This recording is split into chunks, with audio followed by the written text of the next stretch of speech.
Coming to you live from sunny California, Los Angeles, folks. We are live and alive, and I hope all the boys, all the girls, and all the MBs are having a fantastic day.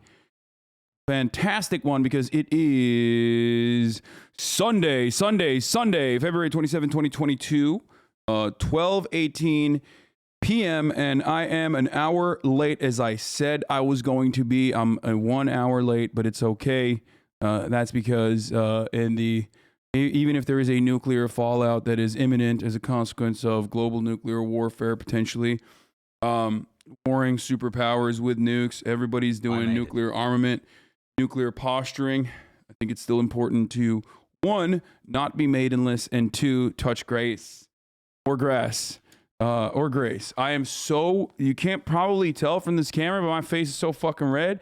But the reason why I'm so aggro at the moment, so hyped up, is because I played basketball this morning. This is part of the broadcast for to all my parasocialists. This is part of the broadcast where I tell you a little bit about my personal news before I go live, or rather before I tweet that I'm live to welcome the Normans in. We haven't done that a lot lately because there isn't too much to talk about in my personal life. I just wake up, get my fucking cake up, and by that I mean work out. I wake up, work out, and then pretty much immediately after that, I just fucking just go live. That's what I do. That's what I've been doing, and that's what I will most likely keep doing. So there isn't really too much going on in my personal life, other than actually we're gonna go to the UN in a second. How are you so calm to talk about this? My friend, I've been a political commentator for the past 10 years. I've talked about numerous atrocities every single day for literally the past 10 years. I think after a while, you just grow thicker skin to genocides, war, bombing campaigns, and numerous other atrocities conducted by large imperial superpowers where people just get fucking destroyed. I've talked about white supremacy. I talk about these sorts of things every single day. And after a certain point, you know, while I do, of course, still maintain the severity of the situation and still understand that and do get emotional from time to time, as you know, whenever I am, when just how it is, when you talk about it every fucking day, it is something that you can do with a little bit more clarity rather than, feeling, I don't know, rather than just getting completely emotional, becoming an emotional wreck. Now, of course, there are also other people out there who are just basically looking at this, talking about combat positions, trying to find videos of like bombings happening nonstop, non-fucking stop. And here's the thing, like, I try to, at the very least, add additional analysis to what the fuck we're talking about, and I don't want to. I never wanted to be like, hey, this is, I never wanted to be like, hey, war's happening. Oh, let's jerk off to the potential war. This is so sick. People are dying. And more so, I wanted to be about why, why this is happening, and what the underlying reasons might be for why this is happening. And while parsing through the information and how to stop it, hopefully. And obviously, I will continue to champion for peace. So, with that being said, I went out last night. And I actually, hung out with friends. It was my friend Jimmy Tatro's birthday. It was pretty cool. This is not the first, but now the second time I've seen Kevin, out and about, by the way, formerly a part of the band coalition, Brockhampton. I don't even know if he'll remember that he saw me last night, but yeah, Kevin Abstract. This is the second time we've hung out in person. But anyway, I hung out with him a little bit. But I'm such an old man that, like, it was just more so, it was good to see some friends.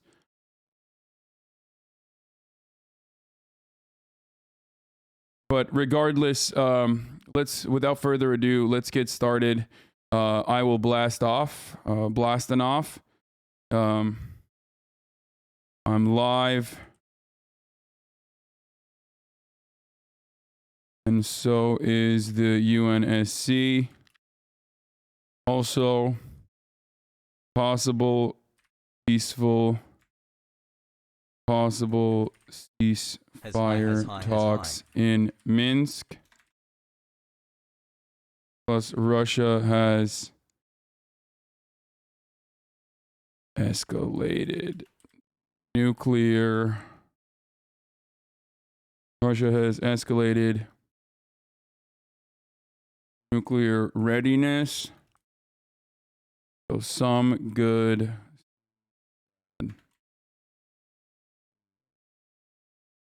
Then I will be raising again. Might have to raise the stakes though, because I'm not dying enough on Elden Ring. And now. Okay. I'm not failing enough.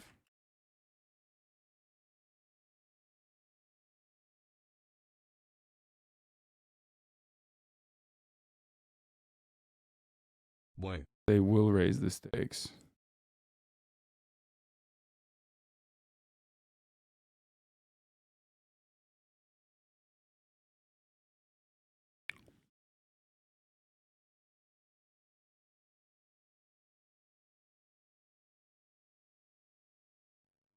Okay. Plus. Raising money again for Ukraine. But will raise the stakes because I'm not failing enough on Elden Ring. Get it now. Okay, does anyone have a meme to blast off with? All right, Baldwin Bankrupt is in Ukraine today. Just wait until you get to the first boss. I mean, I know. I know. I haven't, like, I've just been killing NPCs and stuff, so it's, like, really easy. So, meme of you and XG doing the opposite. Twitch.tv opposite day? What the fuck? That's pretty funny. Okay, that's a good meme. We'll post this.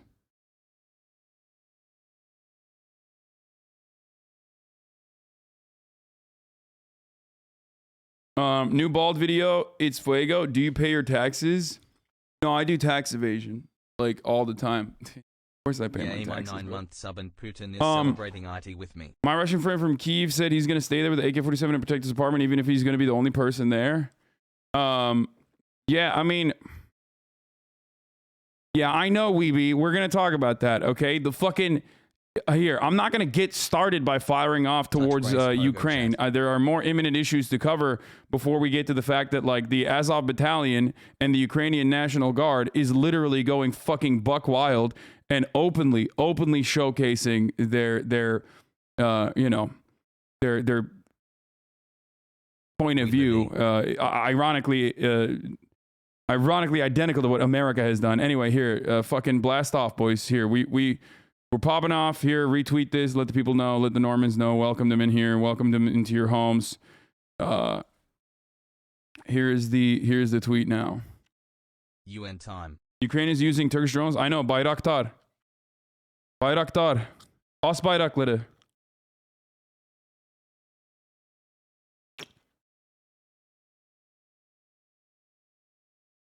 Does Putin's threat of nuclear weaponry have merit? Yes, that's kind of the whole point of why they have a nuclear arsenal. So they can make threats like that and have it be merited. That is quite literally the entire point of building up a nuclear arsenal. That's why we had a Cold War and nuclear arms race in the aftermath of World War II. That is literally the point. So they can fucking, in times like this, say... just at times like this, say shit like, you know, we're gonna fucking use our nukes. All right, I gotta sit down already. I've been playing basketball all morning. I got my ass beat. Azov Battalion is obviously evil, just like socialism doesn't justify American invasion. Nationalism doesn't warrant Russian invasion. Yeah, no, I 1,000,000% do not ever in a million fucking in a million years agree with the notion that like Russian imperialism, Russian bombing campaigns in Kyiv is a justifiable act against the fucking Azov battalion. I do not think that at all. Okay? I do not in any way, shape, or form agree with whatever the fuck Vladimir Putin is doing. It is completely unacceptable. It's frustrating to see idiotic shit like this, obviously, especially because like they feel like they can do this, you know what I mean? But this is precisely what I've been talking about with respect to like some of the fucking worst hogs are going to get galvanized as a consequence of this, and for a legitimate reason. And the legitimate reason is like Russia literally fucking killing their countrymen. So this is what I mean when I say at times of invasion, at times when an imperial superpower decides to fuck your shit up, nationalism rises within the country and the worst reactionaries gain positions of prominence. Azov fighters of the National Guard greased the bullets with lard against the Kadyrov orcs. So now the Chechens are Muslim and the Chechens are brutal, 1000%. It's literally a situation where you have like the most brutal fucking... one of the most brutal fucking divisions fighting against the fucking nationalist pieces of shit in the Azov battalion. Chechens are fucking pieces of shit. Like the Kadyrov Chechens not on its own, but the Kadyrov battalion is 100%. Like they're fucking crazy. Okay, they're notoriously like, I mean, it's like literally it's just terrorists fighting each other. Okay. Yo. So, I mean, it's literally every day that fucking passes, like, I know that everybody hyper focused on me saying Russia would never fucking invade.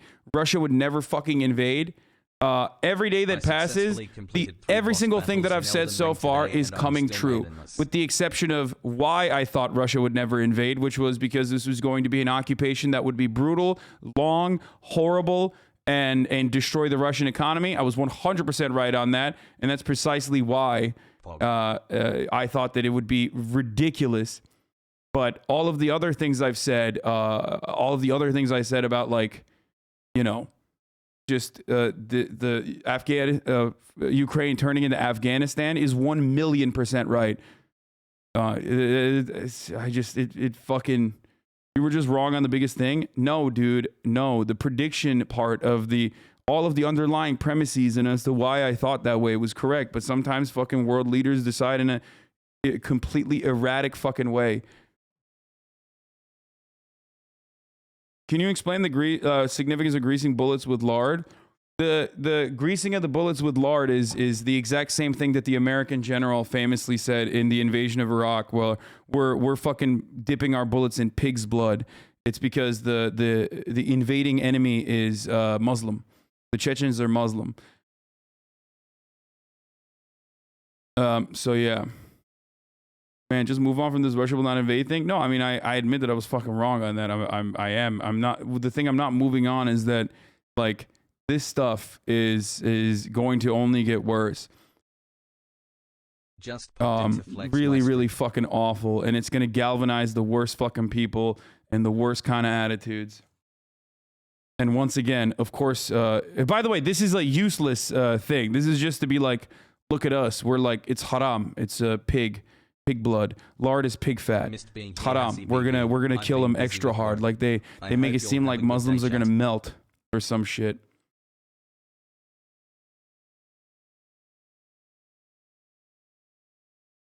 Putin's war ushers in crisis for Russia. Yeah, that's what I mean. Of course, like these are the reasons why I said this would have been a fucking like suicide mission almost.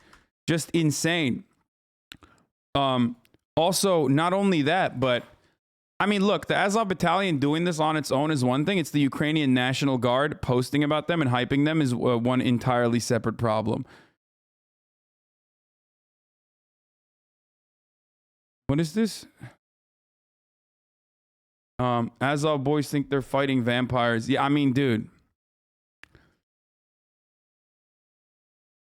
Lard is also one of Ukraine's national foods. They eat lard sandwiches with rye bread. Dog, come on. I'm fucking Muslim. You're really going to tell me what this means? I know what the fuck this is. It's just like really? This is how you're spending your time, brother? You're going to fucking you dip all the bullets in fucking lard? I mean, you're going to get owned if that's what you're worried about. Go worry about fucking defending your homeland, idiot. Anyway. Motherfuckers think this is like Muslim kryptonite or something. It's just like straight up Islamophobia, Islamophobic bullshit. America did it, and now they're doing it too. It's that Muslims can't enter heaven if they've had pork. Yeah, it's bullshit. No one fucking, like, that's not a real thing. Frog and otters. What? Muslims when they get hit? Sasuke, no, that bullet is haram. Allah, what is happening to me? Okay. Can you stop spreading misinformation about Finland? You're spreading Russian misinformation about Finland. This whole Ukraine has a bunch of Nazis as a part of that propaganda. You're making the same mistake with Finland. Dude, shut the fuck up. We're literally, I'm showing you the fucking Nazi dude literally doing Nazi shit on the Ukrainian National Guard account. Okay? What the fuck are you talking about? Also, I didn't say Finland is Nazis. I did not say that. You're just making stuff up to get angry at like shit that I haven't said. Go fantasize about it on your own. You don't have to do it here. Anyway, it doesn't even fucking matter because all this is still the fault of Russian incursion, okay? If Russia doesn't fucking invade, these guys don't even get the kind of clout that they would get. You would have them in the National Guard and shit, but it doesn't matter. You know what I mean?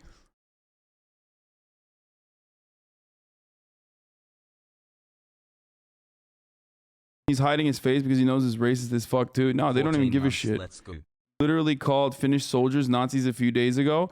No, I said the Finnish also collaborated with the Nazis against the USSR, which is historically accurate facts. I don't know what the fuck you want from me. It's literally the truth. Go take it up with your own country's history, you dumb bitch. Okay? I personally didn't even know that the fucking Finnish Navy or the Finnish Air Force literally had swastikas on slapped next to their fucking airplanes since 1918 and continued it until 2018. That's not my fault. That's the fault of fucking Finland deciding to do that and then quietly eliminating it. I never said Finland is a bunch of Nazis or anything like that. Shut the fuck up.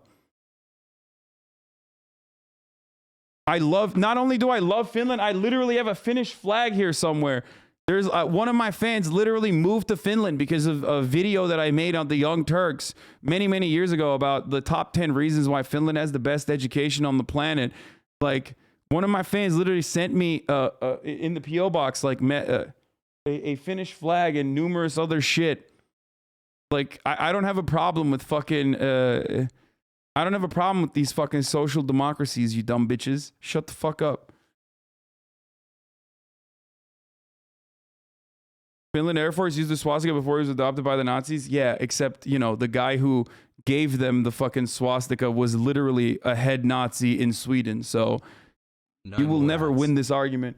What's up, XY Chelsea 87? Thank you for the 50 gifted subs. Why are you so controversial all the time? Because I just don't fucking toe the exact same narrative that you want to fucking hear all the goddamn time and make your fifis feel all good on the inside. That's why. And it's like really frustrating, especially because when in times of fucking war, people like to think about things as though it is...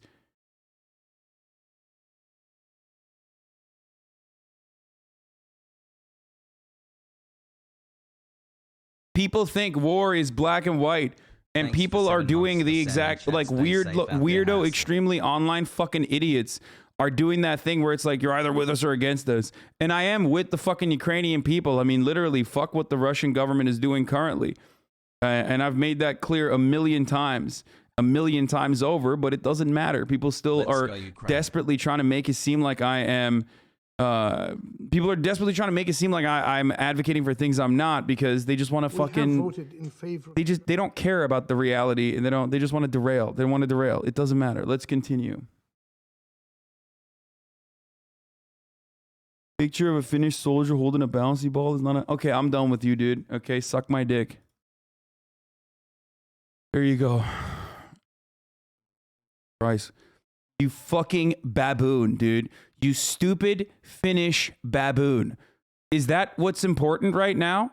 Huh?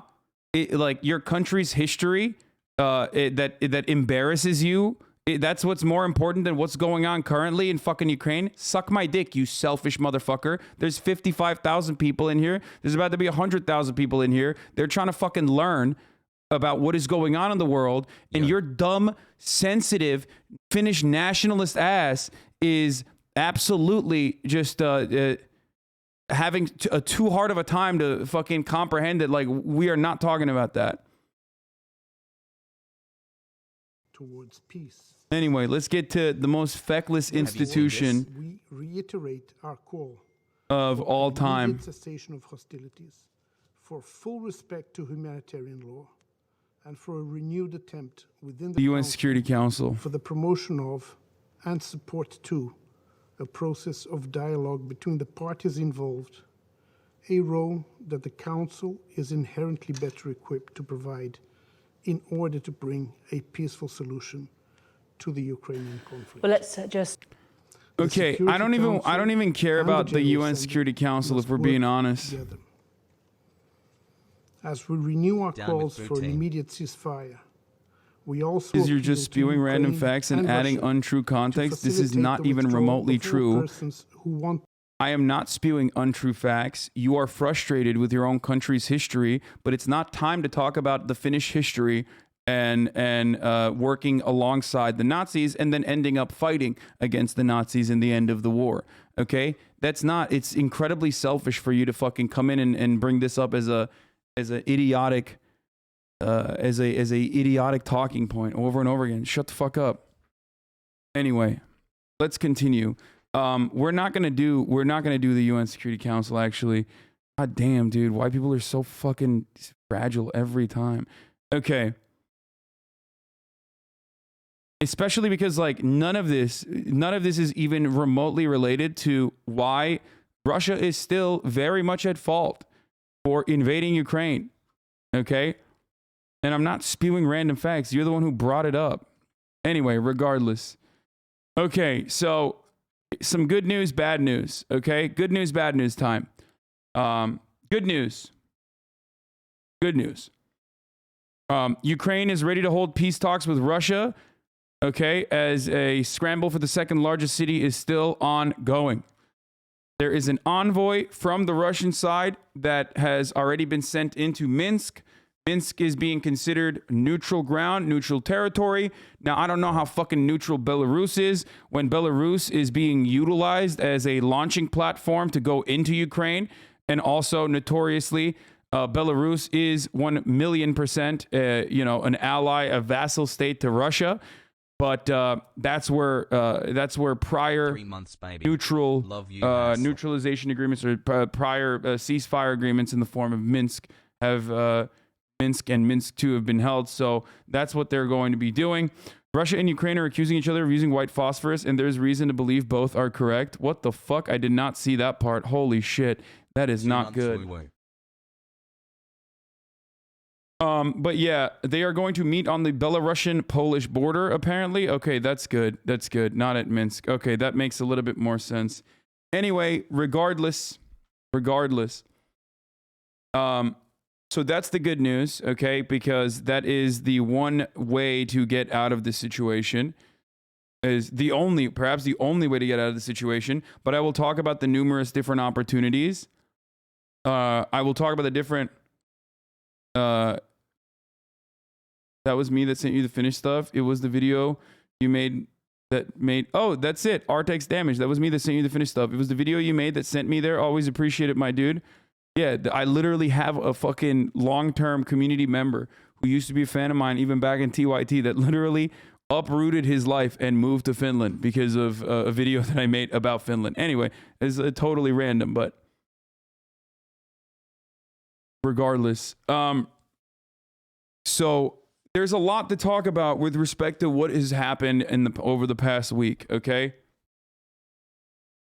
There's a lot to talk about with respect to what has happened in Ukraine over the past week. But the good news, bad news is, like I said, peace talks. They're moving towards peace talks, potentially. Zelensky has agreed. America has said no before, which is, of course, the main entity here that matters. I'm sorry. Zelensky's point of view is completely irrelevant in this conversation. If America decides, no, we don't want the peace talks to continue. So we'll see what happens there. But There's also obviously reasonable fear from Zelensky's side that they might like get fucking assassinated, just like there is reasonable fear on Putin's side that Putin might get assassinated or some shit. Obviously, the Zelensky fears are a little bit more significant, even though it's being held at the border apparently. So.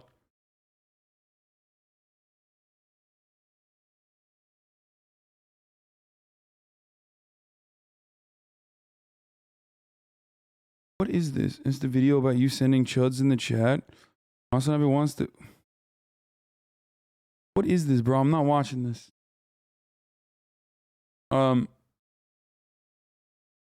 Wait, is this old news? They said no already. Oh, Zelensky's not going, but a delegation is. Okay, that's good.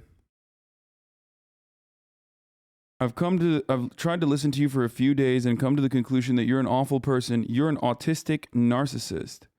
Okay, GigaChat Thanos. Thank you for that take. That seems like pretty good criticism. I will take that to heart. Okay.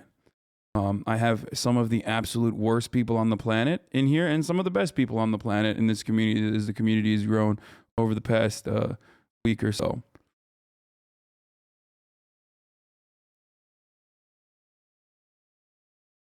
Anyway, most normal hate watcher, exactly. Oof. Okay, so here, I'll show you what I mean when I said America had previously said no to the peace conversations. They used the bombing and shelling as a reason as to why you can't have peaceful negotiations or you can't have a ceasefire. You can't even come to the table to agree with a ceasefire without like a ceasefire actually happening. So that's what they said. Blood Match, thank you for the 10 gifted subs. Thank you, Hasan, for being here talking about the situation, but also making me think about something Putin's reps in the presser didn't say they wouldn't kill Zelensky. Yeah. Yeah, obviously, dude. Why the fuck would they say that? Listen, we promise, okay? We pinky promise we will not be killing Zelensky.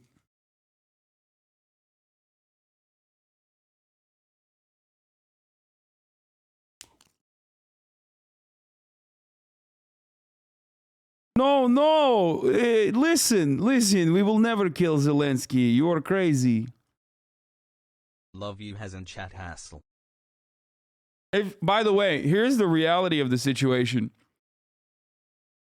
If Zelensky died, this would be the worst possible outcome. It would be the worst possible outcome for Ukraine.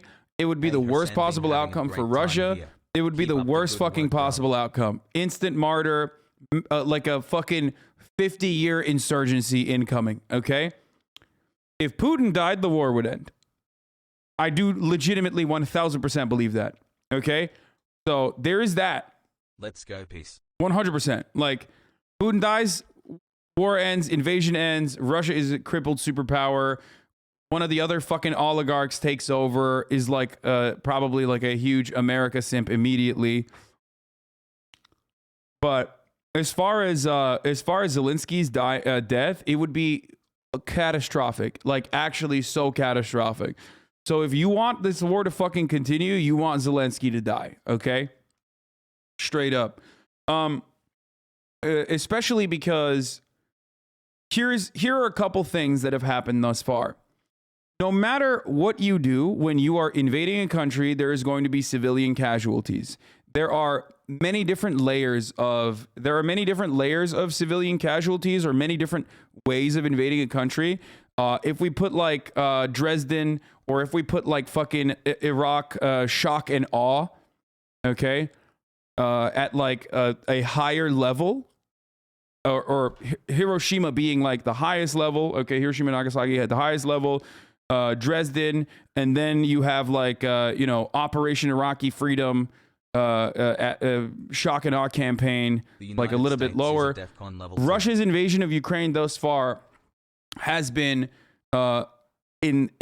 still, of course, killed a fuckload of civilians, and bombs are still hitting certain residential buildings and whatnot, but it's very limited in comparison to those other instances. And the reason 9 why I'm months, saying that is but not to maybe run this year, defense and for we know Russia. his Elden The reason Ring why has. I'm mentioning this is because things could get much, much fucking worse. It's tame in comparison, and that's why civilian casualties are relatively limited. Okay? But that the only reason why I'm mentioning that again is because it has room to get much, much, much worse. Does that make sense? Do you understand? And my fears are that coming on Monday, when the fucking ruble dips, when the ruble dips completely, and Putin's forces are met with attrition. They're having a hard time. They're having a hard time resupplying. They're having a hard time overtaking Ukraine. Ukrainian jets are still fucking flying, which is like, a big misstep, a big tactical misstep on behalf of Vladimir Putin. So much so that I think, like, obviously overtaking an entire country with 44 million people is always going to take a long, long fucking time. But given the Russian army's striking capabilities and overwhelming firepower, they a lot of people thought that they would at least move on to Kyiv pretty fast.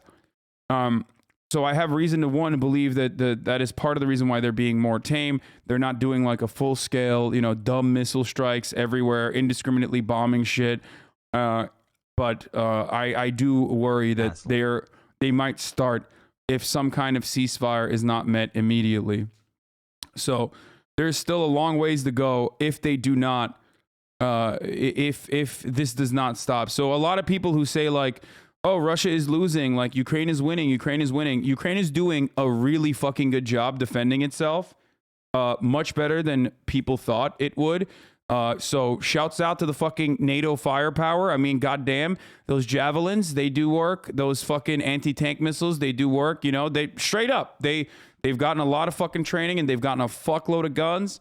And they're doing a much better job of pushing back against Russia and not even allowing Russia to command their airspace in its entirety than I'm pretty sure the Russian military suspected. So that's a tactical misstep on behalf of the Russian forces, and that is attributed directly to what Ukraine has been able to accomplish in terms of defense. But that doesn't mean this fucking war is over, and I do fear a little bit that everyone's saying like, oh, dude, Ukraine is winning. Like, what if they fucking destroy Russia and, cripple Russia in its entirety?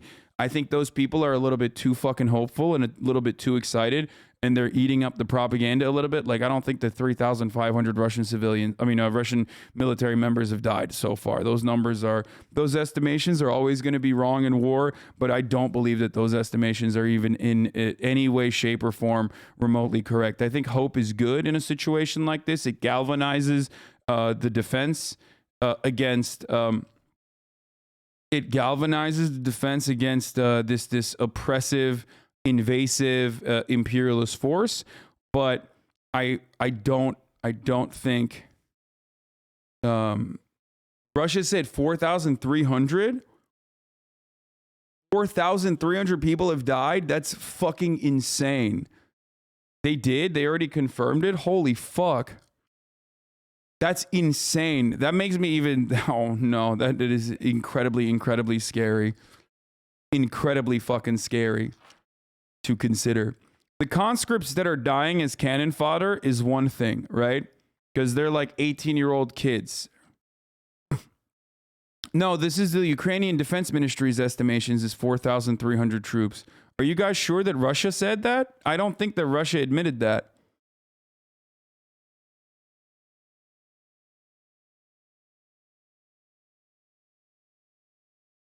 Ukrainian ambassador speaking right now. All right, let's hear what he has to say.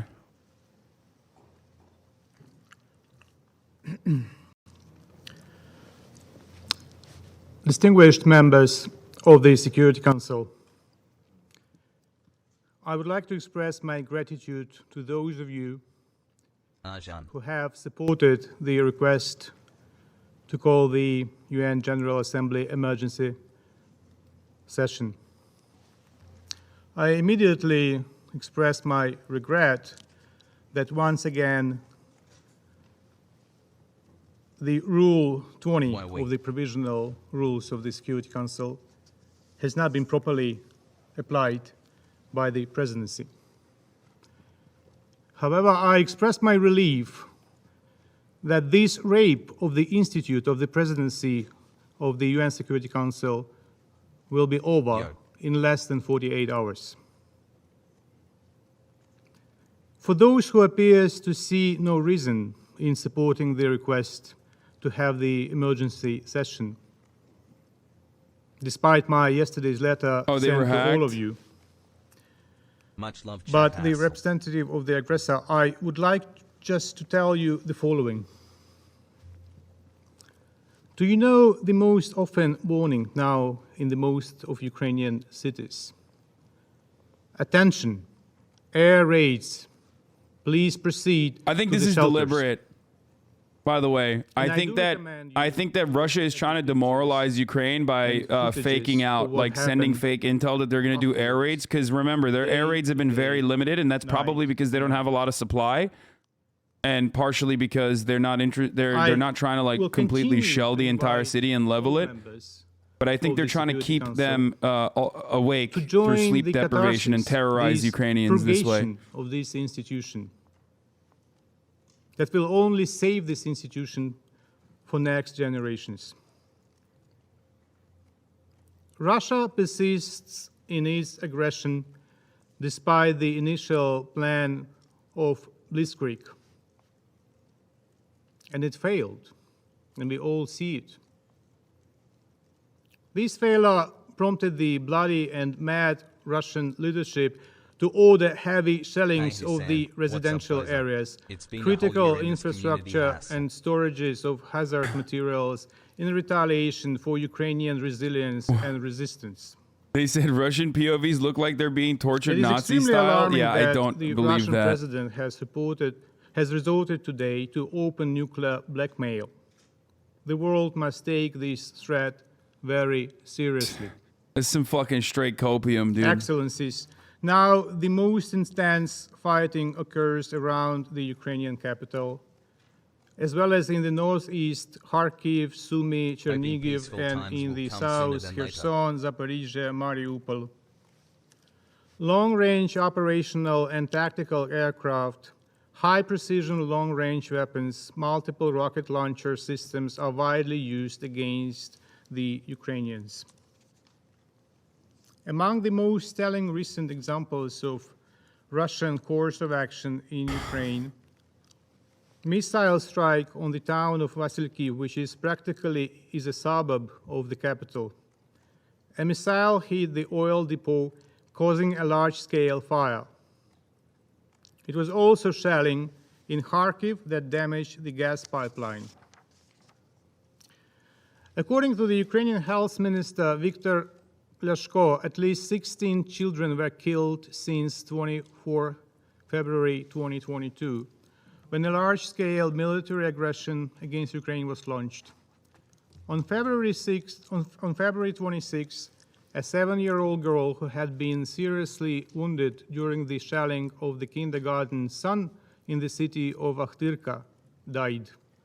On the same day, due to the shelling and gunshots, one child was killed and 2 wounded in the National Children's Hospital Ahmadit in Kyiv. Due to threat of air raids, maternity hospitals in a number of Ukrainian cities, including Kyiv, Kharkiv, Sumy, Irpin, Bucha, to name just a few, could not operate normally.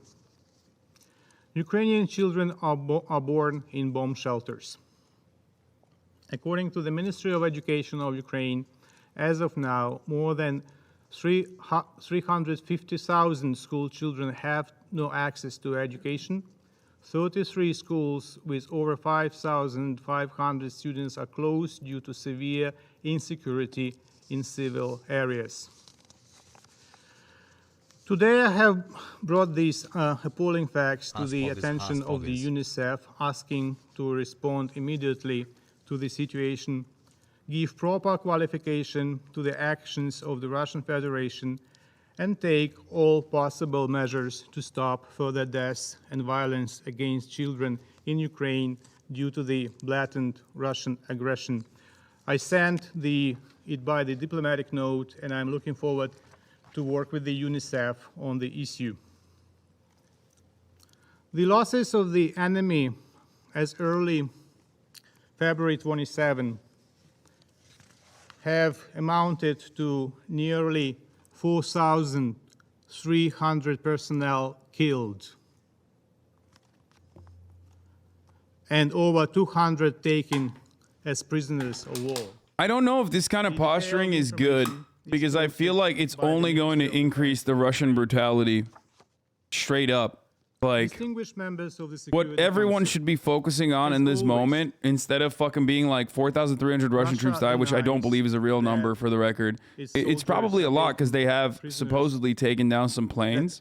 that taken prisoners But instead of fucking egging on, this all the obviously soldiers that are violent killed, nuclear superpower recognized. further, guys, let's stop In this boosting regard, morale. Ukraine has You opened- only boost morale if you legitimately think Ukraine has the capacity to destroy Russia. Yo.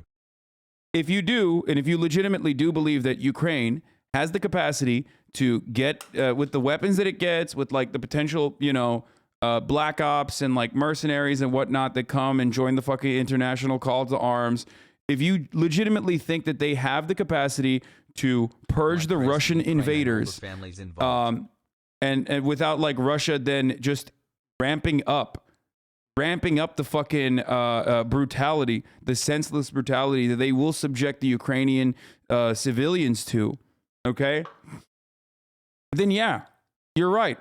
Slava Ukraine, right? Just fucking more power to the Ukrainians, right? Except, once again, the most important, the most immediate thing that everyone should be focusing on currently. Donation goal to fund Blackwater. That's not my donation goal at all. Shut the fuck up, idiot. Many people were wrong about the invasion, but it happened. Why not give a little hope at least? Give a little hope with what? Because even if ultimately it takes a long ass fucking time for Ukraine to defend itself against Russia, it will come like it will come with a heavy, major fucking cost. And that cost being Ukraine turning into Afghanistan.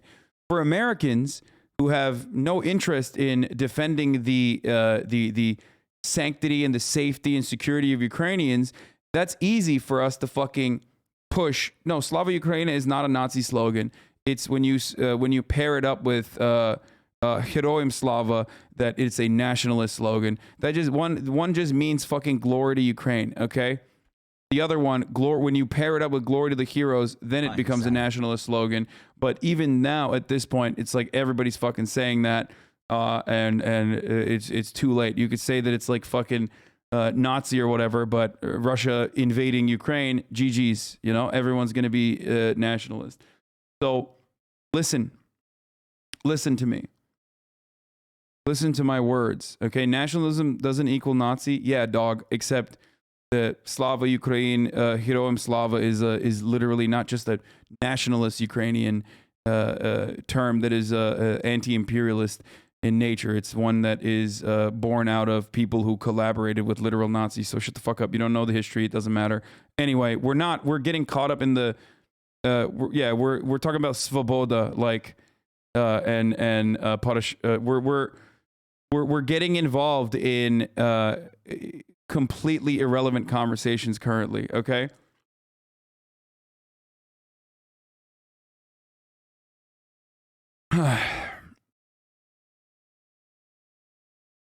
Russia's limit isn't the extent of its capabilities, it's the extent of political will within Russia to keep Putin in position of unilateral decision-making power. I mean, that's not going to happen, though.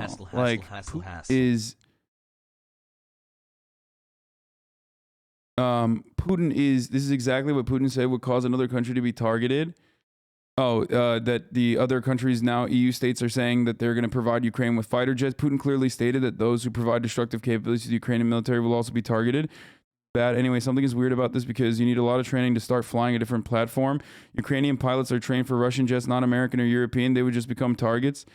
I mean, I guess like they would probably also supply fighter. No, I know ASB is pro-Russia. Of course. Dude, I know that they're fucking pro-Russia.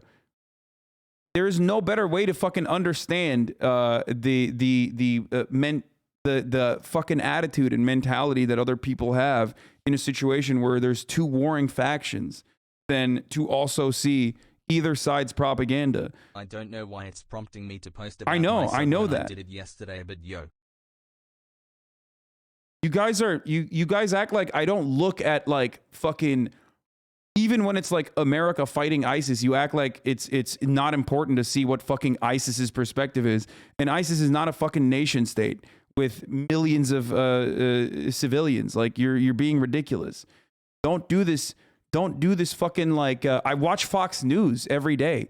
Don't do this fucking bullshit of like there's good people, bad people, and like you're a terrorist. You're siding with a terrorist if you fucking aren't like if you're even trying to understand what their fucking demands are and what their attitude is, what their perspective is, what their reasoning is.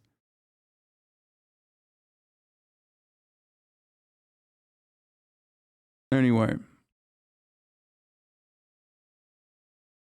it's just like it's so frustrating that everybody keeps trying to also like a lot of people keep trying to like fit me into this comfortable narrative like where there's just like, yo dude, you're siding with Putin when it like I don't know how many times I have to say that it's completely unacceptable.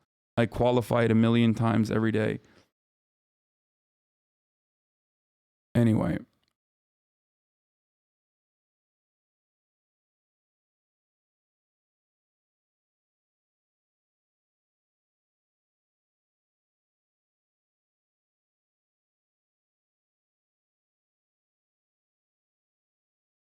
okay, so I heard that there's a huge explosion in Cherkasy. We'll get to it in a second. What do you mean when you say Ukraine is going to turn into Afghanistan? What I mean is, first of all, a lot of you who were probably here for the 20th anniversary of 9/11 already know this, but you know a fun little thing called Operation Cyclone, where we in the United States armed the Mujahideen against the communist Afghan state that was demanding help from the USSR, which then ultimately turned into a problem for the USSR against the Afghan communist state that was truly being incredibly brutal and trying to de-Islam, like, what's the term for it? Like, delete Islam from Afghanistan, okay? And Russia, the USSR had to fucking move in. It ended up ultimately destroying Afghanistan, major population decrease, and basically destroyed the USSR.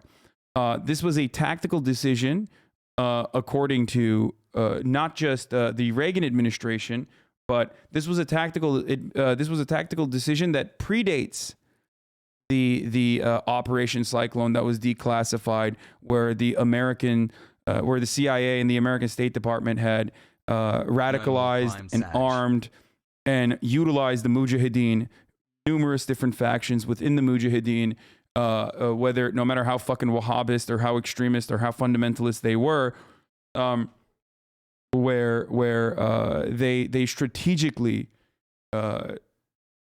goaded them, gave them weapons, and pushed them to fight against. Unlock through the whole UN meeting. The UN meeting is fucking meaningless. Shut the fuck up.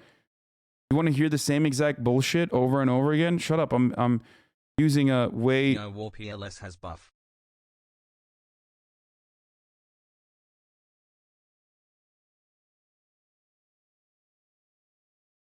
I think this is a way more interesting thing to talk about, other than hearing the same fucking delegates posture for the 11th time about how Russia is bad. Like, we all agree, dude. You can't do anything. You're fucking powerless. Okay?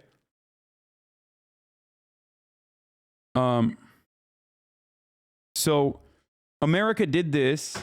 America did this with the express purpose of pushing the USSR into a long battle in Afghanistan that would end up destroying the USSR, right? And that was true. That happened, okay? And on.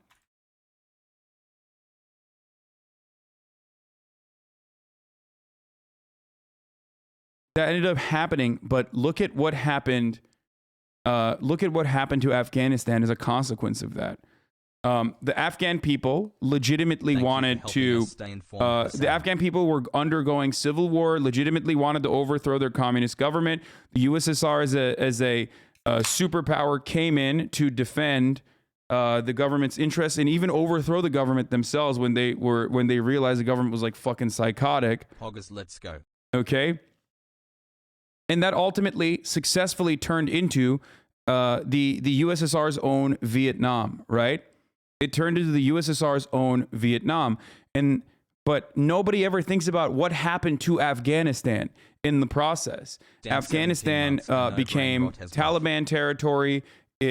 All the most reactionary forces overtook the country. They were seen as like the heroic figures that were able to win, or at the very least, they were the ones who had the most guns and the most training, because they got the most guns and the training from the CIA. Hey.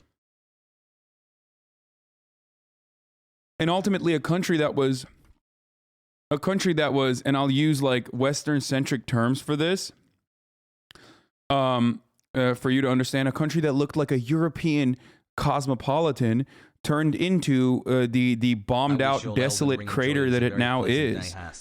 Okay?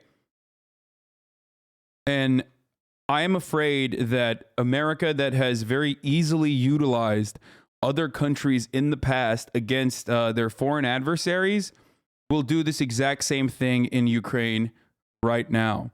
I know these numbers aren't real, but it's just something to look at while I'm talking about something entirely different. Okay? Here. And what I'm referencing here, for those of you who don't know. No war but class war. Okay, here. Brzezinski, who was Jimmy Carter's security advisor at the time, famously gloated, okay, about turning, like utilizing the Mujahideen and the reactionary forces within Afghanistan to create a genuine, legitimate uprising to ultimately get the USSR involved in an effort to turn USSR into, or in an effort to turn Afghanistan into USSR's own Vietnam. Okay, that was the stated goal. Now that might be gloating. It might not even be like, it might not even be what the fuck the U.S. security advisor Brzezinski's like original goal was, but it's something that the United States has done in the past. Here, I'll just show you what I mean by this. Here's the interview that he gave.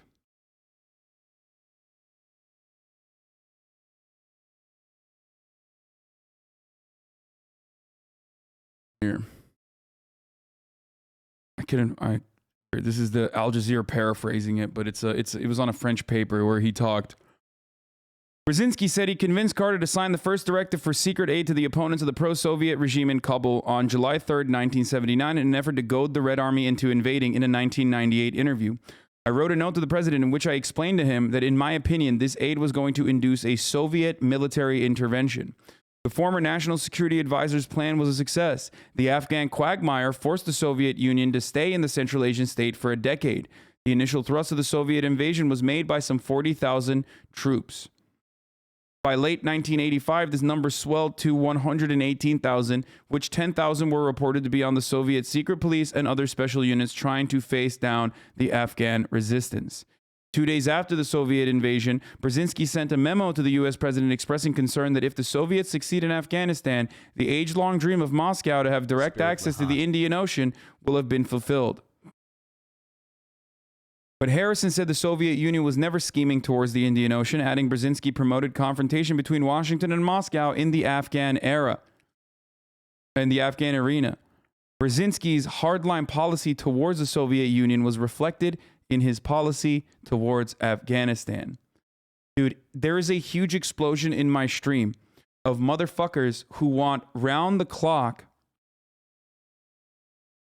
updates on what you think is a bomb. Like, it's not. Do you know if it's a real thermobaric bomb? You don't. You're just hold off until some of these things are confirmed by people on the fucking ground. Please, please, for the love of God. I've told you guys this a million times over, where it's like, just, this is not war porn territory, okay? This is not for fucking war porn. This is not like round the clock updates on like a bomb that blew up here, a bomb that blew up there. There needs to be more analysis in the situation. Otherwise, you could just like watch this on your own, please. I don't want to look at every explosion that occurs in Ukraine. Okay? Please, please, please. It's really strange that you guys want like, you know, want to make content off of the suffering of Ukrainians. If you don't understand the why and the how and where we're going to go from here, if you don't want to understand any of that and you just want to watch fucking bombs blow up, then go watch the live feeds on your own. No, I know that the bomb has been confirmed. I'm sure the explosion is real. You can't fake an explosion. The problem is you can't fucking, I mean, you can also act like the gun might be different and act like the bombs might be different. And geolocation of the dramatic explosion footage being shared online this evening from Ukraine via John Marquis. The camera is pointing in the direction of an arms depot. So yeah, it's probably not a fucking thermobaric explosion or whatever the fuck you guys are talking about, but more so a munitions depot that exploded as a consequence of a direct strike, a precision strike. That's what I mean. You're like getting horny to fucking show the big bomb without understanding what is going on.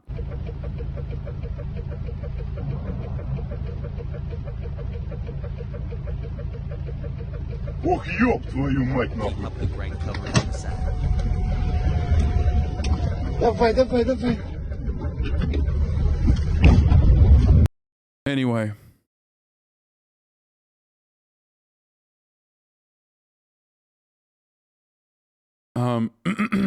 Gigahaz. So it's most likely it could be a munitions depot. It could be a really big bomb that we haven't seen thus far. I don't know, but it's not a fucking nuke. People think history equals glorification and analysis equals condoning, and y'all are that deep into anti-intellectualism. No, I get it. Tensions are high. Tensions are fucking high. It could be a fucking gas pipeline. It could be an oil depot. It could be a refinery. It could be a munitions depot. It could be a million different fucking things. Definitely not a nuke. So calm the fuck down. Okay, that's not how a nuke works. If it was a nuke, this dude wouldn't be filming right now. His phone would have died. We would have never gotten the fucking footage. Okay? So chill out. Also, why would Russia is never going to nuke Ukraine, guys. That would kill Russia. The proximity of Ukraine to Moscow is part of the reason why they're invading Ukraine right now and want it to remain a buffer state.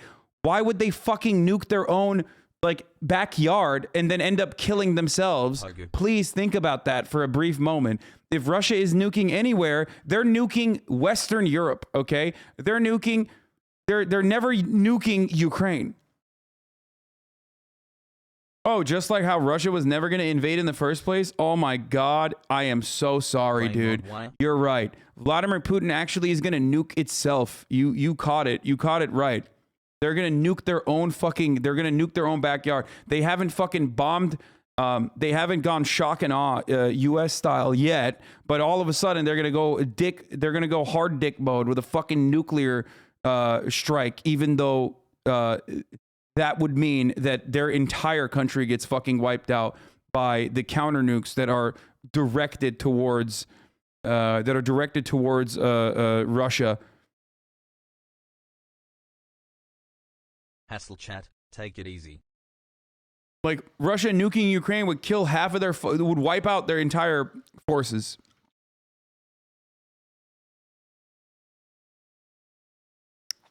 The hate watch is strong in some of these. Yeah, people are just like, what the hell's up with chat today?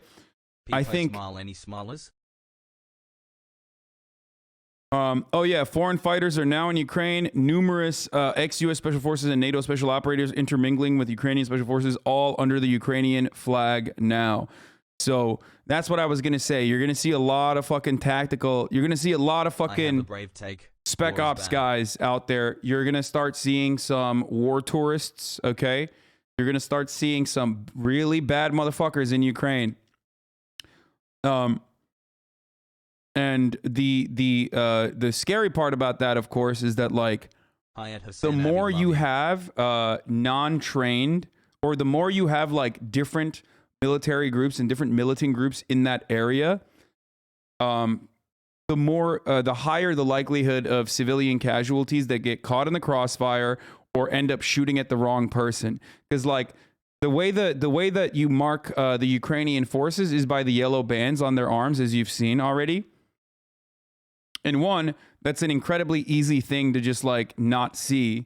And two, accidental misfires or people shooting one another, people shooting their own fucking platoons happens regularly in the fucking in the midst of battle. It happens between trained, armed groups, but the likelihood of people killing one another accidentally, thinking that they're shooting at the enemy, is increased tenfold when you have different foreign battalions or foreign spec ops guys coming in, and also when you arm like a fuckload of Ukrainians with automatic rifles. It's really, really scary stuff. I mean, Americans comprehend the idea, for most of you are progressive, and you comprehend the idea that like that more guns in the fucking streets is a bad thing, but then you can't think about it within the concept of like within the confines of what will happen to Ukraine. Do you see what I'm saying? Scoopity bop. In the long run, what will happen to Ukraine is really, really, really, really bad. Lol, you progressives are so naive. I know. It's... yeah, I guess.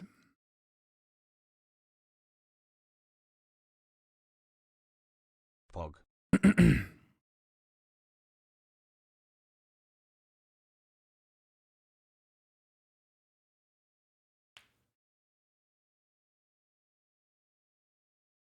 Peace talks have moved to tomorrow, by the way. That makes sense. Russia and Ukraine hold talks on Monday morning, according to TASS. Okay. How is a developed and less motivated population going to launch an insurgency like the Middle East? People in the MENA region have much more experience with this than Westerners. Yeah. Yeah, I know. I maybe we'll see. We'll see what happens.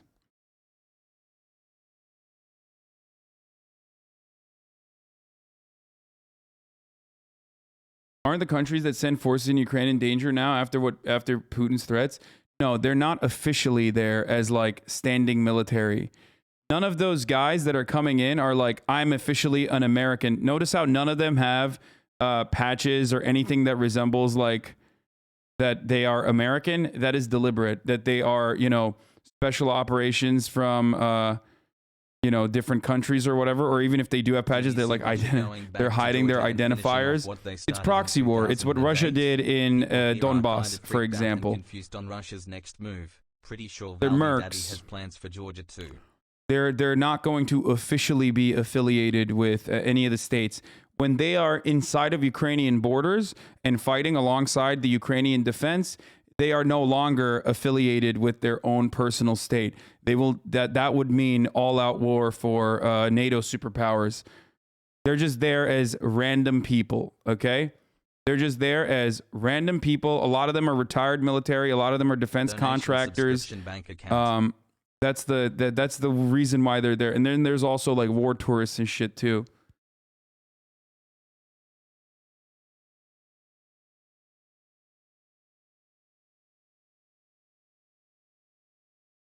Yeah, they are essentially now Ukrainian enemy combatants in the eyes of the Russians, and that's it.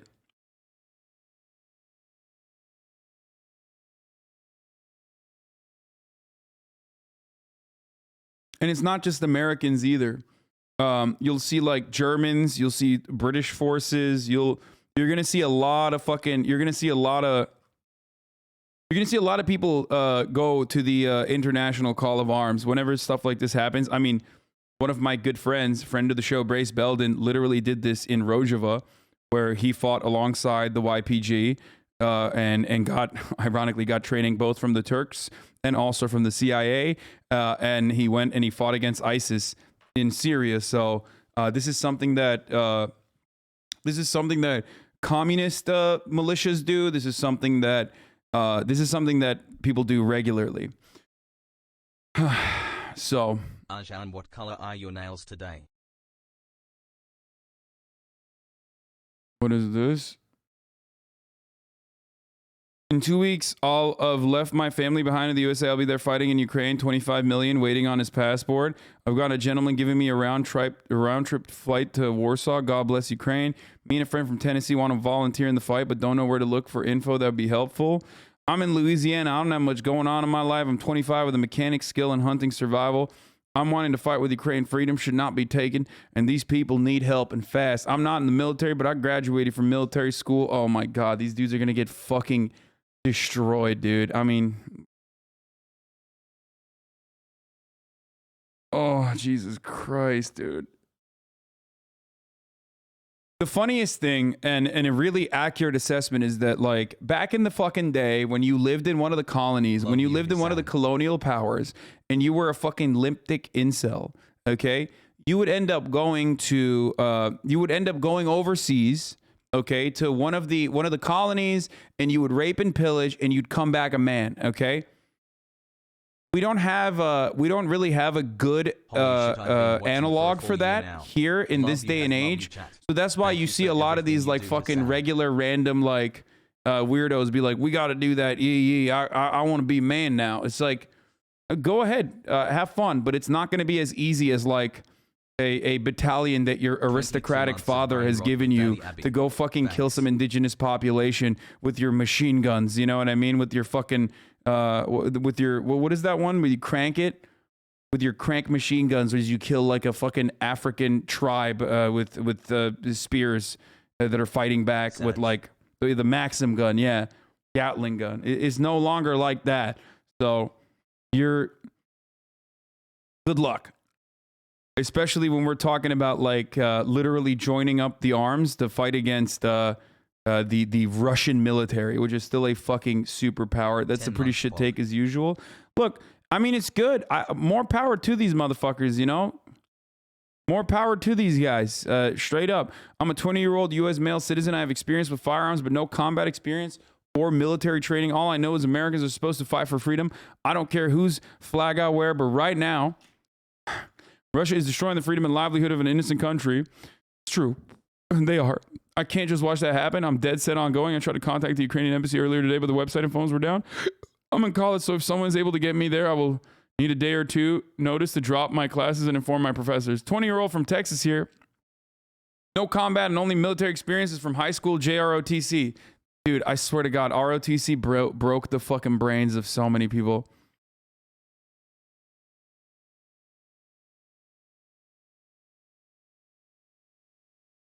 Like, I'm out here literally, listen, I'm fully on board with this. Send every Kyle Rittenhouse to Ukraine. Let's do a fucking border swap, okay? Take every Ukrainian male that does not want to fight and does not want to fucking die on accident, okay? Because their government was like, here's a fucking rifle. Go ahead, shoot it in the direction of what you think is a Russian troop. Make a 1-to-1 swap with every American Kyle Rittenhouse. I am 1,000% on board with this. We will take them all in, okay?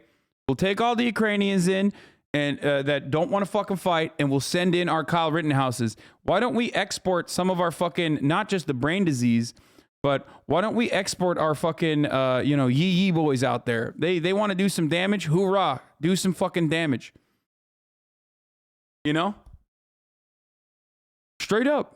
Ukraine needs it. I'm fully on board with it. 3 months, tell Ethan I said every Hasanabi head that's still fucking stuck in Ukraine, that doesn't want to fight, that's like scared shitless right now sitting at home, you guys should do a border swap with these motherfuckers. Go to the Polish border and do a 1-to-1 population exchange, okay?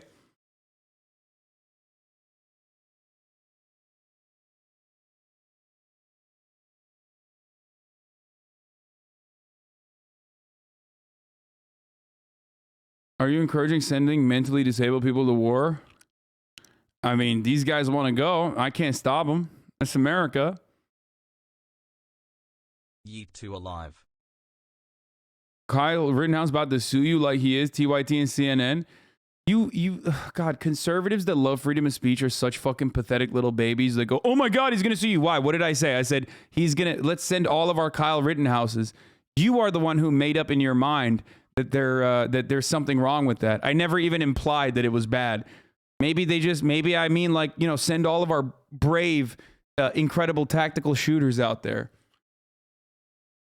What's up?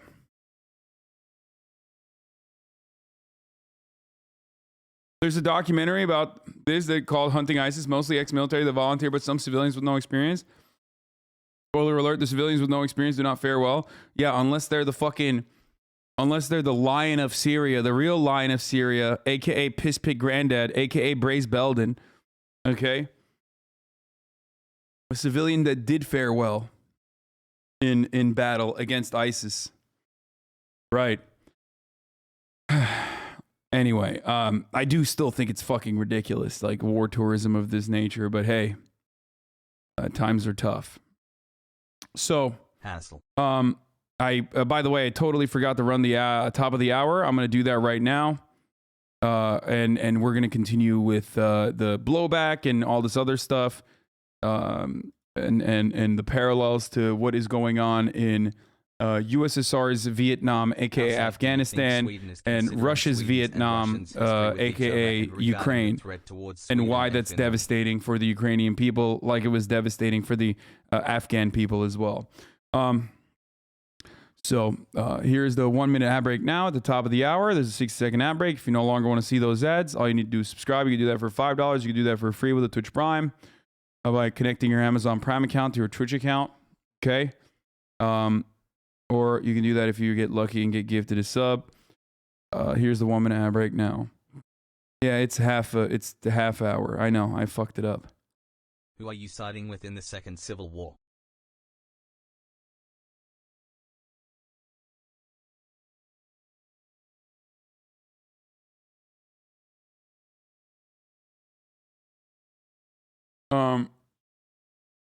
We going to review the Reddit sometime soon? What Reddit? Drink your water. Okay, buddy.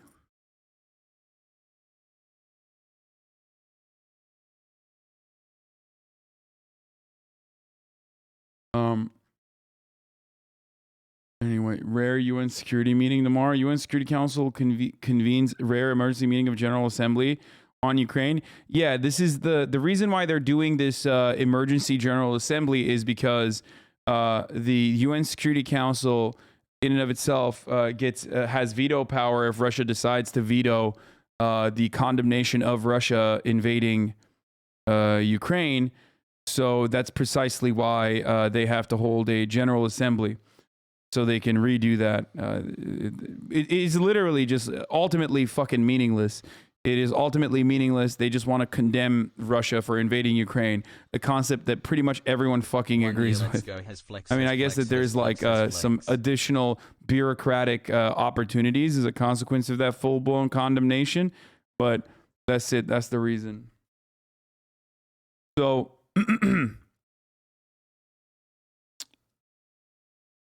Goddamn 11 months of straight brain rot. Thanks for helping us all make sense of everything going on. Rich Russians are freaking out today. Luxury brands, jewelry stores, and electronics retailers in Moscow say they've been slammed today. It's been crazy. Everyone's getting rid of their rubles before tomorrow. One shop assistant told me.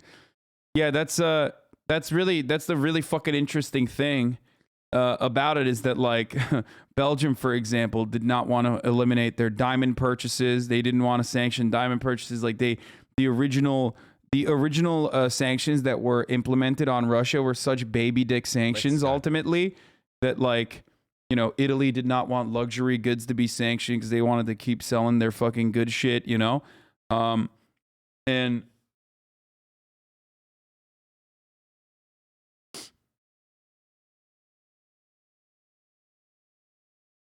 Russia can afford major losses, Ukraine can't. More losses does not equal. Many Indians are winning. stuck Remember the in the Soviets in Ukrainian World border War with II Poland. against the Indian Nazis, students alleged smooth brains. Ukrainian officials have turned them back, saying, when your Indian government has not cooperated with us, why should we cooperate with you? Check Ukrainian guard assaulting students on YouTube.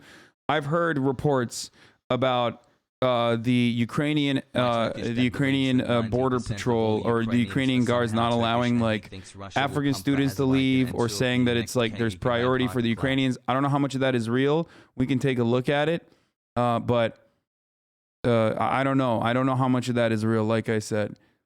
But there have been videos, specifically about black students that are stuck in Ukraine. Like I've seen numerous reports on it now and some coverage on it. But Robux are now more valuable than the ruble. Okay. So here. Okay, listen.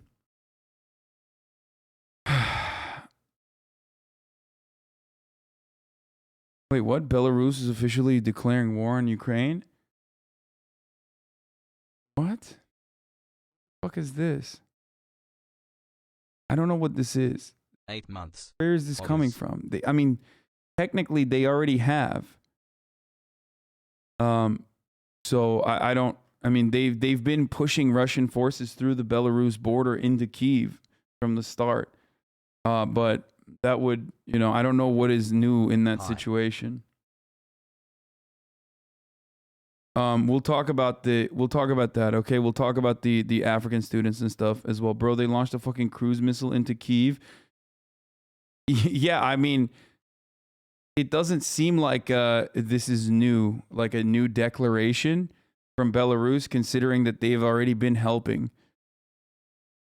Belarusian special forces were seen loading onto airplanes in preparation for an air assault on Kyiv in what would be a widening of the war, military sources stated. Dude, again, a lot of this information that's coming out right now in the fog of war is going to be, you need to take it with a grain of salt, like a really, really big, not even a fucking grain of salt, okay? We need bags and bags of salt. There's so much misinformation that's out there. So I try to do all of my best. There's a lot of misinformation going around on the Ukrainian side to boost morale, or even because of the fog of war, on the Russian side especially for the exact same reasons, to boost morale or to fucking or to get stuff wrong in the fog of war, and to do propaganda as well. So just so much of this, everything that you see immediately, you have to be super, super skeptical of.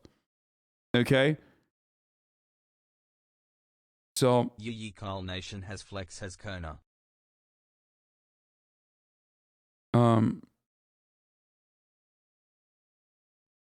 Like, see, people keep talking about a thermobaric bomb going off in Cherkazy over and over again, and it's most likely a munitions depot, but they keep saying a thermobaric bomb went off in Cherkazy.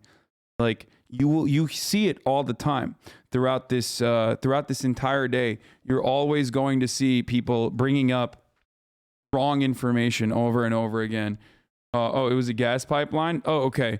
The Ukrainian State Service Special Communications and Information Protection says it was part of a gas pipeline that was destroyed in Kharkiv. No, this was yesterday, wasn't it? This was not a nuclear blast, though the explosion created a mushroom cloud.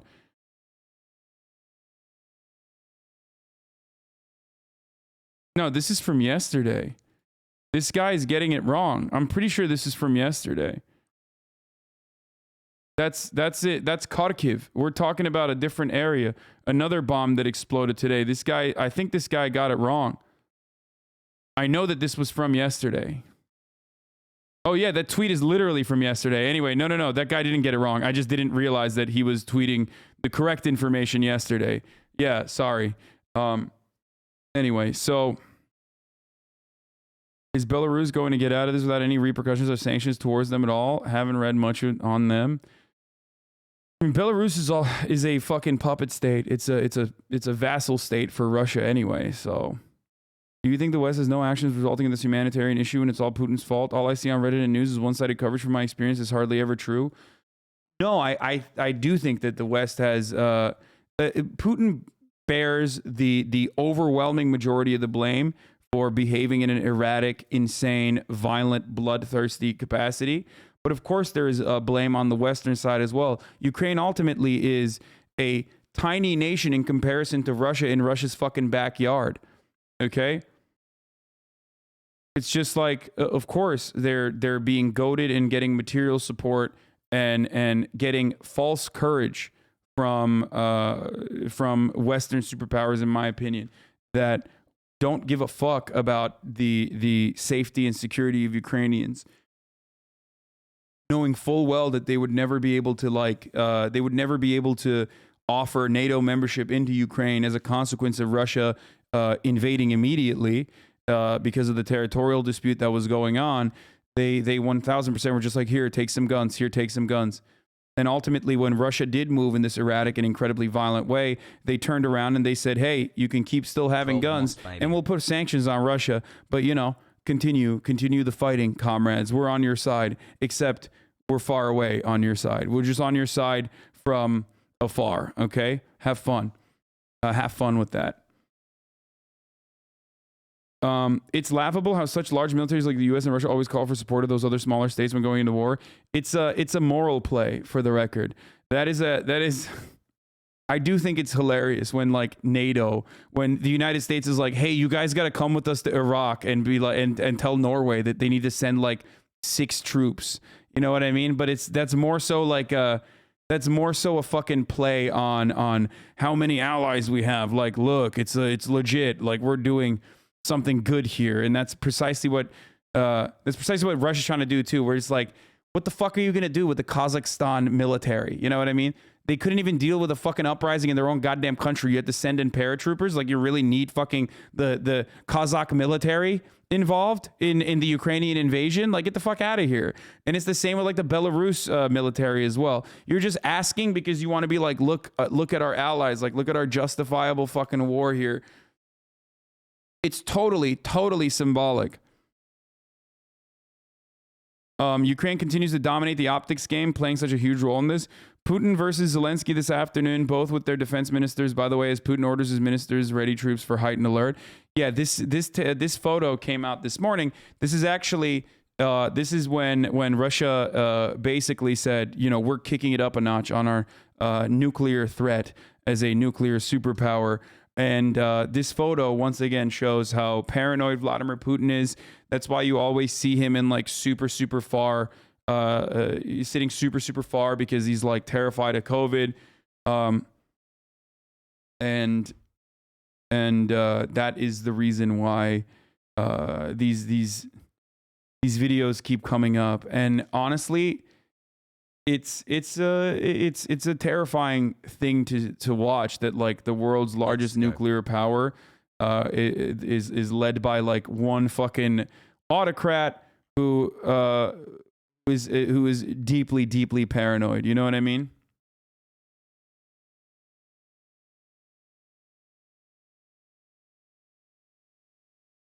Hassle.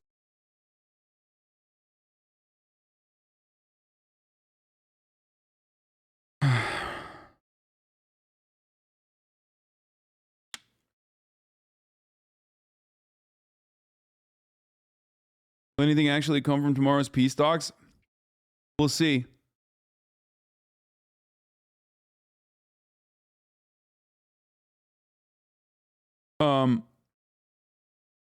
The Ukrainian casualty estimates, or rather the Russian casualty estimates are fucking... The Ukrainian casualty estimates, I'll believe, on the Ukrainian side. But like I said, I don't believe the Russian casualty estimates, because I think that they are absolutely... beefed up. Ukrainian casualties in the first 4 days of Russia's war, source the health ministry, reported as of 11 p.m. on February 27th. The number combined civilian and military casualties: 352 have been killed, 1,684 have been wounded. 14 of them are children in the killed side. 14 children have been killed so far, and 116 children have been wounded so far. That is the cost of war. That is the cost of invasion. That is why this is a morally abhorrent, completely unacceptable act, and it's just unjustifiable. Unfucking justifiable. So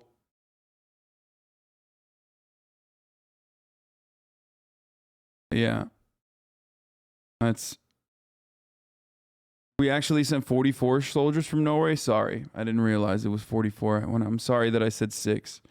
So, as I was saying, I think on the good news, bad news. Good news is peace talks were supposed to happen today, and they could potentially happen tomorrow. They're going to do it at the Belarus-Polish, I think the Belarus-Polish border, right? If I'm not mistaken. I mean, they're trying to find neutral territory. I don't know exactly where it is, but to conduct ceasefire negotiations with a delegation, not directly with Belarus-Ukraine border. Well,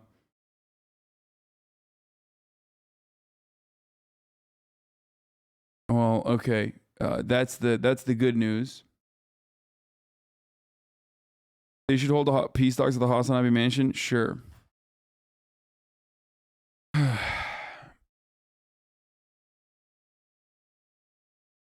We just so unhinged. Yeah, my favorite representative, Clay Higgins, came out and said, "You millennial leftists who never lived one day under nuclear threat can now reflect upon your woke sky.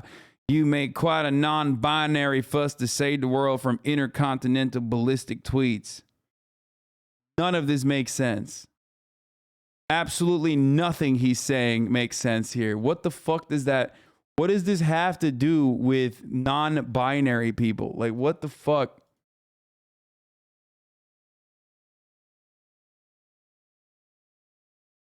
What the absolute fuck is going on?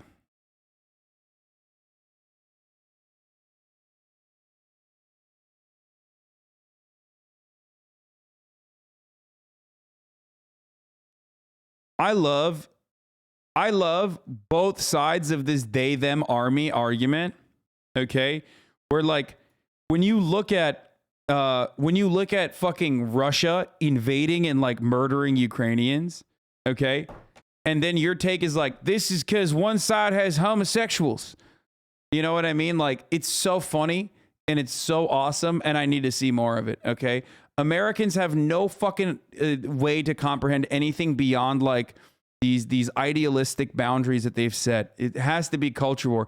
Everything has to be culture war. They're so brain broken about the culture war that like it's like, yeah, they're doing it because Russia's the anti they them army, and the American they them forces are coming in, and that's why they're fighting. And it's fucking hilarious. And the inverse of this is like these like weirdo left adjacent accounts that claim that they're leftist, but they're like super fucking pro Putin or whatever, that turn around and say like, they're the Ukrainian they them army, or the NATO they them army is no match for the Russian forces or whatever. And it's like what the fuck are you talking about? First of all, like neither side has like, this is Ukraine versus Russia we're talking about, okay? None of these motherfuckers are operating on like the whole, they them attitude, okay? There is no this is war first and foremost, so no one gives a shit about that. That distinction goes away in its entirety. Yes, it's eyes. Okay? That distinction completely goes away. But also, it's not like the fucking Ukrainians are woke. Like, they don't have to be. I'm not saying like they have to be woke because if we're siding with them, they have to be woke in this situation. Like, no, they're fighting against an oppressive imperialist power, encroaching upon their borders, killing their citizens, yada, yada, right? For sure. But like, they're also literally fucking, the Ukrainian National Guard is posting like about how they're dipping their bullets with fucking pig lard because they're gonna fight against the Muslim Chechen Kadyrov orcs. Okay, like, you think this is the they them army, dog? You think these guys are fucking woke? Like, no, they're not woke either. Okay, stop trying to fucking put like a narrow American culture war perspective, spear dicking a narrow American culture war perspective into like what's going on in Ukraine. Holy fucking shit. This Reddit, I think.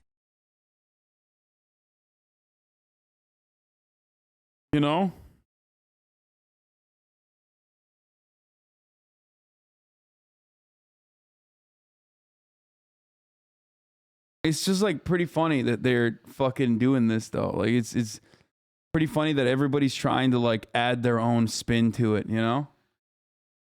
Some lib theory for you on this Sunday, SNL. Has anyone seen this level of emotion and solidarity among Americans for any other country that's been invaded / faced war and not by the US because of course that doesn't exist in the last 40 years? No. Of course not. Because again, it's there's two reasons for this, okay? There's two reasons for this. Solidarity for Ukraine is for two reasons. Which, by the way, is not even a bad thing, okay?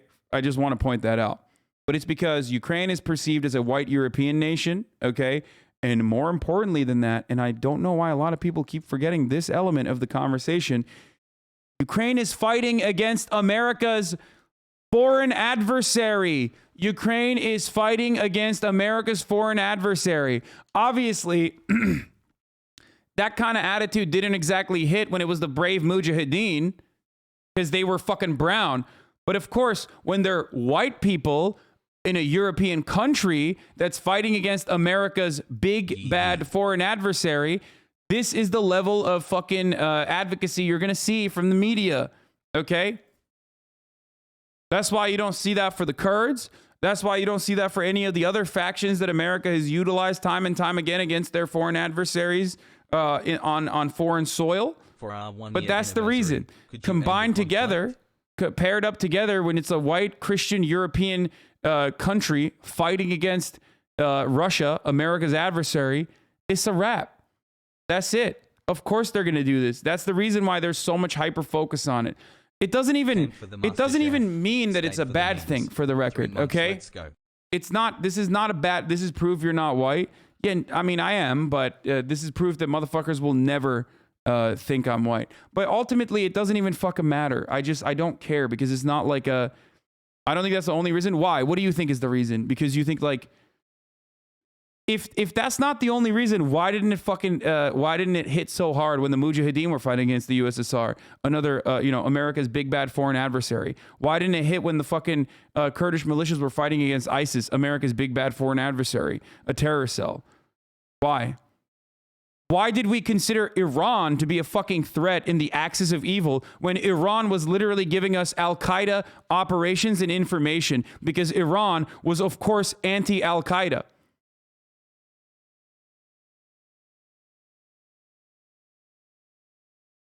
Why? Did you ever see this level of support for anyone else? No, because they're fucking white and they're in Europe. That's it. Like, they're a European white city. They're Christian. That's it. Come on. But it doesn't matter, because ultimately it's not even a bad thing. Like, solidarity with Ukraine in this circumstance is good. Like, I mean, they need all the fucking help they can get. Okay?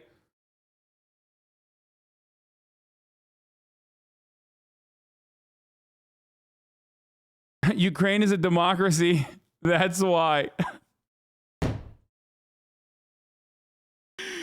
Yo, as though that fucking matters, even though it's not true. But even if it was true, that's fucking hilarious, dude. Iran, Mujahideen, etc. are not democracies. Like, that is fucking hilarious, dude. Yeah.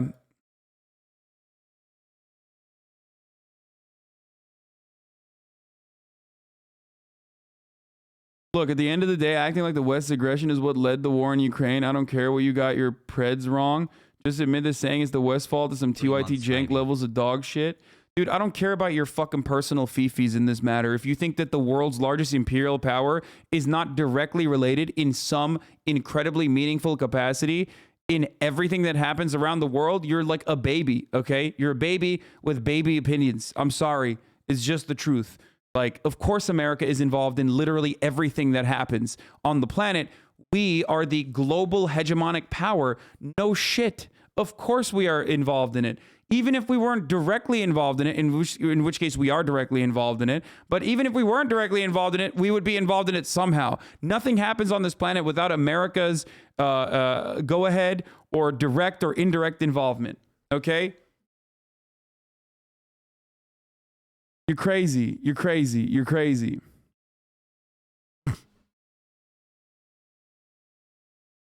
ILU chat 1 year radicalized. Sorry, y'all, but why bombings in Ukraine are so aesthetically pleasing? Like it's giving retro alternative he, him, bye kid. Thank you, Russia, for helping me find my new aesthetic. Dude, I think there's something really deeply wrong with the Zoomers that are like this. Okay? Why didn't we see this same level of support for in 2014 in Ukraine? Because Russia didn't fucking invade the entirety of Ukraine at 2014. Why do you think?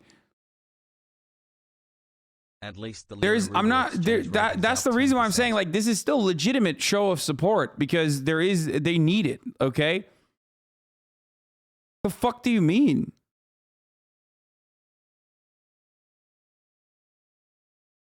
As a troll, why are you taking that seriously? Yeah, probably.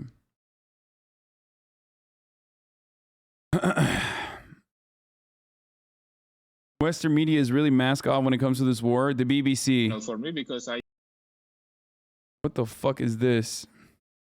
I'm sorry. It's very emotional for me because I see European people with blue eyes and blonde hair being killed, children being killed every day with Putin's missiles and his helicopters and his rockets. And so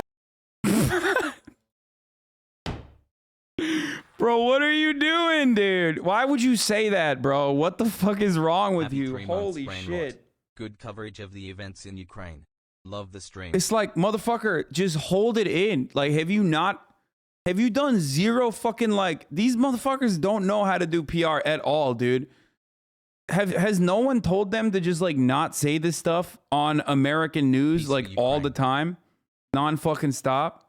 So, of course, I understand and respect the emotion. What you are outlining there is this tension between longer-term efforts to apply pressure to Vladimir Putin. So, I'm sorry. It's very emotional for me because I see European people with blue eyes and blonde hair being killed, children being killed every day with Putin's missiles and his helicopters and his rockets. And so, of course, I understand and respect the emotion. What you are outlining there is this tension between longer-term efforts to apply pressure to Vladimir Putin, such as financial sanctions, and the very immediate military threat which you're experiencing. I have to fucking, once again, say that just because this fucking weirdo is a Nazi doesn't justify Russian invasion, and it doesn't mean that, like, Putin's denazification as a reason for invading Ukraine was a legitimate one. I need to repeat that, even though this man right here is 100%, of course. I mean, I don't need to say anything else. Okay, you got it. You got what he's saying. Okay. So just because he's saying some dumb shit doesn't mean that like every Ukrainian is like this. Oh, he's from Georgia. He was in government with Saakashvili. Oh, okay. Well, he himself is not even fucking blonde, which is hilarious. I don't know why Ukraine's allies in Arjan, can you please stop the war? is old. I'm getting tired of it, Pogo. I'm sorry. It's very emotional It doesn't mean anything. Okay, it doesn't mean anything.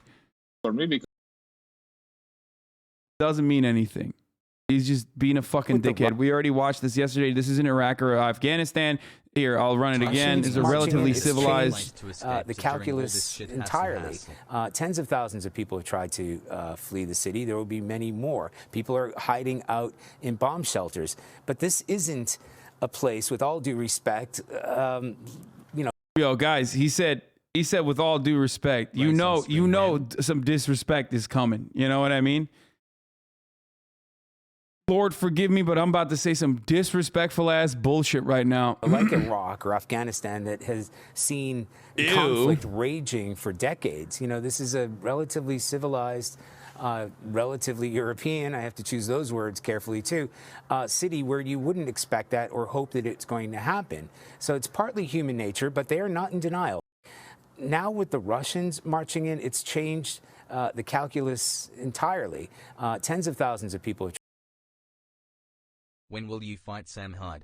Yeah, you know, BTW, I think. you know, just like this is a fucking civilized country. It's not like fucking primitive apes like Iraq, which is what Tucker Carlson said. Remember that Iraq deserved to be glassed is a nation built by primitive apes.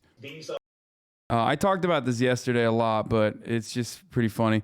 Al Jazeera, what's population? And as you're talking to us, Matthew, we're playing in the latest pictures of some of the refugees trying to get on trains or trying to get out of Ukraine. And what's compelling is just looking at them, the way they're dressed. These are prosperous, I'm loath to use the expression, these are prosperous middle-class people. These are not obviously refugees trying to get away from areas in the Middle East that are still... But they literally are.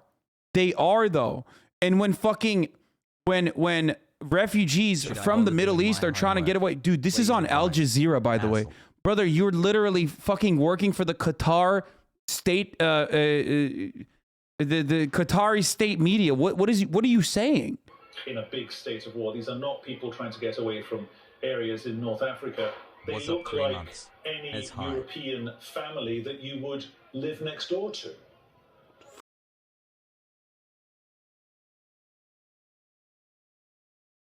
Yo, this has got to fucking break the brains of all of my, like, I mean, I'm not very brown, so like I do benefit a lot from being white passing enough and like having white privilege, you know. Even though if you ask a German, they can identify that I'm Turkish from a mile away. Apparently, that's what the Turks in Germany say. But in America, I'm white. Okay, I'm as white as it fucking gets. And the thing is, like, this has got to fucking hurt deeply. It's got to be a deep fucking cut if you're like a black dude living in Africa, watching for an African nation. If you're like if you're a MENA boy. And you're seeing like the way that they're covering this, you know, all of the heroes that are pushing back against the imperial power, that are taking up arms, being celebrated, people blowing themselves up and blowing bridges up. When like you have seen, especially if you're like Palestinian, you've seen that. You've seen other people forced to a call to arms because your logistics are blown up. Your infrastructure is gone. You have no fucking future prospects. And the only thing that you can do is push back against an imperialist invasion, an imperialist invading power. Obviously, it's not surprising at all if you are just living in that universe. But it's still incredibly fucking sad to just see that this will never happen. Like you will never get this kind of coverage. You will never get this kind of attention. They will never see your humanity. They will never see your humanity in the same way that they do of white people in Ukraine. Now, this doesn't take away from the plight of the Ukrainians. I need to mention that over and over again. Obviously, my heart goes out for them. And it is like, you really hate white people, Jesus? Dude, I am white. I am white. I'm white. Okay? I'm fucking whiter than you, most likely. It's just really, really sad to see how people treat, like, this is not a bad thing. The way that people are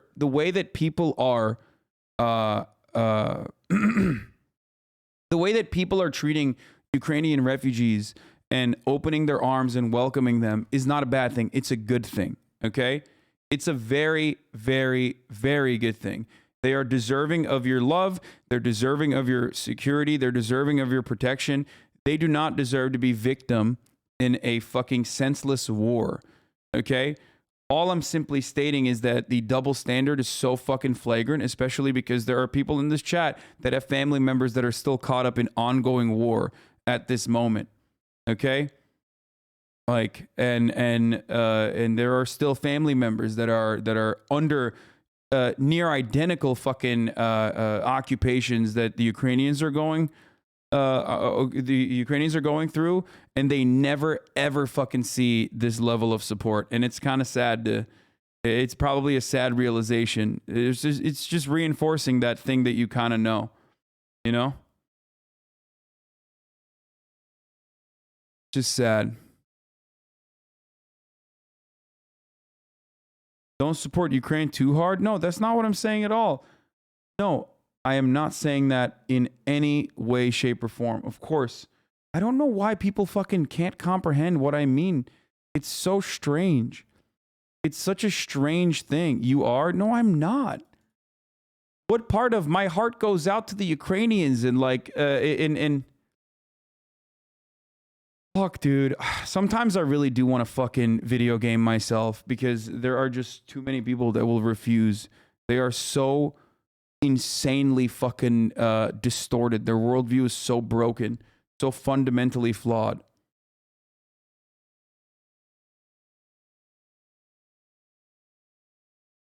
Yeah, I know. Since I got on fucking the front page of, I got went viral on 4chan again recently. It's just we've had a fuckload of Nazis and dickheads in here that spend all of their time.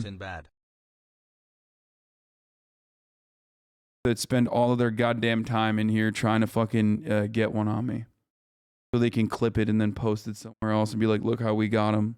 We got him so mad."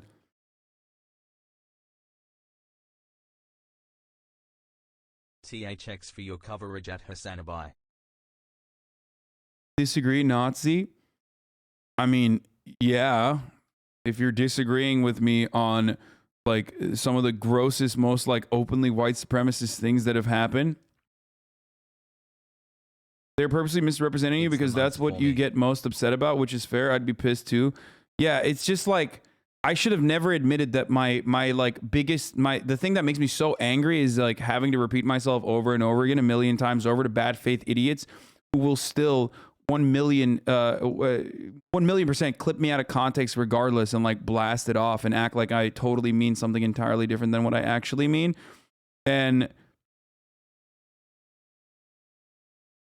it's very, very weird. It's just they keep doing it. Okay. Has happened to them, and this now the unthinkable has happened to them, and this is not a developing third world nation. This is Europe. It's Robert Moore here in the studio. Yeah, dude, it's nice, bro. Fucking nice. Du régime syrien soutenu par. He's saying it's an important question. We're not talking about Syrians fleeing. We're talking about Europeans. On parle d'Européens qui partent dans leur voiture, qui ressemblent à nos voitures, qui prennent la route et qui essayent juste de sauver leur vie, quoi. Et ça. It's like fucking insane to see, dude. Question de dire est-ce que vous êtes vraiment 50 nuances de racisme. To put bluntly, dude, like. No one is saying don't open up your fucking arms to the Ukrainians, okay? That's great. But, like, can you just not do it while being fucking racist as shit? While simultaneously just, like, literally openly admitting how you have a double standard?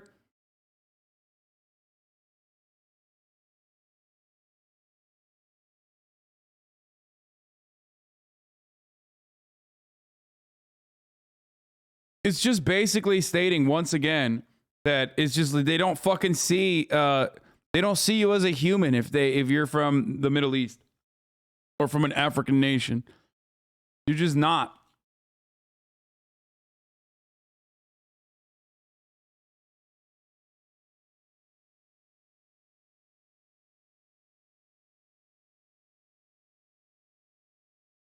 Anyway, there are no double standard. People are different. They aren't all immigrants. Now that's fucking racist. What? I always forget that I just have like some of the most deranged motherfuckers in here that just like say the stupidest shit too. They're all refugees, you fucking idiot. If you are fleeing Ukraine, you're a refugee, okay? The only difference, if you're fleeing Syria, you're a refugee. The only difference is that oh my God, what the fuck is this? Oh, Jesus, stop.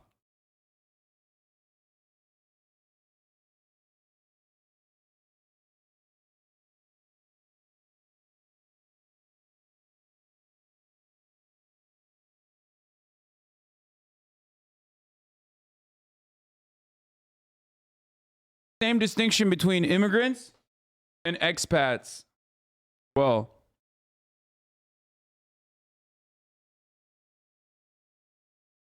anyway. Bazinga. By the way. How the Avengers would react to the Russian invasion of Ukraine, a thread. Captain America, don't worry, guys. I've seen these Russians before. I've seen Stalin. Putin doesn't stand a chance. Throws shield at a Russian soldier, snapping his spine. Black Widow enters NATO headquarters. Head of NATO, please save us, Black Widow. We can give anything you need. Black Widow, I only need one thing. NATO, what is it? Black Widow, courage. Oh, and a couple guns if you can spare some, she wisecracks. Black Panther, I know what it's like to avoid the world for all these years like you've avoided Russian President Zelensky. This is followed by a thunderous Yibambe chant as tens of thousands of Wakandans converge on the Ukrainian border. There's no way this is real. This has to be a troll. I refuse to believe that someone has like a real brain and is thinking in a real way that like this is good. Hassle to you all. Okay? The real thing you need to avoid is the top of the hour ad break.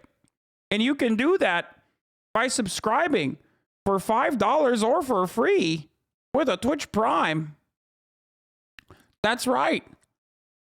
Yeah, there you go. Boom, bitch. Thanks for the solid takes. There's no fucking way that that was a serious threat. It's probably sarcastic or something. I don't want to believe it.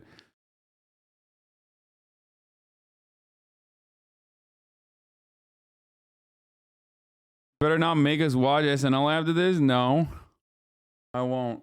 Go Ukraine. Thank you, Half Pint Streams, for the 5. Get the subs. Here's the 1 minute ad break now.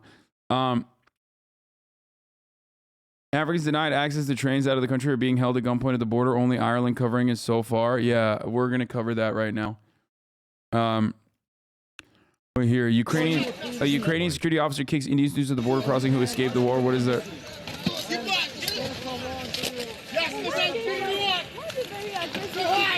I don't know if this is a new video. I don't know if this is an old video. I don't know what this is from. There's not enough context there. There's not enough context there for me to say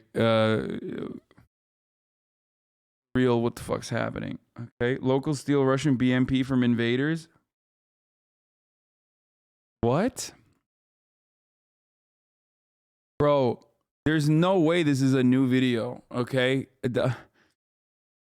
I don't, maybe it is, but I don't think it is. It's funny, but I don't think this is a new video.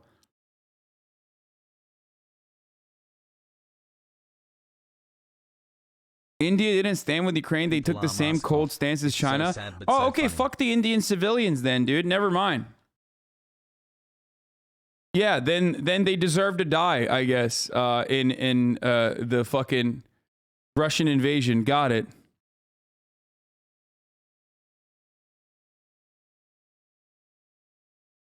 Oh, is there a Z painted on its side? Okay, that makes sense then. It could be new.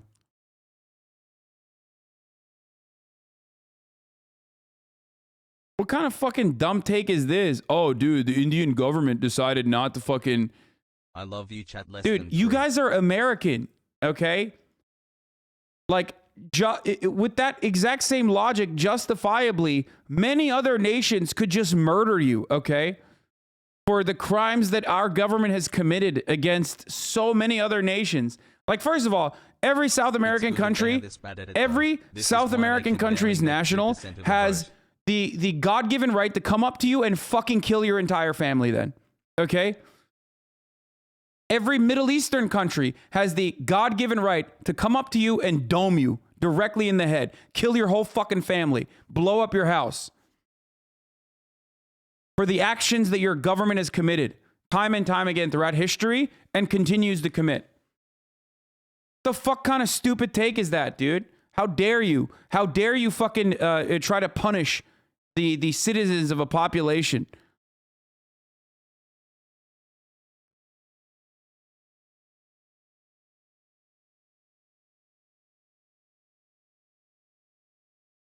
That's insane.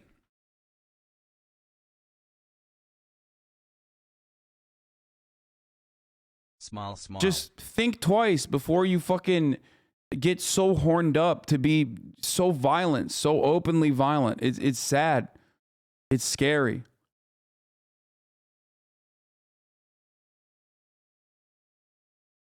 Better close VODs. Rats are smirking in the chat. I mean, who cares, dude?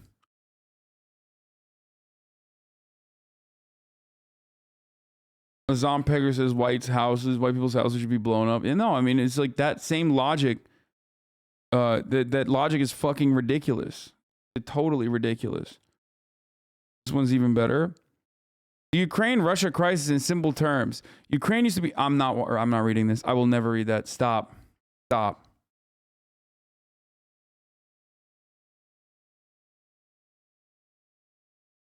Dublin, the Irish Times. Africans trying to flee Ukraine complain of being blocked and racist treatment. Where's the video? There's a video of this. Society. Right?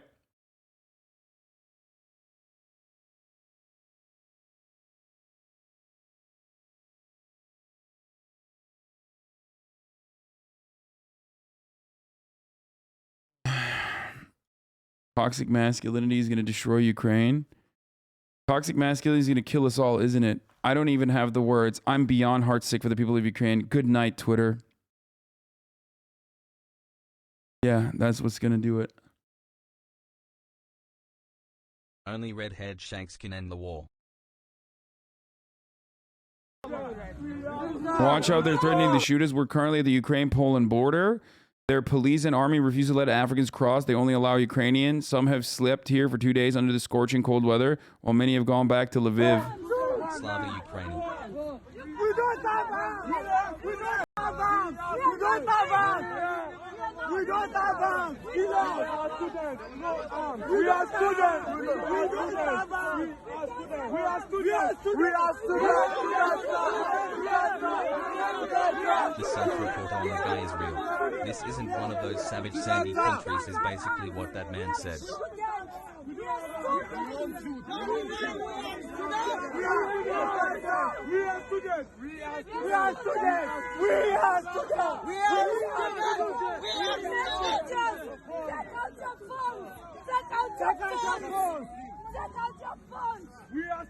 I love that people are being like, well, the decree means 18 to 60 can't pass. First of all, that's for Ukrainian nationals. And number two, there are women in that crowd. So how do you pair that up? Are black women magically considered Ukrainian men now, too? Just like the African students, the African male students are now Ukrainians trying to escape?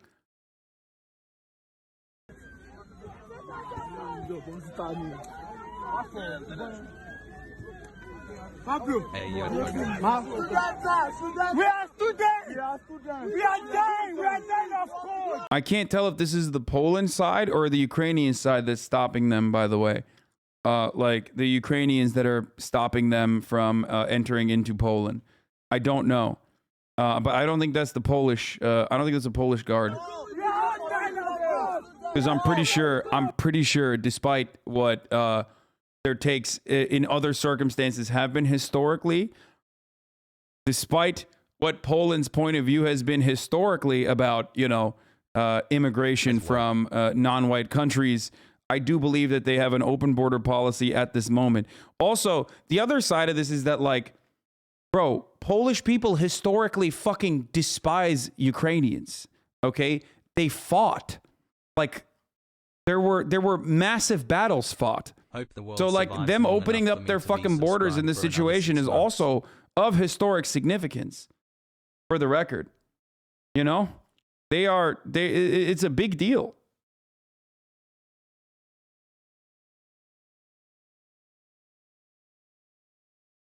They just hate Russians more. Yeah. I've ever had. Everybody go down! I'm Polish and half black and bet my life they would throw me back into Ukraine in a heartbeat. I mean, listen. This instance, like this time around, I think this is on the Ukrainian side that are stopping them. Everybody go down! We are dying of cold!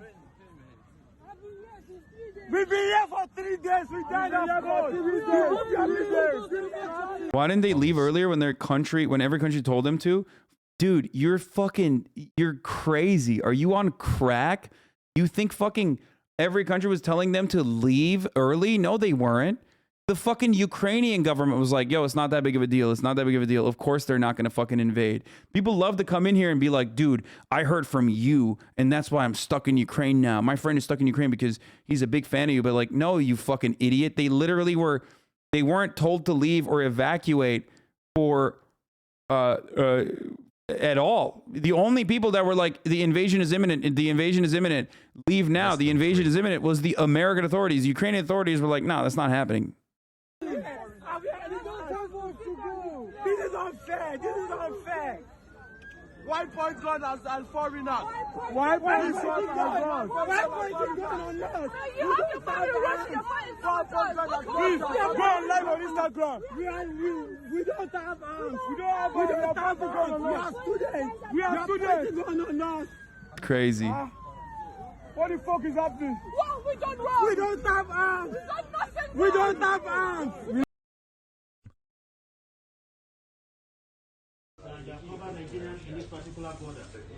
This is us.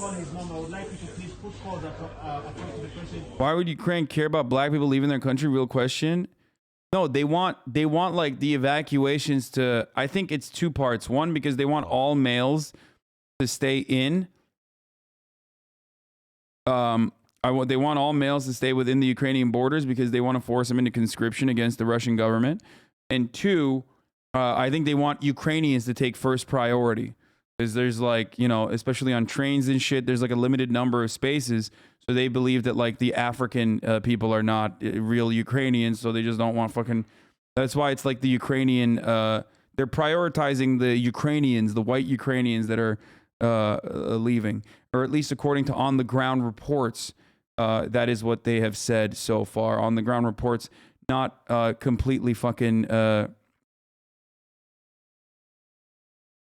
Can you even force non-citizens such as students into conscription? I don't think so. And disturb them. If you have family members who can get across to them and disturb them. We're so stranded. We've not eaten, no place to rest. We're just here. And like we just left the cold outside for like 6 hours. We've been outside. We've been begging, pushing, dragging, like it's been so traumatic just trying to get into the border and we're not able to get there. Since morning we've been told that all Nigerians, the embassy has gotten buses for us and stuff, but we've not seen any.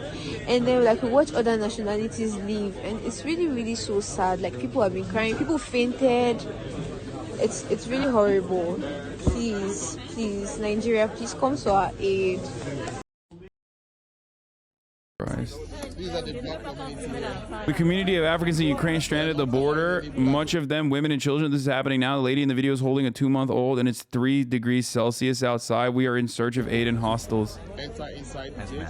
It's like 35 degrees. It's only Ukrainians that they are allowing in. Even the ones with kids, they're not allowing them in. They only have been here for days and nobody's asking any questions. Only Ukrainian women and kids they are allowing in through this gate. Nice, all bro. the places blocked and all are full of blacks from different communities, from different countries. Nobody's talking to us. Don't say this is okay, please. What? Why in the ever-loving fuck would I ever say this is okay? Why are people fantasizing about like the diametrically opposite take that I would take on a particular situation? When have I ever made you feel like I would ever in a million fucking years think that something like this is completely fine? Dude, I have the worst schizo posters, dude. I just like, it's gotten way too much. It's gotten way out of fucking hand, dude. It's too much. It's too much. I'm losing my fucking mind a little bit. I'm like I think I'm going crazy. People just like they literally just like fantasize about a take that not only would I not have, but would be the exact opposite of my take during my actual fucking take. These are the black community here. They are not allowing any black people to enter inside the gates. We are all here. It's only Ukrainians that they are allowing in. Even the ones with kids. Suddenly I can't distinguish old chatters from the new ones. Monkball. For days and nobody's asking any questions. Only Ukrainian women and kids they are allowing in through these gates.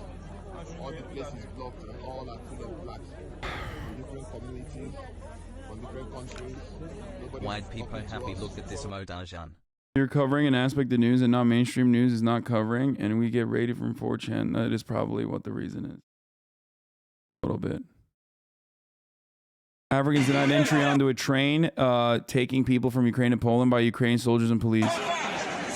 Africans were forced to wait until all Ukrainians had boarded the trains before they'd be allowed to get into one.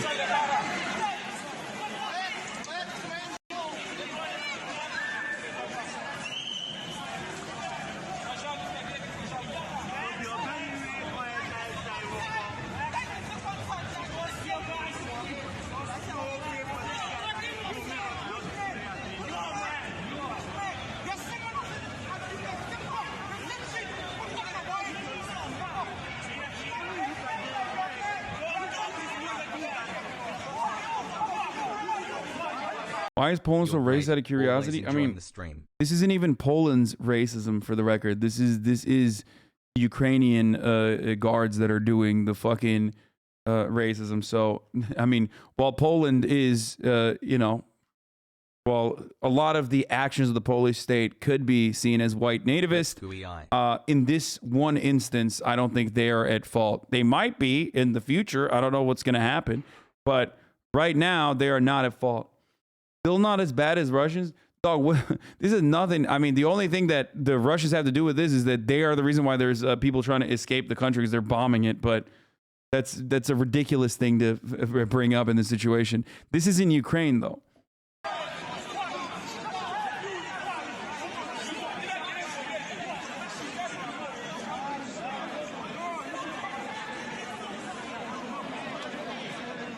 And by the way, it's not just men that they're not allowing. They're not allowing black women and black children on the trains too.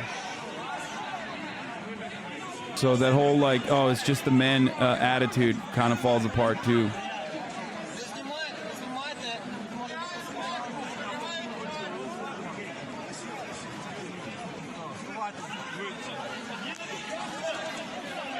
Please don't do this. Don't do this. Они неправильно делают, неправильно.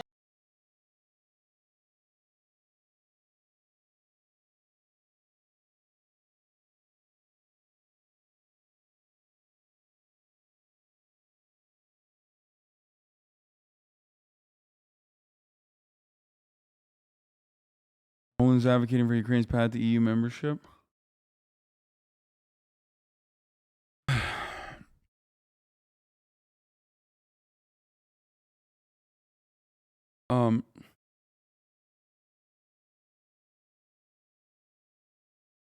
EU countries are going to send in fighter jets. Is this not a massive escalation from NATO members?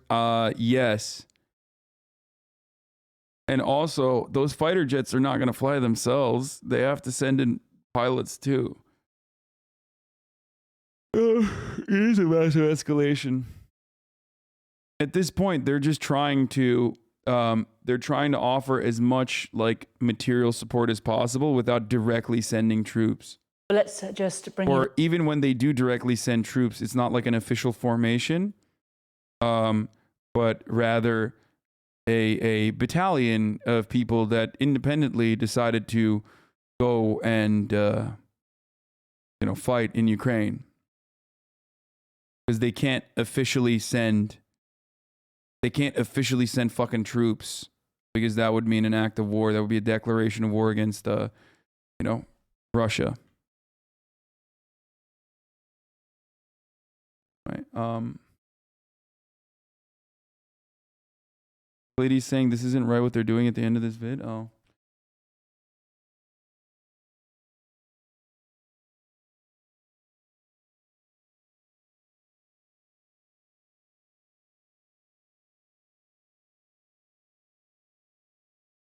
Need for denazification is totally fake, right? Dude, if you want to denazify a country, you don't fucking go and like, no, that's bullshit.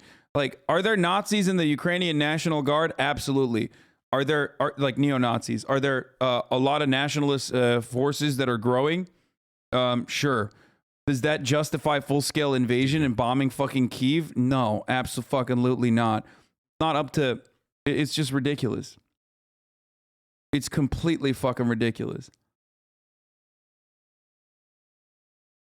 It's just like Putin is using what all like liberal imperialist powers have used in the past to act like what he is doing currently his conquest is justifiable.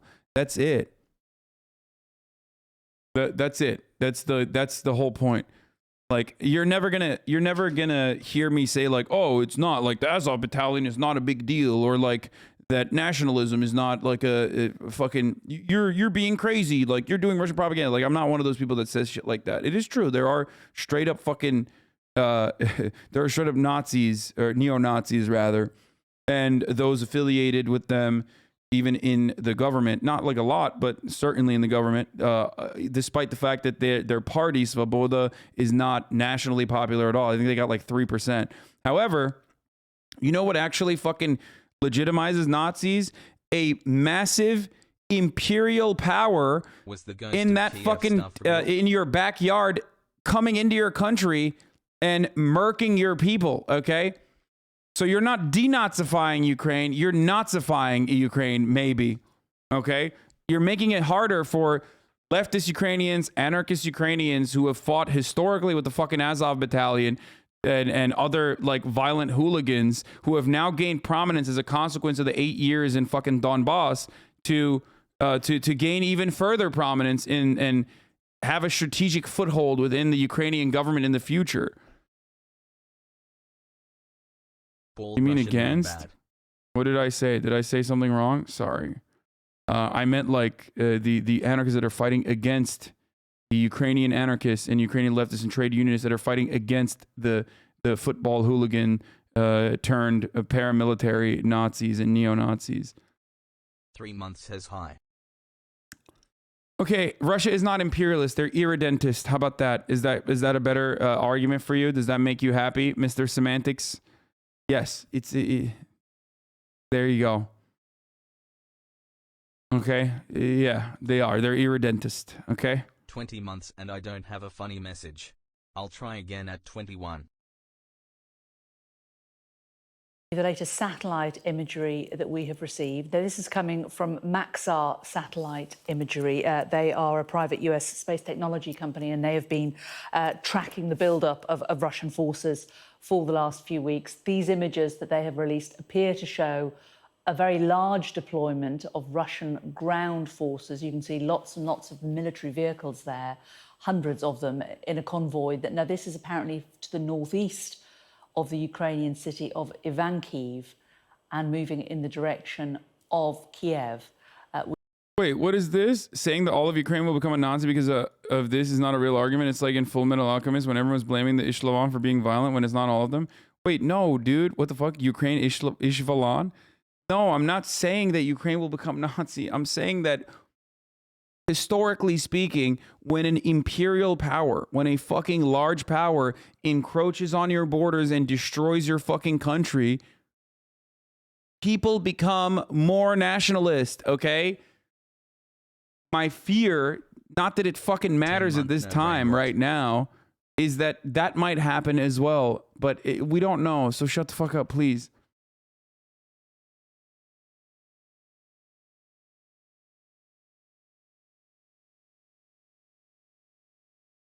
Anarchists are literally fighting alongside Nazis in Ukraine, or at least they tried to. Yeah, you know why, dude? You know why the anarchist battalions that used to fucking fight the Azov battalion are now turning in and joining forces with them? Because there's a larger fucking, there's a larger problem at play. That's what I've been saying. This is literally proof of what I am saying. I don't know if you're showing this as a fucking dunk or whatever, but this is exactly what I'm literally saying. This is historically exactly what happens. What do I always talk about with like respect to the Middle East? People are like, "Oh, Middle East, they're so conservative. They're so conservative." Yeah, dumbass. Who do you think ISIS is throwing off fucking buildings when they're throwing off gay people off of buildings? When ISIS is throwing off gay people off buildings. Who are they throwing off? They're throwing off not gay Americans. They're throwing off other gay Muslims, dumbass. Okay?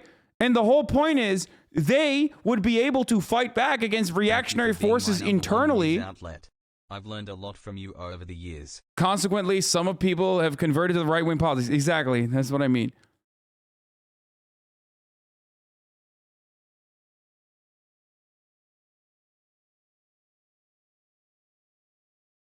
The issue is People have no way to fucking fight back internally against reactionary forces if a country has no sovereignty from an imperial power.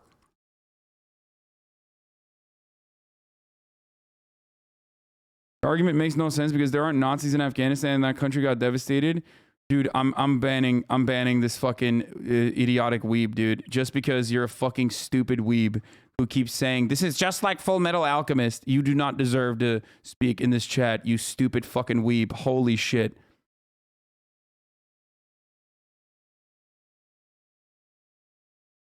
Really just like my anime. In a world where I can get news like this. This is just like my anime. Massive Russian convoy seen outside of Kyiv. We understand that this position is about 40 miles away, which is about 64 kilometres away.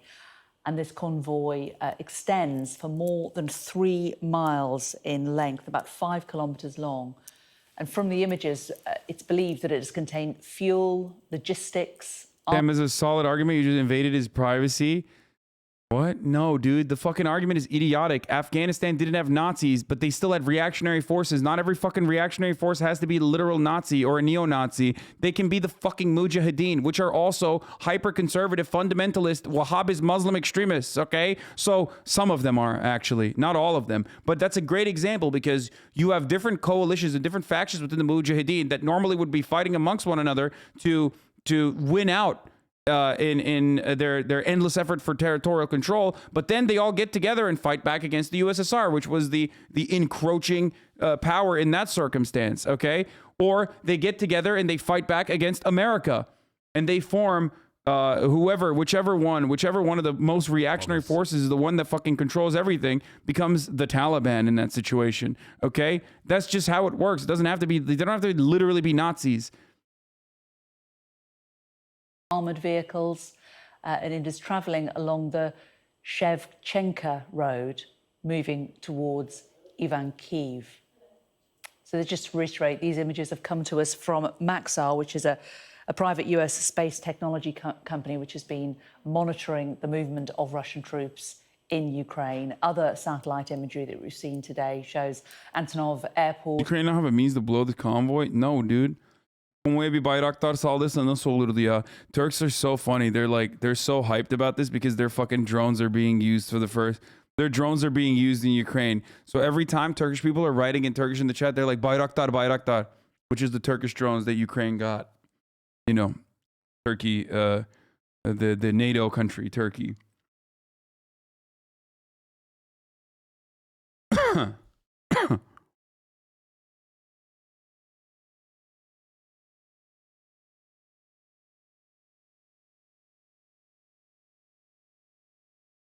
So here, we haven't talked about the Russian side of this equation yet. Russian state TV says, our submarines alone can launch more than 500 nuclear warheads, which guarantees the destruction of the US and NATO for good measure. The principle is, why do we need the world if Russia won't be in it?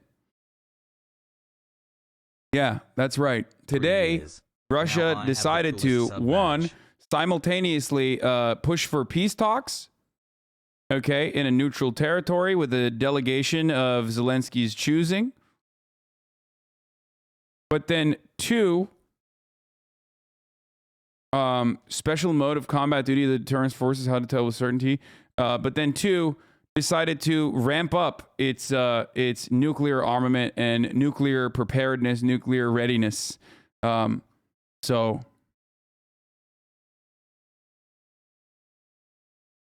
So do with that information what you will. Hold on one second. Let me just look through this real quick. I think I had a fucking thread up here that I'm missing. Didn't I have a fucking thread? Or I guess not. Do you think he will launch nukes? Do I think Putin will launch nukes? No, not right now. Here are some Russia invades Ukraine updates. Putin has nuclear forces on high alert. Top officials in leading NATO countries have allowed themselves to make aggressive comments about our country. Therefore, I hereby order the Minister of Defense and the Chief of the General Staff to place the Russian Army Deterrence Force on combat alert. This is dangerous rhetoric. This is a behavior which is irresponsible. And of course, if you combine this rhetoric with what they are doing on the ground in Ukraine, waging war against the independent sovereign nation. I mean, here's what it is. They see what they're doing. Putin, in of course, an incredibly unjustifiable act of war, has decided to enforce its red line, his red line, and has basically said, like, no, you can't do this. You know, I'm going in. Fuck you. It doesn't matter. And if you involve yourselves as the rest of the world, if you involve yourselves in our matter here, in what we are doing in Ukraine, then we're going to fucking put the fear of God in you as well. If anything, you know, this is an opportunity for the rest of the world to feel just a little bit of the fucking fear that the average Ukrainian is experiencing on a daily fucking basis. You know what I mean?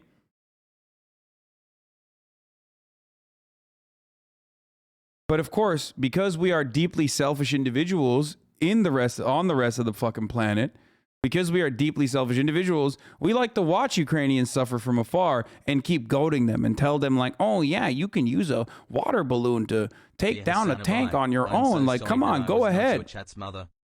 Okay, it's just the truth. It's just the fucking truth. Russia is behaving in this insane capacity. But they're destroying Ukraine currently. They're fucking killing Ukrainians, okay? You don't get to live in your fucking little bubble, in your safe little bubble, especially, I say this as like the American delegation.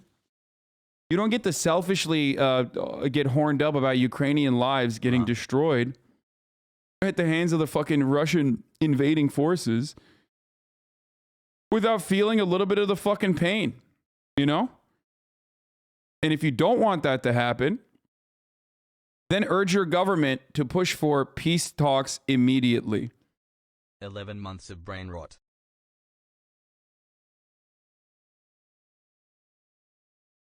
Yeah, but Q's been telling me. What is this? Wow, the Russian VDV column in Bucha was destroyed apparently by artillery or MLRS fire, including BTR-82A, BMD, and other vehicles. Hassle.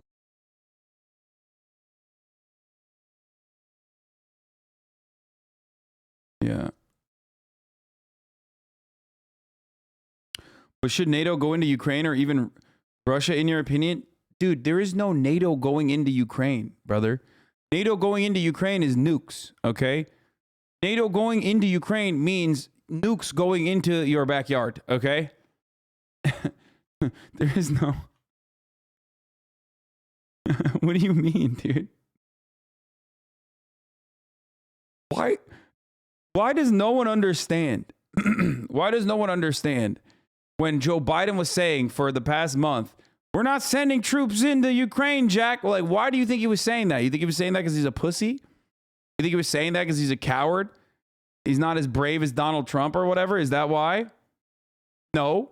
10 months. Because bad time to celebrate, but thanks for not getting it's a chicken or the egg situation, okay? NATO's existence and its encroachment onto, like, Russia's backyard at the behest of, in some instances, of the fucking, or a thing that, like, the countries that are in Russia's backyard want,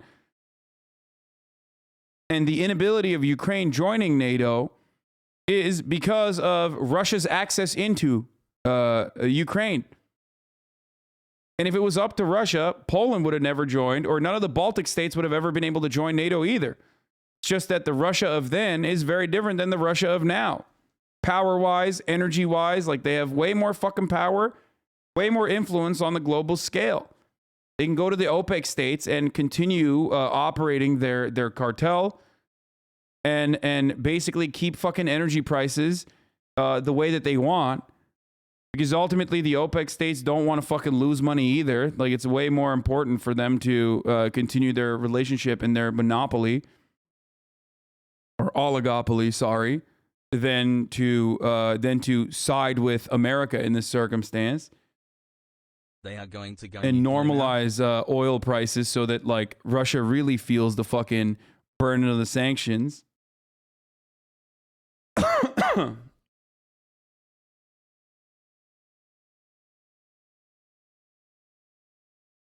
Don't justify Putin's action with nothing has since 2014 when Russia invaded Ukraine and took Ukraine off the table. Wait, what?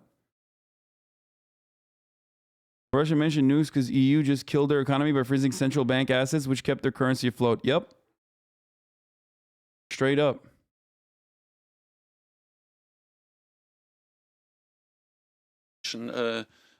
Conducting full-fledged invasion of Ukraine, this adds to the seriousness of the situation, and that's the reason why we both provide support to Ukraine, but also why we over the last weeks and months have significantly increased the presence of NATO in the eastern part of the alliance. US, but also European allies are now stepping up with more troops, more ships, more planes. And why we also have to realize that we are now faced with a new normal for our security. There will be some long-term consequences, and this is just the beginning of the adaptation that we need to do as response to a much more aggressive Russia.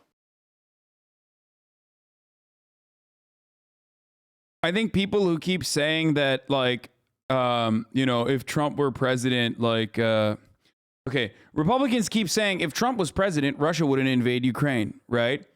And then liberals say, well, that's because, Trump didn't want to give guns to Ukraine. Well, okay. Then you're literally telling on yourself, and you're admitting that, like, the stated goal of Russia is to fucking stop Ukraine from ever joining NATO.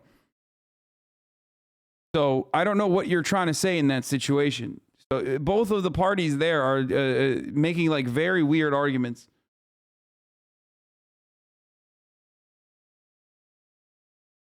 I know Kosovo is now asking to join NATO as well.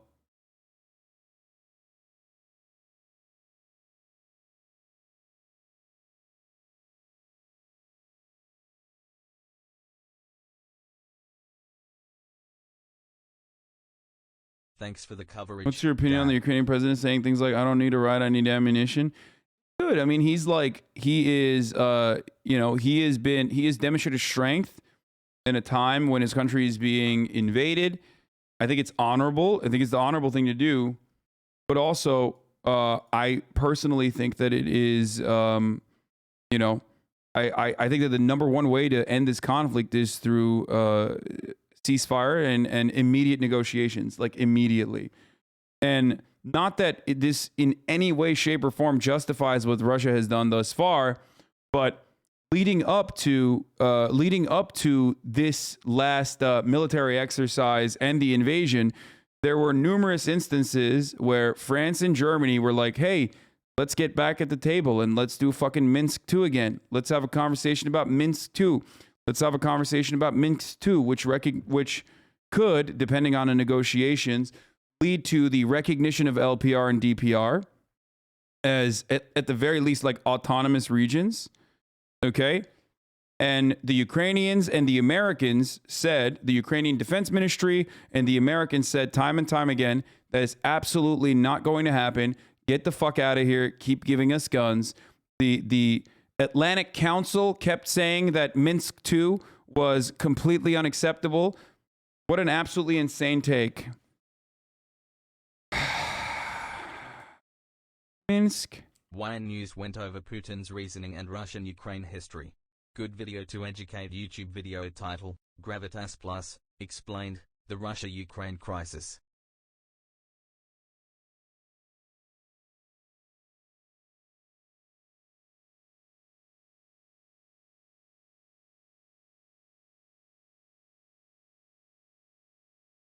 Okay, here. Let's start with this one. Ukraine-Russia crisis. What's the Minsk agreement? Francis Macron says the 2015 ceasefire deal between Kyiv and Moscow offers a path to peace.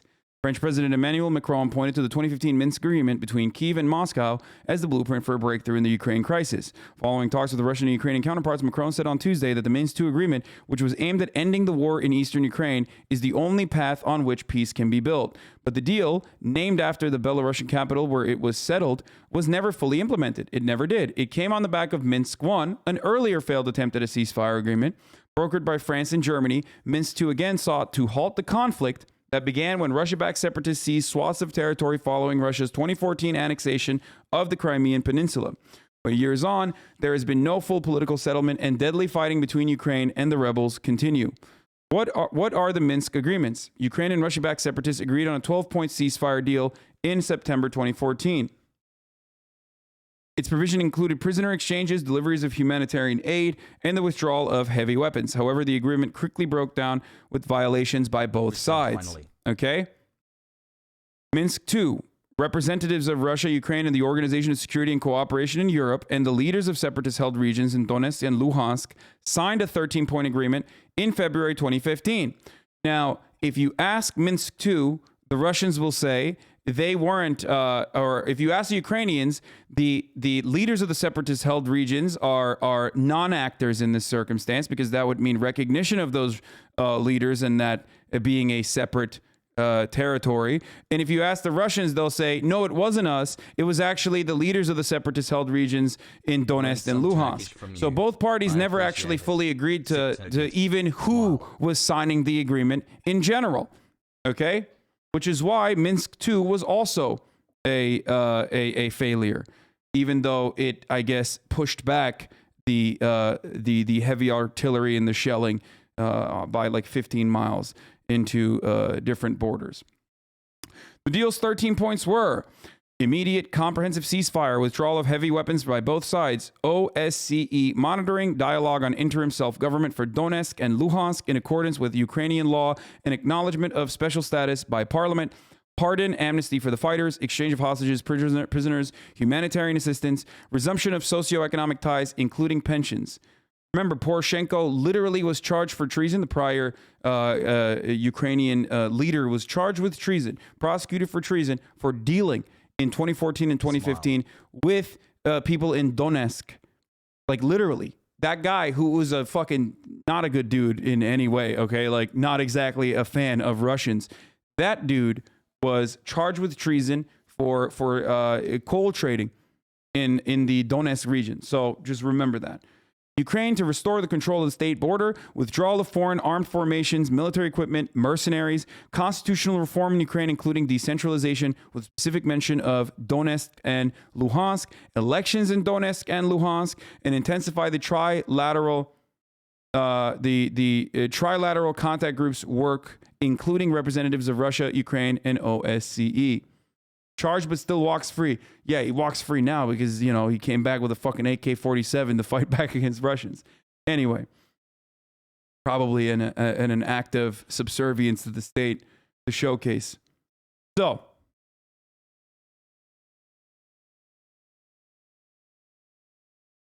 why has the 2015 agreement failed to end fighting in eastern Ukraine? Because the Minsk 2 deal set out military and political steps that remain unimplemented.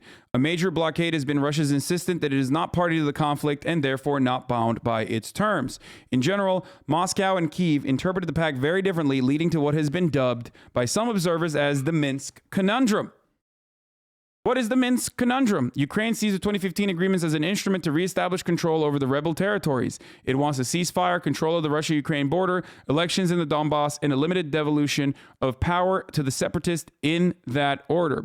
Russia views the deal as obliging Ukraine to grant rebel authorities in Donbass comprehensive autonomy and representation in the central government, effectively giving Moscow the power to veto Kyiv's foreign policy choices. Only then would Russia return to the Russia-Ukraine border control to Kyiv's control. Okay? Now, this is not good for Ukraine. It's not, or at least in the eyes of the Ukrainian authorities, who feel as though the best possible way out of this deal is by, continuing to fight against, Russian separatist forces that are absolutely being materially supported by the Russian government in a proxy war against Ukraine. That the best way to do this, possibly because they feel way more confident, as a consequence of the American state making it seem like they would offer them NATO entry, okay, and telling them that they're going to offer them NATO entry, has I'm disgusted by this fucking chat and this fucking community.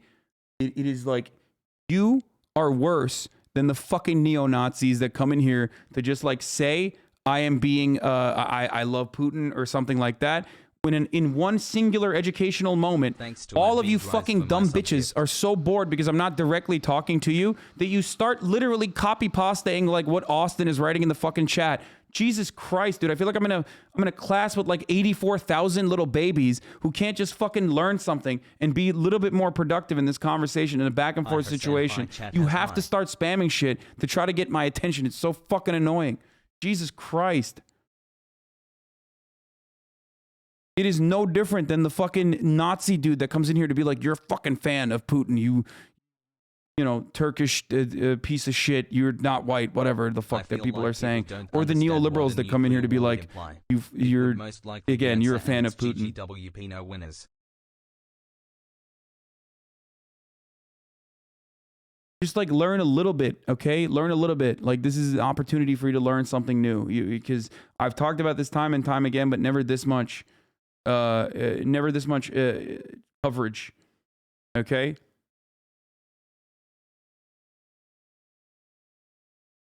Moscow may see Minsk II as a way to guarantee its central security demand that Ukraine is never allowed to join NATO, which is true. That is literally what the point is, but Ukraine was never going to be allowed to join NATO anyway, so it doesn't fucking matter because Germany and France never wanted Ukraine to join NATO, and they have to vote in to join allow Ukraine to join NATO.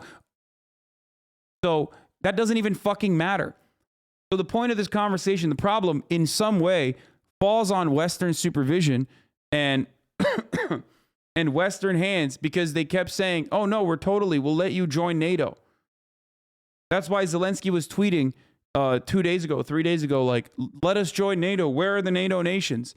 And I've talked about why they can't join NATO because of what is happening currently. Because of the likelihood of what is happening currently. Okay? Because it is considered Russia's red line.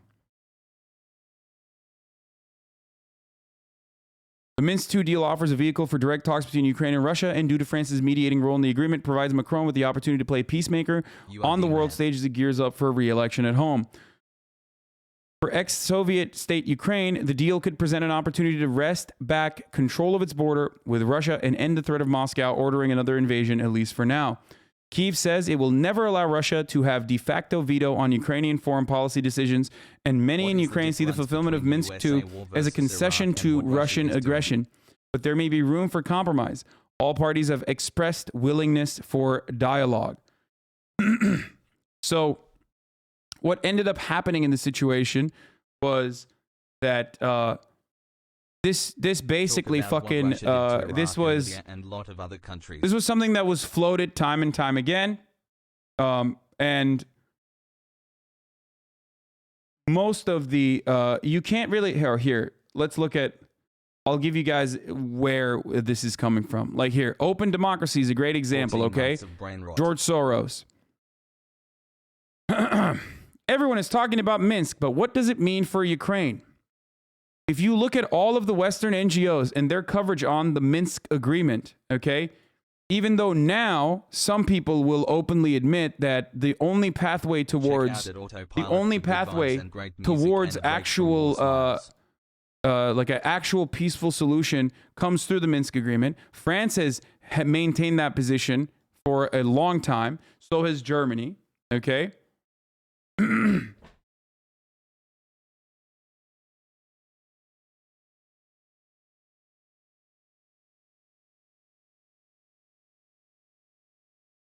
They believe that this is the best way to engage in a ceasefire. They believe that this is the best possible way because, like, they don't want this that's happening currently to happen. Okay? But the issue at hand, and I can't believe I'm like handing it to fucking Macron in a situation like this, or Germany in general, but the situation at hand is this. I made it. America doesn't want it. These NGOs don't want it. The Atlantic Council doesn't want it. And they are willing to act like they would allow Ukraine into NATO when they and everyone else knew from the jump that Ukraine was never going to be able to get into NATO. Wow. Okay? That's it. Everyone's talking about Minsk, but what does it mean for Ukraine? If Ukraine accepts Russia's interpretation of the Minsk agreements, it could face indefinite Russian influence in its affairs and an internal backlash. Here. I think it was like January 21st, where like the defense minister of Ukraine literally said, where is it?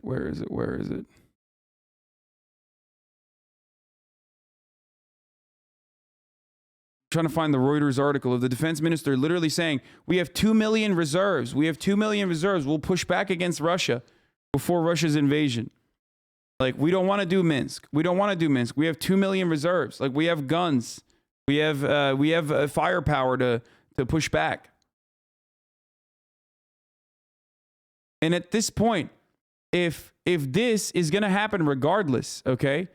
If Russia is going to behave in this fucking erratic, violent superpower, then why not try every fucking option you can, every diplomatic option you can, and then continue to pump Ukraine full of guns and you know, tell them sweet nothings at night that you are actually with them when you are not, and you never will be, because you don't care about their fucking safety and security, and you don't mind that they are being used basically as a weapon to cripple a foreign adversary, and all of the lives lost in that process are going to be in vain.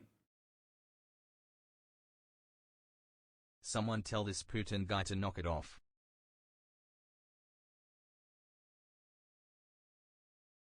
That's my take.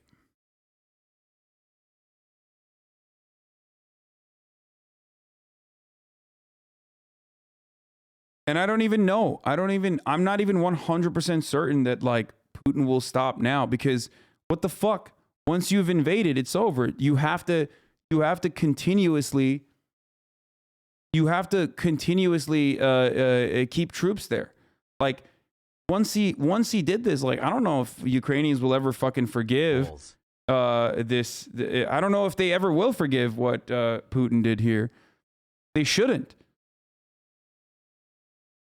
How the fuck would you forgive that if you're being bombed in the shit? And I don't know how this will end. I don't. 20 months. Because once you invaded and once you started bombing, like, you know, territories, and you didn't even do like as good of a job as you thought you would do, and you ended up like ceding a lot of ground, and you know, Ukrainian airplanes continued fighting and flying, and you didn't get all of their anti-air positions, and your troops are fucking, you sent in the conscripts, then your surgical strikes were not as surgical, okay? When all is said and done, you created a hero. If your goal was to undermine Zelensky, and if your goal was to undermine the West, all you ended up doing was make Zelensky, who was otherwise a relatively unpopular figure that people used to make fun of, he's like a comedian, you know, yada yada, into a legend, into a heroic figure of Ukrainian sovereignty. You made all of the other countries in that region, that haven't joined NATO yet, definitely 1000% want to join NATO. You gave them reason to join NATO and justification to join NATO. And also, you are now engaging in a fucking war of attrition and an endless occupation in your backyard. Keep up the work, courtesy. Where the rest of the world has shut you off effectively, and there is no adequate end in sight.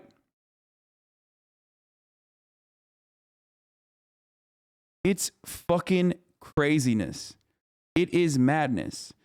And these are the reasons why I said I don't believe that he would do this. It was such a gigantic fuck up on every capacity that, like, it just doesn't make It just does not make any sense whatsoever that he would do this.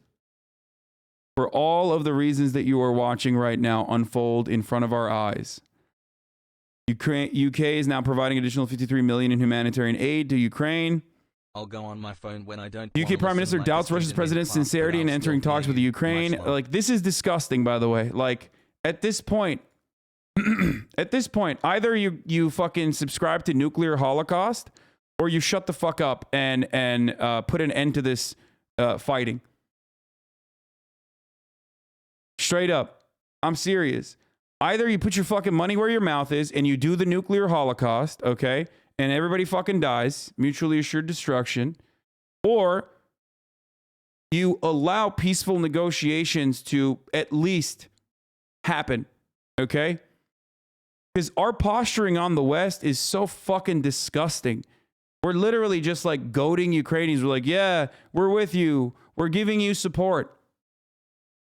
Sending them down a horrifying path. If NATO was never going to allow Ukraine to join, then why would Putin consider Ukraine joining NATO as a possible threat? Kyiv. The Kyiv defense says Zelensky doesn't believe in the positive outcome of negotiations with Russia, but let them try so that no citizen of Ukraine doubts that I, as president, tried to stop the war when there was still a chance, however small, he said in his video address. Oh. I think even in this moment, they're going to say, fuck off. I think Russia is going to come in hot with like, here's what I fear. Here's what my speculation prediction is, okay? And I know I've gotten some stuff wrong, even though the underlying analysis was correct. I am scared.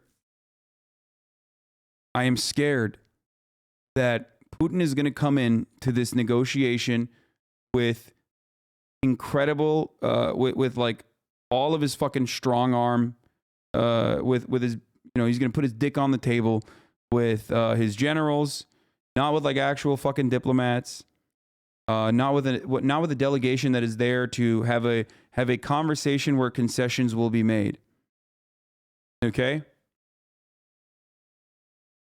I also worry on the other side that the Ukrainians who now feel comfortable or confident in their skill as a consequence of the material support that they've gotten from the West,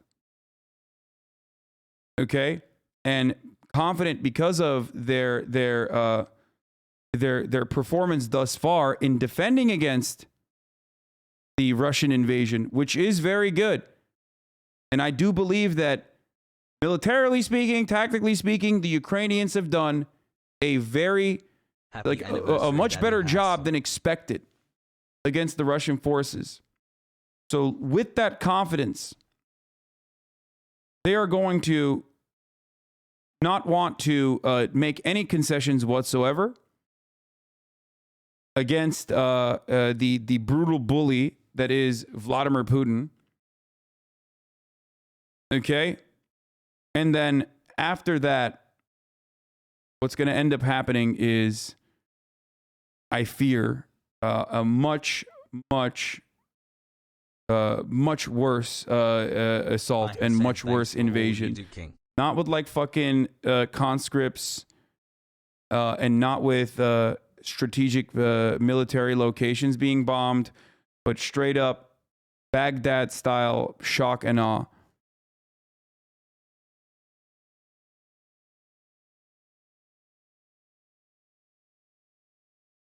Take on the invasion was like looking at 2 + 2 and going, yeah, that's going to be 4, and then it ending up being 92 somehow. The underlying conditions somehow don't add up to the decision.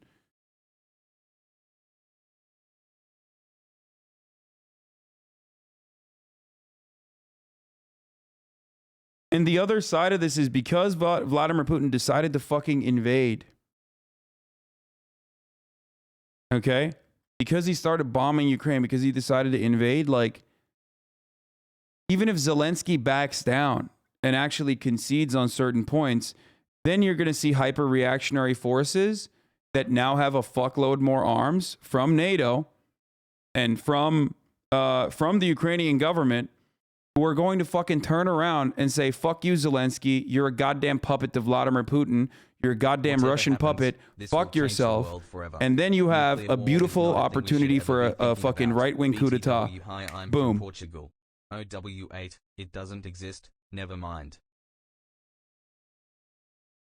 I hope that doesn't happen. But these are what I am. This is what I see. None of the paths to for Ukraine's future look good.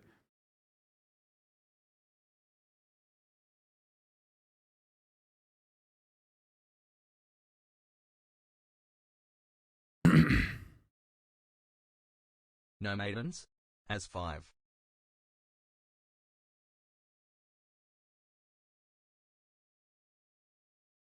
What if Zelensky doesn't approve Putin's negotiation? Do you think Russia will put an end to this? No, I think when Zelensky doesn't approve of Putin's negotiations and doesn't cave to any sort of concessions, is not willing to make any sort of concessions, that then they're going to escalate. Because what you've seen thus far, obviously all invasions have human casualties no matter what. No matter how precise your targeting is, right? But this is limited. And I'm not saying that to defend Russia. What is happening thus far is limited. It's still brutal, it's still violent, it's still horrible, but it's limited. When I say limited, it's not to defend Russia, but it's to get you to understand that Russia has a fuckload of weapons that they haven't used yet. Like you're seeing only the edge of what they are capable of doing if they go balls to the fucking wall. The Russian people will revolt and dethrone Putin. Please. Okay.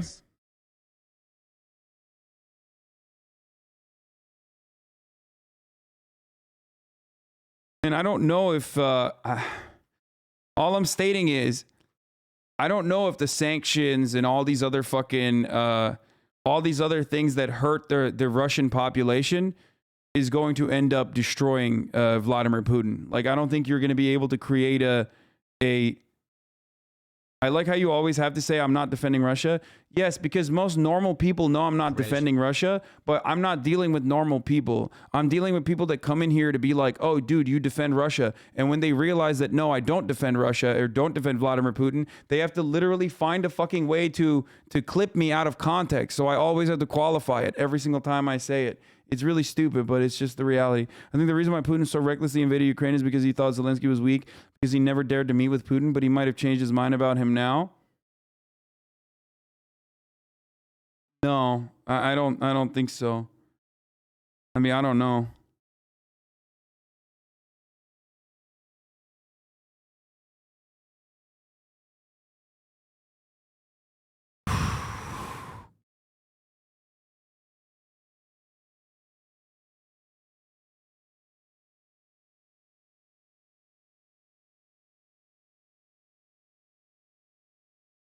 Oh yeah, thanks, man. And of course, Saudi Arabia has confirmed its commitment to the OPEC Plus agreement with Russia. Do you want to know why? Because their cartel and their price controls is significantly more important than you know, being America's puppet state.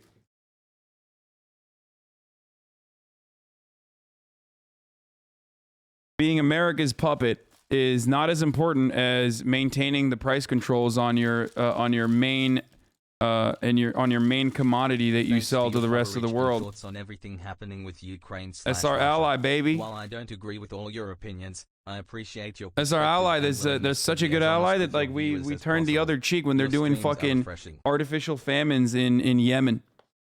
And literally they're using our targeting systems, our weapons, our everything but our, I guess, I mean, everything. They're using our fucking lasers, our targeting systems, our weapons, our bombs, all of it to destroy a country right now and do genocide there. Okay? But they won't even change the fucking the energy prices in order to harm Russia into conceding.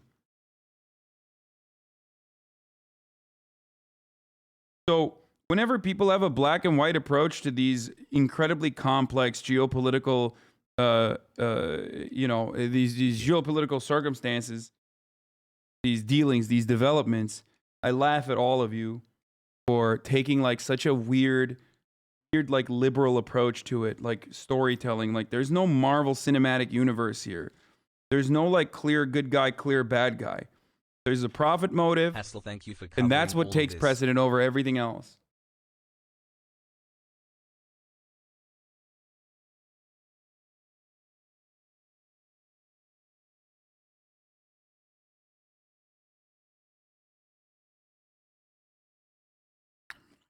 And for people saying, no, Putin is a bad guy, dog, of course Putin is a bad guy. I'm saying everyone's a bad guy. The only people who aren't bad guys are the fucking random citizens, the civilians, the workers, the working class. No shit, they're all fucking bad guys. I'm a leftist, goddammit. Why the fuck would I ever say that the oligarchs are good guys? Of course they're all bad guys. That's why do you think people say no war but class war? Some of you motherfuckers, you know, just thought that like being a baby leftist was just putting a fucking hammer and sickle in your bio and not really understanding what any of that means at all. And it shows whenever there's like real active conflict going on.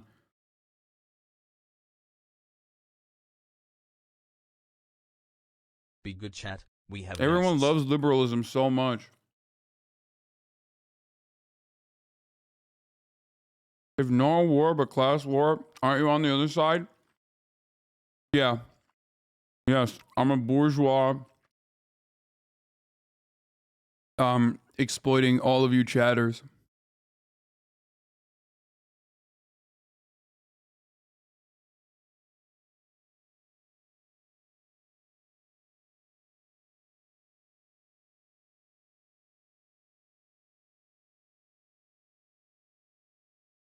Hi. Let's watch DW News. See what the Europeans are defence saying. spending to Parliament on Sunday, which of course is another step in the unfolding transformation of Germany's foreign policy in response to the war. There's more on our website, dw.com. You can follow us on Twitter and Instagram too at DW News. I'm Jared Reid. Stay with us. God damn it, never mind. What are the chances that Russian people will revolt and dethrone Putin? Very slim. None. Like, whatsoever, almost. Vladimir Putin is like super, super well guarded, super protected. You would have to like literally do some like crazy espionage shit to a guy who invented crazy espionage shit. To like kill him somehow. You know what I mean? Other than that, good luck. It's not happening. At least it seems like the bombing and the fighting has like gotten it's been diminished a little bit. What is this? Yesterday, multiple Russian state media published an extremely shocking, even for criminal standards, essay. It presumed Putin solved the Ukrainian question forever, i.e. it presumed Russia took over Ukraine and essentially annexed it in a forever new old union. But this essay was apparently written in a scenario where Russia armed forces had taken over Kyiv and subjugated the country, which didn't actually happen. So what did the state news agency do? They deleted the article as if the plan had never been published in the first place. You click on the article on Skazal. On the link, you will get a non-existent page, but here's the original archived. Okay, one can assume this was just an editorial mistake that was caught early, and the essay did not reflect the state view, except the same essay was carried out by the other state-run channels too, like Sputnik. So indeed, this was meant to toast a greater Russia outcome that never happened. Here's the plan the author had and apparently was seen as endorsable by state media. I don't know if this is real or not. A lot of this stuff like is usually misinformation, but I mean, it could be real.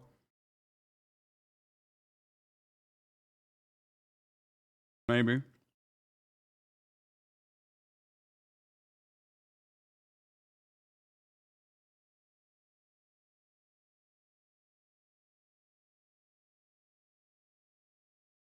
Russians take over city of 100,000 and force mayor to step down. Oh, This southern Ukrainian city has been taken over by Russians. Alexander Svidlo, the acting mayor of the city of Berdyansk on Ukraine's southern coast, said that the Russians have taken control of the city. Svidlo posted a message to city residents on Facebook, on his Facebook page on Sunday, that read, oh, they're fucking slapping Belarus too now, including a ban on imports of products ranging from the mineral fuels to tobacco, wood and timber, cement, iron, steel.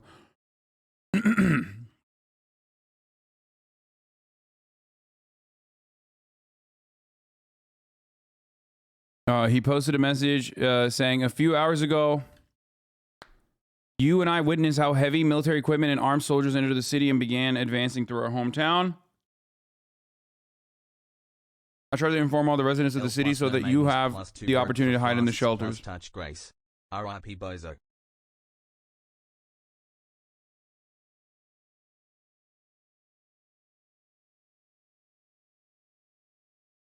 Oh, Touch Grace. L, no maidens. 2 broke for flasks. Touch Grace. R.I.P. Bozo.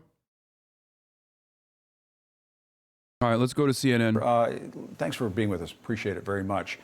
You know, what is your initial read of Putin making this comment today that he's putting his bald and bankrupt forces, his nuclear forces on high alert? Is this desperation? Hold on, let's watch this for a second, and then we'll do bald, okay? Both. What's going on? I want to watch this really quickly because I want to hear what the CNN take is on the nuclear high alert situation. But then after that, we'll do bald and bankrupt, okay? Because the new bald vid is going to be fucking fuego. He's in the Ukrainian-Russian border one day before the invasion, so that's going to be a fucking unique take. Classic bald, even though he sucks, but you know he does do weird shit like this. Of his potential arsenal. Anyway, let's watch this. While some of you will of course watch the top of the hour ad break, because that's coming right now at the top of the hour. There's a 60-second ad break, and I totally forgot to run it. I think at 3, or did I run it at 3? Nope, I did not run it at 3. It's 3:20 now, but I'm running it now. No longer want to see those ads. All you need to do is subscribe. I'm 20 minutes late. I'm sorry. Subscribe for $5 or for free with a Twitch Prime if you have a Twitch Prime. If not, GG's. Maybe you can get lucky and get gifted a sub. Here's the 1-minute ad break now. Let's continue. Been brooding about this huge grievance on all the wrongs done to Soviet Union, Russia. And it's all coming out now. And I think he's... anyone who's lived in existence like that is not normal. And importantly, he's got nobody pushing back. That appears to be the case. But do you think he's losing it? I mean, I think he's a little unhinged. I really do. And that's why these statements bear watching. And I hope perhaps someone in our government, Secretary of Defense, Chairman of JCS, has attempting to reach or seek clarification of these statements. From the Russian counterparts. Exactly. Because, I mean, and what is your sense of what is going on inside the Kremlin, inside Putin's inner circle? Are there people around him who can, keep that under a lid? If Putin wants to do something dramatic. What we've seen with these at-a-distance meetings that he has, because of his paranoia about COVID, and the dressing down of one of his senior intelligence officials in public, makes you wonder what is going on. Is anybody talking to him? Is anyone presenting an alternative view or pointing out pitfalls to what he's doing? It sounds Kim Jong-un-like. I doubt it. It sounds like something out of North Korea.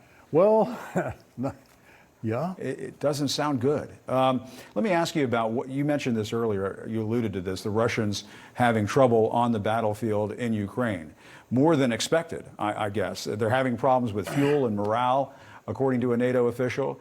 And they're facing a stiffer resistance than expected. I talked to a Western diplomatic official earlier today who said the resistance appears to be stronger than initially expected by Europe. What does that tell you about Russia's their own intelligence assessments heading into this? Well, one thing that people have a hard time gauging is will to fight.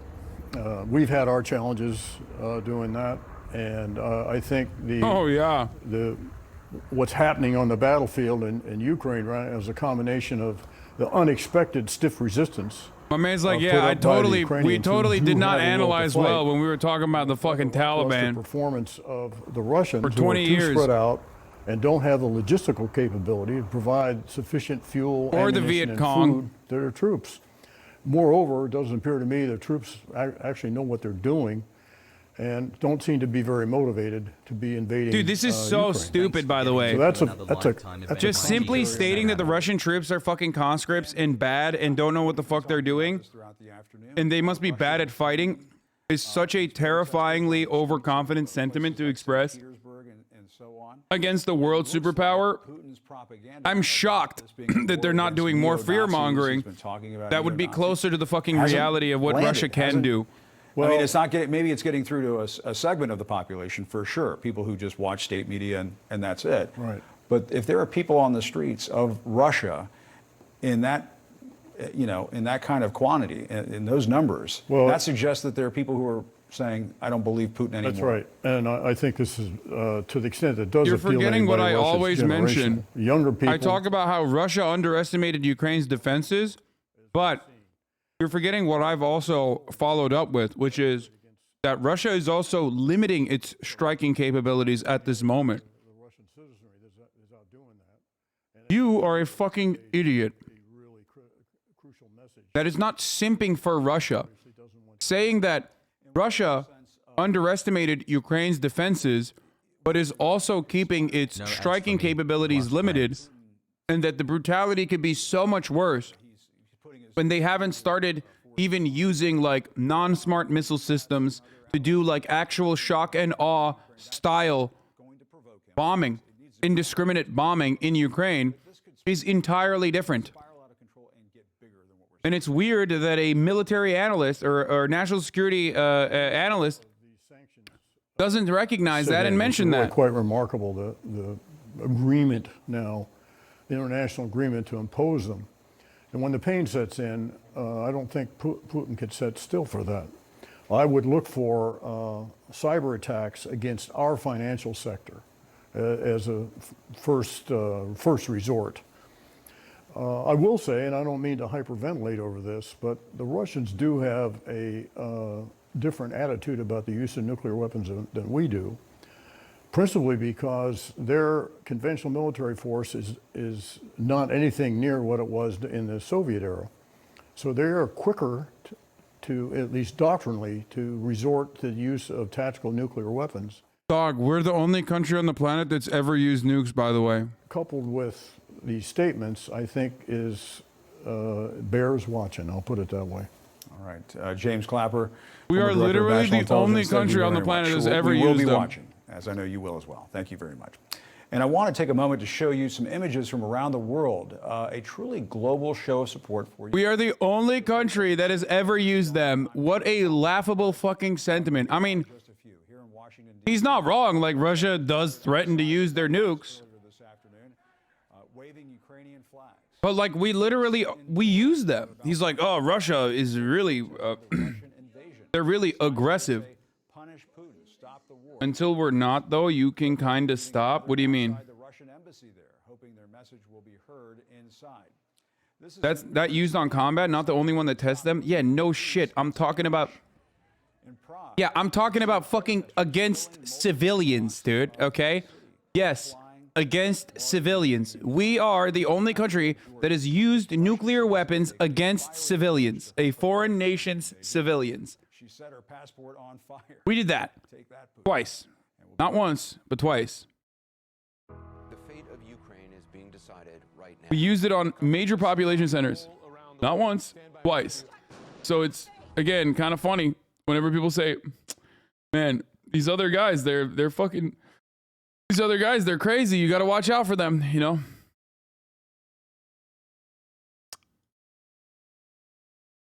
Well, and I have argued that when you invade a sovereign nation, that is a war crime. I mean, I think we're at just a real... What? Condoleezza Rice just fucking go, yeah, you're right. No shot. No shot. Did Condoleezza Rice just go, yeah, you're right. When you invade a foreign nation, that's a war crime. She just said, yeah, I'm a war criminal. That's a good point you're making, actually. Well, and I have argued that when you invade a sovereign nation... I love anti-American sentiment days after Russia invades. I don't give a fuck, dumbass. America's still bad. It doesn't matter that Russia is fucking horrible in this circumstance. Yeah, dude, enough. Don't fucking hurt anyone's feelings. Let America do propaganda like they're the fucking good... They're the good guys in this situation because there's someone else that's also being bad. You know what I mean? Yeah, no, totally, dude. Let me just like... Yeah, America's still bad. America's still the worst, okay? Suck my dick. It's true. That is a war crime. I mean, I think we're at just a real basic point there. Well, I'd agree. It is certainly against every principle of international law and international order, and that's why throwing the book at them now in terms of economic sanctions and punishments is also a part of it. And I think the world is there. Certainly NATO is there. He's managed to unite NATO in ways that I didn't think I would ever see again after the end of the Cold War. Really? Yeah. Well, and I have argued that when you invade a sovereign nation, that is a war crime.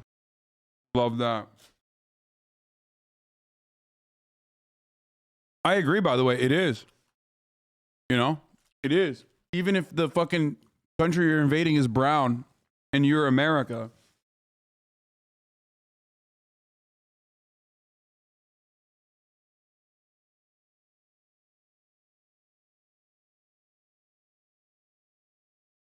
And you are giving a war criminal, an actual honest to God war criminal, a platform on your fucking, on your broadcast, so. Oh, this is, if it's true, this is the first tank ever stolen by a farmer. Ukrainians are tough cookies indeed. Хит нахуй, пиздец, спиздили технику, блядь. Охуеть. Ну это, блядь. All right. Gotta retweet this. This is.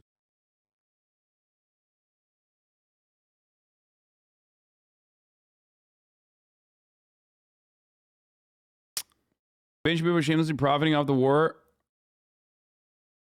Some words of wisdom from a hero in Ukraine. Shop here. I need ammunition, not a ride.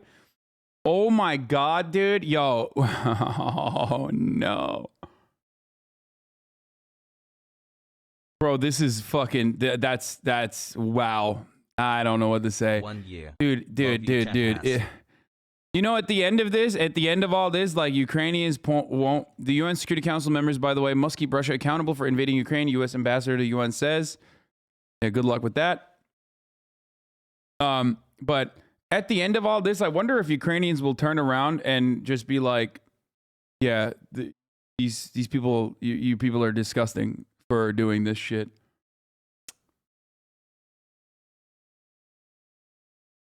You know?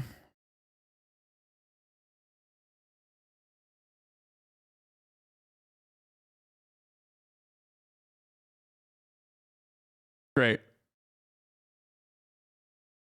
What? Ban with captions. People wake up. This is war. Putin is a scum. Crashed into the fence at the Pukinskaya Square in Moscow and caught fire.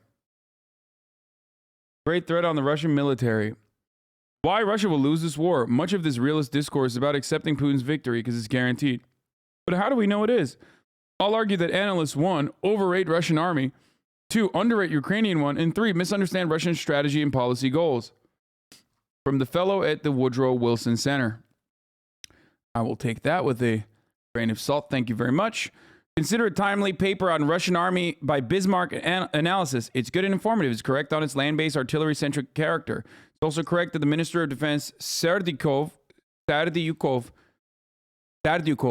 greatly increased Army's efficiency in 2007-2012, but it's still misleading.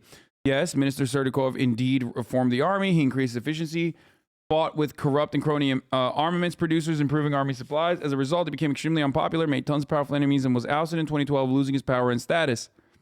His successor, Shoigu, knew better than that. Now, who's Shoigu? Shoigu is the only single Russian minister who interruptedly worked in government since 1991, since the very beginning of the Russian Federation. He worked for all presidents, all prime ministers, avoided all purges. What does it mean? It means he's a cunning political entrepreneur, good in forts, yada yada. Like so fucking palace fancy, dude. I hate this. Serdukov fought with the interest groups and was destroyed. Shoigu was smarter than that. He launched a PR campaign presenting himself as a savior from the Serdukov legacy. Whatever his predecessors did was dismantled. Media cheered, people cheered, interest groups cheered. It's a very, very typical problem. Efficiency maxing requires ruthlessness in dealing with established elites and interest groups. Meanwhile, court politic maxing. What the fuck? A Woodrow Wilson Center fellow is like saying court politics maxing like is a fucking groiper. What is happening on the planet right now? I despise the. Would the world be what better the if fuck everyone is this, could go to dude? therapy? Or do they keep people away from that on purpose?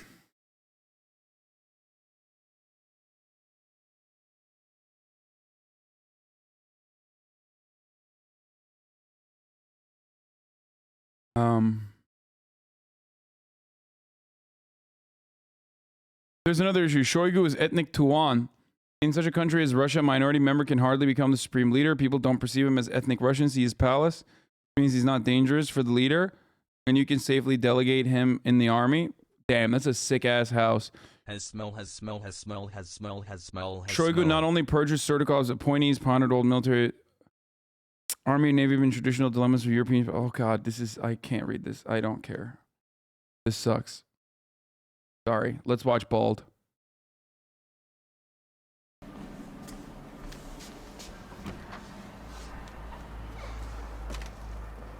Good morning, guys, from Przemyśl here in southern Poland. Just up the road stands the border with Ukraine. Ukraine, a nation which, well, if Joe Biden and the British press are to be believed, stands on the cusp of a devastating invasion by none other than Vladimir Putin. I'm now gonna head into Ukraine and cross that vast land. I guess Bald was watching me that week. Hello, chat has high. Just like...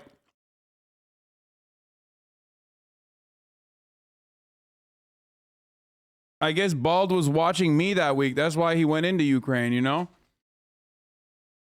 He was probably like, Hasanabi said that no invasion would occur. Visiting some of its border areas and hopefully meeting some of the locals and asking them what it's like to live under the shadow of a war. Join me. Well, every journey has to begin somewhere, and ours is beginning at the old abandoned communist bus stop.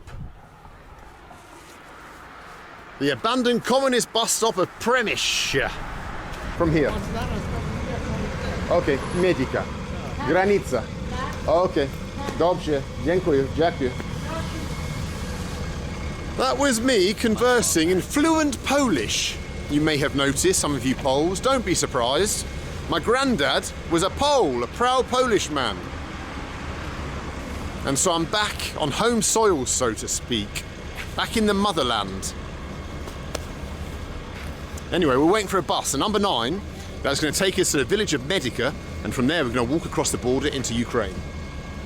And there they are. The lovely Polish people. Could be related to these two people, you never know. Okay, I'm going, bye-bye. Do widzenia. Wow. Dobry dzień, pan. Enough? O, bardzo dobrze.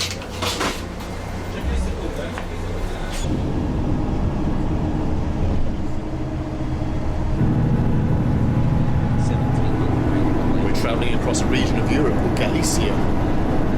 So many battles, First World War, Second World War, Napoleon, all passed through this region of Europe.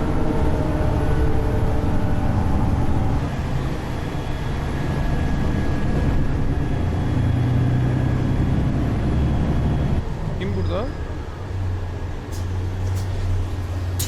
Dziękuję pan. Wait 1 second, guys. I don't know what's going on.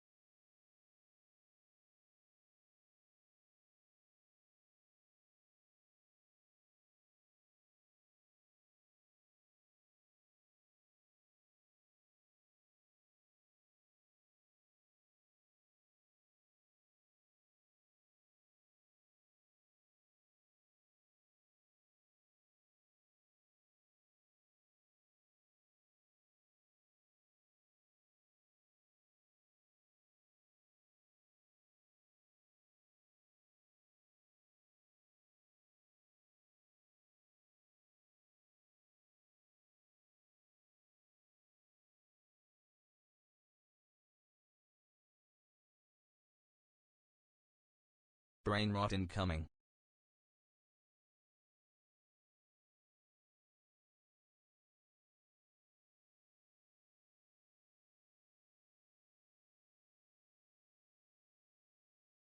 I have an unexpected visitor that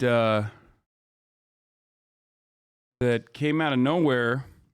Chelsea Manning is here.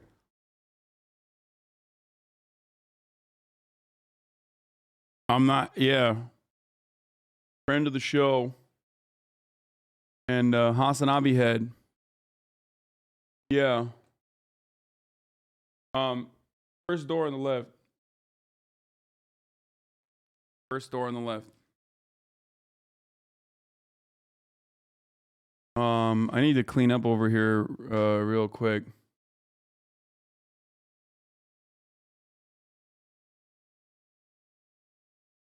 No, I'm not gonna play Mario Kart, guys. Everyone's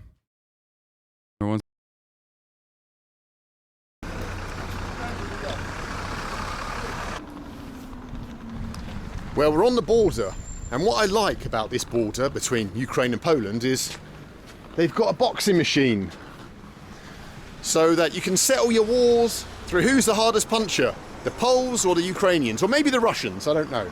Russians are quite strong too. Anyway, let's cross the border down here somewhere, if we can. If it's open on a Sunday, I reckon it is.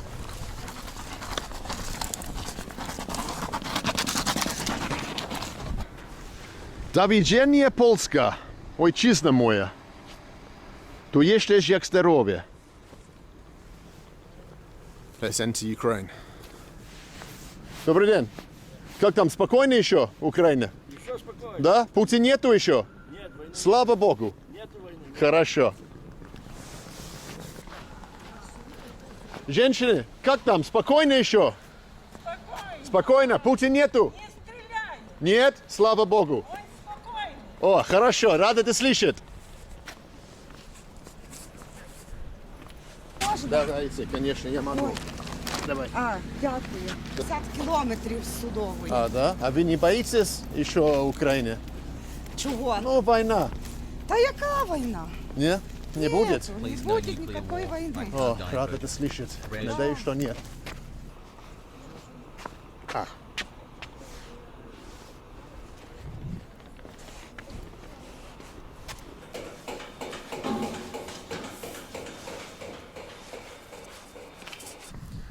Well, I was just majorly cross-examined. My bag's thoroughly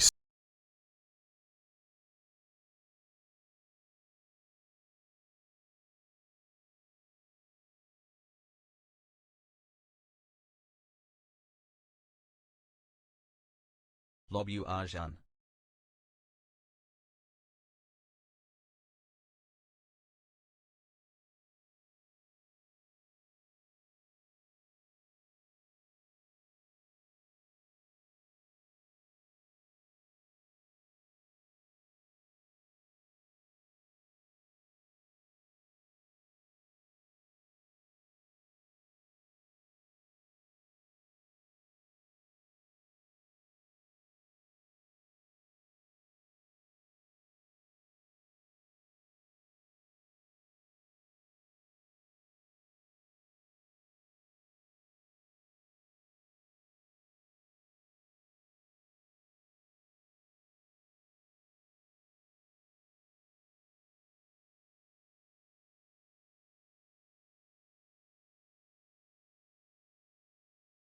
I'm scared.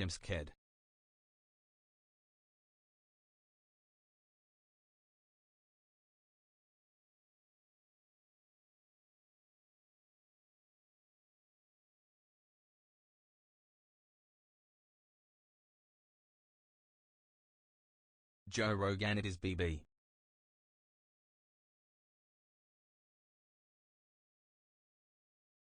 Oh yeah, it was muted. I didn't even realize. I just unmuted the second microphone so you guys could hear her, but I totally forgot that I muted the main thing because I was talking. Okay. Hassan, please send me some authentic baklava. Let me just like clear Throwing up. you off, I know. I'm sorry. Yeah, no, I mean, this was truly unexpected. I wish I would knew that you were coming. I Here, you can literally come a little bit closer. Chat knew that I was coming because chat Chat's known for like the last 3 hours at least. Wait, were you? I was literally screaming at you like when I gave the dono. Like a microphone, you got to get closer to it. Yeah. So let's. 1 second. Okay. Folks, ladies and gentlemen. Hello. You're speaking to the mic real quick? Hey, how's it going? Okay, they can hear you perfectly. Okay, cool. 1 second. Sorry. You need to get closer here. I'm just trying to see what's back here. That like, I haven't used the second camera in a while. Yeah. To make sure that it's not like. There it is. Okay, you need to come closer. Oh yeah. Okay. Can I move this? There it is. All right, ladies and gentlemen. Hello. Which camera is that? There. That one up there, yeah. Chelsea Manning's here. Hey. A hero. And American hero. I don't know what do you live in LA? No, I live in New York. But I've been traveling for work for the last. I've been traveling the last month, and I'm traveling for the next month after that. How would you introduce yourself to people that don't know anything about I like you? pizza. I play video games. Okay, but like what? But more than that.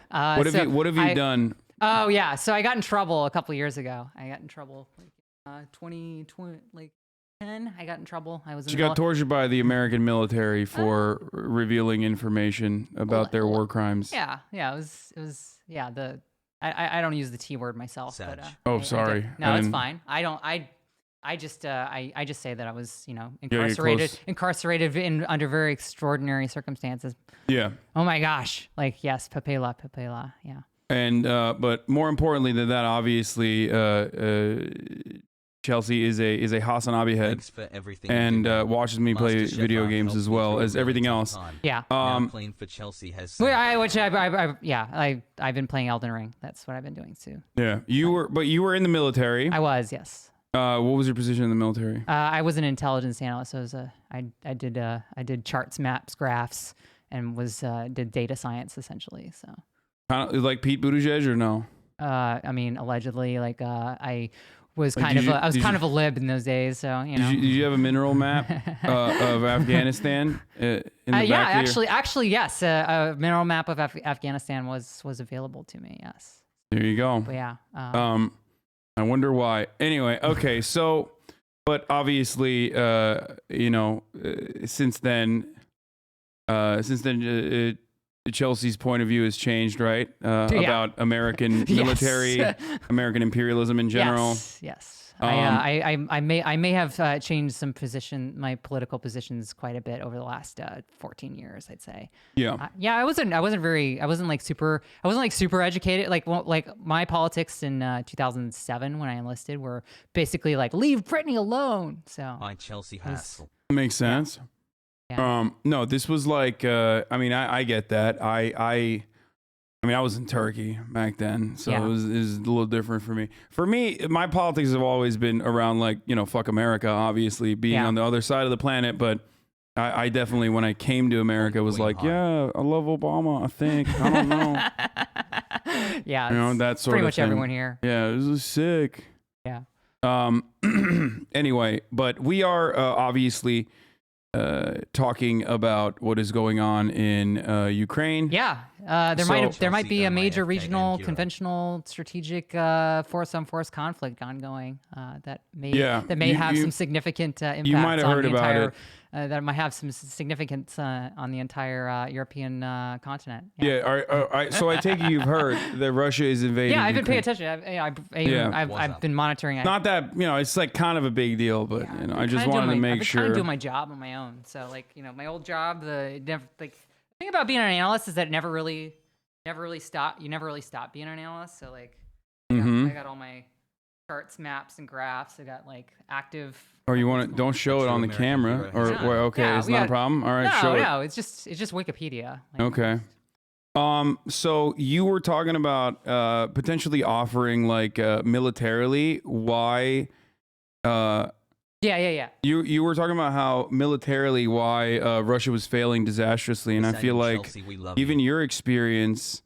I feel like that could be a useful conversation to have if you want to talk about that, because as everybody already knows, and I'll tweet out real quick that you're here, but as everybody already knows. Yeah. Sorry about everybody's been crossed because I wasn't even supposed to be here to do any of this at all. Like I was in a completely different. My schedule's changed like several times over in the last like 6 days, I'd say. Yeah. What do you I'm supposed to be in Europe like next week. Like, mm-hmm. I'm flying to, I think. Let's go. I think I'm flying. I don't even know which country I'm flying to in Europe right now. Probably either Germany or Switzerland or France. What are you doing? What am I doing? That's why I have an assistant. What do you do? What I do? I mean, I do security. I do consulting. I do advice on machine learning, intelligence, or data science information, things like that. I also work for I sort of do security consulting for a privacy oriented company right now, almost full time now. So I'm going to be doing a lot of that. So a lot of that stuff involves travel to Europe and doing stuff. So yeah, it's just like day work. It's just day job work. Like obviously I'm still on Twitter. I actually haven't been, I kind of like expected, I kind of knew that Russia was going to pop off in Ukraine. So I kind of shut up because everybody had their opinions about, like it's not going to happen. So you were yeah. I was like, I don't know. This seems to be about to go down. I was not doubtful. Interesting. Yeah. So you didn't doubt the U.S. intelligence. I think I doubt the intention. The sort of like the intentionality of putting out that information in terms of like trying to like build up the defense industry and things like that, like to do that. But I was under the impression that they would not put out this information unless they had their ducks in a row. So I think that they kind of knew. They kind of knew that this was going to happen and that this was a real possibility, and yeah, like that was the sense that I got. So what do you think? I kind of didn't want to guess because. What do you think Putin's intentions are though? Because it's fucking. So look, there's obviously a reason why the Ukrainian administration completely dropped the ball on actually believing the U.S. intelligence, even though they were fucking literally communicating around the clock.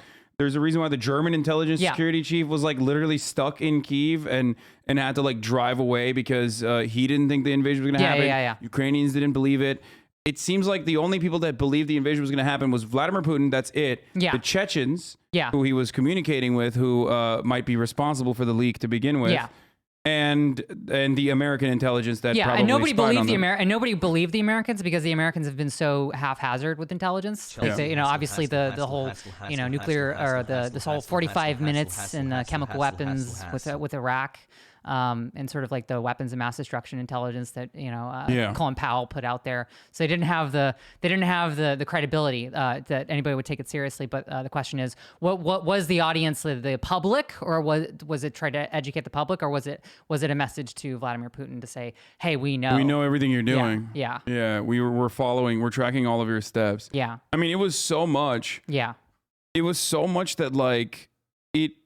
Well, one of the things that I heard is a bit of an apocryphal story is that people in Eastern, like some of the Russian speakers that were literally like working at a hotel in Eastern Ukraine, not the Donbass, but like slightly north of there, were in the hotel and they thought it was like they're like, who's shelling us? Like who's attacking us? Like that was how.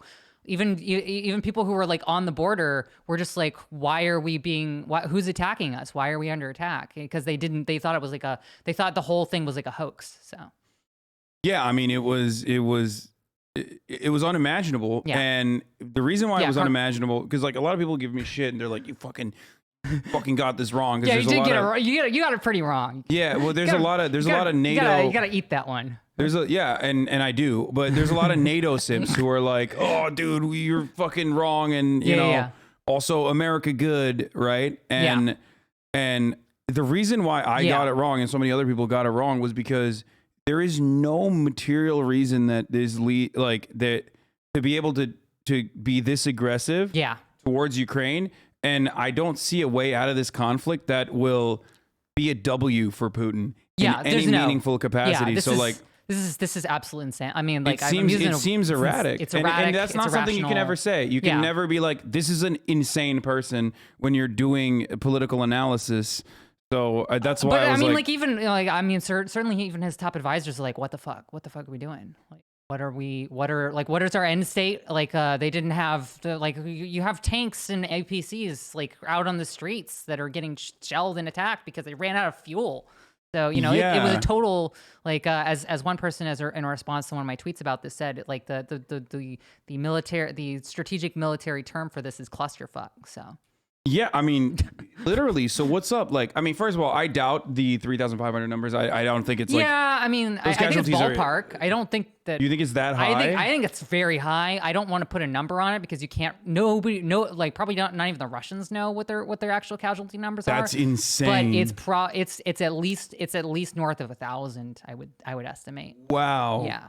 I thought it was like it's bad. They've had catastrophic losses. I thought they were like 10xing it. You know what I mean? I didn't. They might be 5xing it, but like I wouldn't put it. But like I would put it like it's not out of the league. Like it's it's bad. Like Russians are really hurting. But I feel like part of it, and maybe I'm wrong about this, but a part of it I think is because one. They trust me, bro. underestimated. The internet's like.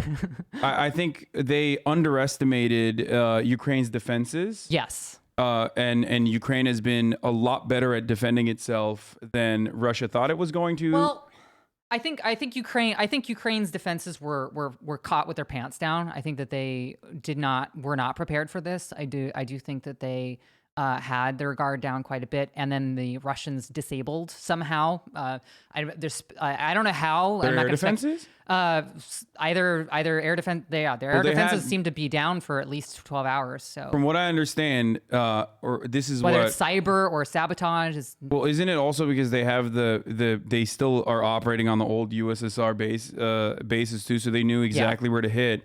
But even with all that information. I go back and forth on this because on the one hand, I think like, you know, obviously they're not going to be able to take Kyiv over in fucking 2 days, right? Well, they tried to.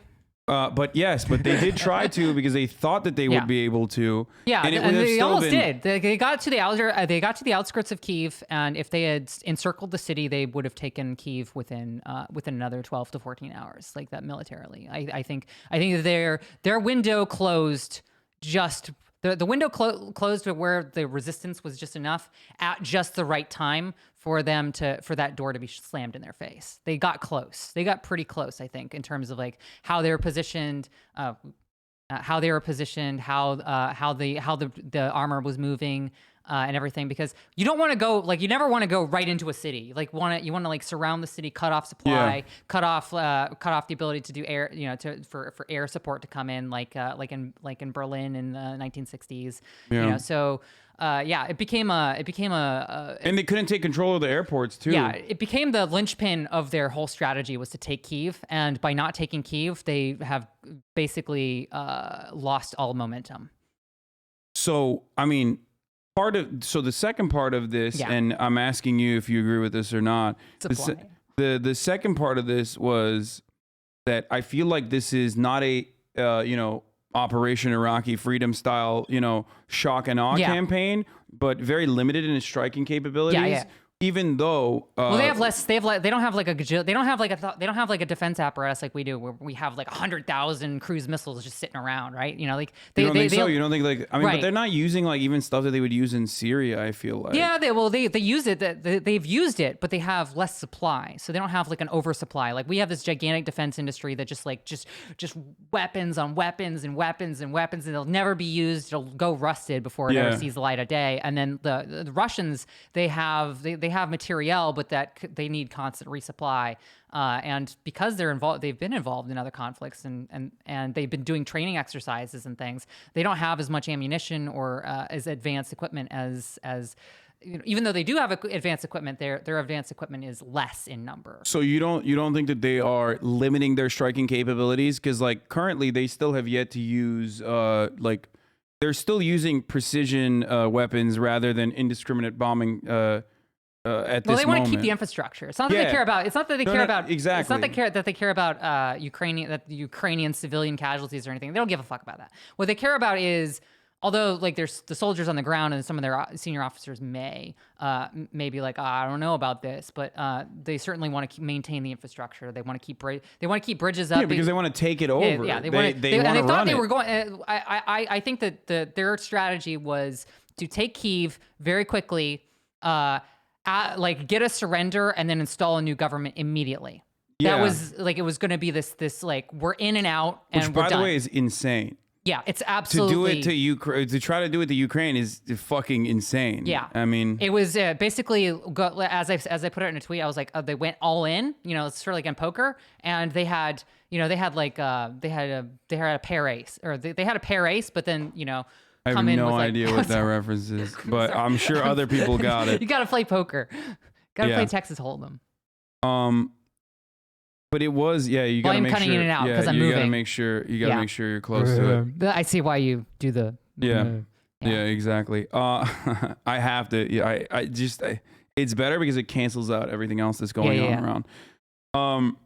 So it's a failure on it's a failure on the strategy part, because what is your perspective? Like, what are you supposed to do? You fucking take over Ukraine and then you reinstitute a puppet state? What do you, I mean, who are you going to bring back? And how would you ever, how do you feel at this point with all the NATO weapons that have already been pumped into Ukraine, even leading up to this invasion? And before that, there was still plenty of NATO weapons there, and CIA trained, battalions and paramilitaries and all that. How did you ever think that you'd be able to control this country without seriously like a violent insurrection?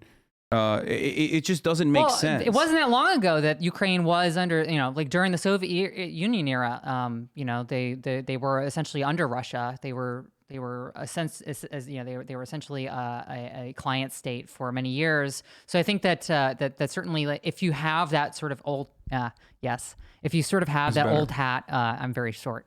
If you have that old hat sort of post-Soviet or like recently Soviet Union attitude, I can see why you would want to think that that you could just like go back to that, right, and have a client state again, like very quickly. You know, it's sort of like it's like an unrealistic. But he realized there's no shot he doesn't realize. That's why the Minsk agreement was like about controlling Kyiv's or controlling Ukraine's like foreign policy, and not like fully controlling Ukraine, but at least like having a say in what they end up doing. I don't know what's in his head. Keeping it dependent. I don't know what's in his head. That's what scares me the most about Putin is right now is the fact that this has turned into a clusterfuck for him. This has turned into not only is Ukraine destabilized, now potentially Russia could be destabilized from these effects. You know, Eastern and potentially Central Europe could be destabilized from this, especially with an ever-growing refugee situation happening in the border countries, and now you have NATO who's posturing, and I don't know what's going on in terms of, like, one of the reasons why I'm hesitant to speculate at all, especially on the internet, is because nobody knows what the hell is going on. And nobody can guess. And you got this going on, breaking news, but Belarus says constitutional referendum is passed, revoking its non-nuclear status and paving the way for Russian nuclear weapons in the country. All right, there you go. I mean, they're making their moves. They're making their strategic moves. So, I just saw you gotta have I a watched nuke. the UN You gotta have a nuke. I mean, it's just everybody has one. You gotta have one. Yeah, so, I mean, like congratulations. Proliferation. Yeah, it's a hard word to, it is. to do that with. So I'm obviously an advocate for disarmament, obviously, but before we do that, I think, like, if you're a small nation, let's go. I'm just saying, if you're, it's a rule that I have. It's like, if you want to build a nation state, you have to have a nuke. It's just how it is. And so congratulations to Belarus. I mean, there have been situations where, hypothetical situations where you even have you have an organization that has a nuke and just declares itself to be nuclear power. So Like, hey, Yeah, ooh. that's what I'm saying. Yeah. And then boom, that's a state now. Yeah. That's a real state. That's a Yeah. viable state. Yeah, the nuclear weapons. They are the highest level of strategic leverage on the geopolitical stage. Yeah. The amendments will also cement Lukashenko's 27-year-old grip on power, allowing the president to stay in power until 2035 and giving him lifetime immunity from prosecution once he leaves office. This seems very legit. Yeah. This seems like a normal way to do it. These are normal. Yes, this is Russia bringing democracy to the world. Yeah. Yeah, I mean, I'm a fan. Okay, so breaking news, Socialist says he will buy a nuke. I mean, dude, if I could, I'd probably give it to Iran. Or Yemen, maybe. I'd give it to Yemen. I shouldn't be saying these things. I feel like I'm now definitely you're definitely. I mean, you're on a watch list now. this is a parody to my. How secure is this? Very secure. Okay. It's very secure, right?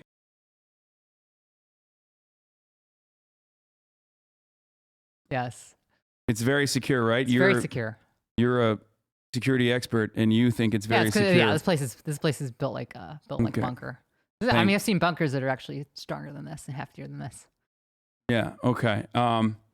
Anyway, you should review that paper which Chelsea just trashed. The one about the overrated Russian military. Probably has an interesting perspective. What was it? What was the paper I trashed?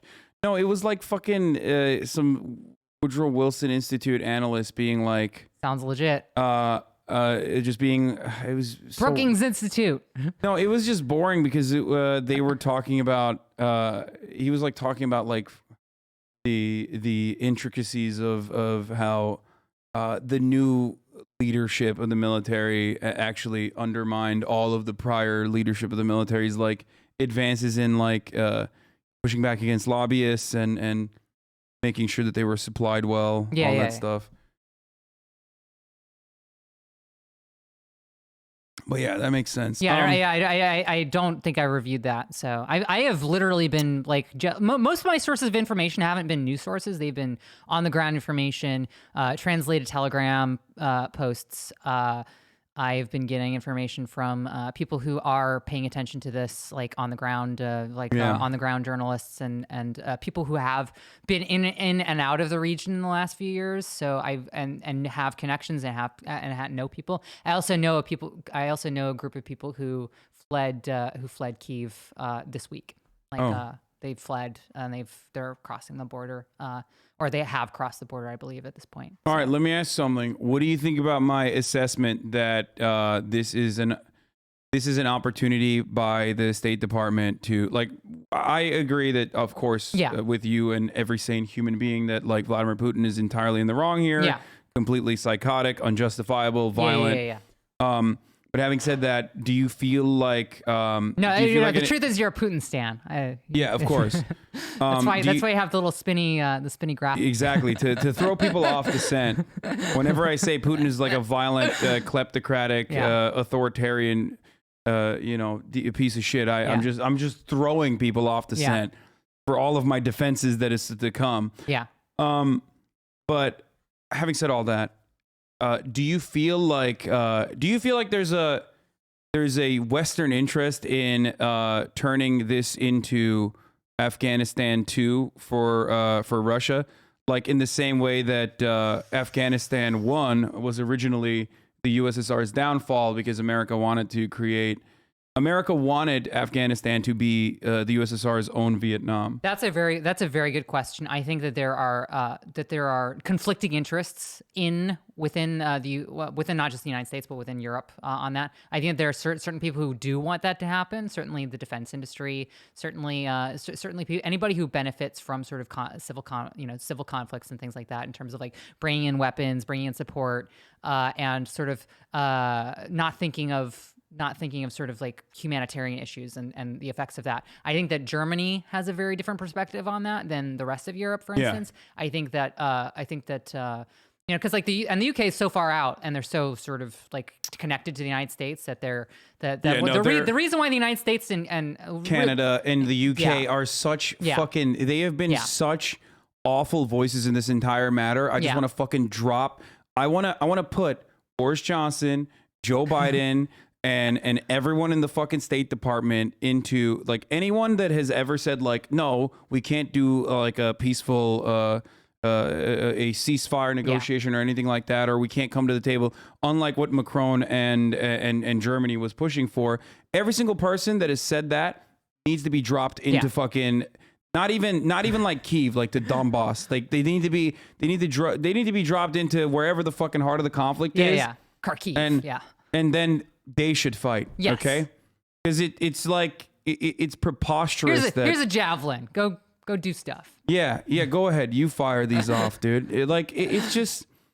It's so ridiculous that they are. It's so ridiculous that they're speaking from super far away. Yeah, they don't even have the concerns that like Baltic states have because they're so fucking far. Yeah, they don't have the concern of Eastern Europe. They do not have the same like proximity, so they can so easily and so comfortably goad Ukraine into thinking that like this conflict will not be incredibly violent and incredibly bloody for Ukraine and for Russia as well over an extended period of time with no NATO membership in sight for Ukraine ever. That's why I say it's like they're trying to turn it into Afghanistan for. Yeah, I think that there are some interests that there are definitely some parties who want that, but there are other parties who are against that. Like in terms of like how this is, there's a dynamic, there's a give and a take. Like certain interests don't want a major humanitarian crisis on their border, and that's just reality. And but none of it matters if it's not. None of it matters if it's not America. And America, I understand that. That's why I always say like America has single-handedly almost. They could end this tomorrow. They could end this yesterday. They could go in and be like, here are the concessions that we're willing to make. Here are the I'm wondering terms. if that's why they're moving nukes. I wonder if that's why they're threatening to be the nuclear power again. I wonder if it's because the United States they sort of view that the United States as sort of having the power to be able to be a check on this in terms of like the diplomacy and things. Because the United States has goaded up and really been trying to like push this stuff out and try to make this a thing. So it's sort of it could be a way of sort of meeting those 2 points, and that's not good for anyone. Like the idea of like, oh yeah, let's just let's just do a little glassing of a little region, and that won't turn into like a major international. Well, the United States is not gonna. The United States is not gonna touch Russia, and the only thing that they'll do is. I mean, directly. I mean, the United States is doing to the entirety of Ukraine what Russia was doing to the People's Republics in Donbass. Yes, they are using the entirety of Ukraine as a proxy war against Russia. Yeah. In the same way that the People's Republics were being used as a proxy war against Ukraine. Yeah. Except that, I mean, this isn't so much a proxy war anymore because you have Russian troops who are directly involved, who are heavily and no, I mean, really, one side state always fights. I'm just saying that it's a proxy war for America. Yeah, and they're using they're using Ukraine in that proxy. Yeah, they're definitely. I could definitely see that. Yeah. But again, I don't want to speculate too much because we're like these events have been all just like the thing is that once you open this Pandora's box, you don't know where the fuck it's gonna go, and that's one of the reasons why anybody who says that they know what's gonna happen, you have to take with a grain of salt. Even professionals who have 30 years of destabilizing regions in the global south don't know what the fuck's gonna happen. So yeah. And now tanks are moving into Kyiv once again. It's not their first attempt. Yeah. I mean, they've blown up a lot of the bridges and completely, I think, separated like any of the troops that have been inside that have gotten through any of those bridges. Whereas, I mean, there's not a lot of. I don't know what the entry points into Kyiv look like at this point, but they've done a pretty good job of defending Kyiv thus far. Indeed. So I don't know where this goes though. How do you think this conflict resolves? This conflict I mean, does it resolve? The question is does it not escalate? And I have no idea. I do not know. I don't wish to speculate. Is the possibility of increasing escalation, spiraling out of control, a possibility? The answer is yes, and I don't know how else to say that without sounding scaremongering or fear-mongering or extreme. It's just What kind of we're in a bad place. What kind of escalations are we talking? Oh, like the ones that we've already seen, where it's like, oh yeah, let's just like give Belarus nukes. It's an escalation. Yeah, no, 100%. Do you so you don't see like the potential ceasefire as like a realistic possibility at all? It depends. I don't know what's going to happen. Like, and that's the thing. It's like I don't know if it's going to be like a bunch of generals like who are standing at a table, and basically just saying like, oh, you know what, like here's our form of diplomacy. Like, screw you, just bringing or whether it's actual diplomacy or not. It's very difficult to sort of. It's very difficult to assess these things whenever you are in like we're in a different universe right now. We sort of went from the most likely and most realistic scenario of Russia taking the Donbass and like really focusing on the Donbass and maybe the region between Crimea and the rest of Russia, and sort of building getting a land bridge to Donbass, to trying to take the entirety of Ukraine, and that's just so outlandish and such an irrational and extreme set of circumstances that now everything is irrational and everything is extreme and everything is unpredictable. So it's like we're in uncharted territory. This is the first time that we've had a major force on force engagement of this variety since I think the 70s or 80s, right? So we haven't seen any of this stuff. No, this is like Cold War. This is Cold War shit. It's Cold War shit, yeah. Or Iran-Iraq war, like where it's trenches and flying, we're talking about troop lines. I have maps where I have an actual line of troops, like in Iraq and Afghanistan, we didn't have lines of troop, movements. Like we had, we took places and we sat there and we just held it, right? And I think that's that we haven't seen anything other than counterinsurgency and insurgency, or just an invasion where it's just where there's sort of no actual meaningful resistance because everything's been sort of obliterated from the air, for weeks on end beforehand. That we haven't seen anything where there's actual force on force resistance, where there's actual troops on the ground, there's actual anti-tank capabilities, there's actual anti-aircraft capabilities. There hasn't been that much of that going on. Why do you think that's the case? Like, they just want to keep their casualties to a minimum, even though like they fucking have been getting kind of owned. Yeah, I think so. I think they're starting to be more conservative after their first round of awful casualties. I think that strategic. I mean, they've basically been in a stalemate at this point, and in a controlled stalemate.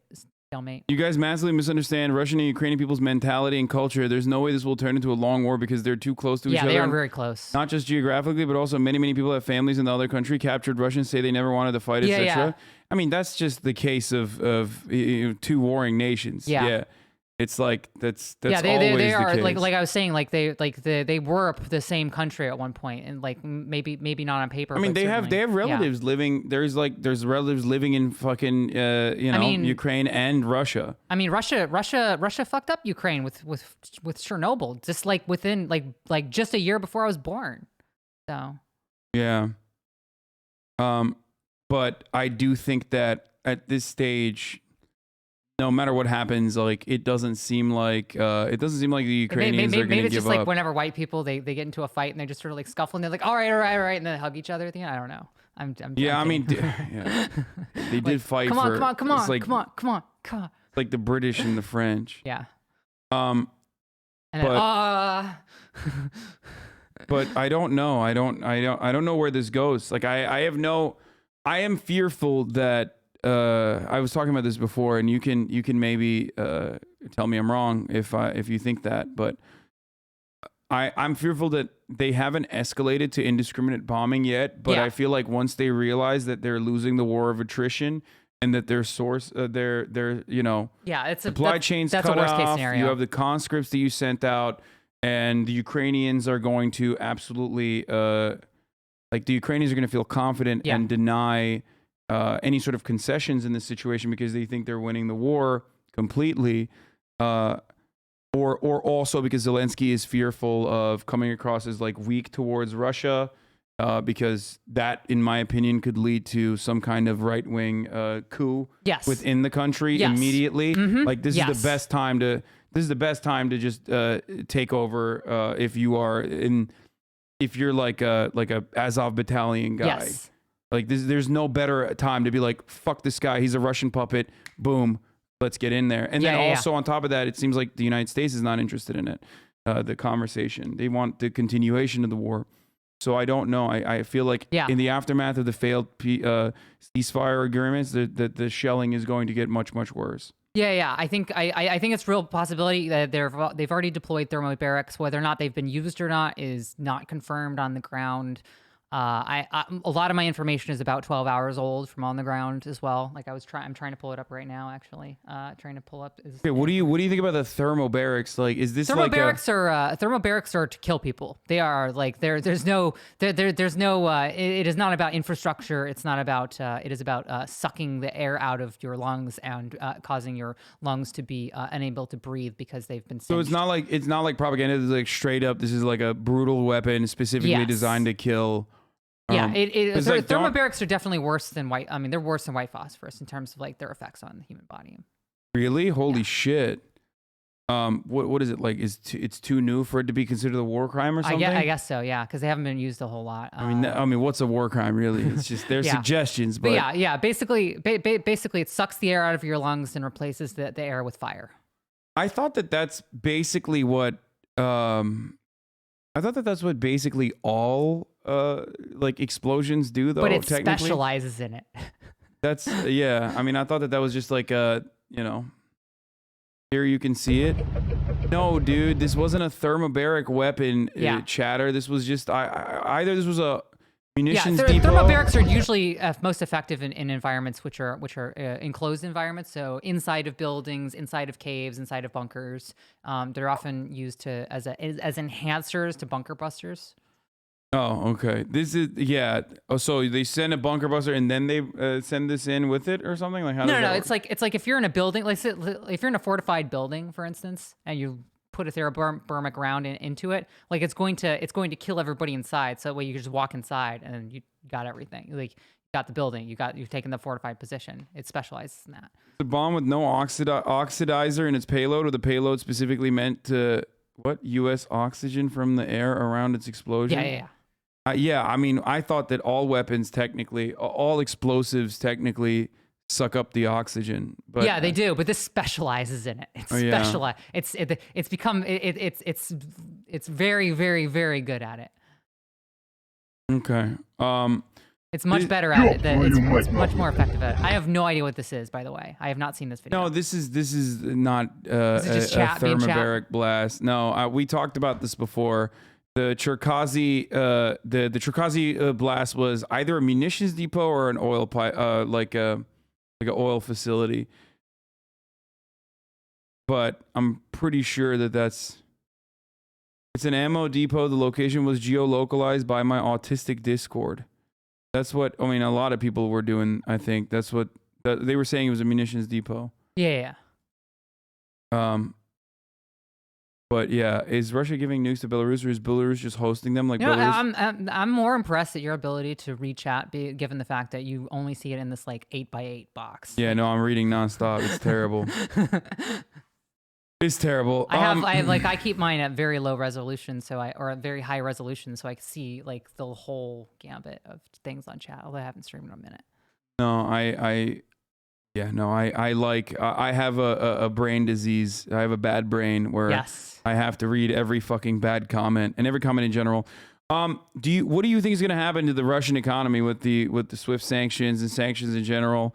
What Russian economy? Well, yeah, I mean, I guess true, but they have considered before that SWIFT is an act of war, or the central bank is an act of war. Yeah, it's an economic material support to Ukraine in the form of restricting Russian. Everything has been quote unquote an act of war. Like every part of this whole escalation process on both sides has sort of been an act of war worthy. But nobody was actually the problem with actual acts of war is that it starts this whole complicated legal process, and there's like a specific legal terminology. Like we've seen this with like the AUMF, right?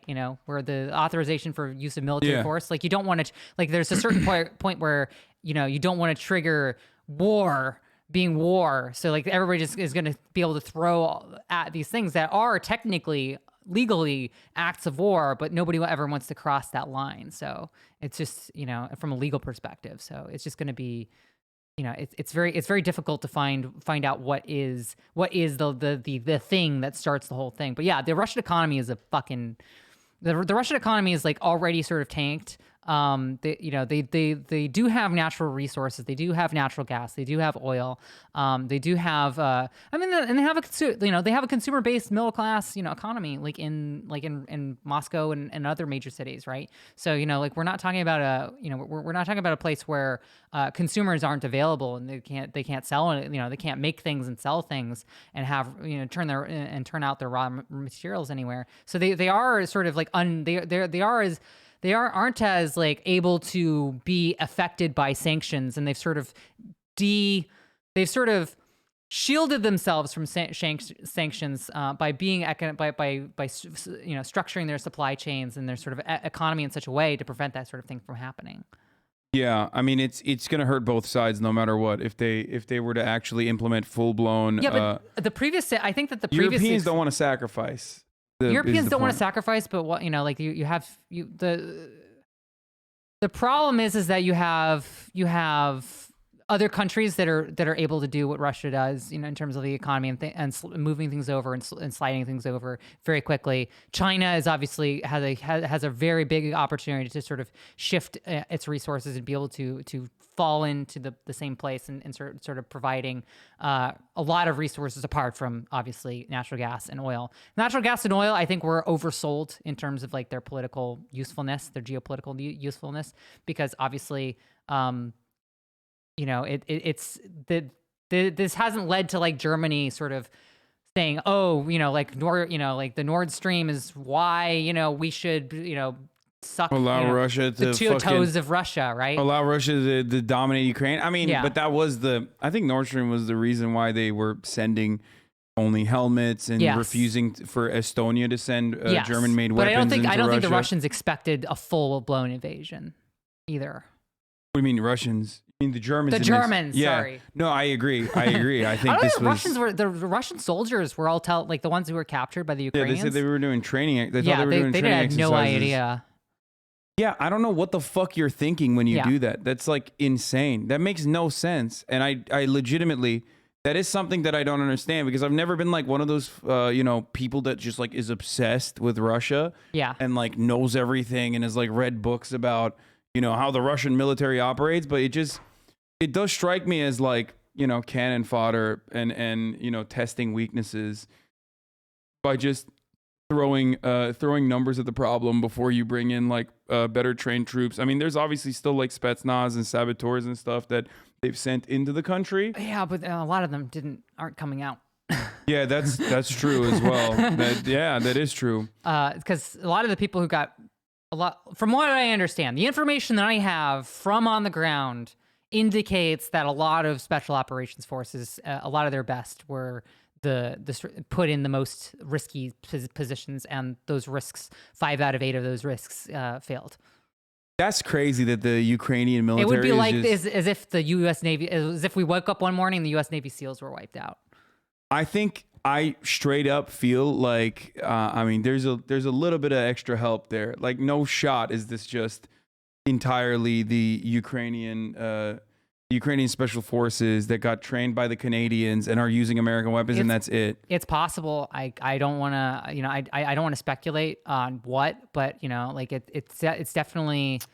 Oh, it's also that they overplayed. They very seriously overplayed. In terms of like, it's sort of like if you play D&D, like you do that one action where it's like there's that very narrow 3% possibility, and you're just like, all right, I'm gonna go anyway, and I'm gonna do that. But that wasn't a 3% roll. I think Spetsnaz overtaking, or like special forces overtaking, like an airbase is not like that much of a crazy. Yeah, move, it's not 3%, but. Yeah, like, but definitely, especially it's the definitely Russian risky. special It's definitely forces. riskier. It's Are definitely they risky. just dog shit? Like, what's up? I thought that they were good. You know? Yeah.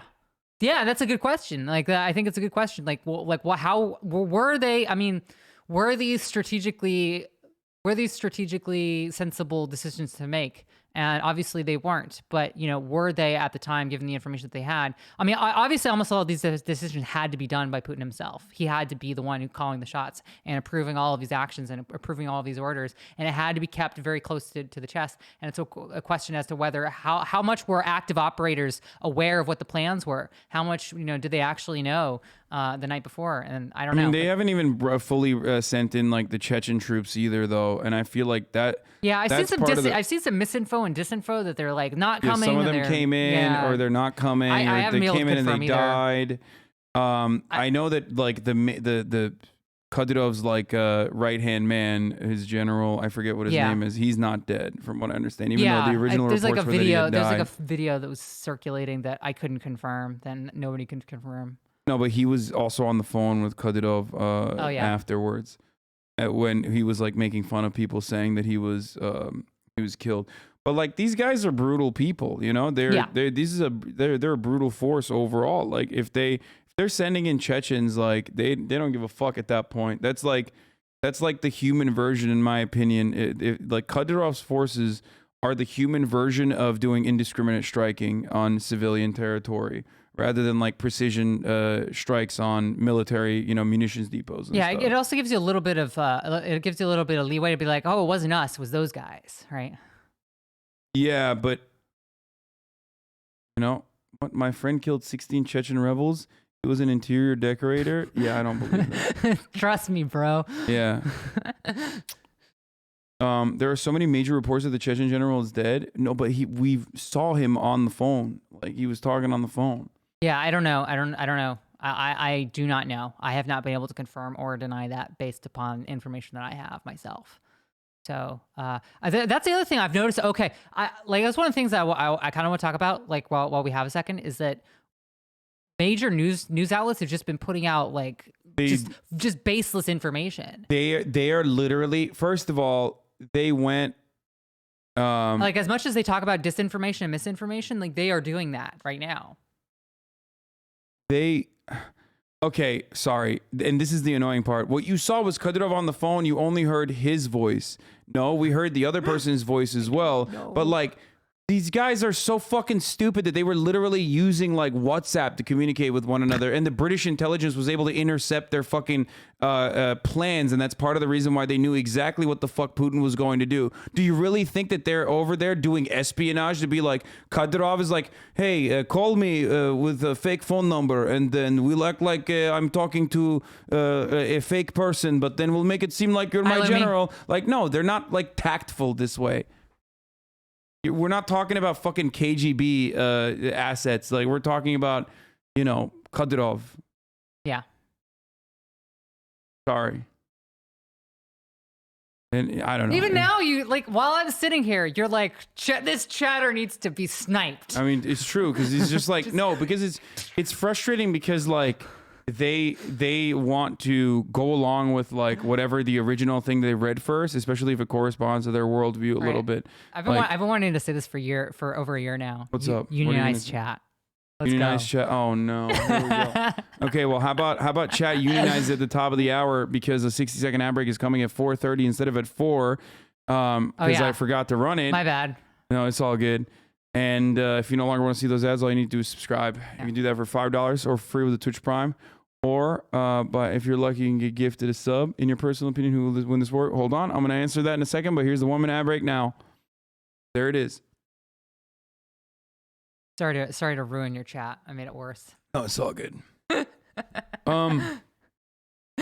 How long until the oligarchs decide enough and off Putin themselves? Hey, one of them ended up dead. Oh, the Gazprom guy, yeah. That's a sorry, that's a he committed mark. suicide. I don't know. I don't want to I'm not going to speculate there, but I have questions. I have questions territory. So do you? Yeah, of course. Yeah, he committed suicide with 2 shots to the back of his head. It's crazy. how he was able to angle it that way. Oh, even that Gazprom suicide might be fake. I've heard that it's unconfirmed. Yeah, I mean, there's a lot of information. Like, there's obviously propaganda on. There's propaganda on the Ukrainian side, obviously, to like boost morale and to goad people to continue fighting. And there's also, of course, propaganda on the Russian side to demoralize the enemy. And strike fear in their hearts, that sort of thing. And then there's also just the regular misinformation that's going around. And I feel like CNN straight up just takes whatever they see on fucking TikTok and then they literally post it. And they're like, look at this. Yeah, but at least I'm a little bit more skeptical about whatever the fuck I'm looking at on TikTok than they are. Yeah. Because when something comes out, I expect, well, first of all, I expect CNN, who has like on the ground like reporters. No, they're offer, like they have like you have like NBC's Richard Engel, and yeah, like, I mean he you have sucks. like 8 people in there. They like barely leave their Kyiv hotel. They like never leave, and when they go out, they're like in fucking like people out of the street are walking around like normal, like like obviously a war zone, but they're like a little sketched out, but they're like taking out their trash and walking their dog and stuff, and you have dude in full battle rattle like.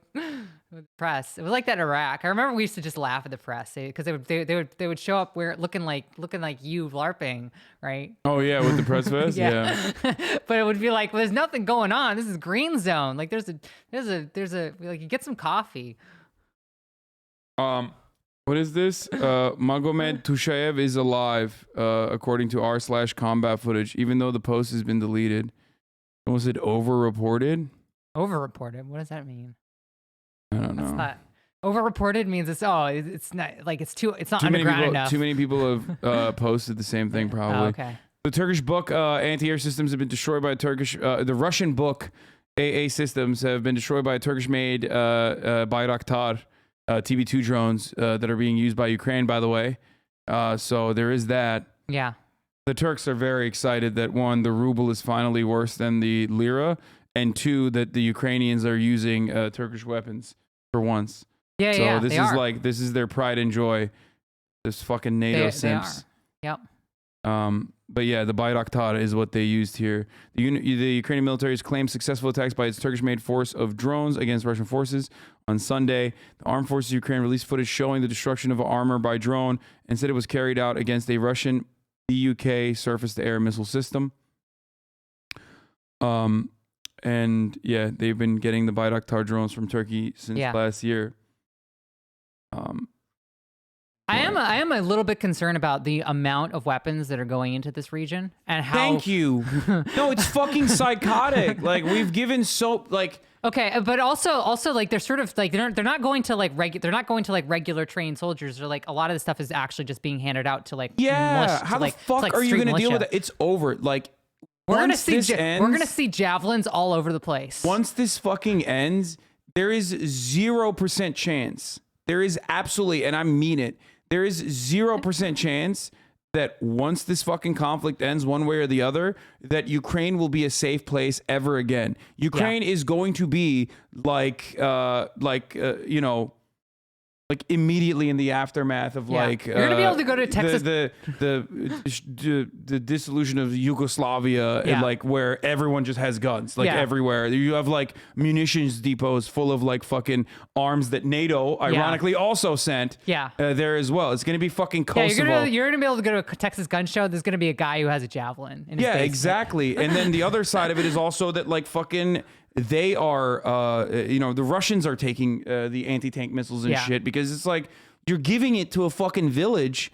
Like if they go in there, they're gonna take the guns. Like they're their guns now. Good luck. And when if hostilities end in a relatively short period of time, there's just gonna be a flood of weapons that are gonna be in the hands of like randos. So.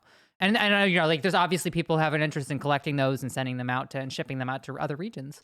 Wow. Exactly. And you have the Baltic, so like, or you have the Black Sea. Sorry, not the Baltic. The Black Sea. There's my geography failure for the day. But you have the Black Sea, so you could just, as long as you pay off the right Turkish like. Turkish people would never do that. Turkish customs, very safe, very good. Yeah. Well, yeah, no, it's It's so psychotic. I don't know. Like somebody in chat was like, would Russia use chemical weapons? The answer is I don't know. And but I would consider thermobarics to be a chemical weapon. It's a kind of like just like white phosphorus, but that's not a legal distinction. Anyway, sorry. I saw that chatter. I just had to answer them. No, I took you off your No, that's fine. That's great. It's I don't know. I feel like and people used to get mad at me when I said this, but like I feel like Ukraine was stuck between Western powers that wanted to exploit it, both from an economic point of view and also militarily use it as like a fucking weapon against Russia ultimately. And there were very real reasons that Ukrainians would be on board with that. Obviously, Russia proved why Ukraine would be on board with that as well. But now I feel like it's just like I don't know how this is going to get to a point where Ukraine will ever be whole again. Like it's a mess. Where there will be like actual. This is not like Crimea, you know? No, this is not Crimea. This is not the Donbass. This is like a something totally different ball game. It's like something entirely different now. Yeah, because like I have this map here. Like you can see that's the entire entire northern like bit from Kyiv all the way out to Kharkiv. It's conflict zone. Just never been. It hasn't been a conflict zone really since the Second World War in that region. It's crazy. And by the way, that's part of the reason why they are treating this so differently than the numerous conflict zones that we here in the United States have created all around the world. Looks like Germany's about to get his gas cut because Scholz takes tough stand against Putin. Yeah, I wanted to watch this real quick. Natural gas is about to shoot up. 2022 German budget will have 100 billion euros. The General Assembly is not going to happen today, right? But from what I understand, of course, the Security Council got vetoed by Russia, so now they're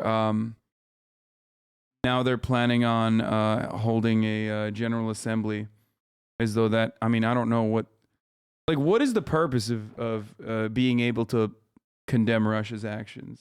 The purpose of being able to condemn Russia's actions is. I mean, I don't know. It feels like it's so diplomatic. I've never really been very diplomatic in terms of like how I operate, like in my mindset, because I've always been kind of like, oh yeah, like it's a smile on your face and a knife behind your back. But from a diplomatic perspective, like I think it's mostly just to build camaraderie and build allyship with other nation states. And okay, but like it's just nothing at the end of the day. It is meaningless. It's jerk off. It's jerk off motion.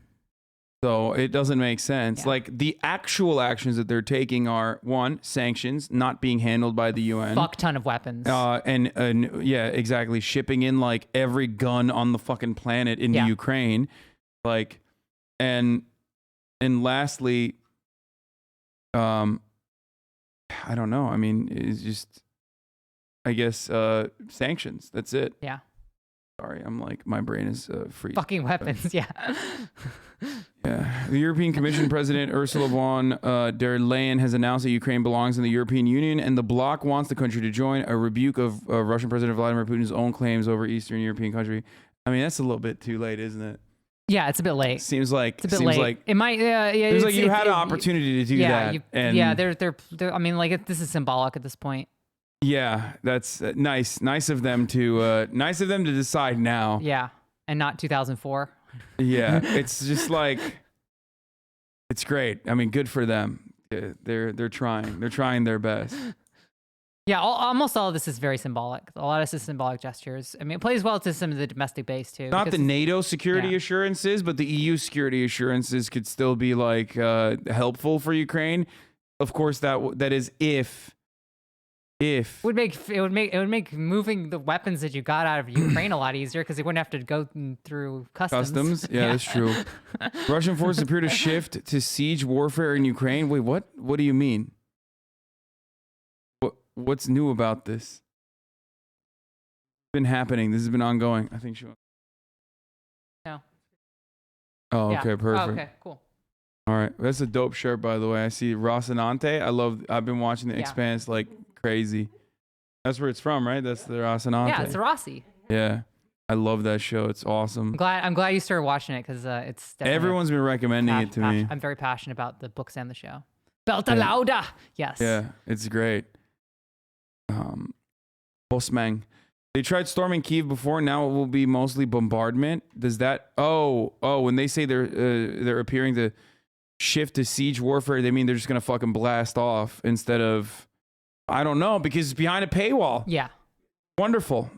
It's yeah. great. Oh, that's another thing that I noticed is that remember after COVID, it was sort of like we're gonna open up our paywalls so that you can get COVID information. Like every time a major event happens, the reason why disinformation is able to spread so easily is because these paywalls, because they don't, like, the conservatives don't put stuff behind paywalls. So therefore, whenever it comes to like more reputable sources, they're getting fucking paid by, I mean, I guess these guys could get endowments too, but a lot of the conservative outlets just have billionaire backing. So why the fuck would they? Yeah, because they're designed to put out yeah. misinformation and disinformation. So exactly. they have a different incentive structure.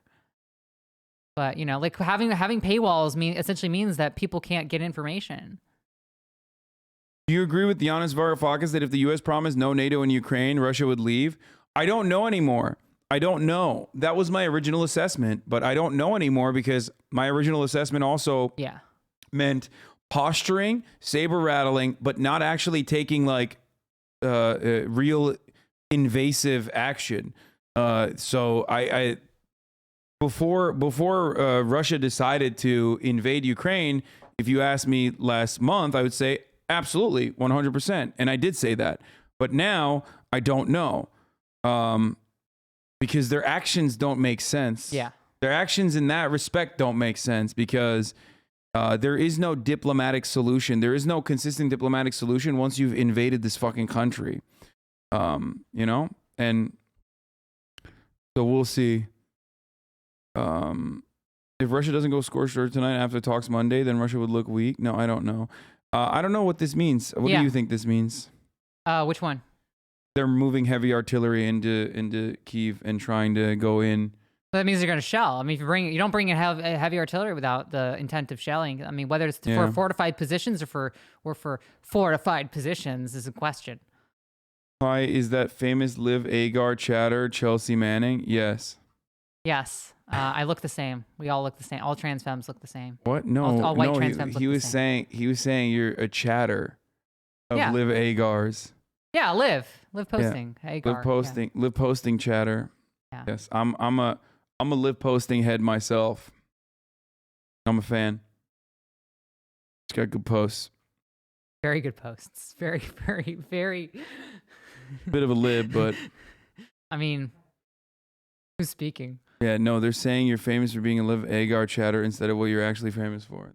Yeah. Well, yeah. I mean, what else would I be famous for? Yeah. Okay.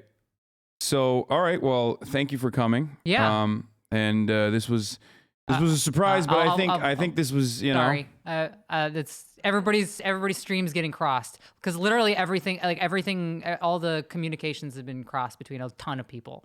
So. Yeah, no, it's all good. I wasn't even supposed to be. I wasn't even supposed to be like I was supposed to be in town, but not doing. I was supposed to be doing something else at this moment, and it just happened to be. And I tried to get in contact with you, and I don't know. Yeah, no, I don't know what happened with my people, but once I'm on stream, it's a wrap. You know, yeah. I don't look at anything. I've heard from your mods. You're impossible to reach. I also DM'd you. True. I also DM'd you, so you don't. No. This dude does not read his DMs ever. No, everyone makes fun of me for it, but yeah.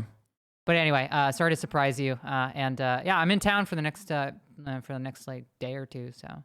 Yeah. Okay. I already get it. I'm maidenless. Chill. Jeez. Yeah. Exactly. You need to touch Grace. I do need to touch Grace. Oh my God. Yes. Yeah.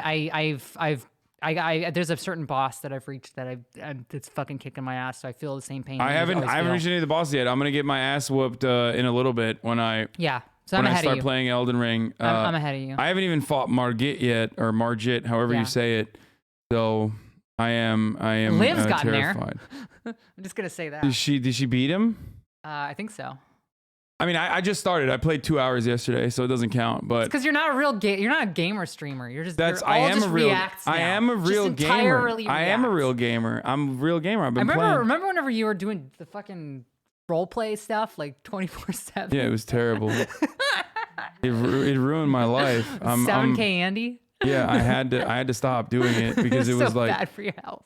Yeah, it was terrible. I would spend 14, 15, 16 hours. I want to get back into streaming, but I don't have time. Like I'm just doing work and traveling. So yeah, it's I don't know how you sit here and just LA like the most. Well, because I don't travel. I don't like this. That's why. This is what I do. Yeah, you can't travel.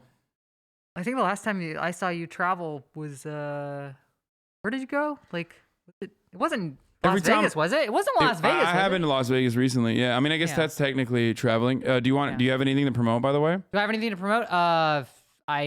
I'm supposed to do content production stuff and see on my Twitter, but I have had the worst 2 years of my life. I don't know if you've known about this, but everything in my life that I've tried to put together has just completely been canceled or postponed or moved or changed by some variety because of a certain virus that has that made things very difficult. So yeah. So, but yeah, I don't have anything. Just send money to refugees in Ukraine if you can find reputable people, reputable sources. I just send it to directly to people that I know who need it. So that's been how I've been doing it. So that way I don't have to go through a third party. So, but yeah, like the refugee crisis is, I think, the best. It's the best way that you can. Someone said this is the worst 2 years of your life. Like this. That was exaggeration. I was exaggerating. I feel like there were some worse years, but hey, being free in the free period. Okay, in the free years, it's been a nightmare. Like In terms of wearing my damn face, wearing my damn face diaper and stuff, right? Yeah. Anyway, face muzzle, I hate it. Yeah. Face muzzle. But yeah. Speaking of, I guess my assistant's like, we gotta move on, like they always do. So my Google Calendar isn't getting mad at me. So What's she filming? I don't know. What? I'm just. Oh, okay. For your, don't put that. Oh, okay. All right. I just was wondering. I don't know if you guys were like doing something. No, different. I didn't know. What are you doing? Yeah. All right. No, she's been filming the whole time, but it's all good. Oh, you're. Acts as an archivist for me sometimes. Okay, yeah. Well, it's just, I just want to make sure that there's no like secret stuff that you're showing, you know what I mean, in the angles. No. None of that's gonna be. Yeah. And I did. Yeah, that wasn't cool. No, it's okay. Yeah. It's fine. Okay. Anyway, all right. Well, thank you so much for coming. Yeah. And mods are already spamming Chelsea's stuff in the. Oh yeah, I have things that I do. Yeah. Twitter.com, Twitch.tv. XY Chelsea. Yeah, Twitch.tv. I also have a YouTube account that I haven't put any videos on. I recorded a whole YouTube video on cryptocurrency. I recorded this whole big thing. Why didn't you upload it? Why didn't I upload it? Because I haven't been able to sit down and edit it. And then I was working on getting an editor, and then my editor got COVID, and then I got COVID, and it just became this nightmare. Like I've been trying to do my own content production to do technical explainers for left leaning people, like not BreadTube. Like I swear to fucking God, it's not BreadTube. I swear to God. Okay, so you're gonna do I'm trying to do more like LTT, but yeah, left. you're trying to do BreadTube. I got it. Okay. God damn it. I can't wait until you're a defender of, the civilizing imperialism of America. Thank you so much for coming. Yeah. All right. Magomed Tushev is dead. Destruction of a convoy of Chechen special forces near Hostomel on February 26th, officially confirmed by UAE's president, Ukrainian president's office just now. Wait, really? GG's. GG's on that. Okay, we're gonna go back to the bald, the bald and the bankrupt. Okay, and we're gonna hear what he has to say about being at the Ukrainian-Russian border.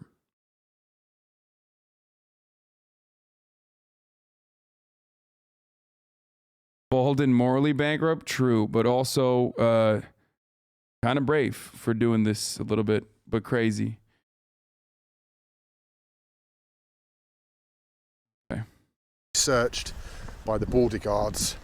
Why have I got a Russian visa in my passport? When was I last in Russia? What are my plans? Well, It seems the people that we met going back to Poland aren't scared of a war, but government officials certainly are.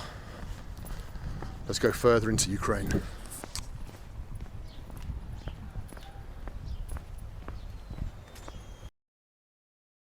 Hasan, you keep promoting Ukrainian propaganda as true, and then backtracking a few days later.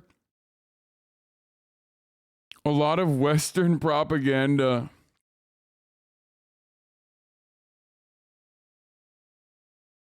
dog, there's literally not a single fucking Western news source that is as skeptical as the information that's coming out than this one, okay? Like, you just want me to fucking deep throat Putin's boot if you consider what I'm doing to be like regurgitating Western propaganda. Что у вас есть машина? Машина. Сколько стоит? Куда вы Львове? Львове центральный рынок. На рынок? Да, на рынок, старый рынок. Центр? Центр именно.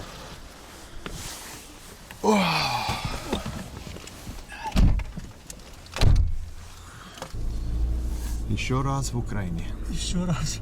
А когда был? Я был здесь летом.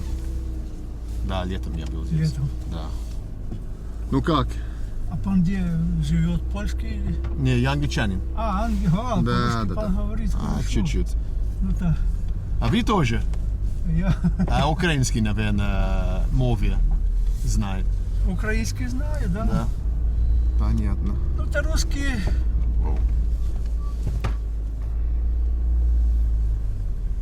Русский раньше везде, ну, большинство учили, не, как бы. Да. Английский это на первом. Ну как здесь сейчас ситуация? Вы думаете, что оккупация будет или нет? Не знаю, тяжело что-то сказать. Да. Тяжело что-то сказать. Кто-то говорил, что подписал, как бы,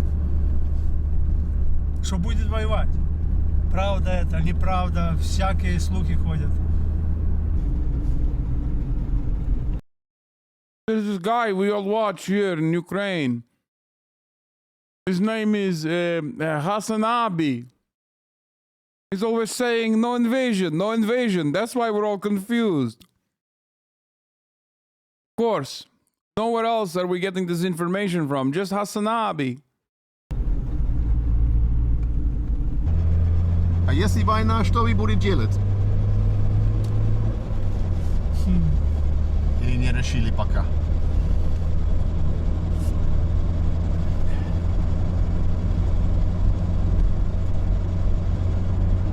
Это еще смотря какая война. Ну да. Whoa. Whoa. Или не решили делать? Или не решили пока?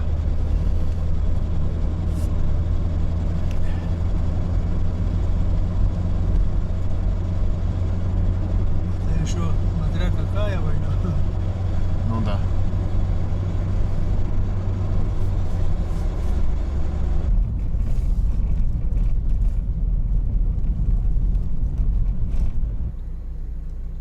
Молодые. Wait, isn't he in Donbass?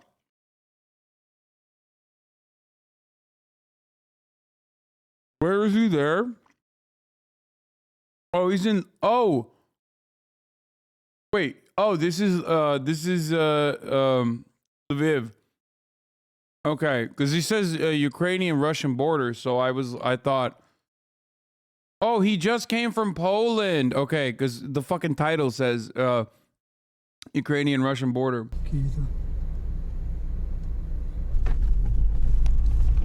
How are you eating so slow today? Dude, I had a guest. I did not know Chelsea was coming over. Like, she just showed up. Crazy. So I stopped eating because I didn't want to be rude.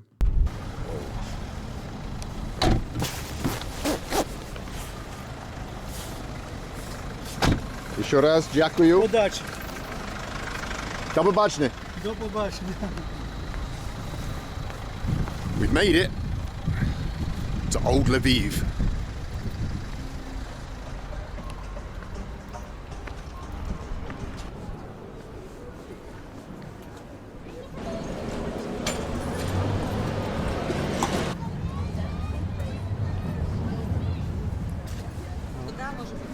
Можно я спрошу что-то?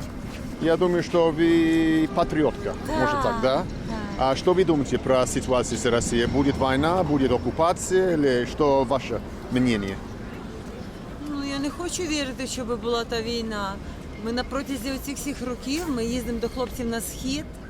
Це вже 8 років з Майдану. І ми їздимо дуже часто, щомісяця. І я теж перейшла Майдан, я не думала, що буде війна. І в це не хочу вірити, просто вже не хочу. А если будет, что вы будете делать? Вы будете переехать где-то? Ні, ми будемо патріот, ми будемо захищати. Ми зараз ще сильніші стали. Наші збройні сили стали сильніші. Ми тоді взагалі без нічого були, без ніяких там навіть зброї. Ні, зараз я впевнена, що ми навпаки міцніші. Ні, я не встигну, як я без України. Це як маму міняти. А ви не боїтеся? Ну, чого боюсь?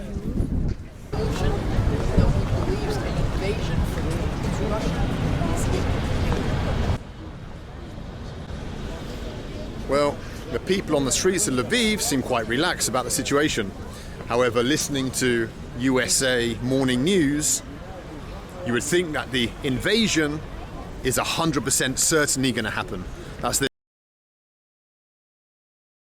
But it's because everyone in Ukraine was watching me. Okay, guys, you don't understand. It's because everyone in the entire 44 million people in Ukraine all tuned into the Hasanabi broadcast leading up to it.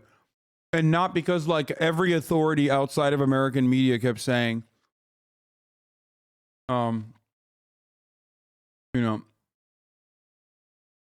every authority, every intelligence, every part of the intelligence apparatus outside of U.S. intelligence and U.S. media said it's not going to happen.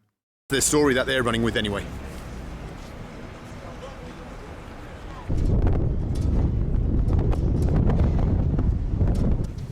The city of Lviv looks nothing like any of the other towns that we've passed through on our travels across the former Soviet Union.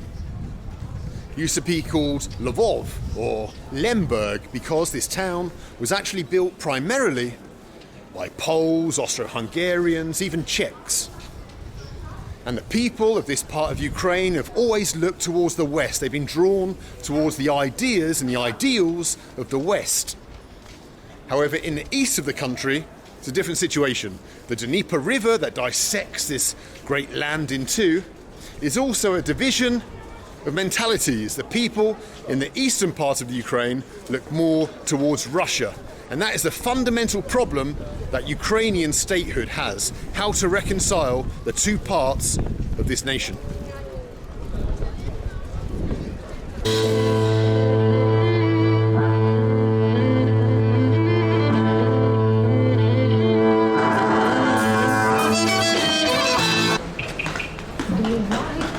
For what you do, I really hope someone good snacks some info that lives in Ukraine. When it comes down to it, you could have saved lives if people left with your info. Wait, what?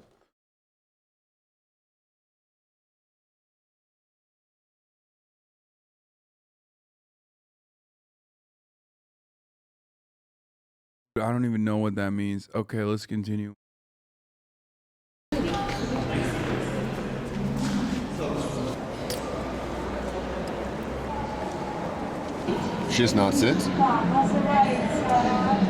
Рахів, Харків. Супер. Дякую за помочь. Дякую. До побачення. Well, that was Lviv, where everything's pretty calm and peaceful. However, we're now going to travel across this vast country. You can see this map here. We're going to travel from the city. Stop saying gigahos schizophrenic chatters, okay? I do not want this to be like a cool thing. I don't want you promoting this kind of behavior in the chat. Gigahos schizo post. No. All the way across to Kharkiv, which is pressed up against the Russian border in the east of the country. We're going to see how life is progressing over there.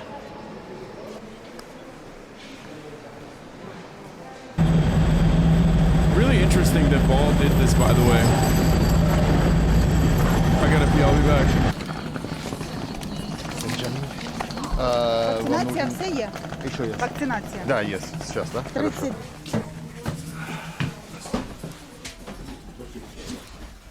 Whew. 39. My bed for the night. Потому что он в последний день. Домой? Домой? Да. Да? Как там сейчас? Спокойно? Накаленно.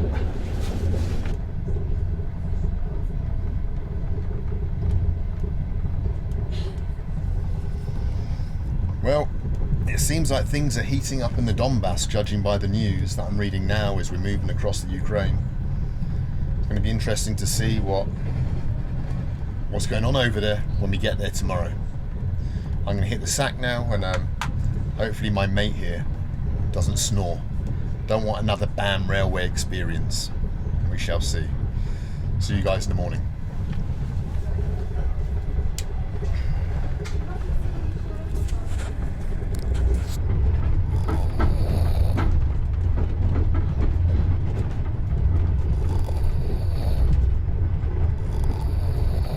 Fuck.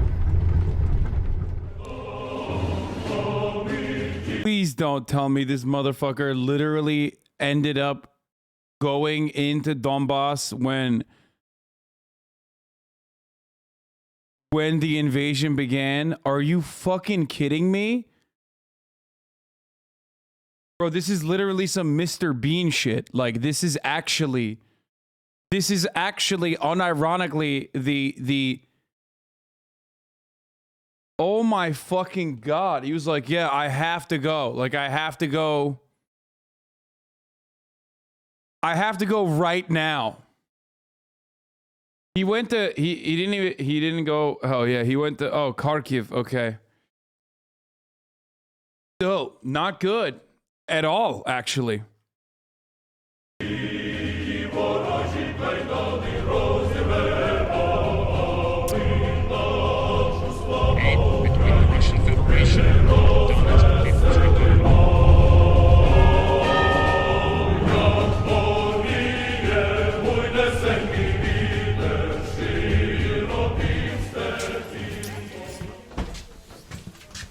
Bro, he's such a Russaboo. I swear to God. No one is a bigger fucking Russaboo than Baldy. He just loves, he really is, dude. He's like, oh wow, it's my favorite thing. It's like two Slavs fighting, two Slav nations fighting each other. I'm such a fan. And foreboding day. However, we're not stopping. I'm gonna dump my bag somewhere. This is just like the Marvel Cinematic Universe Avengers Edition. He's a Slavaboo. I mean, he also is a Slav too, but it was just like Pog. And he's a Soviet weeb too, so he's like, this is just like the Soviet Union. Pog. Then we're gonna jump on a bus and head north to a village somewhere on the Russian border.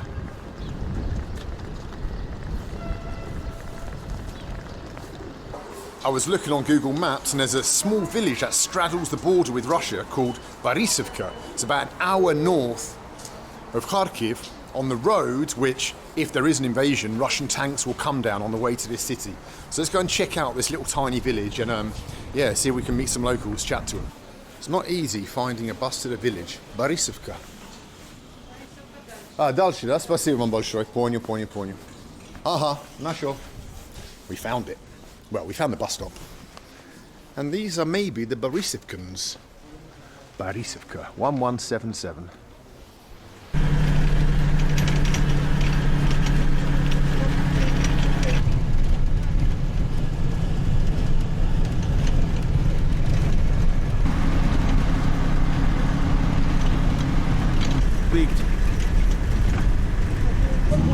Talking to everyone on the bus. Yes, Baldy is huge pro-capitalist. Also, a bit of a may or may not be a sex tourist PUA guy back in the day.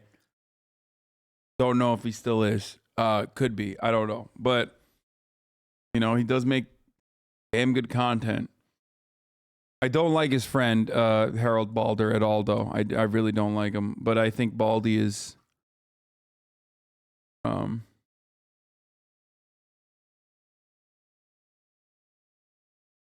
It's wild that this motherfucker is literally like making the exact same type of video that he makes, but like in the middle of a fucking conflict, like in the middle of an invasion.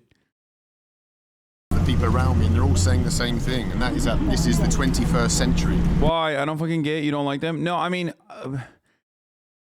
I have an interesting I have a complex relationship with Baldy because, like, I do, in a weird way, I do see the good in him, despite his, you know, despite all of the sexpat behavior that he like clearly showcases and that like apparently he used to be back in the day. Whereas, yes, Harold Balder is like fucking mega fash, you know, he's just like, Knut said he's in Kiev now. Thank you, Knut.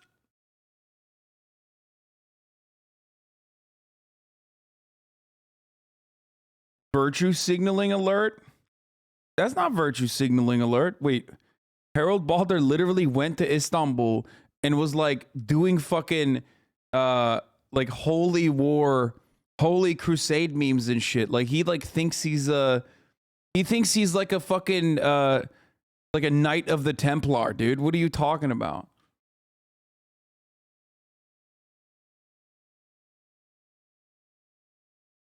Not bald. His friend.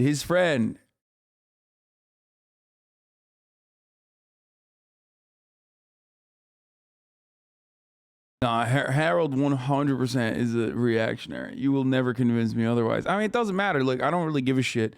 Because, like, those guys, here's the thing, okay? I can separate the art from the artist. People get mad at me for saying this, but, like, as long as he's not like trying to spread his like weirdo fucking point of view in his videos, like who cares, whatever. It's just like, it's fine. His content's not for me. But Bald, on the other hand, he makes really good content. Like I have to admit.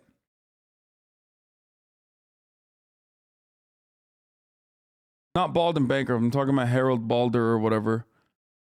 Anyway, let's continue. How can we still be suffering like this? How can we still be suffering like this in the 21st century? Yeah, it's incredible. Isn't that on par with tongue-in-cheek 1453 memes? No, because 1453 doesn't have like a viable... If I was doing like... If I had opinions that were hyper-nationalist or ultra-nationalist, then I was also doing the fucking JJJ memes, then that's a little bit different, right? But he's also far right and he's doing Knights of the Templar memes in Istanbul. That's the difference, okay? I am not a nationalist. I'm not an ultra-nationalist. So whenever I make fun of like, or whenever I make jokes about ultra-nationalist Turks, the MHP party, I'm making fun of them for the most part. The only thing that I'm not making fun of, and I'm very serious about, is the top of the hour ad break, which comes at the top of every hour. I'm gonna rewind this a little bit because I missed a lot of the stuff that he was saying. And if you no longer want to see those ads, all you need to do is subscribe. You can do that for $5. You can do that for free with a Twitch Prime. And you know, if you're lucky, you could get gifted a sub. But here's the 1 minute ad break now.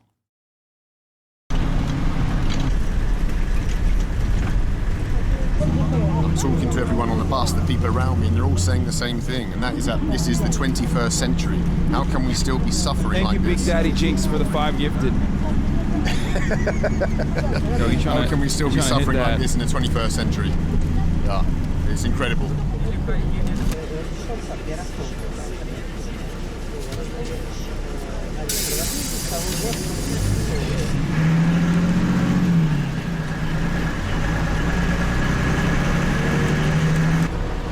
What an absolute grim part of the world.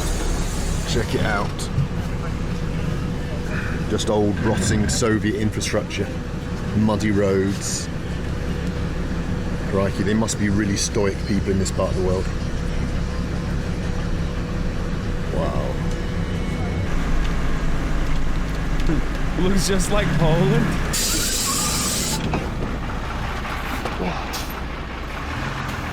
Distance to the Russian border is 0 kilometers.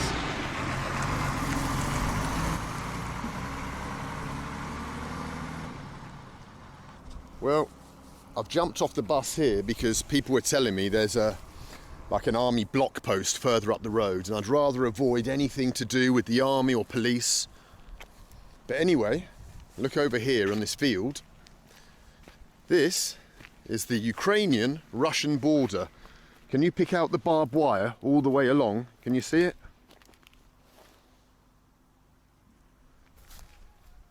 It's probably the most contentious border in the entire world at the moment.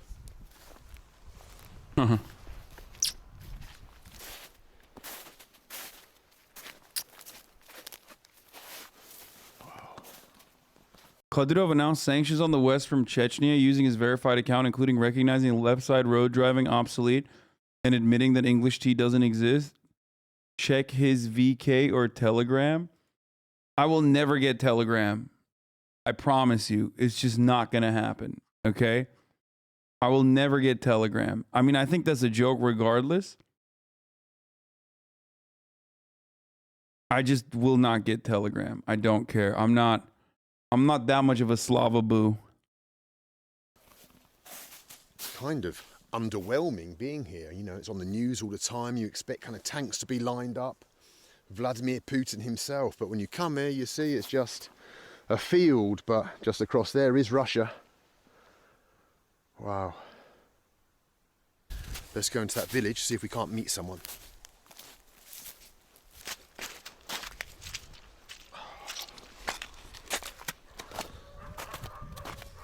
I don't see any people around. Just hear some dogs and chickens.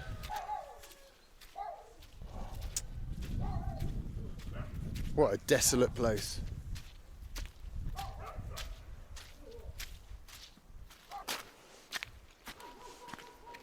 He's just like, motherfucker, you've been to Chernobyl. Like, you know what I mean? He loves going to some random fucking villages. And he's like, what a desolate place. Yeah, no shit, dude. Yeah, you went there. It's not like they came to your backyard to talk shit. They didn't materialize in your neighborhood. And then you're like, oh, this is desolate. Yeah, it's just like, they're just chilling, bro. What do you mean? What a shithole. What a desolate place.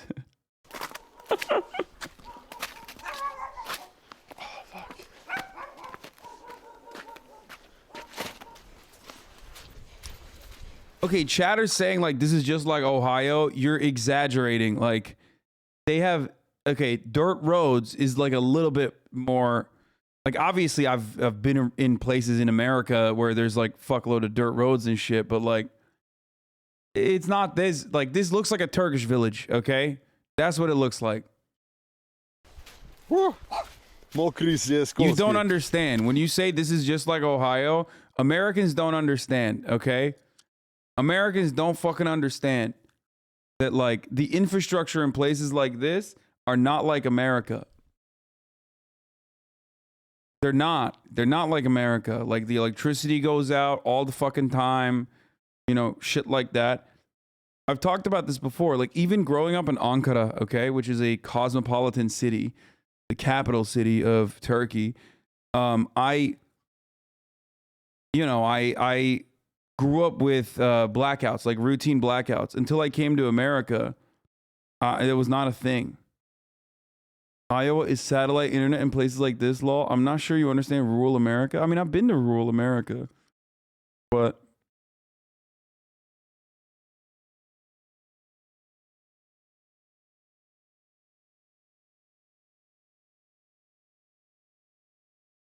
like you're looking at the power lines and you're like, oh, this is just like, it's a little bit less.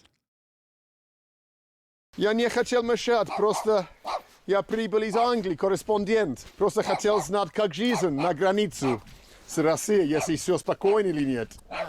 Ну, все спокойно, я думаю. Все спокойно, да? Спокойно, да, все отлично. А вы не боятся, что что-то будет? Ну, оккупация или что-то? Мы не думаем, может, мы не думаем. Нет, об этом, нет. А деревня все нормально? Пока нормально, все, да? все нормально. Вы не боитесь, вы настоящий украинский мужчина тогда. Спасибо. Мы граждан Украины, так что у нас пока все нормально. Native reservations, I agree with. Yeah, I could see native reservations looking like this. What chatters don't realize is like the houses and whatever look like this, but that's not the problem. The problem is a lack of infrastructure, like lack of adequate infrastructure, which is why I believe it if you said like like the native territories could look like this potentially because they don't get like enough support. Alaska, I could believe too. Guys, no fucking time to bother about invasion or politics. These people live for survival, and there's so many such people. It's insane. Yeah. By the way, another Hasanabi head. He's just watching me probably. That's why he didn't think that there was an invasion. А если что-то будет, что вы будете делать? Переехать где-то или что ваш план? Или вы не думали даже? Не, я не думаю куда-то ехать. Нет? Зачем дом бросать? Не, я не думаю никуда. Понятно. Но вы патриот? Патриот. Хорошо. Очень приятно. Спасибо вам большое. До свидания.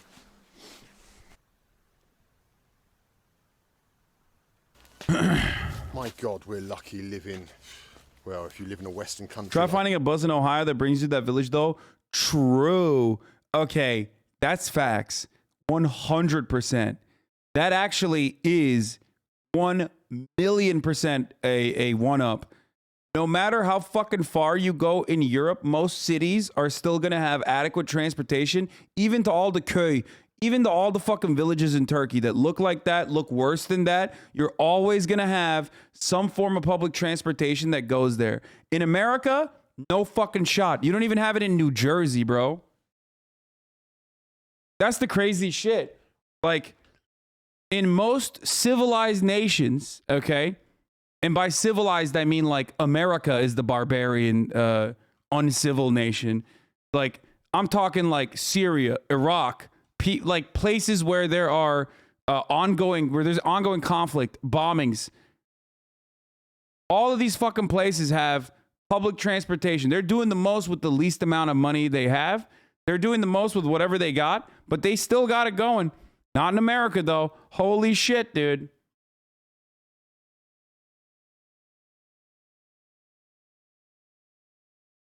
Like I do. Just think about the people here on this village. In this village.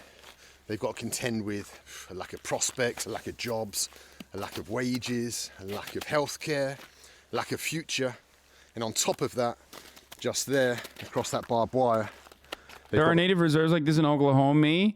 Also, the people in places like in these places are not in your chat. Yeah, I was just kidding about that. I know. A threat. Actually, that's not true. There might be possible invasion. You never know, dude. Be grateful for what you've got.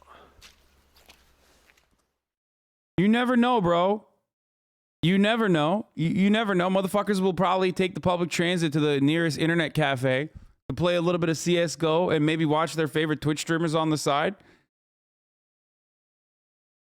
I'm sure out of the 79,000 people that are watching right now, there's at least 10 people that live in a place that kind of looks like that. That would not be shocking to me at all. I think you guys underestimate how the internet works. Not in an internet cafe, but like you underestimate like these, they still have internet.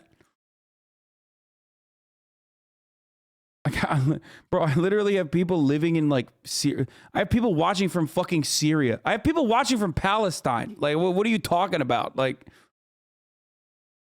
and then you're like, oh, no one in a situation like that's watching. What do you mean, dude? There definitely are people.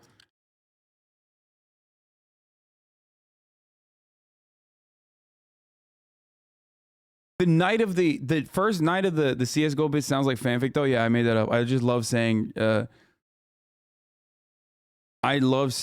that Ukrainians and Russians play CSGO and buy knives. It's just I'm being Slavophobic.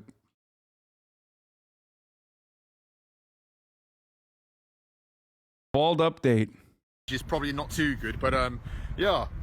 So far, I mean, everything's pretty peaceful in the centre. People are walking around. There's a lot of press, of course, but people going about their day, just going for a stroll down the Crescent, like in the north of the city, in a place called Obolom, there are Russian tanks have been spotted and there's fighting.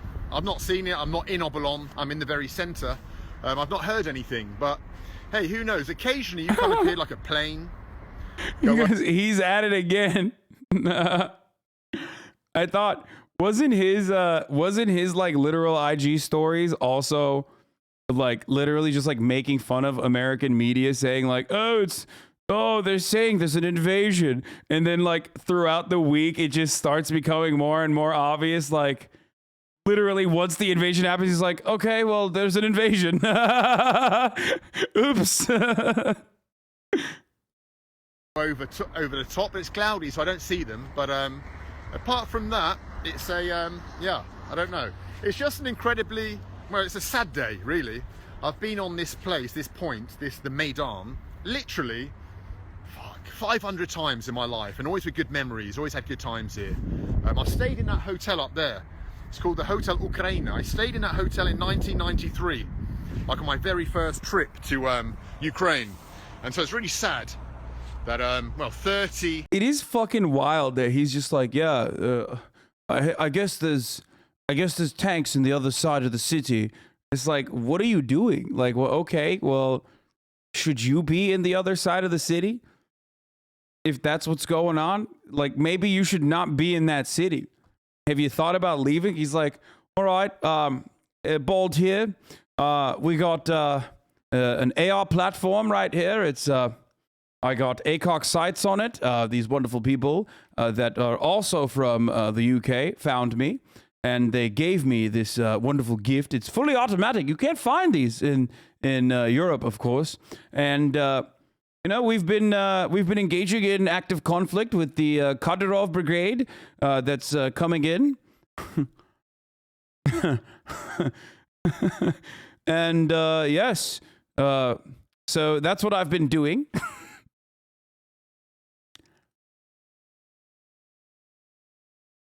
Remember when he went to fucking where did he go? Didn't he go to like Belarus or some shit for to deny? Where did he go in the beginning of COVID? And he was like, it's fake. And then he got COVID. He loves Belarus. I know. No. I'm not talking about Karabakh. I'm talking.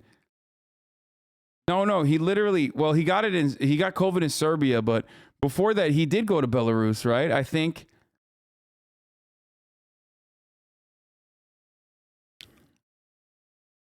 And then he's not the worst. I watched an Irish streamer break curfew and get arrested live yesterday. Oh no, me too. I know. We saw that. People were freaking the fuck out.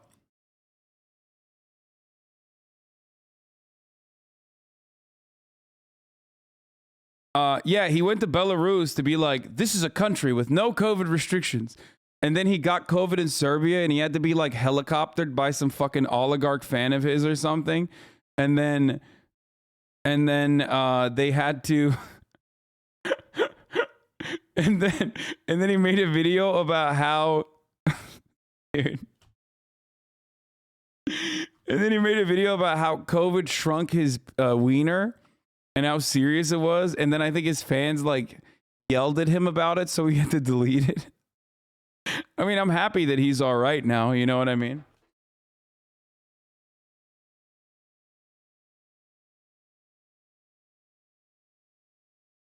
It was Lukashenko that said drink vodka and go to the sauna to get rid of COVID, I think, yeah. 30 years later,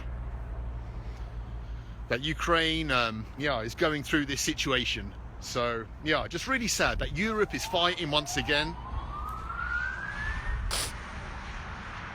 The way he's covering it is so funny in comparison to like Clarissa Ward with fucking gear on, you know what I mean?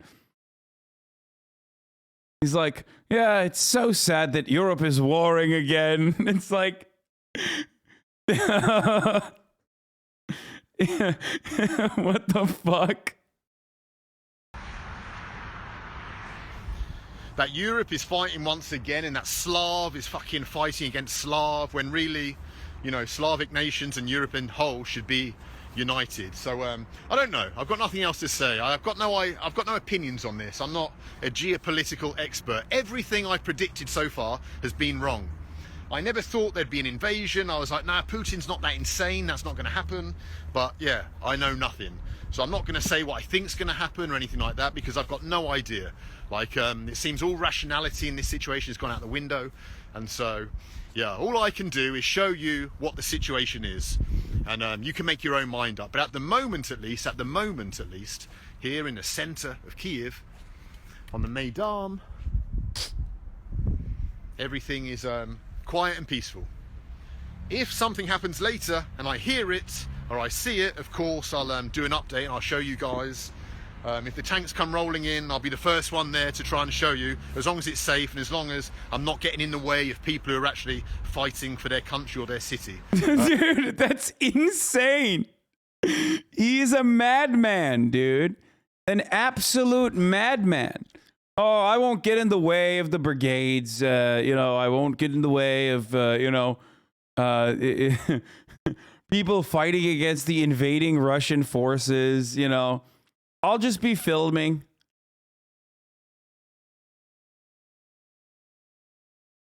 I mean, this is like, honestly, I'm not even, he's like the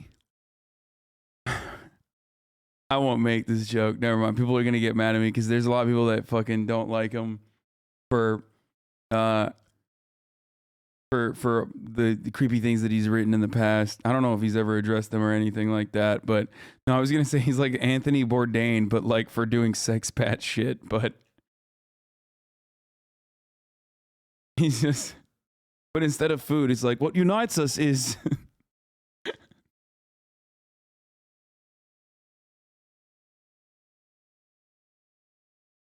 no, I love Bourdain. The point is that despite his like interesting attitude overall, you can tell that like he has like a very interesting perspective. He has a very interesting perspective on like the places that he goes to. You know what I mean?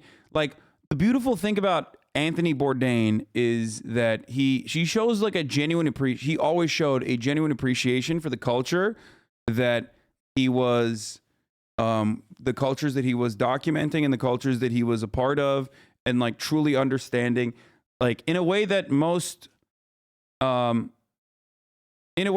people that have like a colonizer attitude wouldn't. But yeah, it's also because Michael doesn't like him. I'm gonna be honest, and he's a good judge of character. That definitely that definitely shapes my perspective a little bit. Not Bourdain, but Baldy.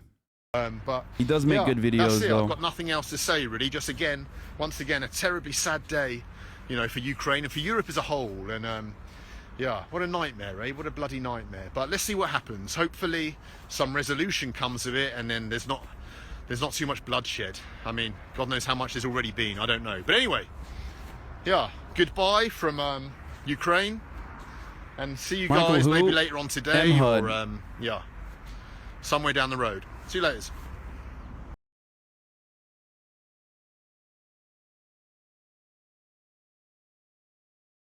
Lukashenko has let the refugees from the Polish border crisis pass the Ukrainian border and escape Ukraine together with the Ukrainian refugees. There's also a bunch of Russian trolls which are trying to manipulate public opinion about helping the Ukrainians since they're not white.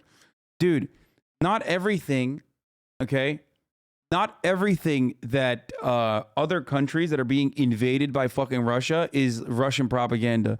You're brain broken, okay? It's just like it's so frustrating that like everything is Russian propaganda. Yes, Russia does have a tendency to fucking do a lot of propaganda. Of course, they do a lot of misinformation, do a lot of fucking psyops, and they have bot farms and they're trolling all the time. But like y'all are wilding out for claiming that like every single thing is like Russian propaganda. Every single thing that occurs.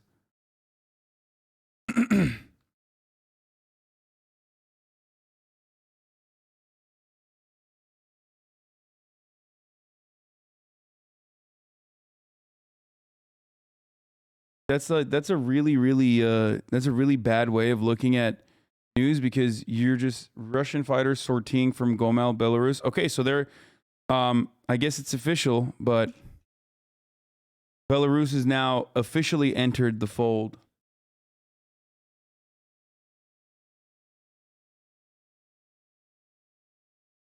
Yo, Zelensky's being pictures of some badass hero. Is he a good guy or a bad guy? I know Putin's a bad guy. I just want to know how bad Zelensky is. No, I think Zelensky in this situation is doing the right thing.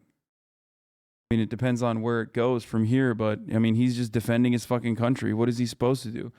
You can't expect anything else from a guy who is the leader of a nation who is fighting for his country. What the fuck do you want? Thank you for the 5 get the subs.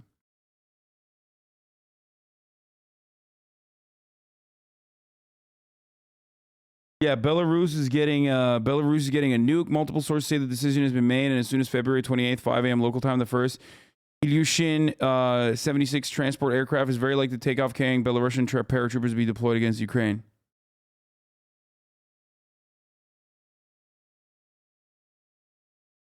Fuck, they're 2v1ing. We should drop Canada in to even things out and escalate from there.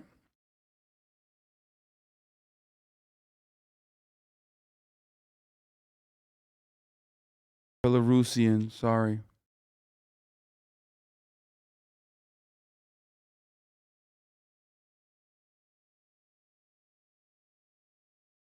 Is it true that none of this would have happened if it weren't for the existence of NATO? I don't fucking know, man, okay?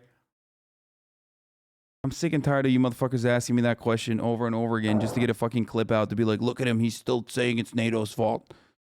No, it's Russia's fault, okay? It's Russia's fault. Russia's the one doing the invasion. Shut the fuck up.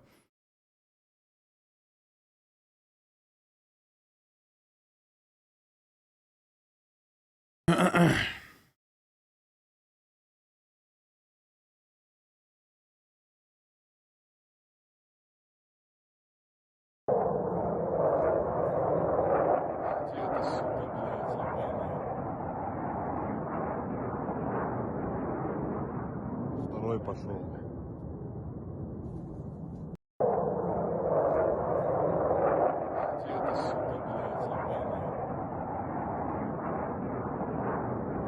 And the jets are now flying from Gomel to Ukraine. Ukraine State Special Communication Service says.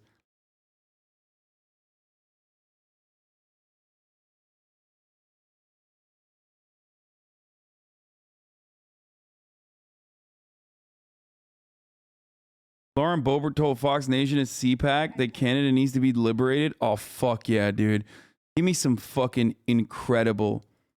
This is, I love, we got nuclear warfare coming up, on the timeline, and that's terrifying.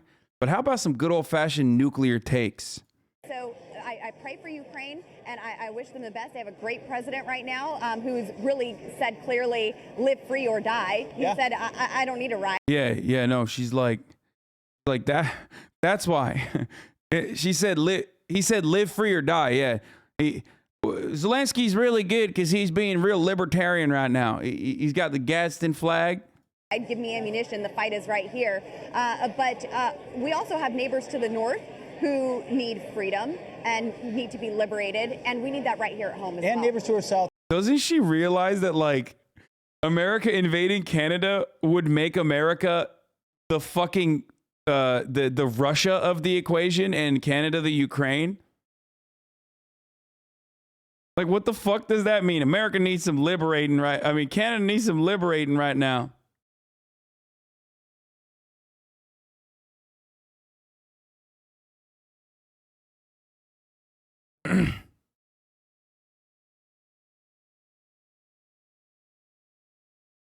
Chatter really said, lol, just nuke us.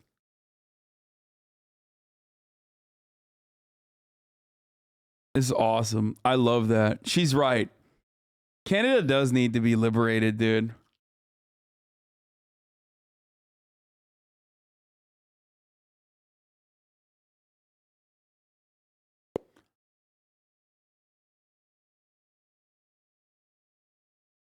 Activating Belarus and bringing them into the fold and then allowing them to have Russian nukes. Kind of a wild situation that doesn't really seem all that hopeful for peace negotiations and a ceasefire agreement. I'm gonna be honest with you guys. You know, call me a skeptic, but I'm beginning to feel like the conversation doesn't seem like going towards a ceasefire, because kind of feels like a little bit of an escalation, doesn't it? When you do that.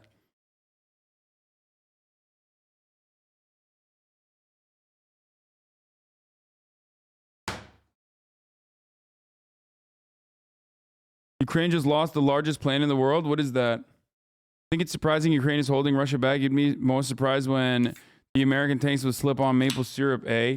First of all, if there's one country with like worse fucking roads than America, it's Canada. So if we tried to fucking put our tanks through, first of all, our tanks would never make it through the American roads to get over the Canadian border. But once it got to the Canadian border, it's a wrap. It's like half of your roads are fucking sinkholes from the potholes. They would just never. It would never happen logistically. Okay, that's a tactical infrastructure failure that literally makes it impossible for tanks to roll through. You know what I mean? What are we gonna do? How are we gonna put the fucking our roads are mint? Fuck you. Oh, that's Canadian copium all the way, dude. Get the fuck out of here. Kids.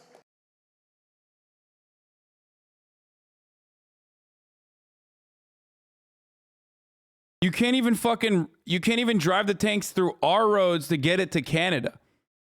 So there is that part of the equation as well. U.S. and allied partners, the Ukrainian foreign minister, we stand with Ukraine. How many times can you say this, dude? U.S. Secretary of State Anthony Blinken and his G7 counterparts underscored the unified response to Russia's invasion in a call with Ukrainian Foreign Minister Dmytro Kuleba on Sunday, according to the State Department readout. Together, we are supporting the Ukrainian people and imposing severe costs and consequences to hold Russia accountable for its war of choice. We stand with Ukraine and recognize the bravery and heroism of the Ukrainian people. The foreign ministers of Canada, France, Germany, Italy, Japan, and the United Kingdom, and the High Representative of the European Union were also on the call. It's just like every day they keep saying like we're the more united than we were before. I mean, dude, straight up, we are so super united. We are like the most united. No one has been more united than us, dude. I mean, that's literally virtue signaling. CPAC. Propaganda. And they tried to tell the American people that spending more money was going to fix our issues. That's exactly right. You are so fucking stupid. Yeah, okay. Thanks. And the only thing that saved us from Joe Biden and Bernie Sanders' radicalism are two Democrat senators who actually remember they represent red states. Wait, what is this? The Antonov? No! The Antonov AN-225? This was destroyed? Wait, what happened to this? Bro, we use this in No Pixel, dude. I've been in this plane. I've blown up this plane in No Pixel. I literally blew this plane up with a helicopter on accident. In a video game, like literally. It was parked in an airport in Kyiv, unfortunately. No way. The largest aircraft in the world destroyed at the Ukrainian airbase. The world's largest aircraft, the Antonov AN-225 Mriya, was destroyed by a Russian attack on the airport near Kyiv. according to the Ukraine government official Twitter account. Russia may have destroyed our Mria, said Dmytro Kuleba, Ukraine's Minister of Foreign Affairs, but they will never be able to destroy our dream of a strong, free, and democratic European state. It translates to a dream, had been sitting in its hangar in Hostomel, which had been on the site of the intense clashes. What the fuck? Why did they do that? That's fucked up.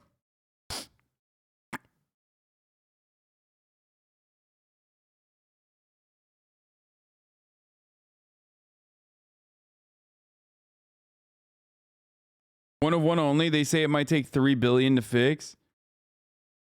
Dude, that's such a... Bro, that was such a big boy, dude. I love big boys like that. That was like the big boy plane. Look at that.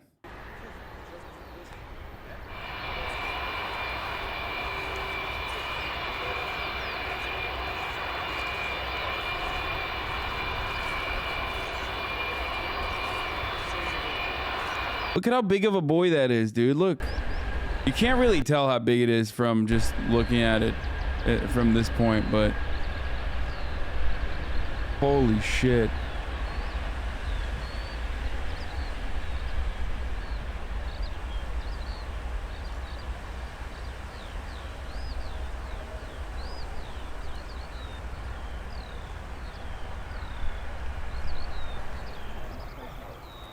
Bro, that's insane.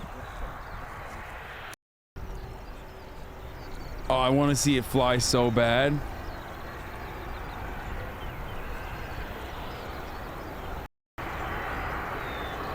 Oh, come on. Oh, you got it. Bro, by the way, like, I mean, this seems a little unnecessary. I feel like this, every time to fly this, you're like doing irreparable damage to the fucking ozone layer. You know what I mean? Like, no shot this is good for the environment, okay? I feel like just to get this thing off the fucking ground is...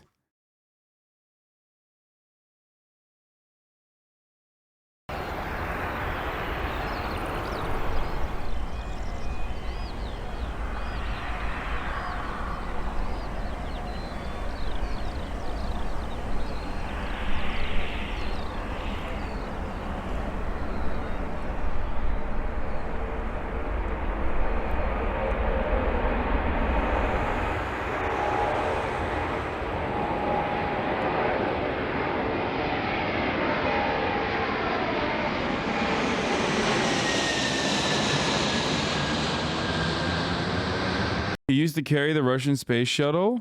The Antonov AN-225 was designed to carry immense loads, either inside its vast cargo hold or mounted on top of the fuselage. One of its most important potential loads was the Soviet space shuttle, the Buran.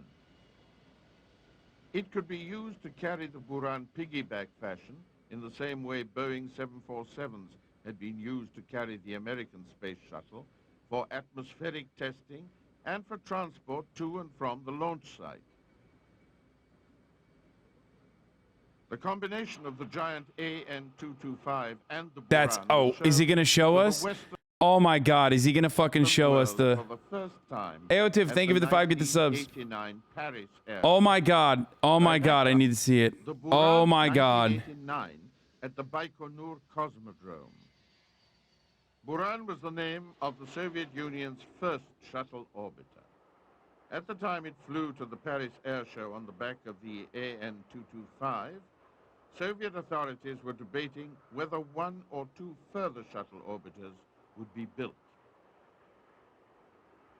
The Buran made the Soviet Union's first unmanned shuttle test mission in November 1988. Originally, before the AN-225 became available, it was transported on the back of a converted Myashishkin Oh, that's awesome. bomber. Carrying the shuttle orbiter was not the only purpose of the AN-225. It was an all-out effort by the Soviet Union to consolidate its lead in the design and construction of giant transport aircraft.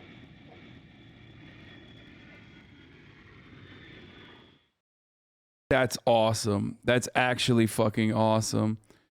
What happened to the world's largest plane, the Antonov AN-225 Mriya? It blew up. Oh my God. Oh no, that's last year.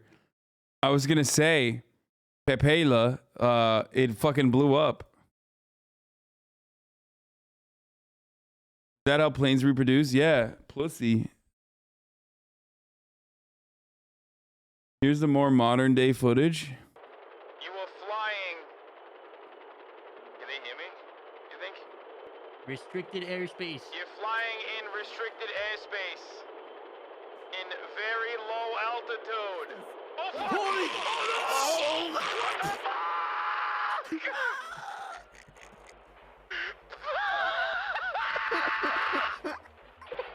they fucking blew up! My leg! My leg! Bro! What is this? What a god. Who's that? Hey, you guys good? The hell is that? Oh my Look god! Out, look out! Oh my god! What a legend. He's landing on it! He's landing on it! No way. Wait, what the fuck is Oh! Oh my god, There's somebody falling out!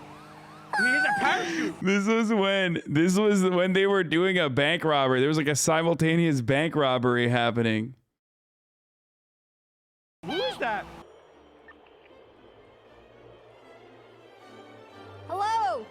What is this helicopter? What is this? Watch out! Watch out!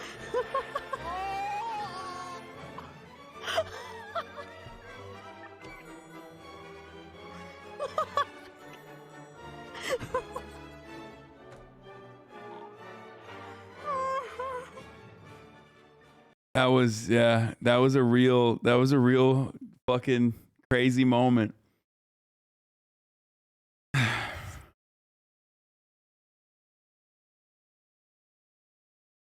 Now I feel sad that, like, I mean, that was a real act of terror in the world, in the No Pixel world, because we straight up, dude, it's always a fucking ad on there. Jesus Christ, dude. CNN, I keep going back and forth periodically to CNN to see what the fuck is good, and they're always running on some ad shit.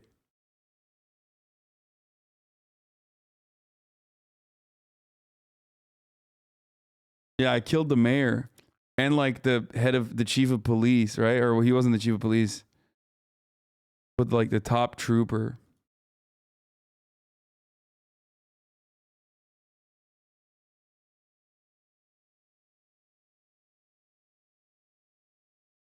You and CNN got the same ad density? Fuck no.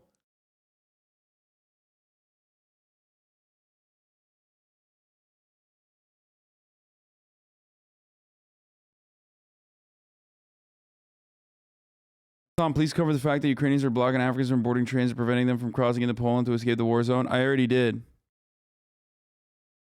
I already did. So, what? This car is dodging mortar attacks?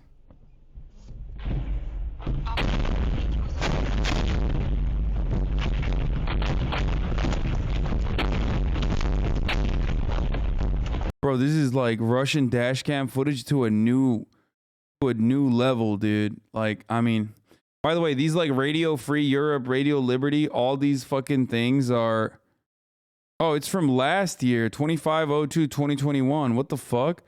Why is Radio Europe literally acting like this is happening right now? I was about to say, okay, listen here, look at the fucking footage. The cam date is wrong. Anyway, regardless, listen. A lot of these like Radio Europe, Radio Free Europe, Radio Liberty, all those like Radio Free all those like Radio Free websites and you know, accounts are literally all fucking CIA propaganda, for the record. It just straight up is. It's like the National Endowment for Democracy backed, like, I mean, you can look at them, but it's directly, this is not like fake news or anything like that. It just straight up is literally the American government's propaganda machine. And obviously there are different Obviously, there are different versions of that aren't like directly related to the government. I mean, yeah, Radio Free is funded whole or in part by the American government. So, exactly. They're literally just like straight CIA shit. As you can see from the Wikipedia blip that they have right here. But, like you have different outlets that basically will say, you know, that they're like different outlets that get funding and or will like engage in manufacturing consent and yada yada. And that's one thing, but this is directly propaganda. I did watch The Bald and Bankrupt, yes. A comparison of NATO and Russia's military strength. Data is beautiful. What?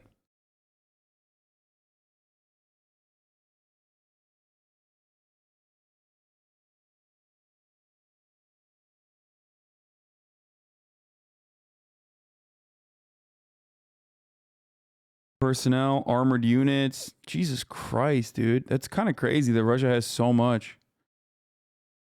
Nuclear weapons. Russia has more nukes than the entirety of NATO nations.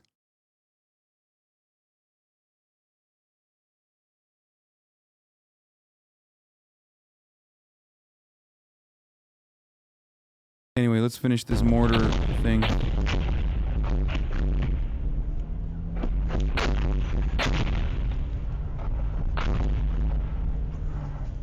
Does that mean NPR is CIA shit too? Why do you socialists love conspiracy so much? Just admit your ideology is garbage. What? No, I don't think NPR is CIA shit. I think manufacturing consent happens on all types of outlets, but like the Radio Free stuff is like, I mean, it literally says it. Like, I don't know what you want. Even YouTube fucking openly puts that on there. NPR, I don't think has that on YouTube, do they? NPR has subsidiaries. They get funding, and they get funding from like private corporations and stuff too. But NPR is more honest than fucking Radio Free shit.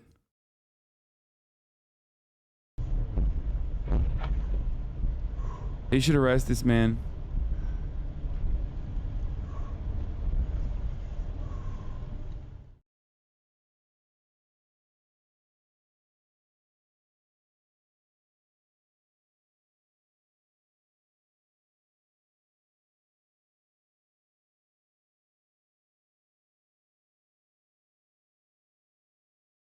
What is this? Ukrainians taking up arms against the Russia's invasion?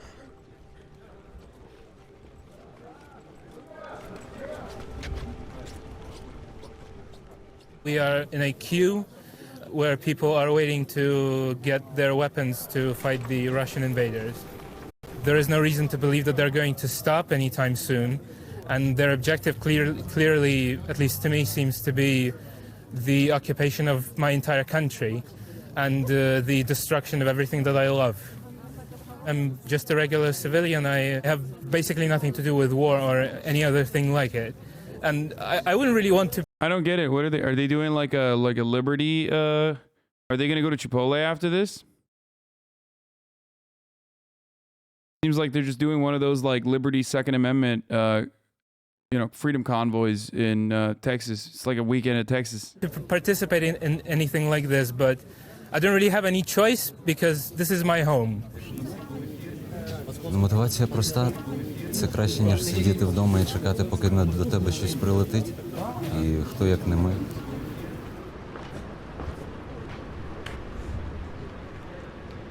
When I heard explosions, I decided that I am ready. I am an adult woman, I am healthy, and it's my responsibility. Так, наразі, виходячи з того, що ми... Joke didn't land? Terrible take, dude? Yo. I know that they are fucking being armed against a Russian invasion, you idiots. The joke is making fun of America for having like a random Saturday in Texas having the exact same level of fucking arsenal for no fucking reason. They have a good reason. Americans don't. Also, for those of you who are like, oh, this is a very serious thing, take it seriously, what the fuck? Like, you turn war into entertainment while giving out completely wrong takes. Oh man, I couldn't even read the fucking shitter. You guys banned him too quickly. Anyway.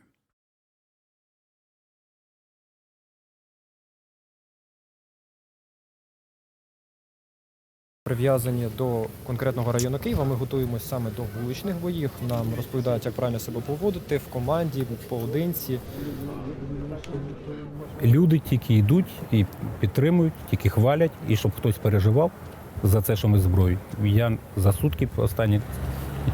Наоборот, чим більше людей зараз, українців, всі зброєю, тим спокійніше буде спати. Так, ліву руч. Командир, крок вліво, кроком руш. Все, за мною кроком руш.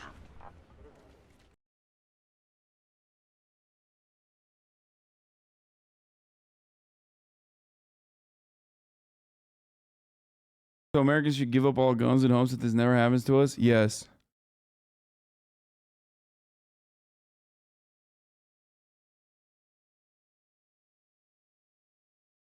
I'm Russian. I have to say that Russians don't want war. Ukraine obviously doesn't want it. No one wants it except Putin and his crew. Putin is the only one who can lie and manipulate Russians to his advantage. War is Putin's only motive. Yes.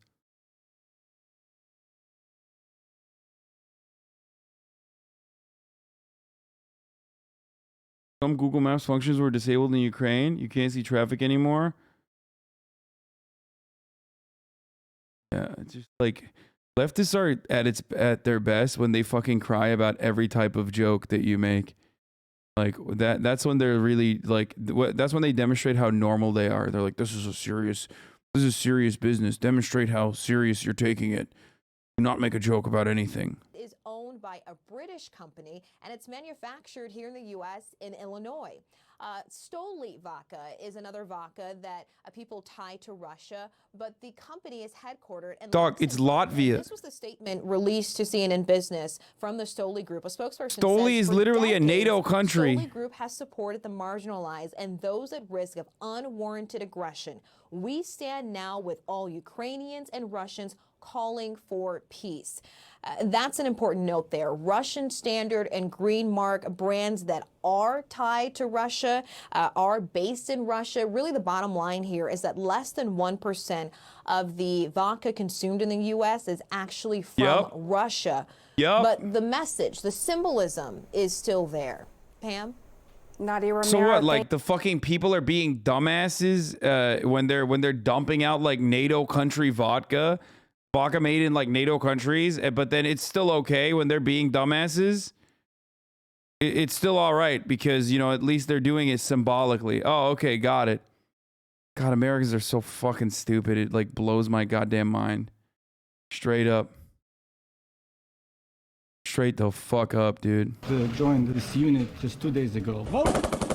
The world is behind the people of Ukraine. The Russia government is a pariah. This is a time to be vocal and condemn the actions of President Putin.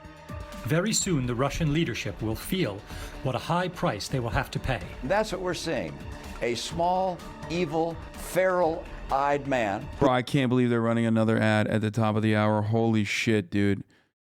Imagine running yet another ad at the top of the hour every fucking hour and then telling you can avoid those ads. And if you no longer want to see those ads, all you need to do is subscribe for $5 or for free. The people of Ukraine, man fights Russian invader with bare hands. Wait, what? No shot is that real. What the fuck?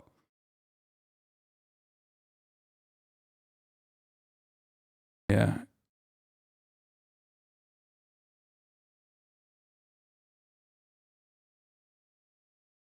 I had no choice on where I was born. I am so dumb. I am sorry for being American. Wait, what? Don't apologize for being American. Don't be a dumb American.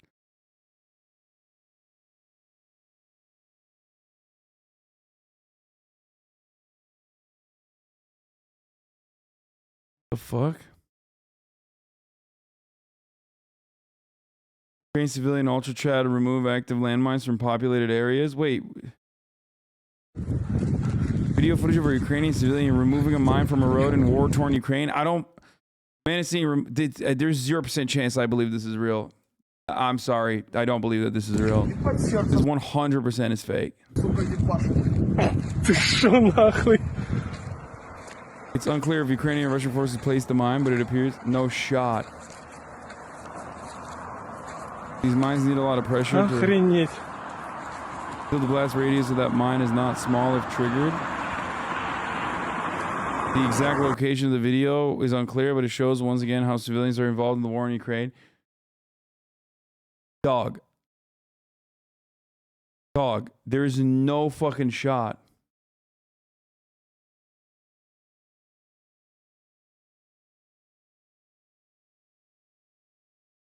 This probably is an anti-tank mine. They usually get triggered under 60 kilograms of pressure at least, if I recall correct.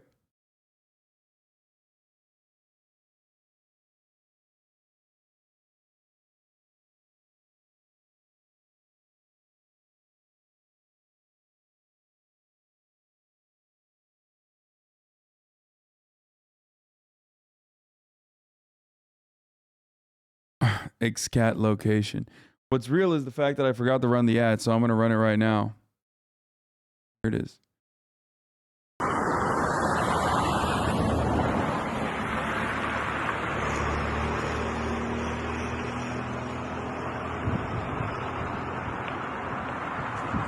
Wait, isn't it worse to put it there? Why don't you just like report it? They need to fucking detonate it.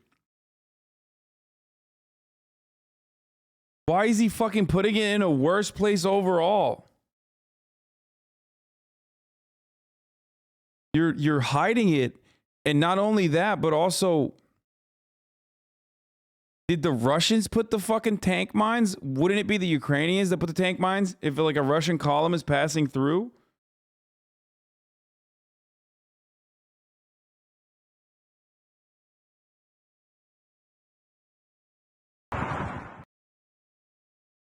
The Russian government responds to beating and torture of Russian POWs. It's not real, dude. The fucking the prisoners of war are not being tortured, or at least everything that we've seen has not pointed to the Russian prisoners of war being tortured at all. As a matter of fact, they're like, it seems like it's in Ukraine's best interest to let them fucking call.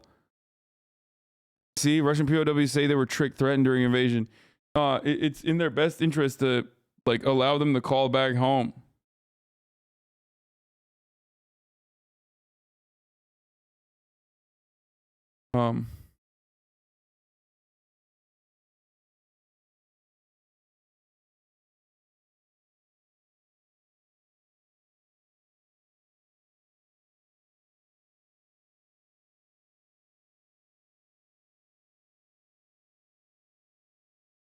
Just say report. Ha ha ha. Yeah, I mean, that's, yes, you need to tell someone in the military to come dispose of the mine. What do you mean you need to report ha ha ha? Like, did you say report ha ha ha? How do you think mines get fucking dealt with? You think like random people are supposed to fucking jump on it and blow it up?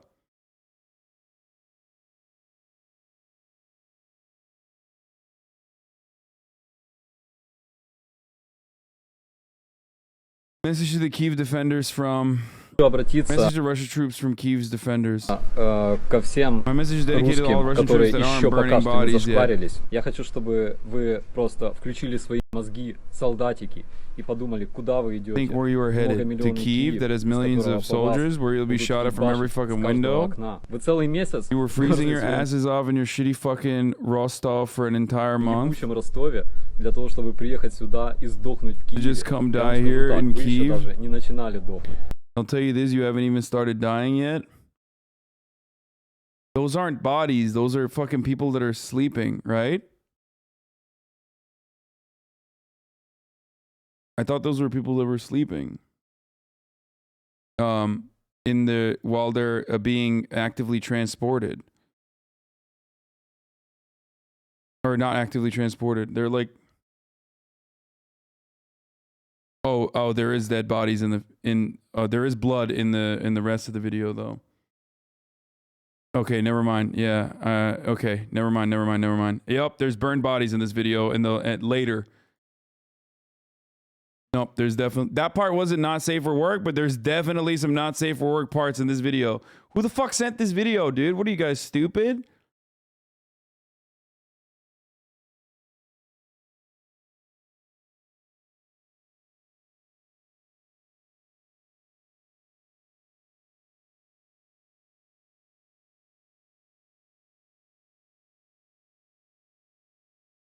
Russia's planting mines in their flags?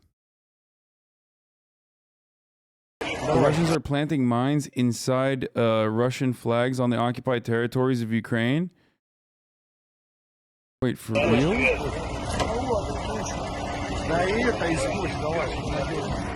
Вот так выдружают флаги на взятых. Bro, why the fuck would they film this? This is literally like, this is straight up just like 4K, caught in 4K, war crime.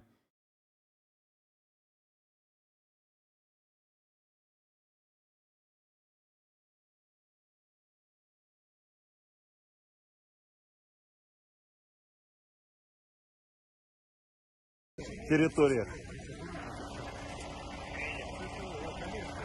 Не в кино, а наяву.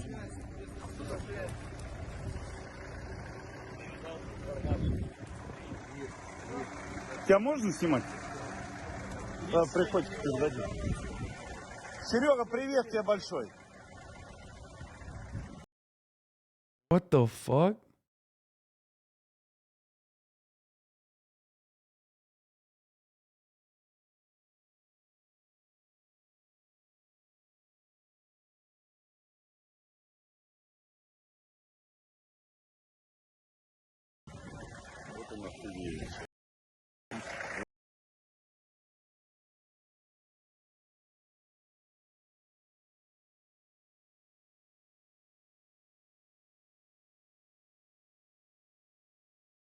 Weaponized flags in territory, not in movies, but in real life. Can I film you? Hey, Seryoga.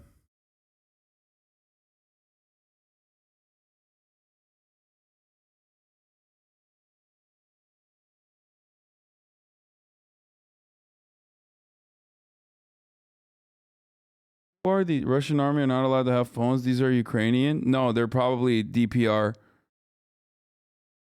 But I don't know what the patches look like. What is that? What is that? Is that a DPR patch?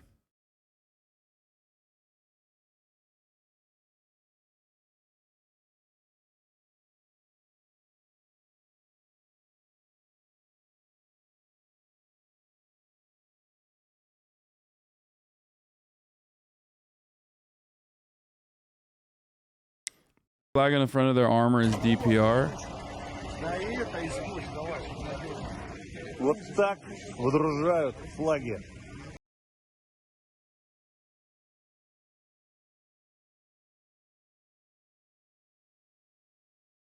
DNR and Cyrillic DPR. DPR never had such an ammunition. I'm pretty sure they did, and they especially do now. На взятых.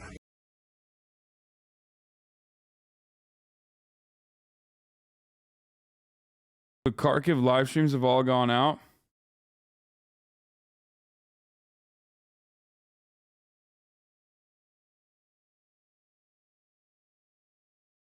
Here's proof you can capture. You can put any capture on a video, and stupid burgers will believe it without even watching it. I mean, I don't fucking know. I don't know what they're doing. Не в кино, а наяву.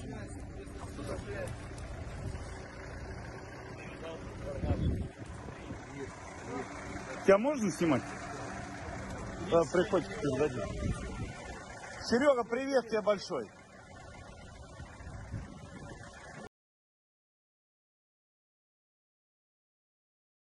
I'm skulls are dumb enough to disclose that they're planting mines out of Russian flags on occupied territories. Amazing. No, he doesn't. I listened very carefully. He says, this is how you raise a flag, not in a movie, but IRL. At no point he says they're arming the flag. I'm pro-Ukraine, but I don't see the point of making stuff up.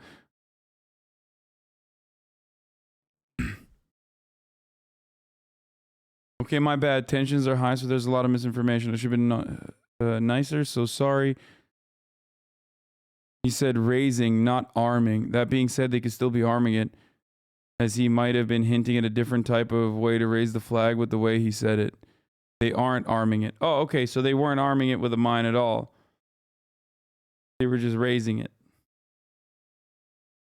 The fuse line and the wrapped explosive, they're absolutely arming it with a bomb. I mean, it's really fucking stupid for them to, like, literally straight up film themselves in 4K. Wait, first of all, how can you see any of that? Where is any of that? You're just, I feel like you're just making that up. Where is the fuse line? Like, where is the mine?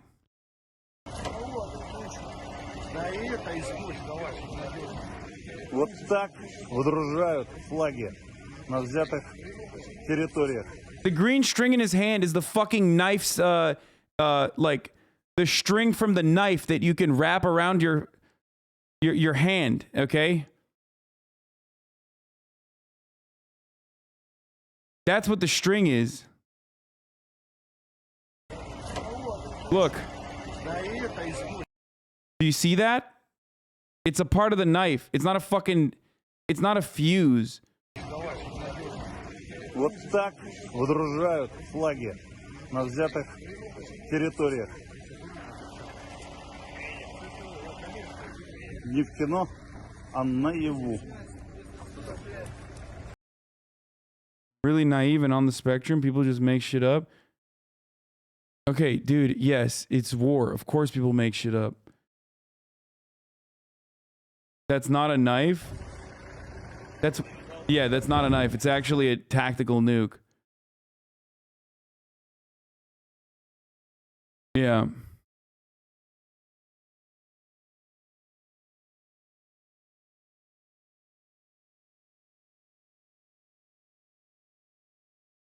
It's so strange. It's like, dude, the Russians are already fucking brutal enough in their occupation.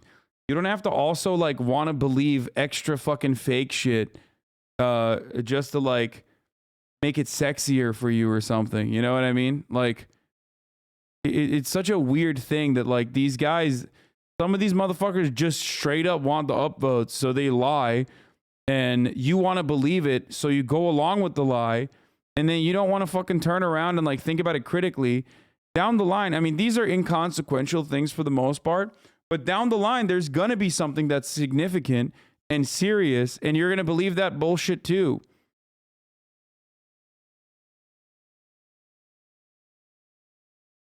It's just, it's like, it's something as idiotic. It's like, oh, I'm spreading misinformation on purpose. Fundamentally, like the Russian people and their culture, the regime is out of control and a menace. And we got to just be steady. And I think at a certain point, it's going to create major problems internally. For Russia, I'm just so sad that right now Ukraine is paying this awful price. Yeah. Brigadier General Peter Zwack, thank you. And up next, on this Sunday evening, Russia slapped with more and more sanctions, yet Putin's forces continue to put pressure. Okay. It doesn't seem like there's more updates coming for now. And we've covered this top, down, in and out, and I think most of the stuff right now is just like fake news and shit. So I think it's time once again to get back to the Elden Ring universe. I'm going to tweet out that I'm doing it once again. We haven't, first of all, I unfortunately was a lot better than I thought I was going to be so far in the game. But that doesn't mean I'm going to continue being good in the game, I don't think. Still,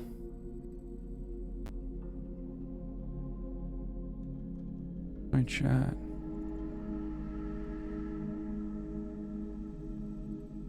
I think it's gonna get really hard regardless, but couple things. First of all, let's tweet out Elden Ring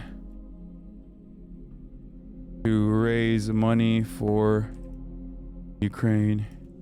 I'm gonna be working with wait, what is the charity that I'm gonna be working with?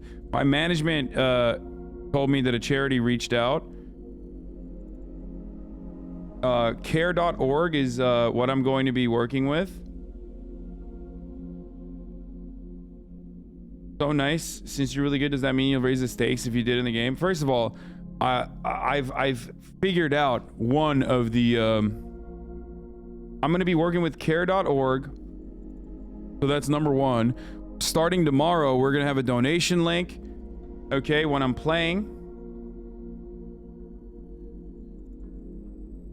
I'm going to have a donation link while I'm playing. I am going to, for people who are confused by this, by the way, like, my deaths are just the cherry on top. Okay? Because some people were saying, like, oh, he's so cheap, only $10, because some people didn't understand how many times I was going to die. First of all, it's uncapped. So that means I could die a million fucking times. Okay? And I'm really bad at the game, even though I've been decent so far, and I'm, like, playing super...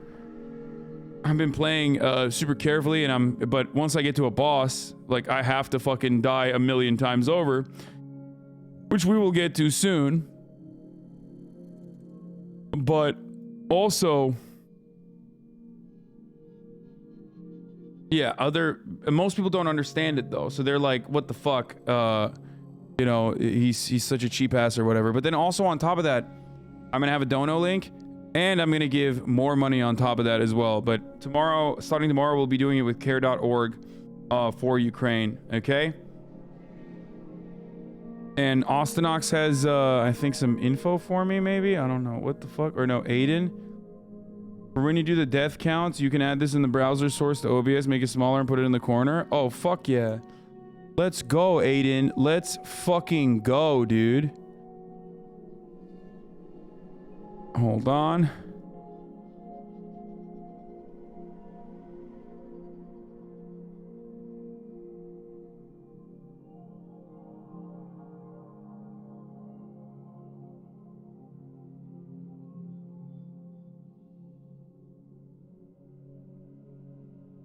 There it is. Where should I put it?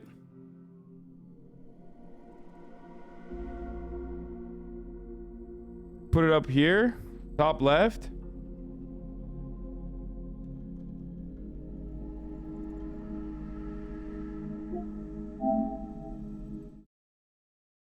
Thank you, Aiden. So we have a death counter officially.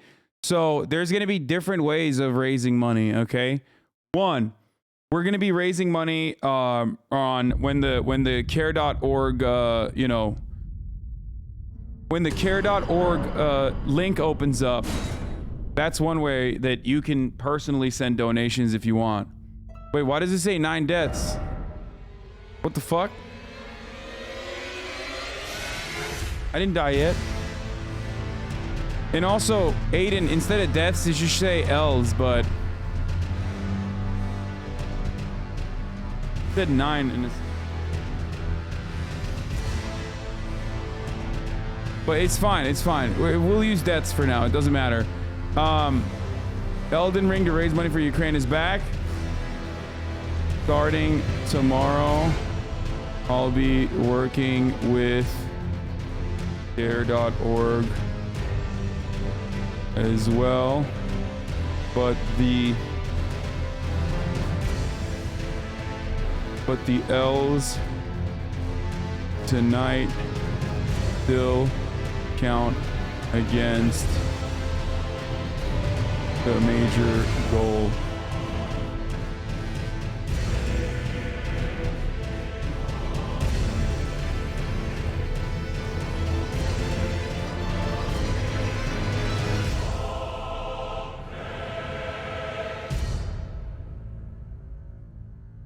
right, here you go. Bump this up. Pump this up. Let's do it. Let's fucking go. Oh, did I say against, not towards? Okay, whatever. It doesn't matter. Can we share care.org today before we get a link for tomorrow? No. No. Don't do any of that right now. No. We'll do that tomorrow. Here you go. Blast this. Let people know. It's the maidenless. It's the maidenless homie. Okay? It's time to go. It's time to go. Let's do it. Probably best to save for tomorrow so the community can pump it together. Yeah.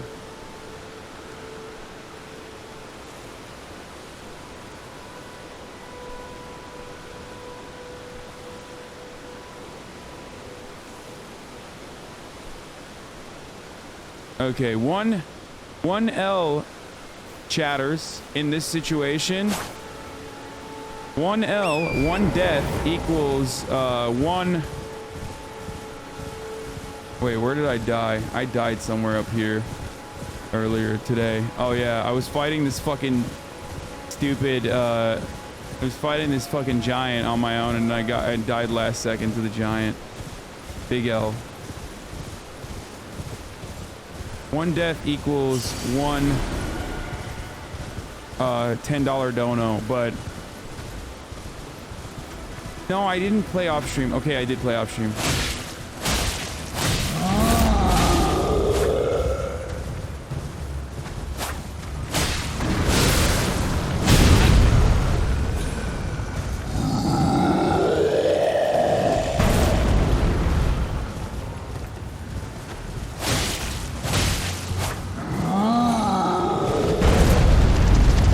Okay. I was talking to someone and they were saying that Elden Ring has like an anti-cheese mechanic basically. What the oh my god! Where they literally punish you extra hard if you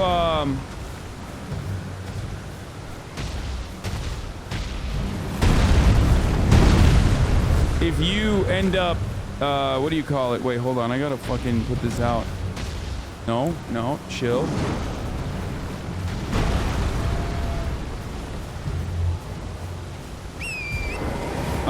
They punish you when you start like cheesing.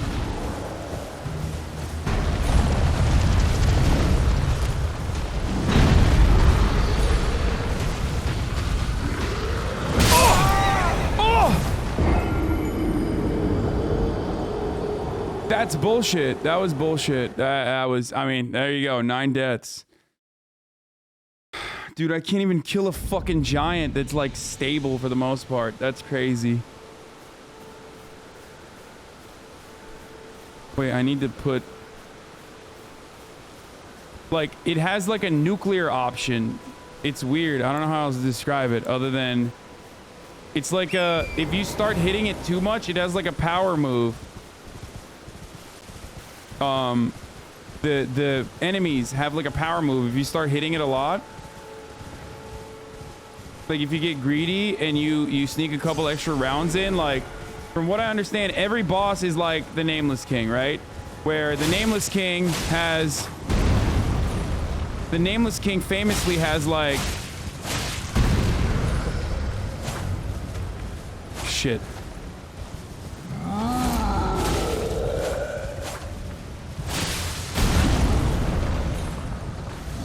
The Nameless King has delayed actions, right?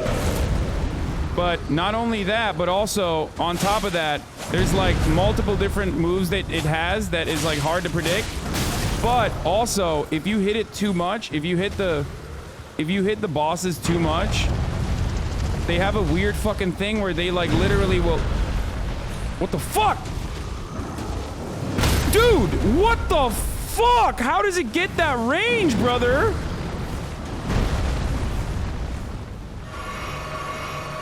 That was crazy, dude.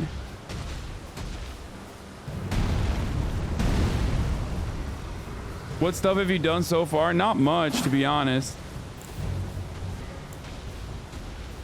Oh god, don't hit me. Don't hit me!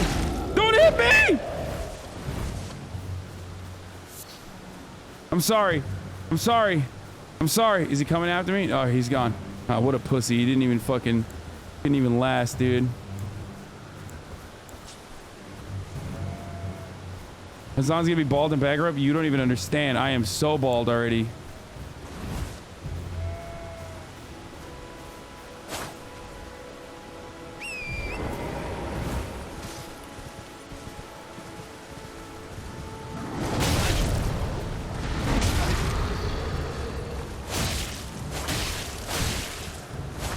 I'm dead again. I'm dead again. I can't fucking kill this guy.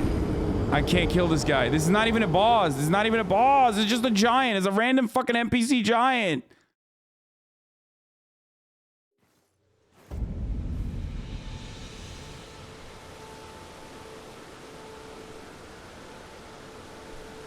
Oh, 100 L's taken. Thank you.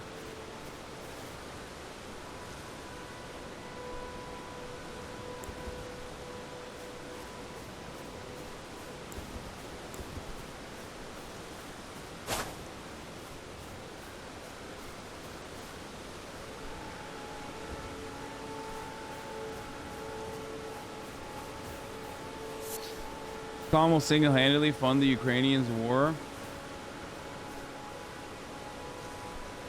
Hobbs says horses debate on some.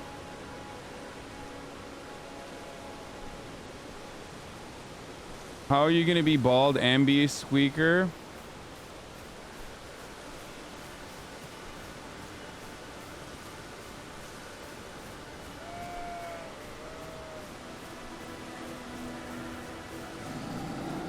I don't think this is a bait. I think you can clap this fucking guy's ass cheeks with the horse.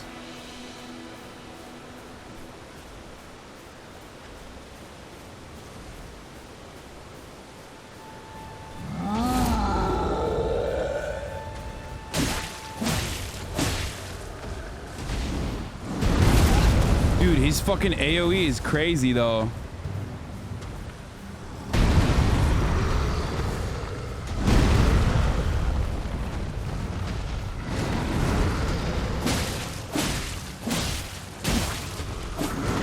Shit. I'm dead. Oh no, I'm not dead. Nice.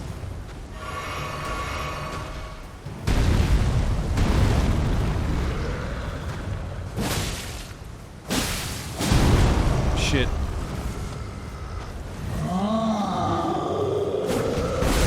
What is going on? I'm behind you, brother. That's not how that works.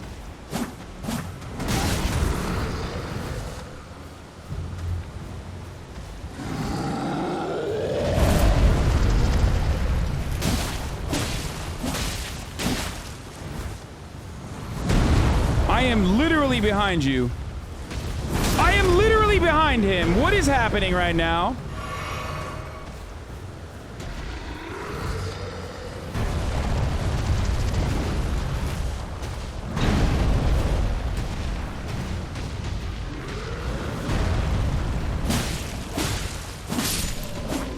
There we go. It was actually horse's bait. I guess horse's bait, kind of.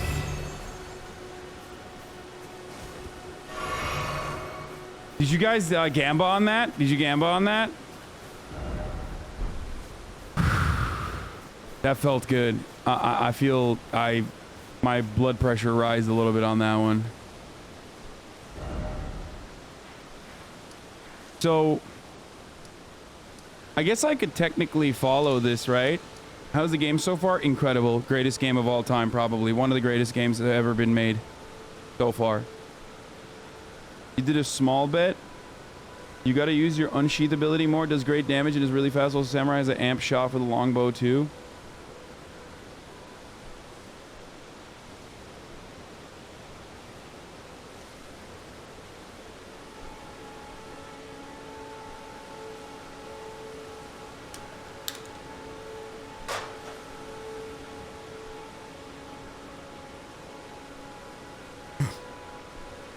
You put the heart rate monitor on screen like Elwig. You know what? I think I could do that right now, actually. Hold on.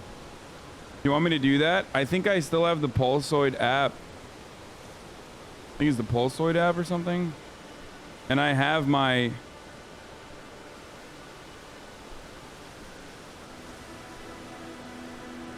Okay, it's on my whoop, but I don't know how to fucking... How do we add the Pulsoid app? 1 second. I'm gonna put my heart rate on screen as well. I think it's off the...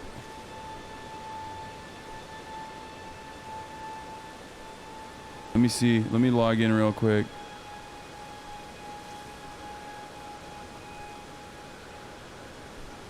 Widgets.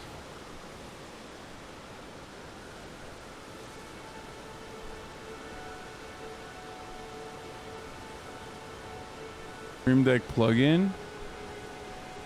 Integrations, widgets. Where is it? Where is it? Welcome. Figure widgets, go live. Get a heart rate monitor, dashboard.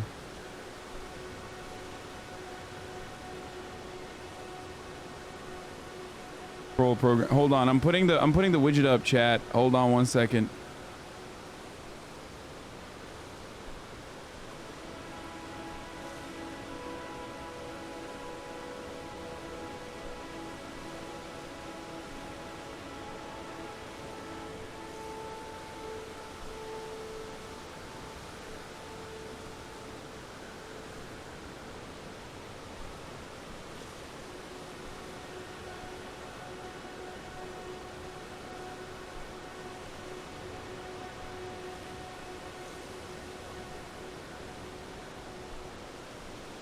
There you go.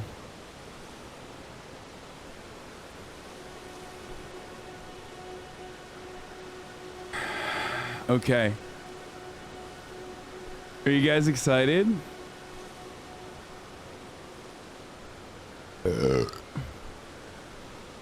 Sorry. Don't look at the heart rate. Is that... Sorry for the burp. Okay. Dude, I'm like... When I say I'm really nervous, I'm not lying. Like, I'm actually really nervous when I'm playing this game. It makes me... It makes my hands wet. It's weird.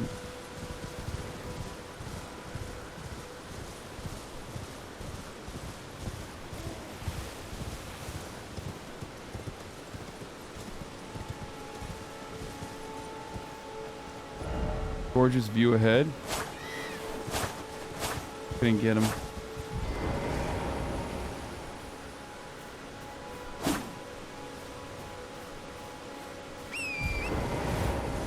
I have no idea where I'm going. Should I go to the What is this? Is this a Coliseum? What the fuck? Whoa. Why did it get me off my horsey?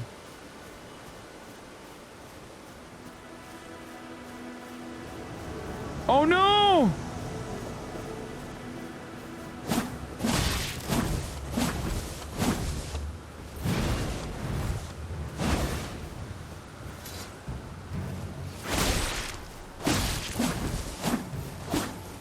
I feel like he's a one-tap kind of guy, you know what I mean?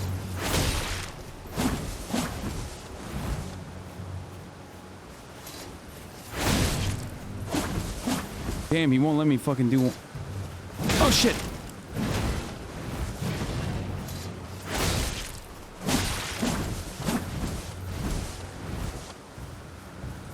Dude, that was easy as fuck. What the fuck? Be wary of strong foe.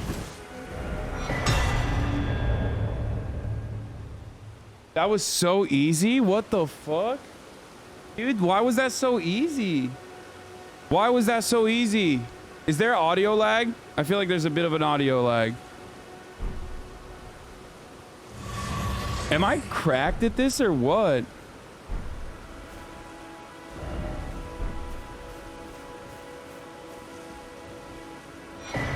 Competitive multiplayer. Used. Oh, is this the arena?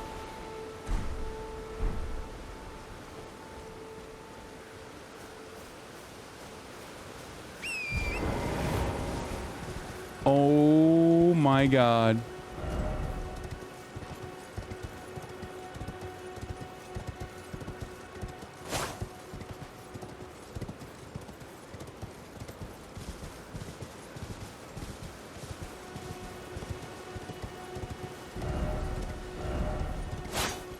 Fucking Christ, dude. Does this game not have a map? It does, but it just kind of like, it's like a true free roam where it kind of just lets you do whatever you want.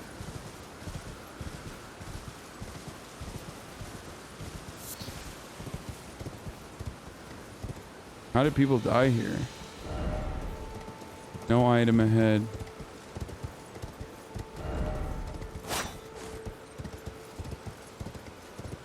Bro, you are goated this game. Thank you. Are there illusionary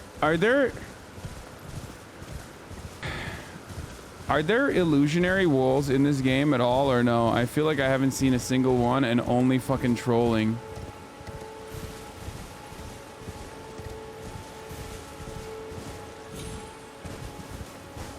Ooh, jousting. Should we joust? We shall joust, my friend.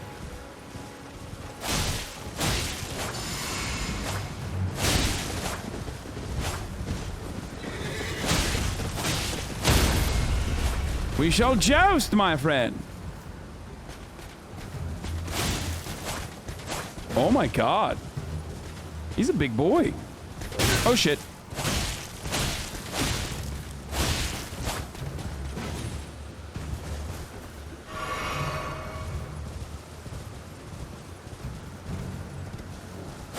Oh shit. They hit big sometimes, those motherfuckers. Straight up. The vibe kind of reminds me of Shadow of Colossus. That's what I was thinking as well. A little bit. Damn, I'm sorry, Horsey. Didn't mean to murder you, but, you know, it'd be like that sometimes.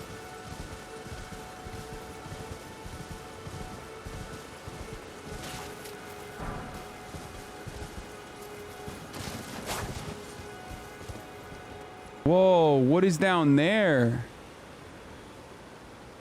Whoa, that looks sick. Okay, let's go to, I guess, I guess I should just like follow the main plot a little bit, or should I not? What do we think? Fucked up for not kissing it before blasting it? I agree. I mean, it kind of sucks that I found a game that I'm just really good at. Explore everything. No, but like, I think, you know, it's, what the fuck is this thing? Oh! Oh! That was so scary.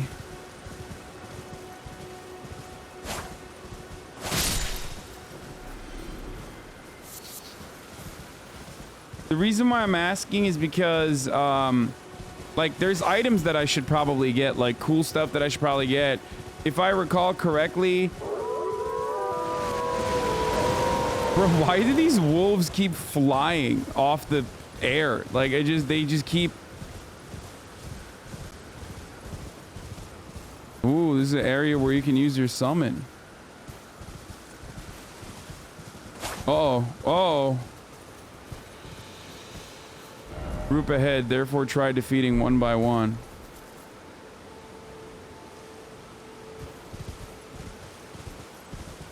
No, I'm not gonna do this. You'll get clapped hard if you follow main quest quickly. Well, I'm not trying to follow the main quest quickly, but there's like some cool shit. Ooh, I found a Grace. I had not seen a Grace here before. Oh, touching Grace, baby. You can explore everything. Be wise to explore some dungeons before going on. Margit doesn't mess around, man. Explore Limgrave, otherwise you came back to the content, you will be over leveled. You can explore everything, but be careful. You can overlevel like crazy and trivialize the bosses. There is no shot that you can trivialize the bosses in this game. By trivialize the bosses, I believe you mean like,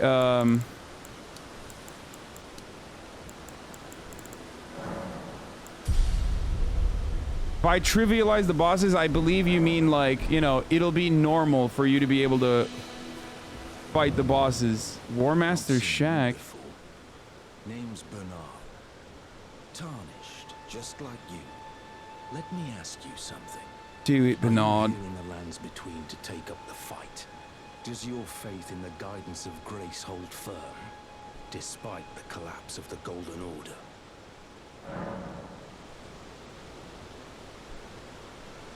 My faith holds firm. You're tarnished through and through. Takes me back. But that's a quality needed now more than ever. Any interest in bearing the torch of my battle arts? Should I do it? Knows the sword. Picked up a fair few tricks in. Should I do it, chat? Now's the time to pass them on to a good and proper tarnished like you. Should I fucking do it, yeah? Do you know what it does? Alright, I'll learn the fucking skill. Never mind then. Can't learn any of the skills. Well, these faith attacks, what do these do? Asher War, stamp upwards, cut. Kick, endure, war cry. Avi grants affinities and skills to an armament.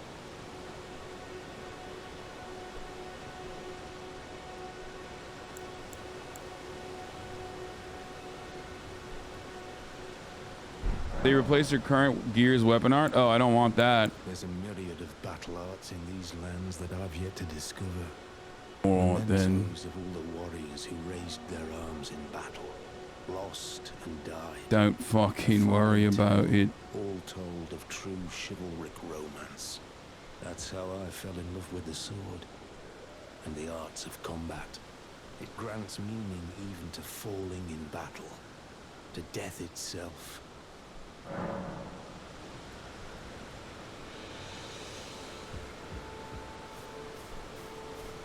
Alright, I like that. I love combat. Still no item. Still no item then. Alright then. Where'd you get the samurai armor? Started off with it. I think it's a really, really good class. Probably for people. Oh my god, there's more giants down here, bro. Lots of fucking giants then.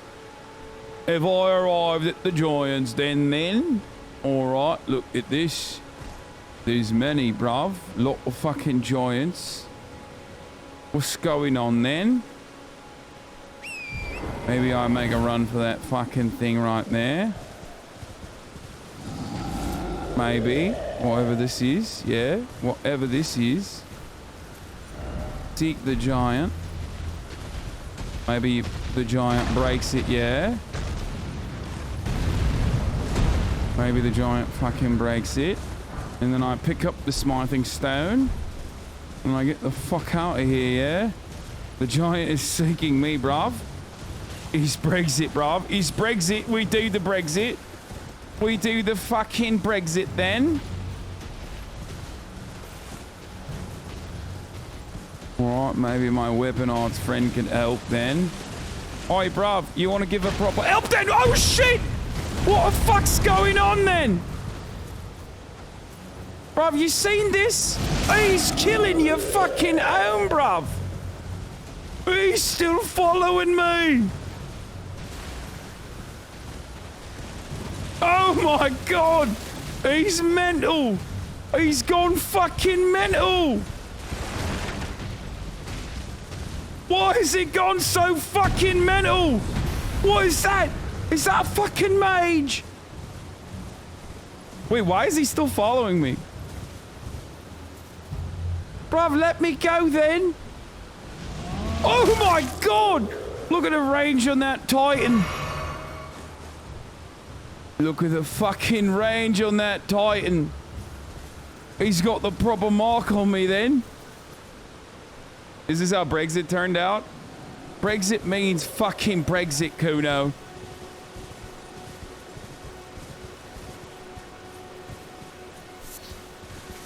You're having a laugh about me old Brexit problems then? It's a proper laugh, yeah? You're having a proper laugh about this Brexit thing? Oh, I bet you think it's funny. Bet you think it's funny, innit?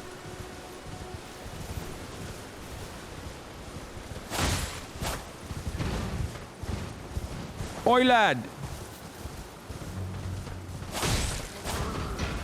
I'm jousting then. Oh, he's powered up, yeah. Oi, lad. You powered up then, Kuno. Let's go then. Let's see what you fucking got, mate. Let's see what you got. You proper ranker. You proper wanker, innit? There we go. Oh.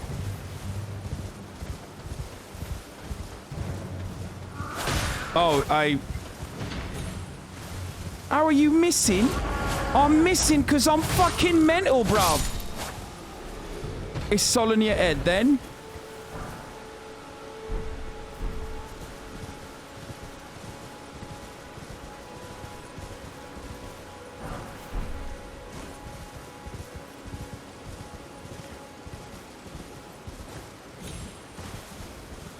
This is gonna be a long playthrough.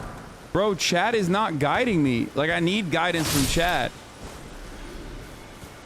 Also, I'm trying to, like, level up a little bit, but I'm not really doing too much to even fight enemies and level up. I need help. I need help. I need help. I need help. I'm not going to the tree sentinel because that sounds, like, scary. What level do you guys think I should,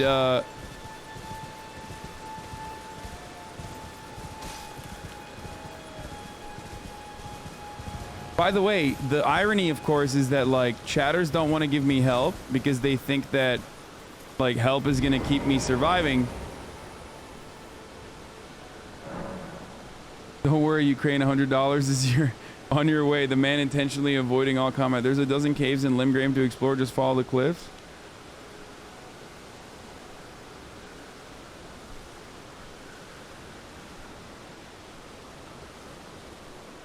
Which area should I go to? Go straight south, Big Island. Like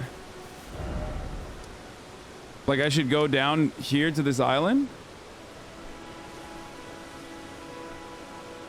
Mines in the lake. Oh, this lake? Go to the island in the south, yeah? Follow the road, go to the island, boys. Okay, that's where the fucking dragon is. Just point me to a dungeon. I'll go to a dungeon instead. I think you guys are fucking with me other than that. Go north.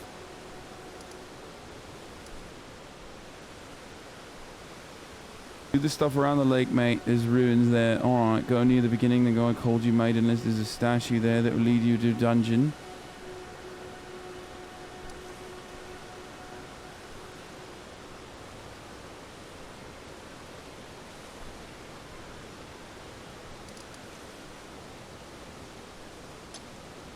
Did you kill the Crucible Giant? I don't know what that is, so probably not.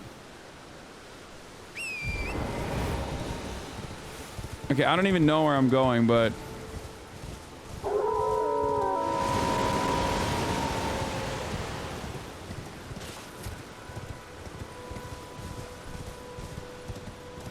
Look at this fucking bastard. Stormgate bastard. You're a big bastard, yeah? Big fucking bastard, yeah?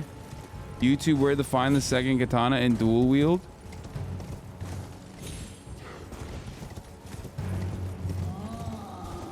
I do have summons, yeah. Listen to Young Peasy.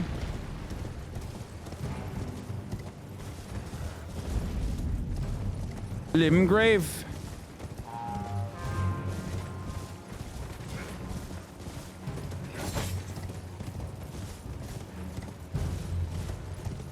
Fight the tree sentinel. You're already a higher level than Will when they beat it. Somehow I don't believe you.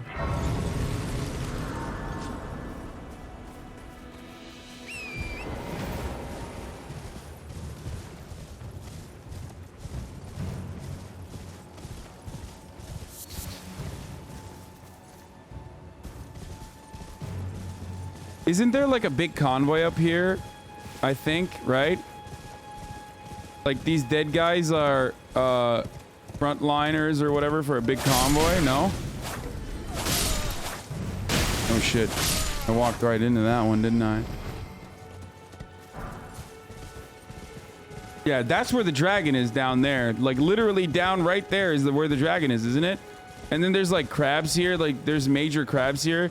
I remember this area, if I'm not mistaken, it was like where there's like big ass crabs on the other side of this, no?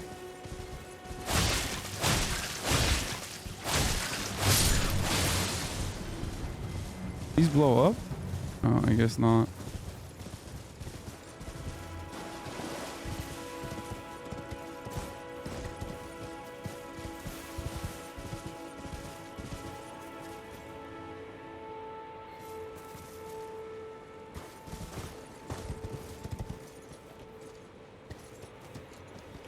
Heart rate going up at the thought of the dragon? Yes, dragon, oh dragon.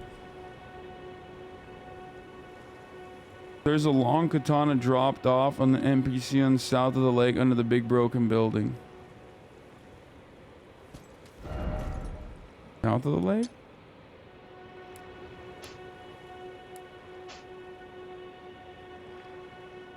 Oh, right here. There's a enemy down there, I think.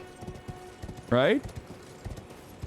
I think there's a invader down here, if I'm not mistaken. I think.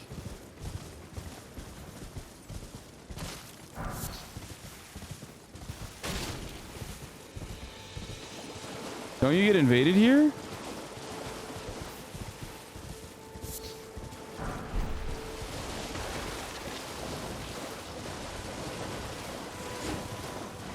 Maybe not.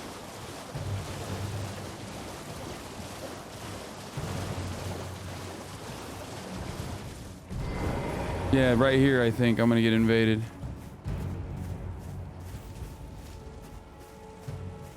Or maybe not. Oh, shit. What the fuck? Oh, yeah, I did get invaded. Where is he? Bloody finger. Neregus. Bloody finger. All right, then. Oh, you fucking eating then, bruv? Oh, no. It's the bloody finger. Oh no, he's gonna kill me then. He's got a proper good... Wait, what? The end is nigh. And your blood. Oh no!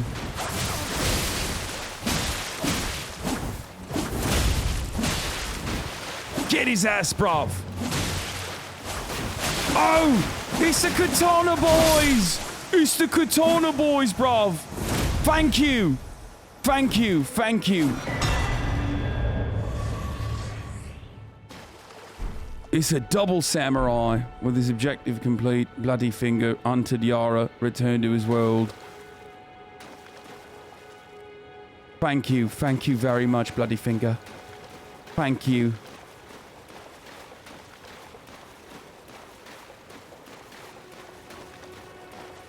Simple as. Stunning. Beautiful. Stunning. Beautiful. Incredible. Damn, damn, damn. Vision's a friend. To be a good sword. Chopped off me bloody finger, yeah. We got a Lord Sorn's Great Sword, which is a strength gun. We got a war pick. We got a flail, yeah. We got a fucking flail, yeah. Wait, where's the fucking dagger then? Reduvia, a dagger. Ooh, this looks fucking sick, dude. But I guess it scales with what? Arc and dex? But I don't have enough arc attributes.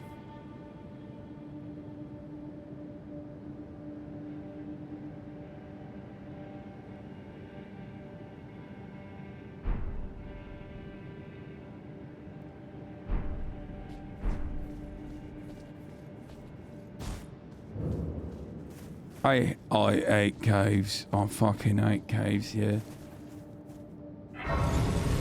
I fucking hate caves.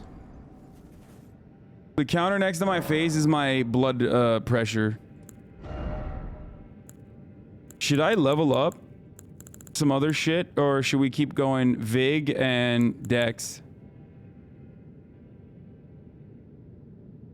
My heart rate, pulse. Bruv, should I keep going Vig and Dex or what, yeah? Big decks, more decks. Pump up the decks. Remove helmet for immersion. Yeah, no. No thanks. Wait, what? Did I just open up the summoning pool? Fuck.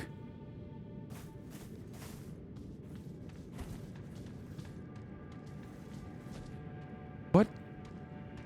There is so much blood stains here. Yo. Oh shit.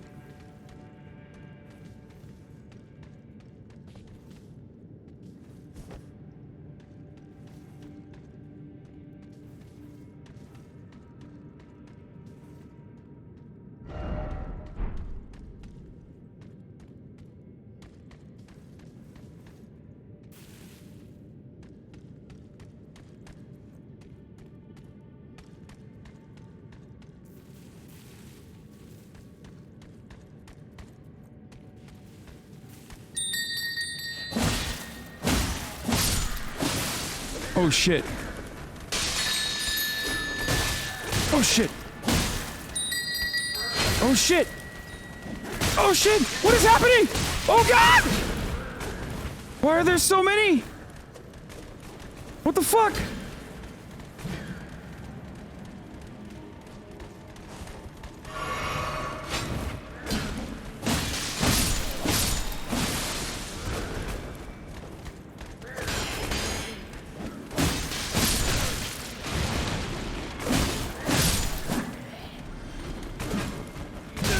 More? No! No! No! Bloody hell! You fucking wankers! You'll never get me alive, bruv. You'll never get me alive, bruv.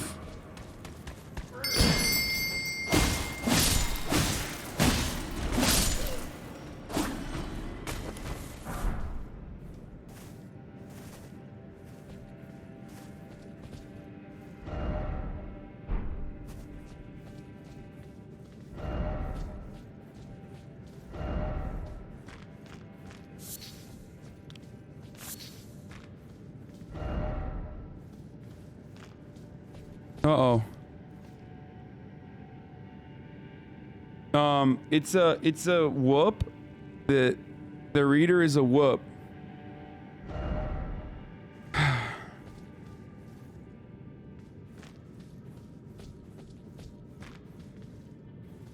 You missed the chest. Yeah, I'm gonna go back and grab the thing on the bottom. So it's the reading is not super accurate. High women gauntlets and a fucking treasure chest. Nice. Mushroom. Didn't expect message and then didn't expect mushroom.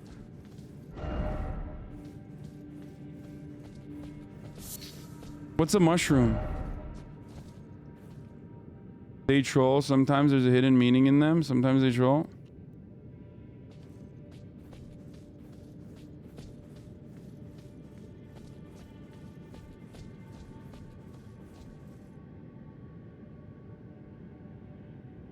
It's accurate. Delayed about... Wait, what is accurate? Delayed by about 30 seconds? What is delayed about 30 seconds? Oh, my whoop. I already used all my fucking health here. What is happening? Oh, this.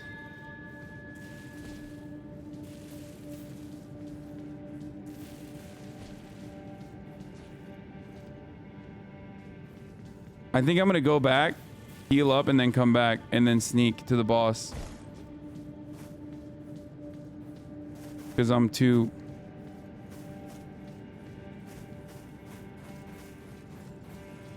Or, fuck it. Let's just go. Let's just go right into it. I don't have enough heals, but... There's a delay in the top of the hour ad break? No. Is there? Where's the boss?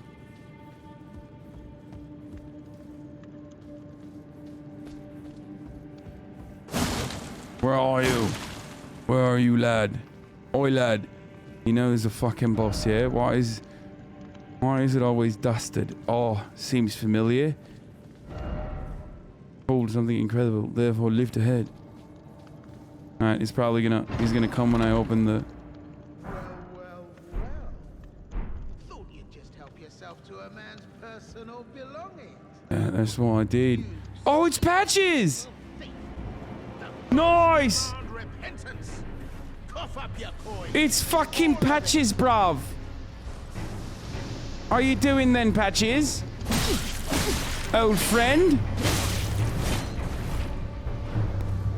Oh shit. Wait. Fuck. Wait, how do I do this?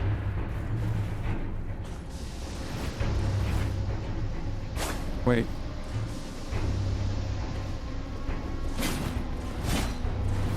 Oh shit. I'm trying to fucking do my... Wait, how do I do the...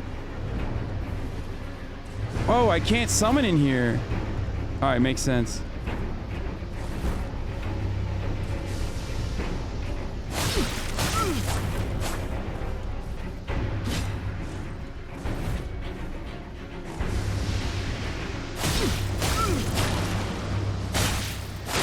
Wait, please. I surrender. White flag and all.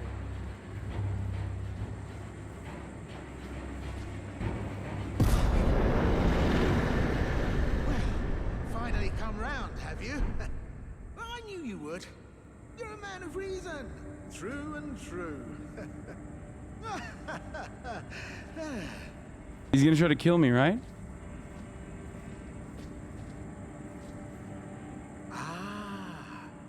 Well, what do you know? You're tarnished, like me. Now, how did I get that wrong? I took you for a demi-human or something. I didn't kill him because... An innocent mistake, I assure you. Well, water under the bridge. Now we're squared up. How about we play nice from now on? A true man of reason. I'm Patches. Tarnished like you, only free-spirited. Nomadic, you might say. Only for now, those retired soldiers turned bandits. And they're paying for my gruel. In exchange for my, well, showing them the ropes. But honestly, this looting racket is bloody terrifying. Frankly, I'm ready to wash my hands clean. Maybe set up a legitimate shop. So don't be a stranger. I'll be ready to wheel and deal come next time.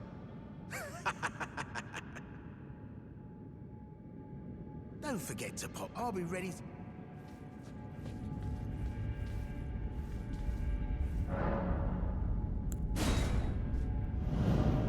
Why didn't you kill? It's Patches. Why would I kill my old friend Patches?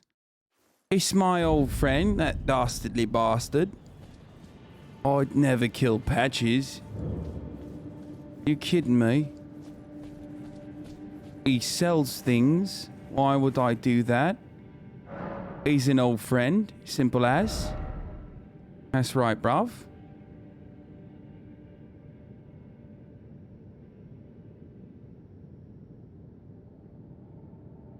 I won 3 out of 4 gambas.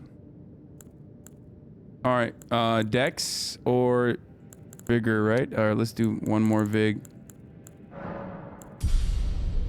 I can't wait for you to fight a real boss. Dude, I have already. Of course I'm pro arms dealer.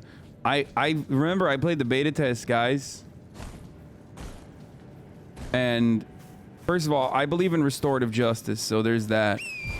Secondly,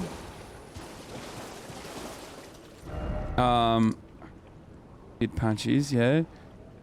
Should go here then. Let's take a look then. I think that's where the convoy is. The Freedom Convoy.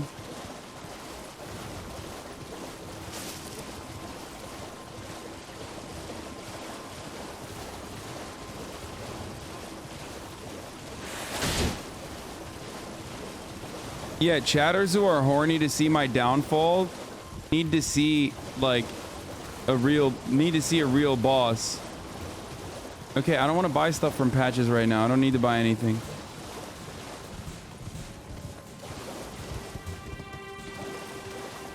Weren't there massive crabs here?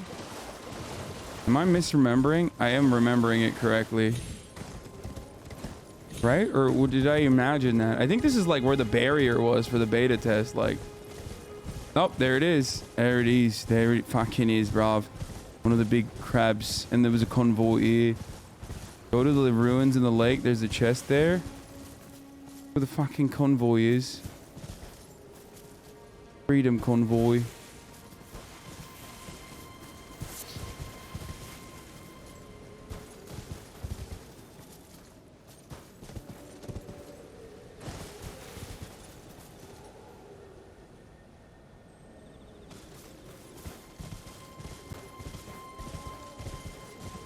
You think the beta test was custom made and not representative?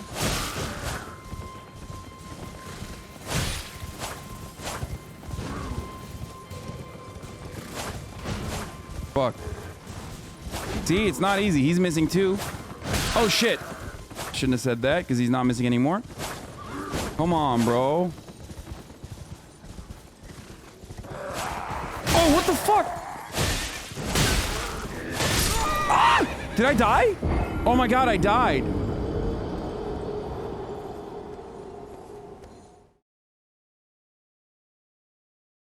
Oh, he fucking kicked me, dude. What the fuck? That's crazy.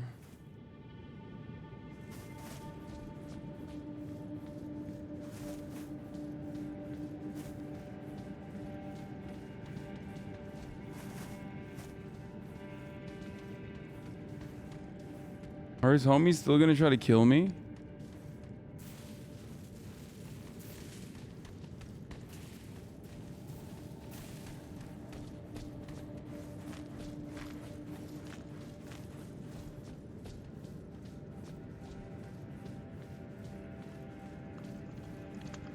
Best.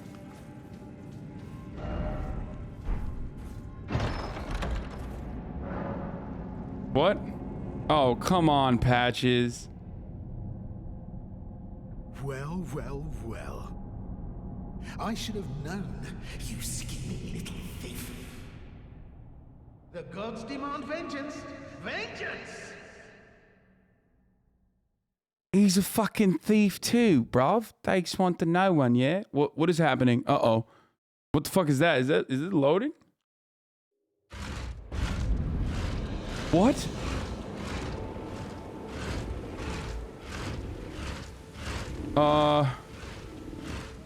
Where am I?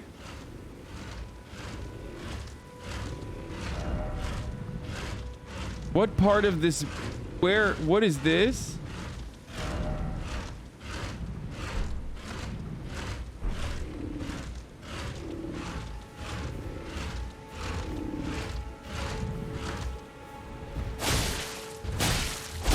Oh! What?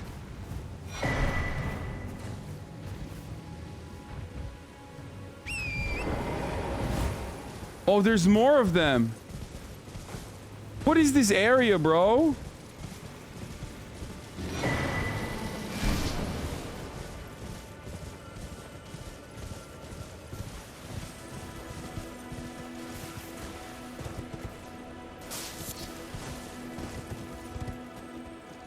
I'm running away from whatever the fuck that was. That was insane. No, I don't even know if I'm safe. Wait, what is that? Oh, shit.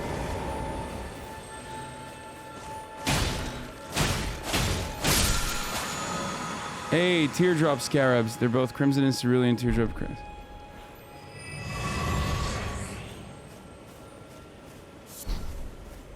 Told you should have killed him. Yeah, dude. It's not my first rodeo, chatter. I love Patches. He's a sinister little man, but what the fuck are these things?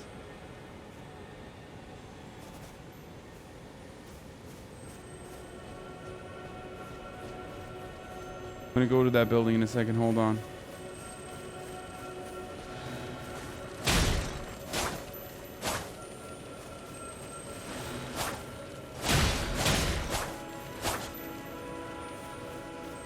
They go invisible? Oh, no, it didn't. Oh, these things don't go invisible. These aren't like special items. They just refresh your flasks. That's nice.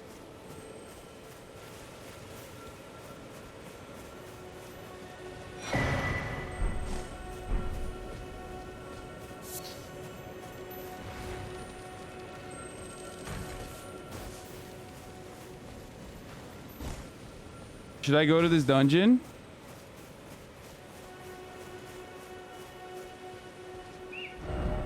Something incredible ahead.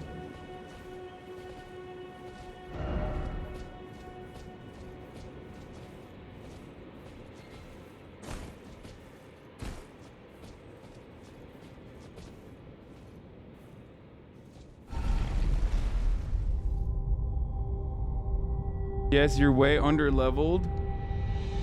This shit's crazy. This dungeon is extremely cool. I haven't died enough because there isn't too much going on in the game that I have to do. It's like just ride through, you're way under leveled. Bro, I'm literally like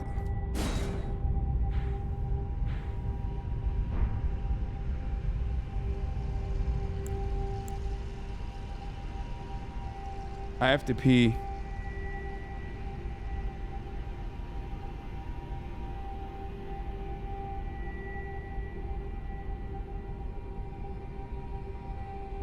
Hasan Anomaly, your title is so stupid, bro. You're such a moron. You disgrace my name. I'm literally the coolest Hasan on the fucking planet. Maybe after like Hasan Minhaj. Fuck my dick. Oh my... Oh. Fuck. Okay, dude. This... Oh my god.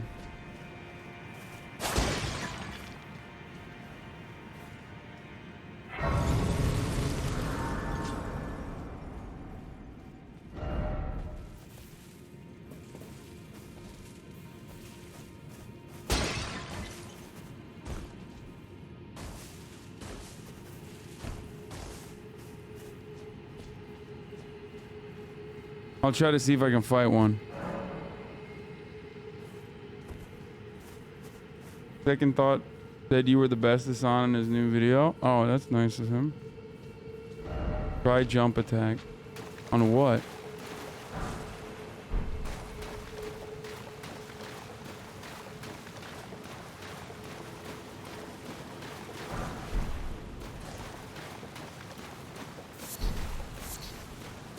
You kissed Herba.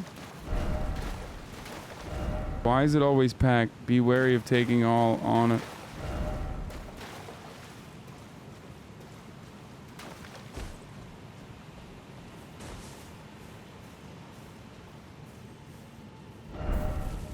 Weak foe ahead? I doubt it.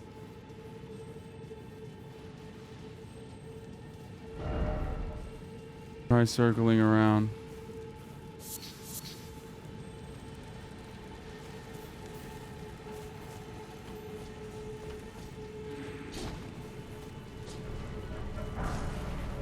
Nice.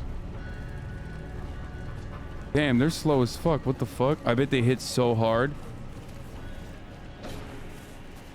In the most Dark Souls fashion.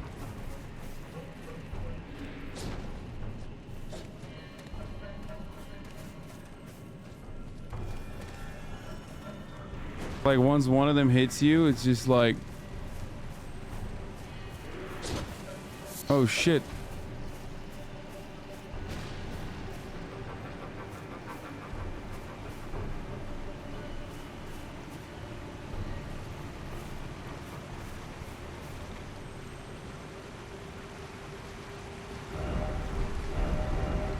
Okay, bro, I just want the pillage.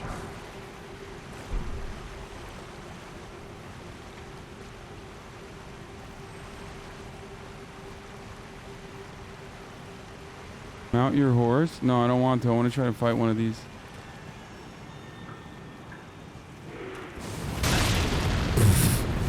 That makes sense. Oh shit. What am I doing?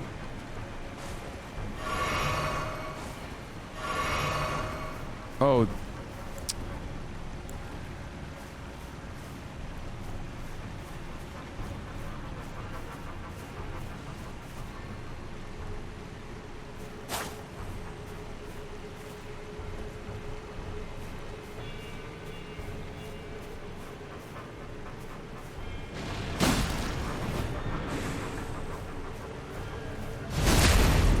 Damn. These bubble boys are fucking...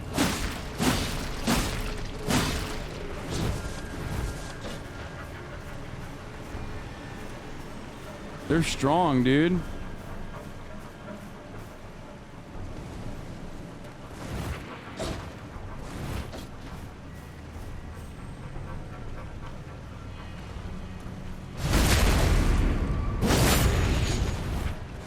Thank God for that iframe, you know what I'm saying? Oh shit! Ah! I want to kill one to see what it does.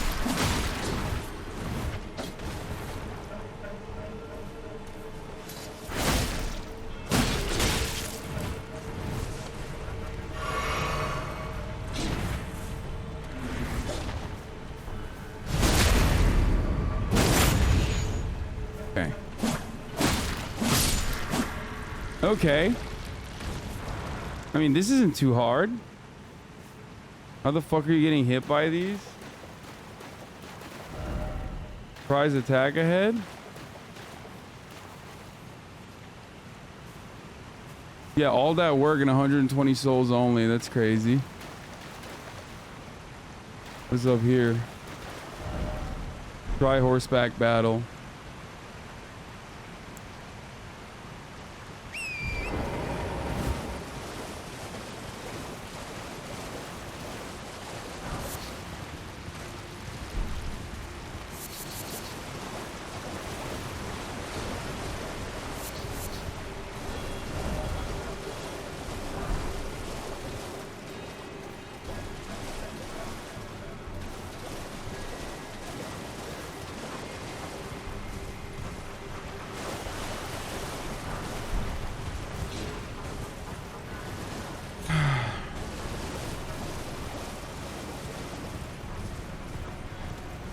It isn't a surprise now that you told him. It's true.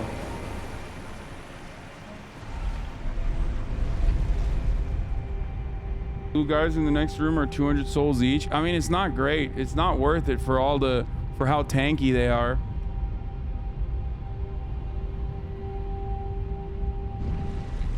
You know?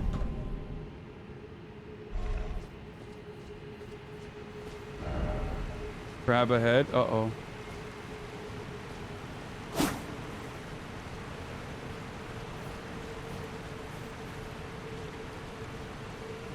Not attack crab.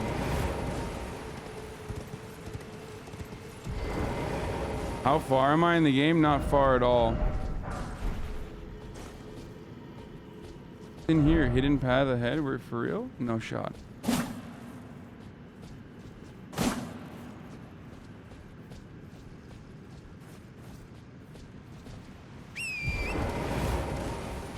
I'm not even in the game yet. Like I've done nothing in the game so far.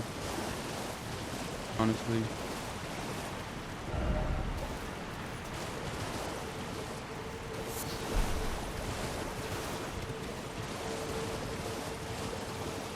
Not even 5%.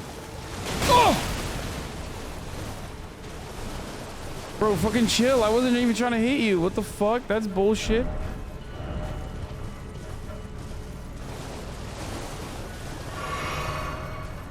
Come on, Crabbert.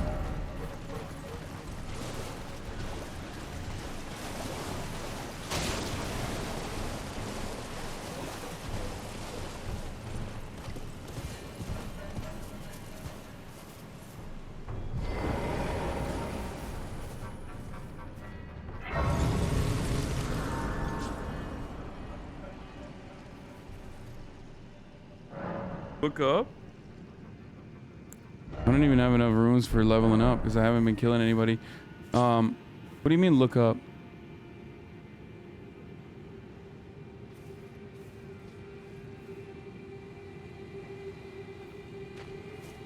Oh, it's just pretty.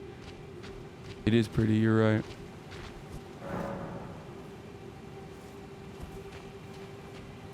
Are those blue ghost boys, like, are they gonna fuck me up?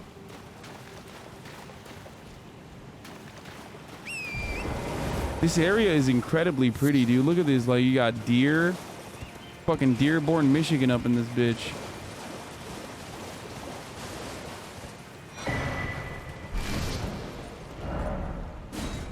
Where is this even? This is like a whole entirely separate map area.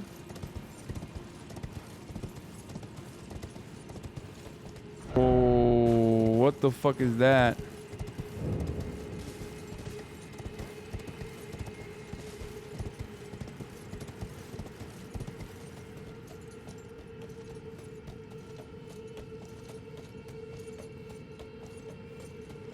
Oh dear.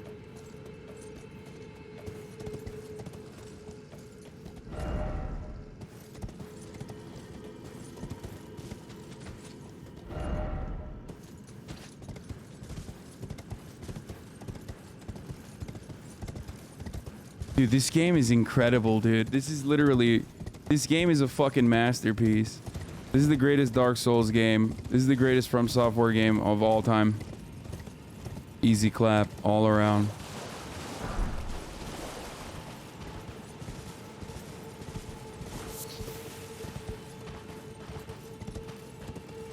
Might be one of the best games of all time. Whoa, what the fuck? What the what? Bro, what is that? What are you?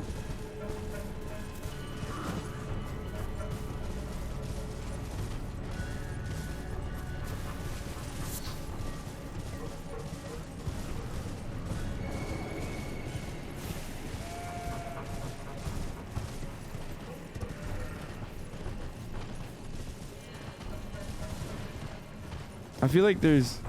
Go back to the deer. Let me see what it looks like if I hit one of these to see. Oh my god. I mean, it's not that bad. Let's see how hard it hits though.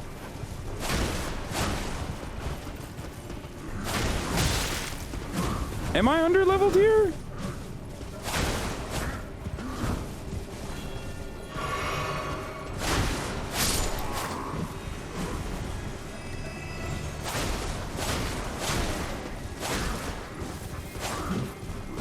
Shit. Like, oh Jesus Christ, I just fucking died.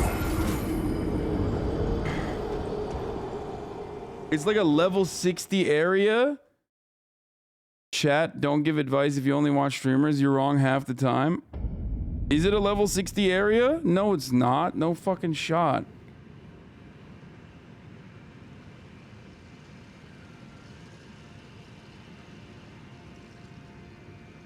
This should be fodder. You almost one shot.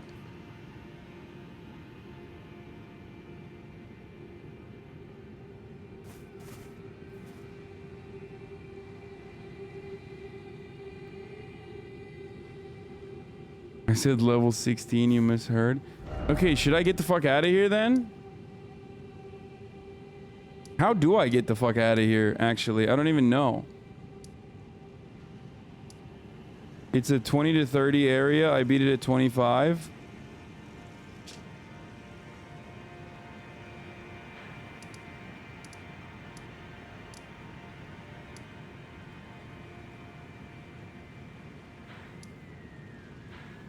What level am I? I'm like severely under level at this moment.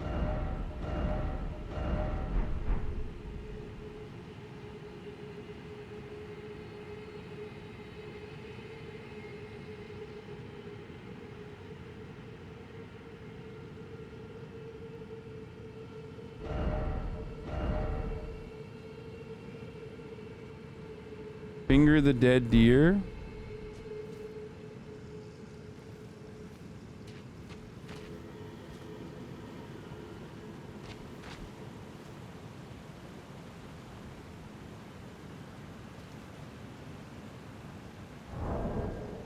What's the name of this dungeon? I don't know, some fucking river shit, but I think I'm gonna... Maybe I should follow the plot line a little bit. I think I should follow the plot line a little bit. I haven't done like... If you wanted, you can fast travel back. Took me a while to get used to fast travel being out of combat. Yeah, it fucked me up. But I'm not ready for Margit yet at all, so I don't know. You know what I mean?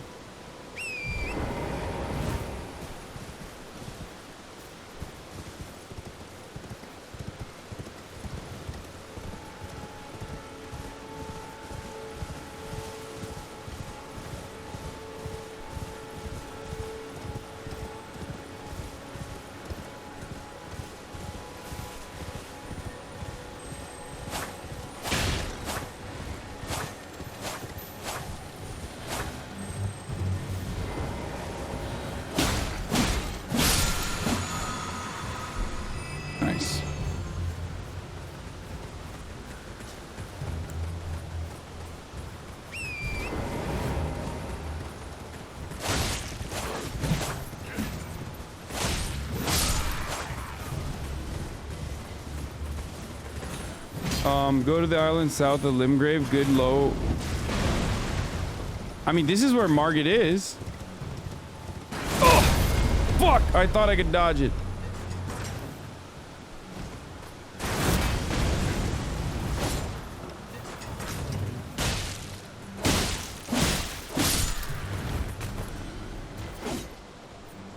Isn't he in here?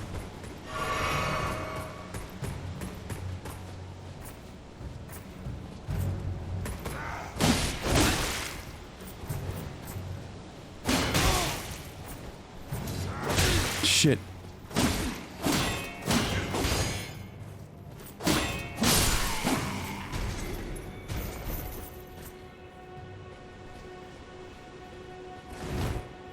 Check my messages through to see what to do. Go back to Limgrave and do dungeons on the cliff base north of church.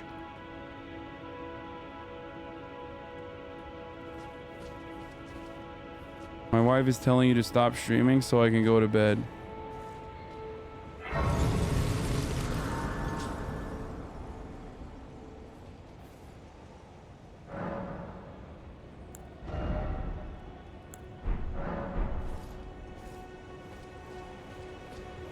Cosmetic shield? It literally is a cosmetic shield.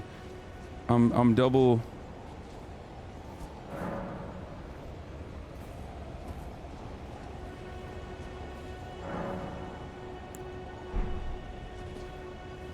Should I summon?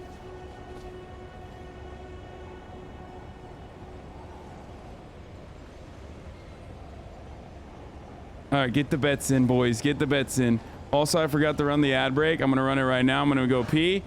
Get those fucking bets in, boys. Get those bets in, boyos. It's Margit time.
Was the pissing intense?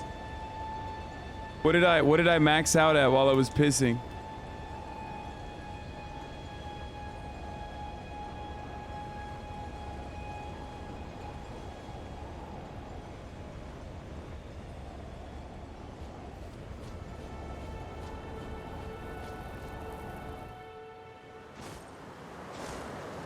Foul tarnished.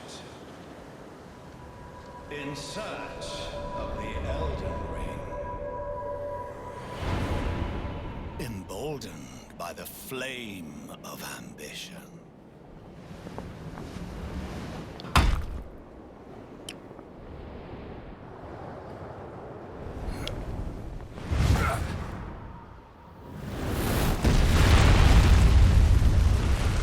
I mean, this is stupid.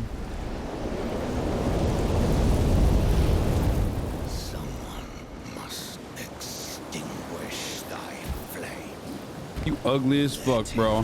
Be Margit the Fell.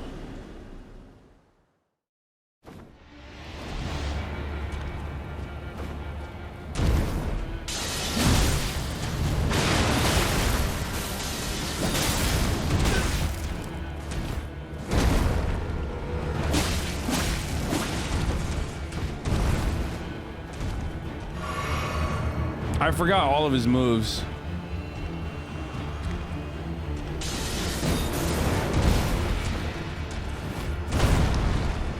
Wait, how do I fucking summon again?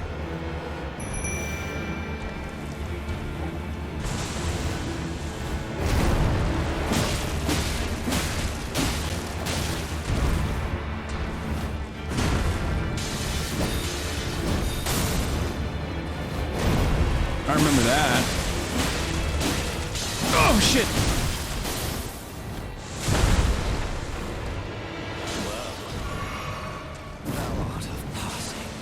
Oh, what the fuck? I got stuck. That sucks.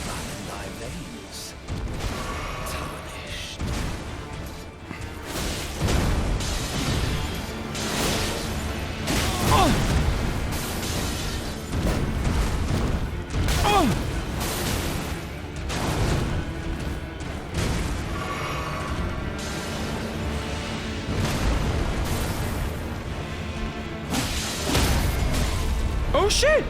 Hit it, hit it, hit it! Oh my god!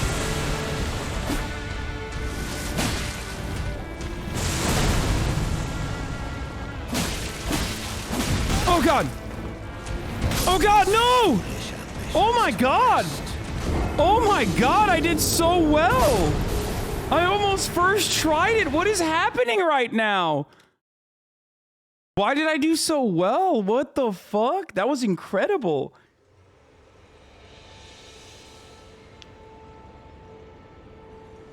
Is it because of the summon? I feel like I'm scamming Ukraine, dude. Like, that was crazy to me. What the fuck?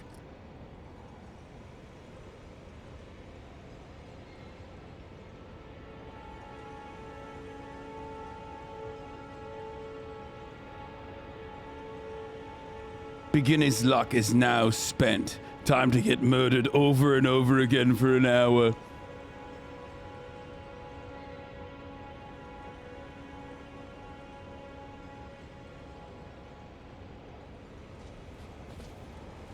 Huh.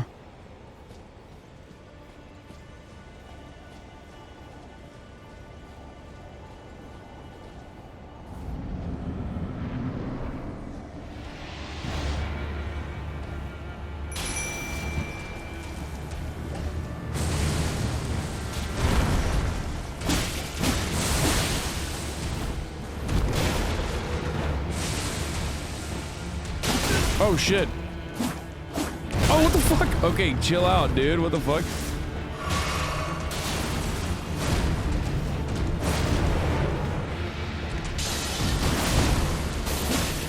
Get out! Get away! Get away! Get away! No punish! No punish! No punish! Oh shit.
Guys, what is going on? Why am I the best at this game? That's weird, man. I'm sorry. That was insane. I am a fucking god gamer. I apologize to the people of Ukraine. I will be donating at least $25,000 tomorrow, okay? So, apologies for how good I am at this game. That was that was busted. I am literally cracked. I want to make an apology that I said that I was gonna die a lot, but I'm literally a fucking god, and that yeah, sorry, that's just That took me like a million tries on the beta test and I couldn't defeat it, and yet here we are. Forgive me. I've been testing you to see whether or not grace truly does guide you, and whether you are fit to face the challenge that entails. It seems my worries were unfounded. Torrent had your measure from the very start, whereas I merely pretended. There is but one other thing I can do to offer you guidance. I can take you to the Round Table Hall, gathering place of tarnished champions, guided by grace.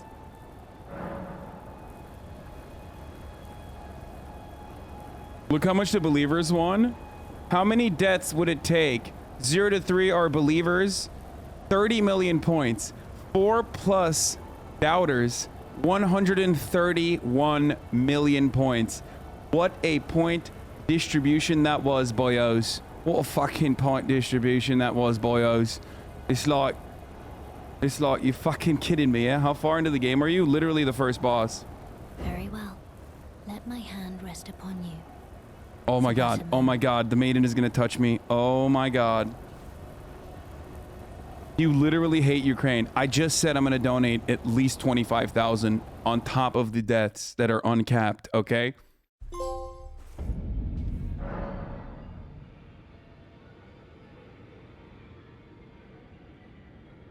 So there you go.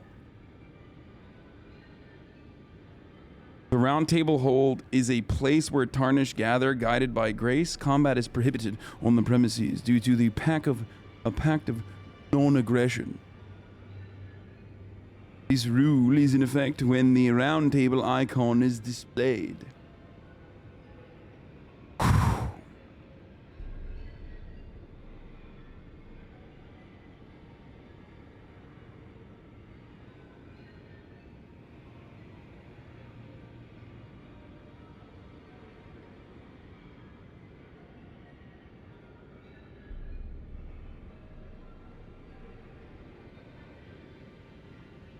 You gonna use cheese strat on every boss?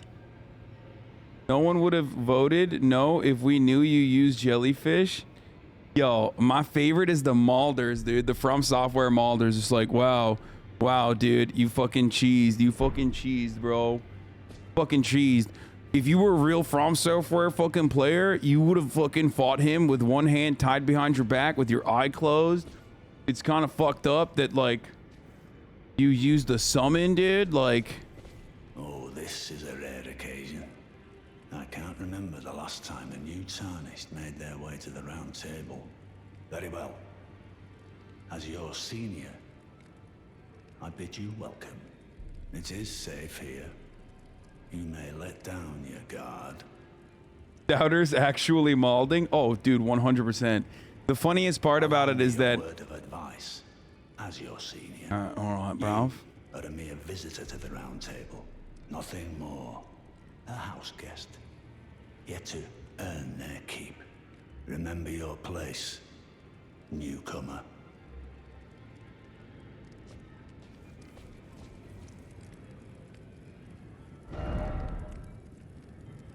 Ignores his Hasanabi ignores his narcissist capitalist tendency. Stop sending money to charities. Sponsor Ukraine citizens with V. Dude, I literally, yo.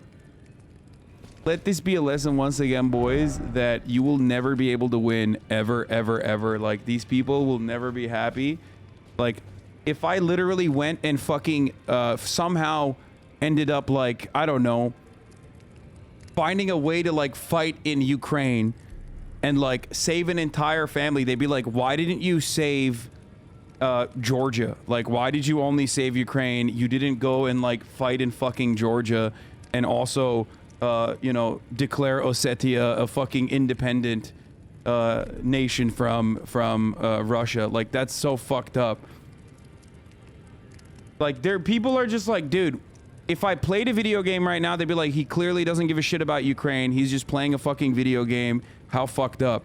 I play a video game and I say, I'm gonna literally fucking, you know, do a charity. They say $10? You're such a fucking bitch. You're making so much more money than that. and it's like uncapped and I didn't even know how much it was going to be, then I'm like, no, actually I'm gonna partner up with a charity and like and I'm gonna give even more on top of that, and we're gonna raise money. Then they're still like, well, you didn't sponsor fucking Ukrainians with their visa. And when you cover the news, they say you're milking Ukraine for Twitch subs. Exactly. It's like, dog, I cover the news. I'm milking everything. Okay, I cover the news. Cover the news when Ukraine is going on. I cover the news when Ukraine is not going on. If I was a fucking variety streamer and then casually and randomly decided to do news all of a sudden when, you know, war is fucking happening, then you could say I'm milking the fucking concept. Like, motherfuckers who have like never even cared about global politics, like out of nowhere being like, oh yeah, we're gonna do news now. And even then, people could just like literally be interested. You know what I mean? Like there's that element too. So welcome to the Round Table Hold. I'm Corin, a man of the cloth. I teach incantations, the strength granted us by the two fingers, and explore the secrets of the Golden Order, so that one day, if a tarnished of the Round Table Hold should become Elden Lord, bet your points while I talk to the NPCs. Them, ensuring order regains its proper form, righting rule over men. By the way, do you still see it? The guidance of grace. I don't know where I'm at. I mean, I'm gonna say I see it. I'm lying. I've lied this entire time. News. Most tarnished are blind to it these days. You are something of a rare breed. Well, what do you say? Care to learn an incantation of the two fingers?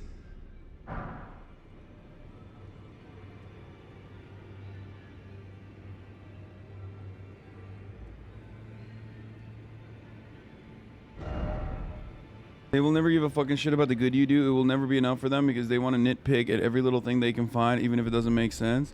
Yeah, I mean, exactly. It literally does not matter. It doesn't matter. It's just blind hatred that they fucking moralized. It's almost like it's fucking crazy because it's not just blind hatred that they've moralized themselves. It's literally like psychopathic behavior too. It's like stalker behavior, but it's acceptable morally because like when I fucking cyber stalk this person and like clip every little thing he says and post it on a subreddit and like circle jerk about like, dude, Carter's girlfriend and Carter asking me to retweet his girlfriend's requests about finding her grandmother a way out of Ukraine.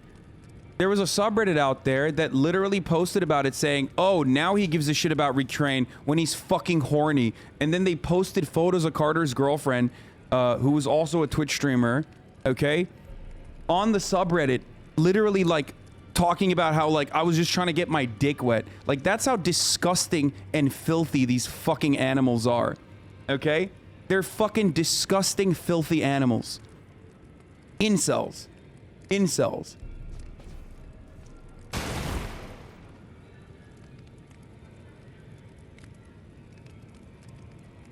And then they said she was lying about having family in Ukraine. Holy fuck, dude.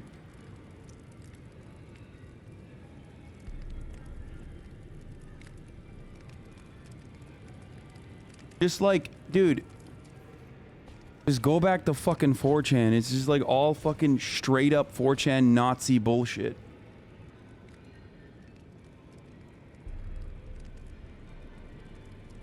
And they will never realize they're behaving in this like incredible Nazi, like, well, not Nazi-like way, because they're not Nazi anymore, they're reformed Nazis. But they'll never realize that they're fucking so toxic and so awful, so horrible, because it's a moral thing. It's a moral good because they've made up their mind in the fucking dark little corner that they exist in on the internet that I'm a horrible villain.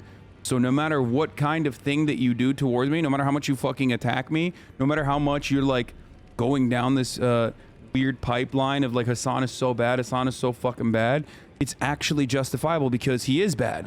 You know what I mean? Even if we lie about him, he is bad. He's a bad person. Well, just call me Dialos. The honor of one's house holds little import in these lands. By the way, have you met a young woman named Lanya on your travels? She's my servant, but fickle as the wind.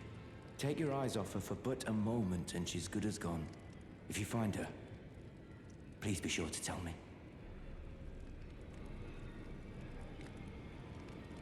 Be sure to tell me if you meet a young woman named Lanya. She's a servant to my house. She's been my companion since childhood. I've lost count of the number of times I've had to find her like this. Is he trying to give me a quest? What the fuck? Be sure to tell me if you... She's a servant. She's been my I've lost count of the number of times, honestly. Like, bro, find my servant? How about you find your own servant? What the fuck is this shit, dude? Damn. Didn't expect comfort. What the fuck is this, homie, dude? You're a new face. No matter. It's all the same. Lay out your arms. Smithing Master Hugh. Ashes of War menu. You can use Ashes of War to grant skills and affinities to your armaments and styles of grace. I mean, there isn't anything to do here, right? I see you've noticed the chains. Nothing special. I'm a prisoner and these are my chains. I'm trapped by the hold. I'm dying, smithing for you fools. That's all there is to it.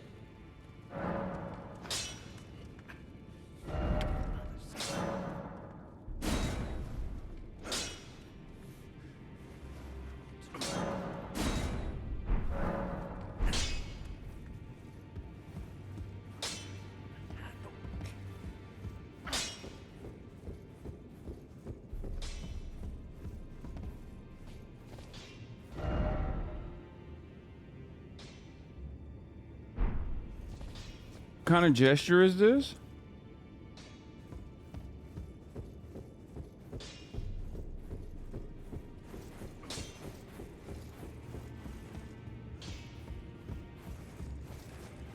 Wait, oh, I need to level up before I go, right?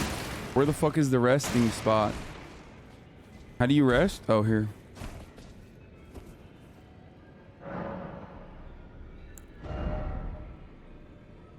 More Vig? I think I should get Vig to 20, right? And then keep beefing up 19 and then keep beefing up Dex, right?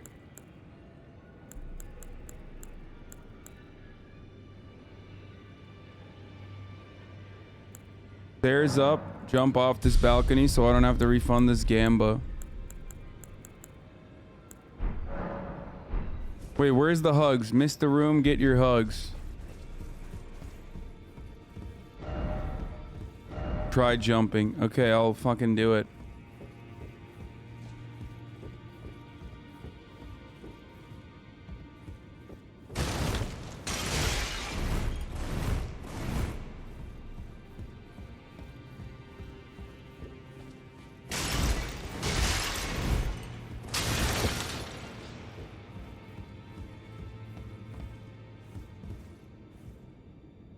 Wait, don't hug yet, lol. Why? Because there's a...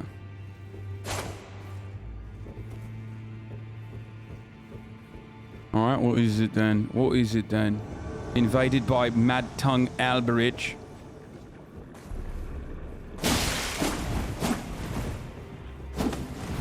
Oh shit, what the fuck is this then? Oh no!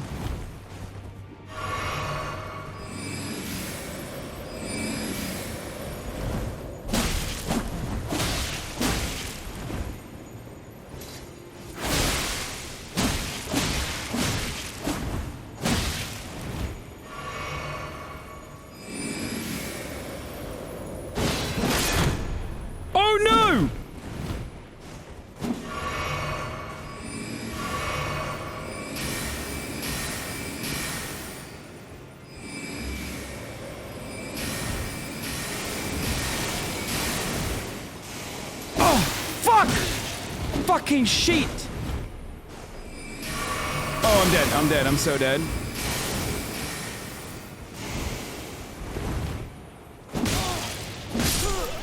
Oh my god, he fucking clapped my ass cheeks, dude.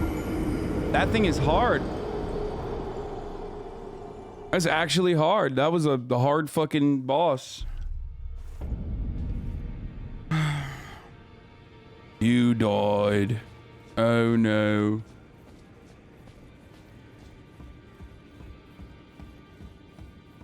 That's a player? Oh, that's always like another player? That's not an NPC invader? No, it's an NPC, right? I can't summon here.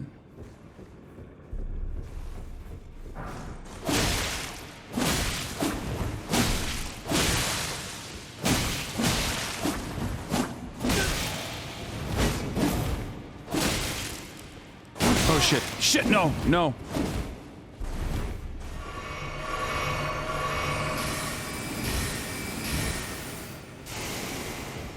Oh, fucking Christ, dude. His gun is insane. Like, that's crazy. His gun does blood loss and frostbite? What else, dude? Is there like a gun out there that also just ass fucks me too on top of all of that?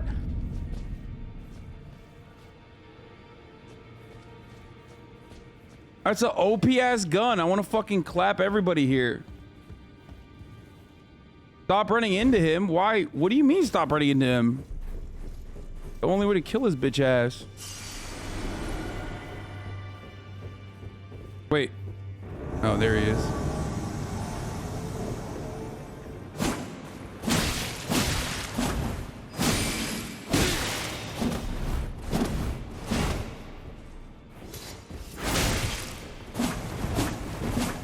Fucking Christ. No, no, no, no, no!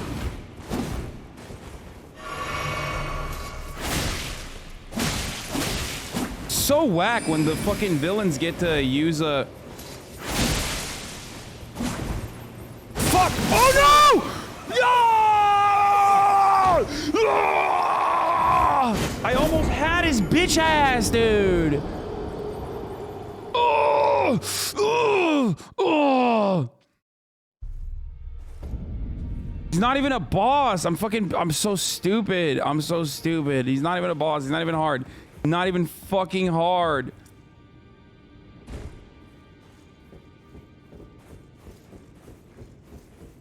Stop standing next to him? What do you mean? No, I'm getting greedy. I'm getting too fucking greedy. That's what it is.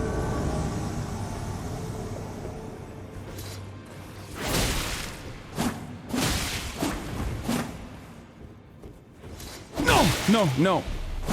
No, no, no.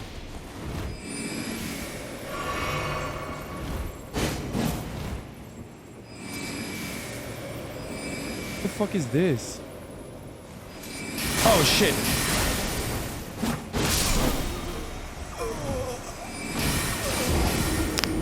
There's an issue with save data being deleted on PS5. Please investigate before you leave. What do you mean? Dude, I almost killed him last time, dude. I literally almost killed him last time. I can kill him. I'm gonna kill him. I'm gonna kill him. I'm gonna kill him. I'm just like, I'm being stupid. I'm being so stupid. Shut the fuck up. Shut the fuck up, believers. Shut the fuck up, okay? Sometimes I lose. It's fine. I'm sorry to the believers that I fucking lost your points, okay? My fucking bad. Oh, come on. I have no honor. I am so honorless. What the fuck?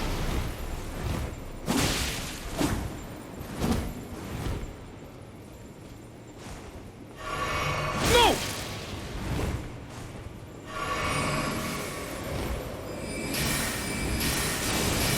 Come on.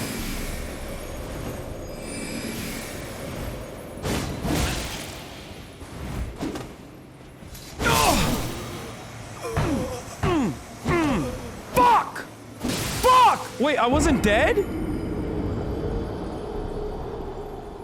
Oh no!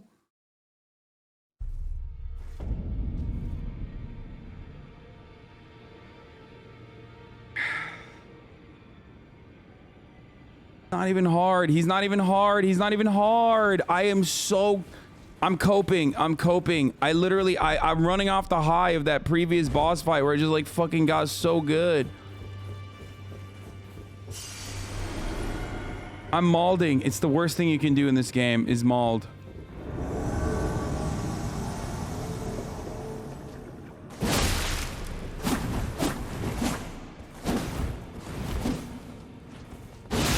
Oh my god! It's insane! Ah! Ah! Ah!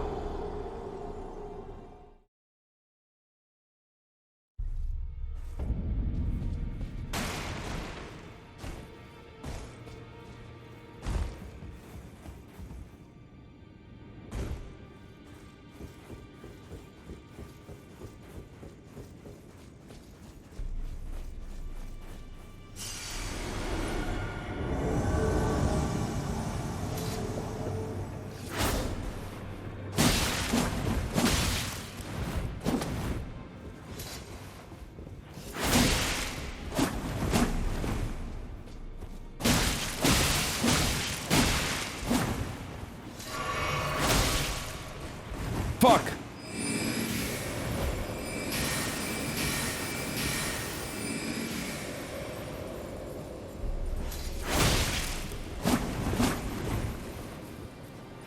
Oh shit. No! No.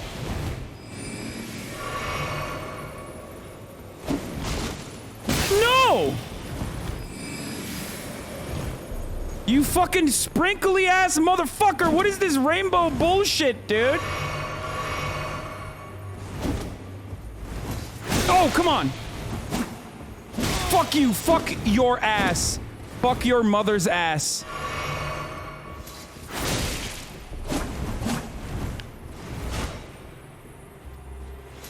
No! No, homos! Almost! I was so close again.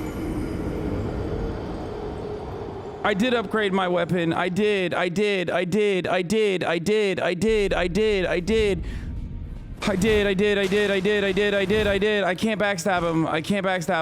backstab him. And I'm not gonna do jolly cooperation here. Are you guys fucking insane? Of course not. That's like the most pathetic, cowardly bullshit on the planet. Are you insane? I can kill him. I am so close. I literally I need stamina. I have no stamina, by the way.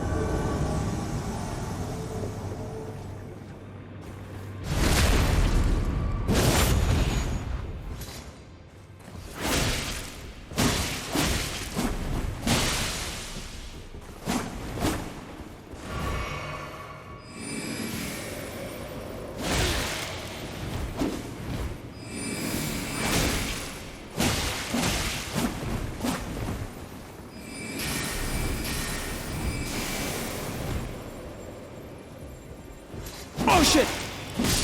Dude, are you serious? Are you serious? Are you serious? Are you fucking serious? Are you serious? Are you kidding me? Are you kidding? Are you shitting on my asshole? Are you shitting on my dick? What is happening right now? I had it again. I almost had it again. Like, half the time you gotta rush. Half the time you're not rushing. Half the time you gotta rush. Oh, you're not rushing. What the fuck do I do? I don't know if I'm supposed to be rushing or if not. I'm not supposed to be rushing.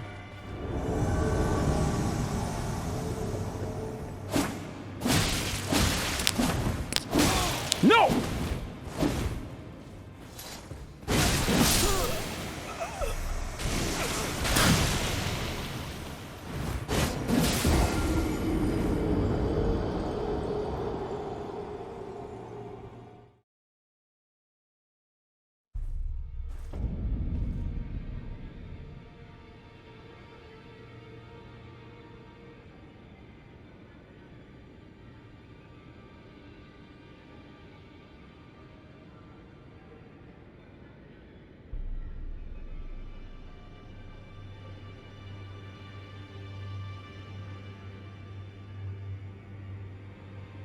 I spat out the gum and I have no idea where I spat it out.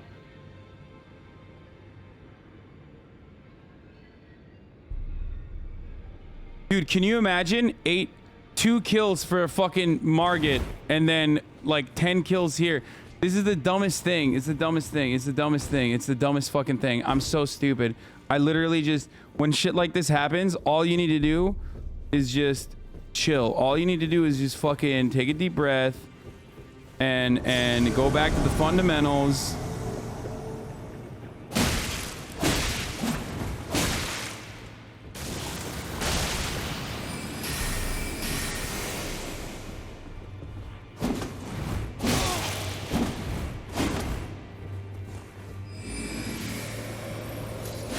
Shit. My issue is when I get frostbitten, I thought I'm dead when I'm not dead.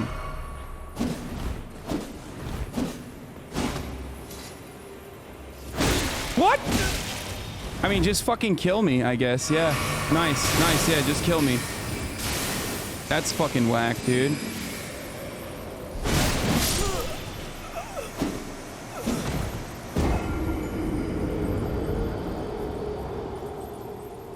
What?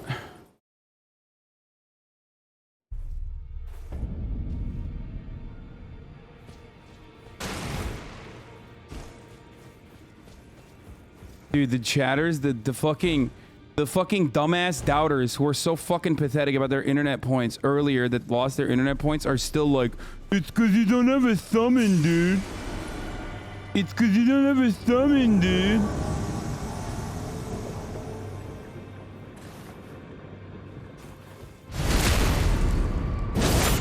Like they're let it go, dude.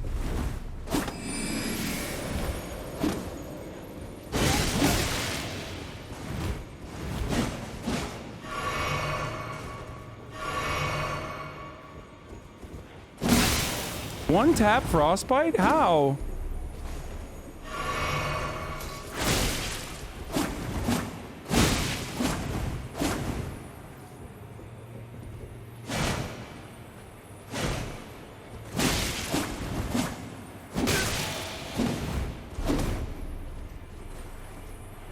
Oh shit, fuck you.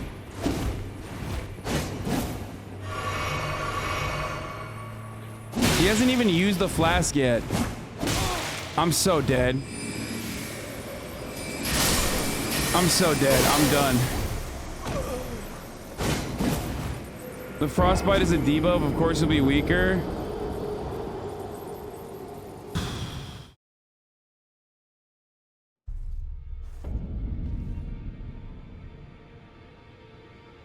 I've regressed. I'm so angry I've regressed.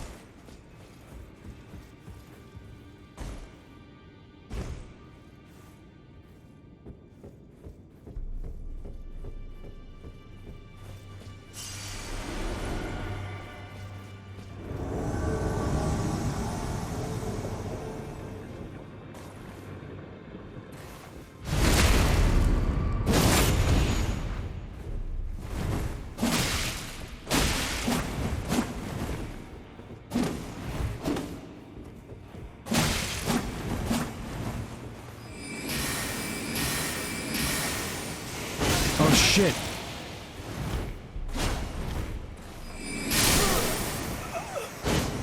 Dude, that's insane, dude. It'll be easier if you fight from defense, waiting for all blows, attacks to finish, hit back. Also, block should help. If you can stun this guy at the beginning, you can keep stun locking him and interrupting him. It gets much simpler. Also, you can interrupt the flask by attacking him while he's trying it. I can't even get to the flask anymore. I literally can't get to the flask now. I can't.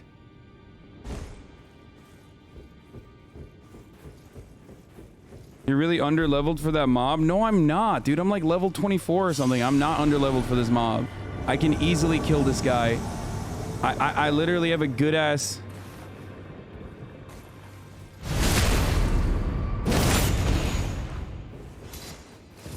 Oh, shit. Oh, fuck you, dude! Look at that. 2 taps and I'm already frostbitten! That's insane. That's insane. That is insane. 2 shots and I'm already frostbit. That's fucked up. That is fucked up. That reach is crazy.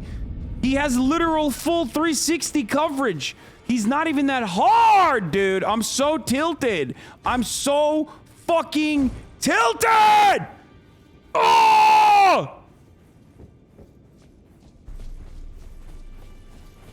Thank God I bought a fucking house. I can just scream like this for no reason.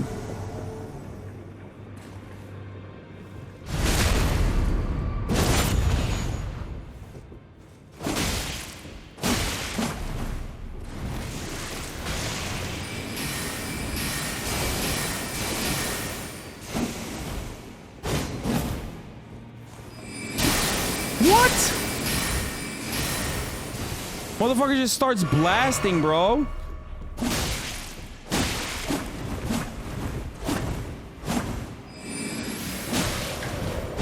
Shit!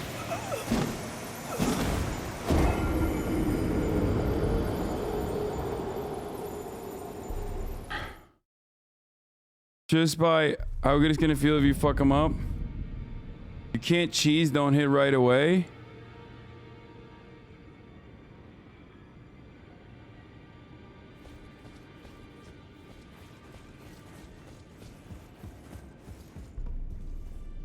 $270 on this NPC. I don't give a fuck, dude. Shut up. Shut up, bitch.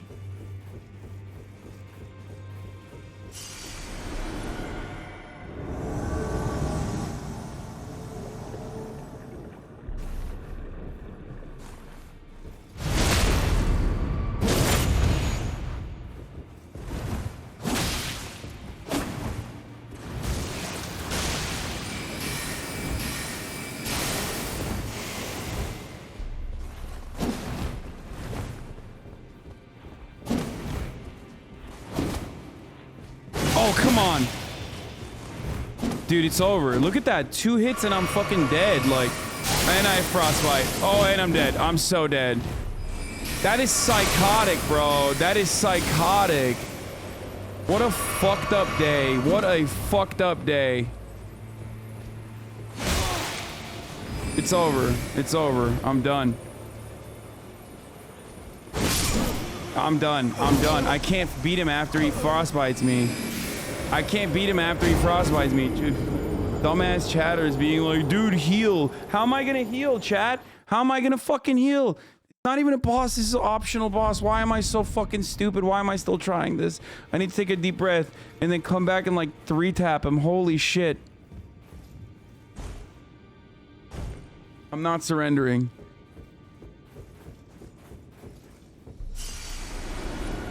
I'm not too low level. Shut up. I'm not too low level. It's not a real invader.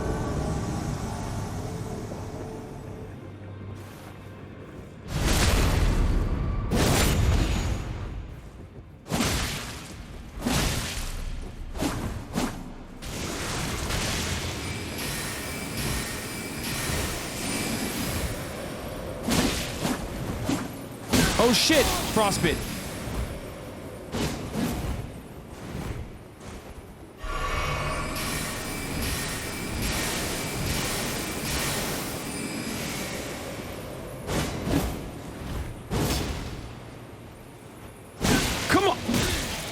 Dude, that's insane. That is insane. That is insane. That is insane. That is insane. That is insane. Oh my fucking God. He is so... Oof. I'm losing brain power. I'm losing brain power. I'm losing brain power. I'm losing brain power. I'm losing mass capacity. At least it's for a good cause. At least for a good cause. It's for Ukraine. It's for a good cause. For a good cause. It's just like the most triggering, most annoying part of it is like there's now a dollar value to how much I fucking lost here. Fuck you and your stupid fucking bow, bitch. Bow! Oh, he hit me again. Ah, fucking just kill me. No, just kill me, dude. Fuck it. YOLO, you know what I'm saying?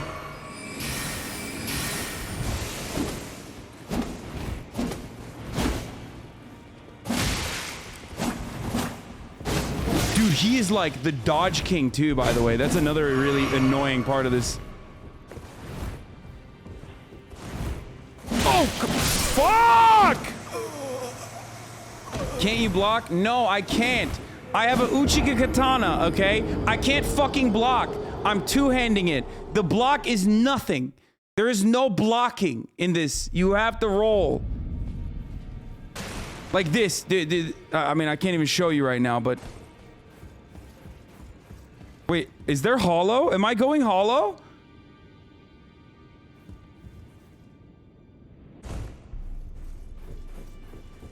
Oh. In real life, yeah, maybe in real life.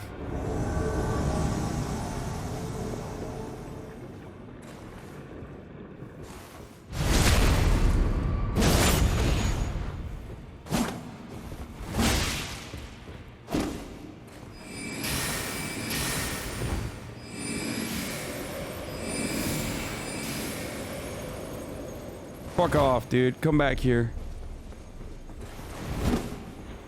Oh, come on.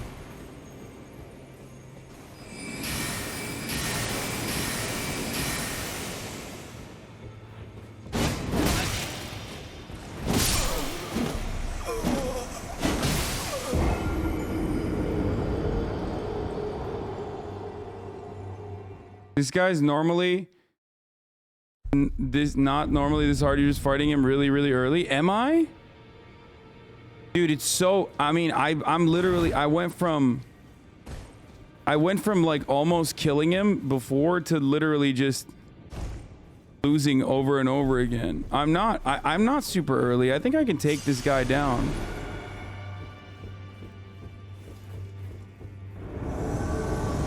I think I just need to like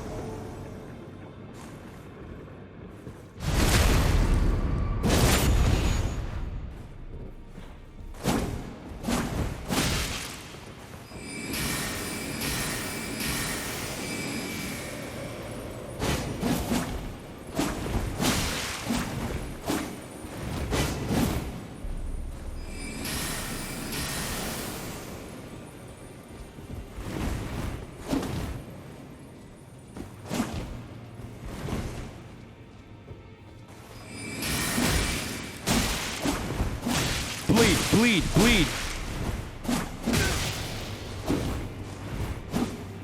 Oh shit! No! No! No!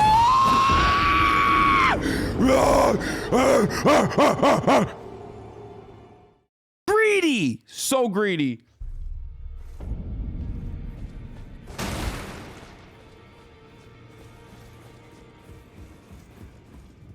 Go get a hug from the room next to the Lexus. I'm gonna get a hug from your mom, okay?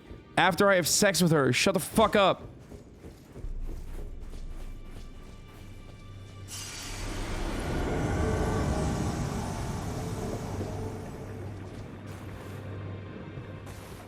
Fuck you. Shit, no.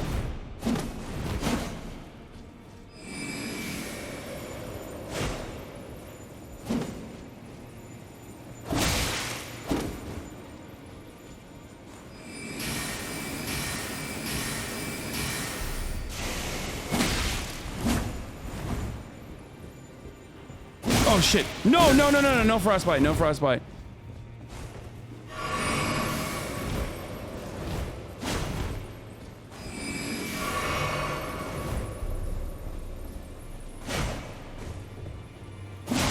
Shit.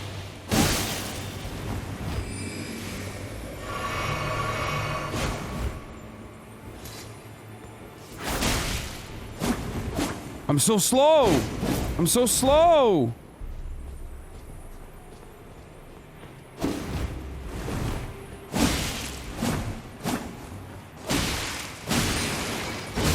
Oh, come on. He's super weak to any AoE Ash of War. They stun him easy. Yeah, I got so greedy. I have very low stamina, by the way. Equip gloves for less frostbite. Can I? Do I have anything for less frostbite?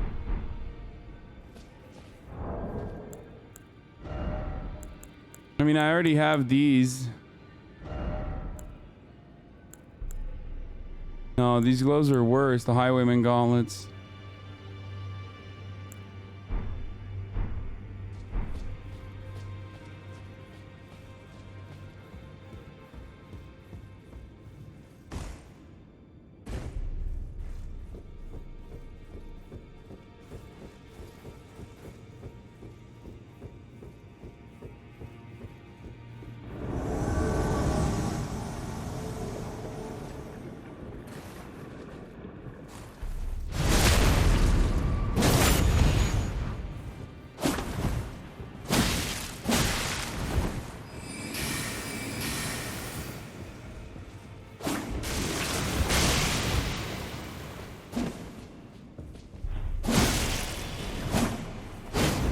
Dude, come on. I backed up.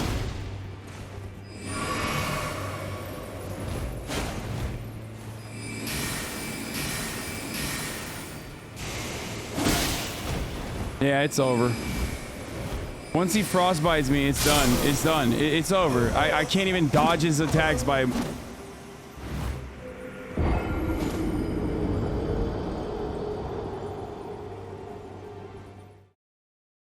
I'm literally done. I don't want to play it. I'm done. I'm gonna go to sleep. I'm so tired. I'm so angry. I'm done. I can't. I'm just fucking so tilted. It's such an easy fucking kill. It's such an easy kill. I got like 25% remaining the first time. Okay, one more time. One last time.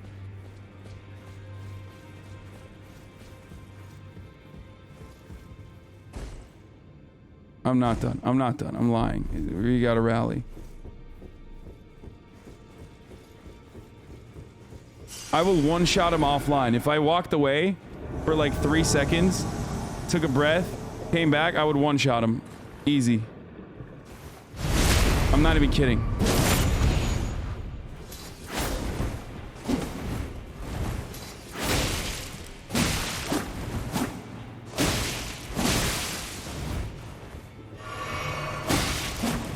Fuck.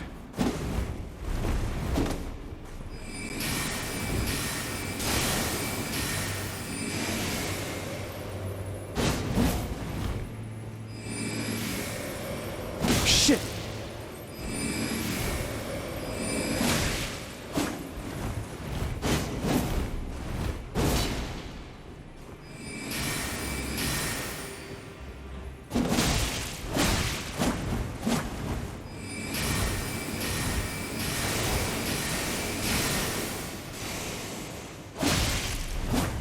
Shit, no.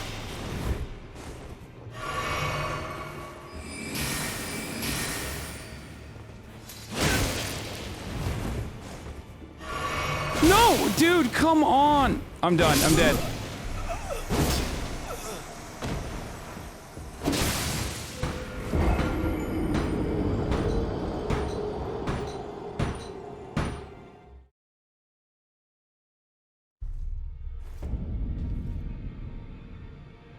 I get so fucking greedy. I get so fucking greedy.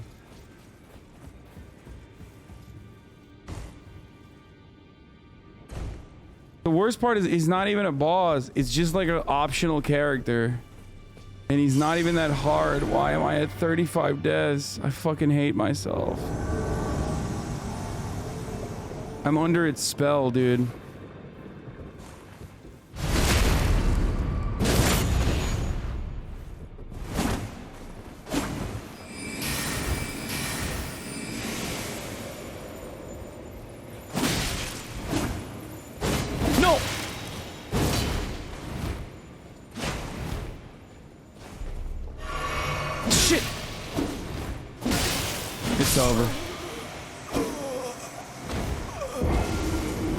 Margit took me like 30 tries and I got this in one. I can't believe I two-tapped Margit. I can't believe I two-tapped Margit.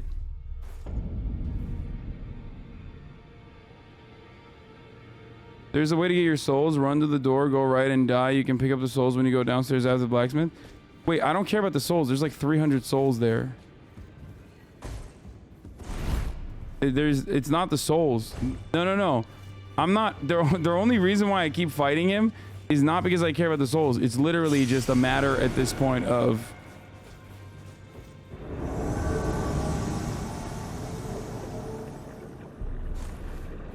a matter of honor.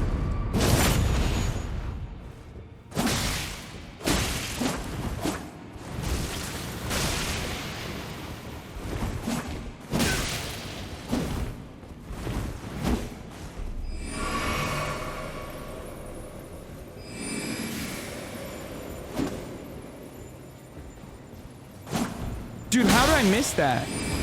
How do I miss that? For real, though. That's crazy. Oh, come on. That was bullshit. That was bullshit.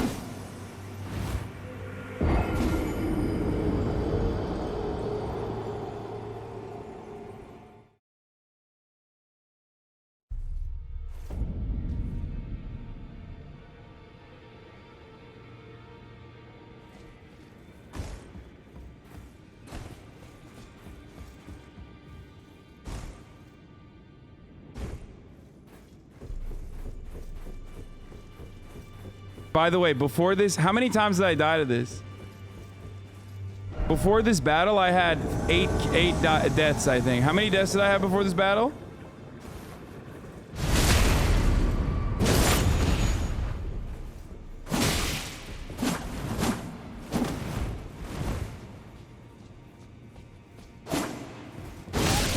Dude, that double tap is so devastating. Okay, we're done. We're done. We're done. I can't do this anymore. I will literally, I will video game myself in a video game. Okay, if I continue, I've lost my voice. I've been screaming. I'm giving up. I'm giving up. I'm done. I'm done. I'm done. I'm done. Last 3-minute ad break. I'm super done. Okay, tomorrow we'll continue.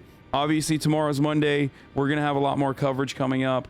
I'm sorry. I failed you. I failed Ukraine. I failed. Well, actually, I didn't fail Ukraine. Ukraine's getting a lot of fucking funds out of this, okay? Great. It's great for Ukraine. Fucking horrible for me. I want to die, okay? I want to straight up fucking die right now. Making me want to die. This game is making me want to die. It's the easiest game. It is literally the easiest fucking... Oh my God. I can't. I'm just so mad. I'm so mad. I'm so mad. Oh my God. Okay, listen. I love you guys. That's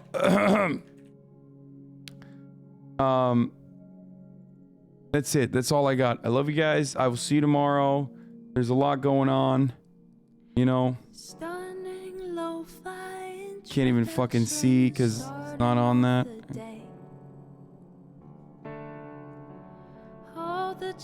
Anyway,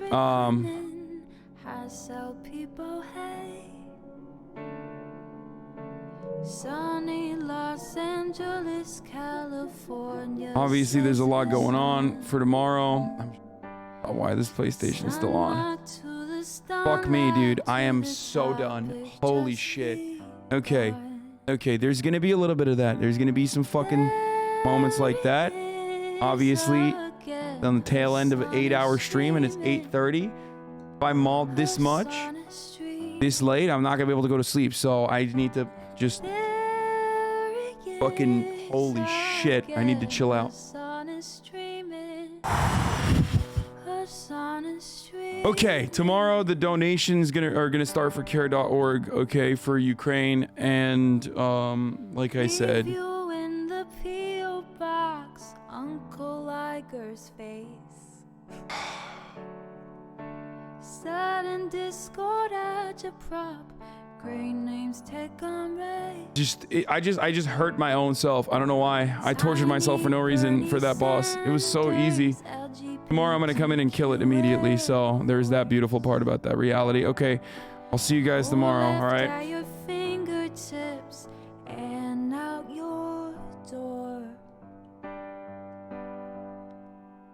The H3 crowded debate. The Young Turks online show. 3 full fucking years of this and plenty more to go. 90-day fiance talks of champagne bourgeoisie. I can't say that word. A Trump rally, live reaction, a mass riot in DC.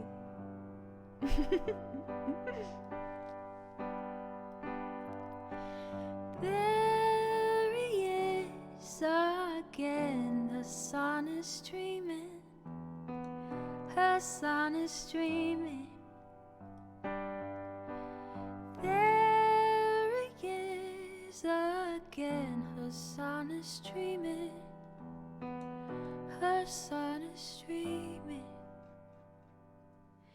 Reading live stream fail comments, Austin show chat advice.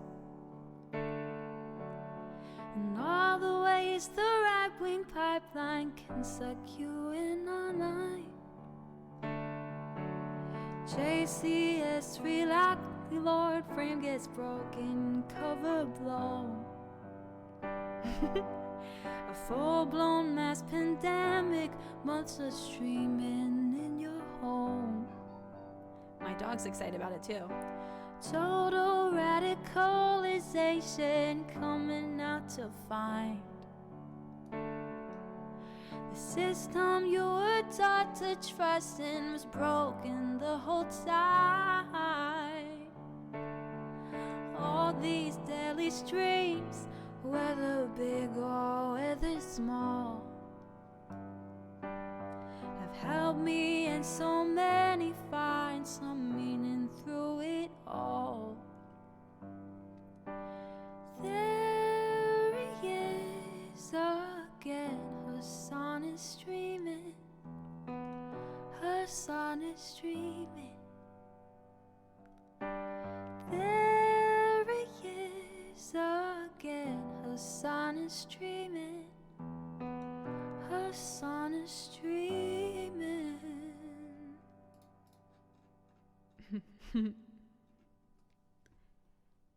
Hey, what can you say? The 3-minute ad is through, but he'll play no pixels soon. You wait, ba ba ba ba ba ba. Hey, what can you say? The 3-minute ad is through, but he'll 90 days soon. You wait, ba ba ba ba ba ba. Hey, what can you say? The 3-minute ad is through, but he'll debate viewers soon. You wait, ba ba ba ba ba ba. Hey, what can you say? The 3-minute ad is through, but he'll beat Nameless King soon. You wait, ba ba ba ba ba ba. Hey, what can you say? The 3-minute ad is through, but he'll stop with that break soon.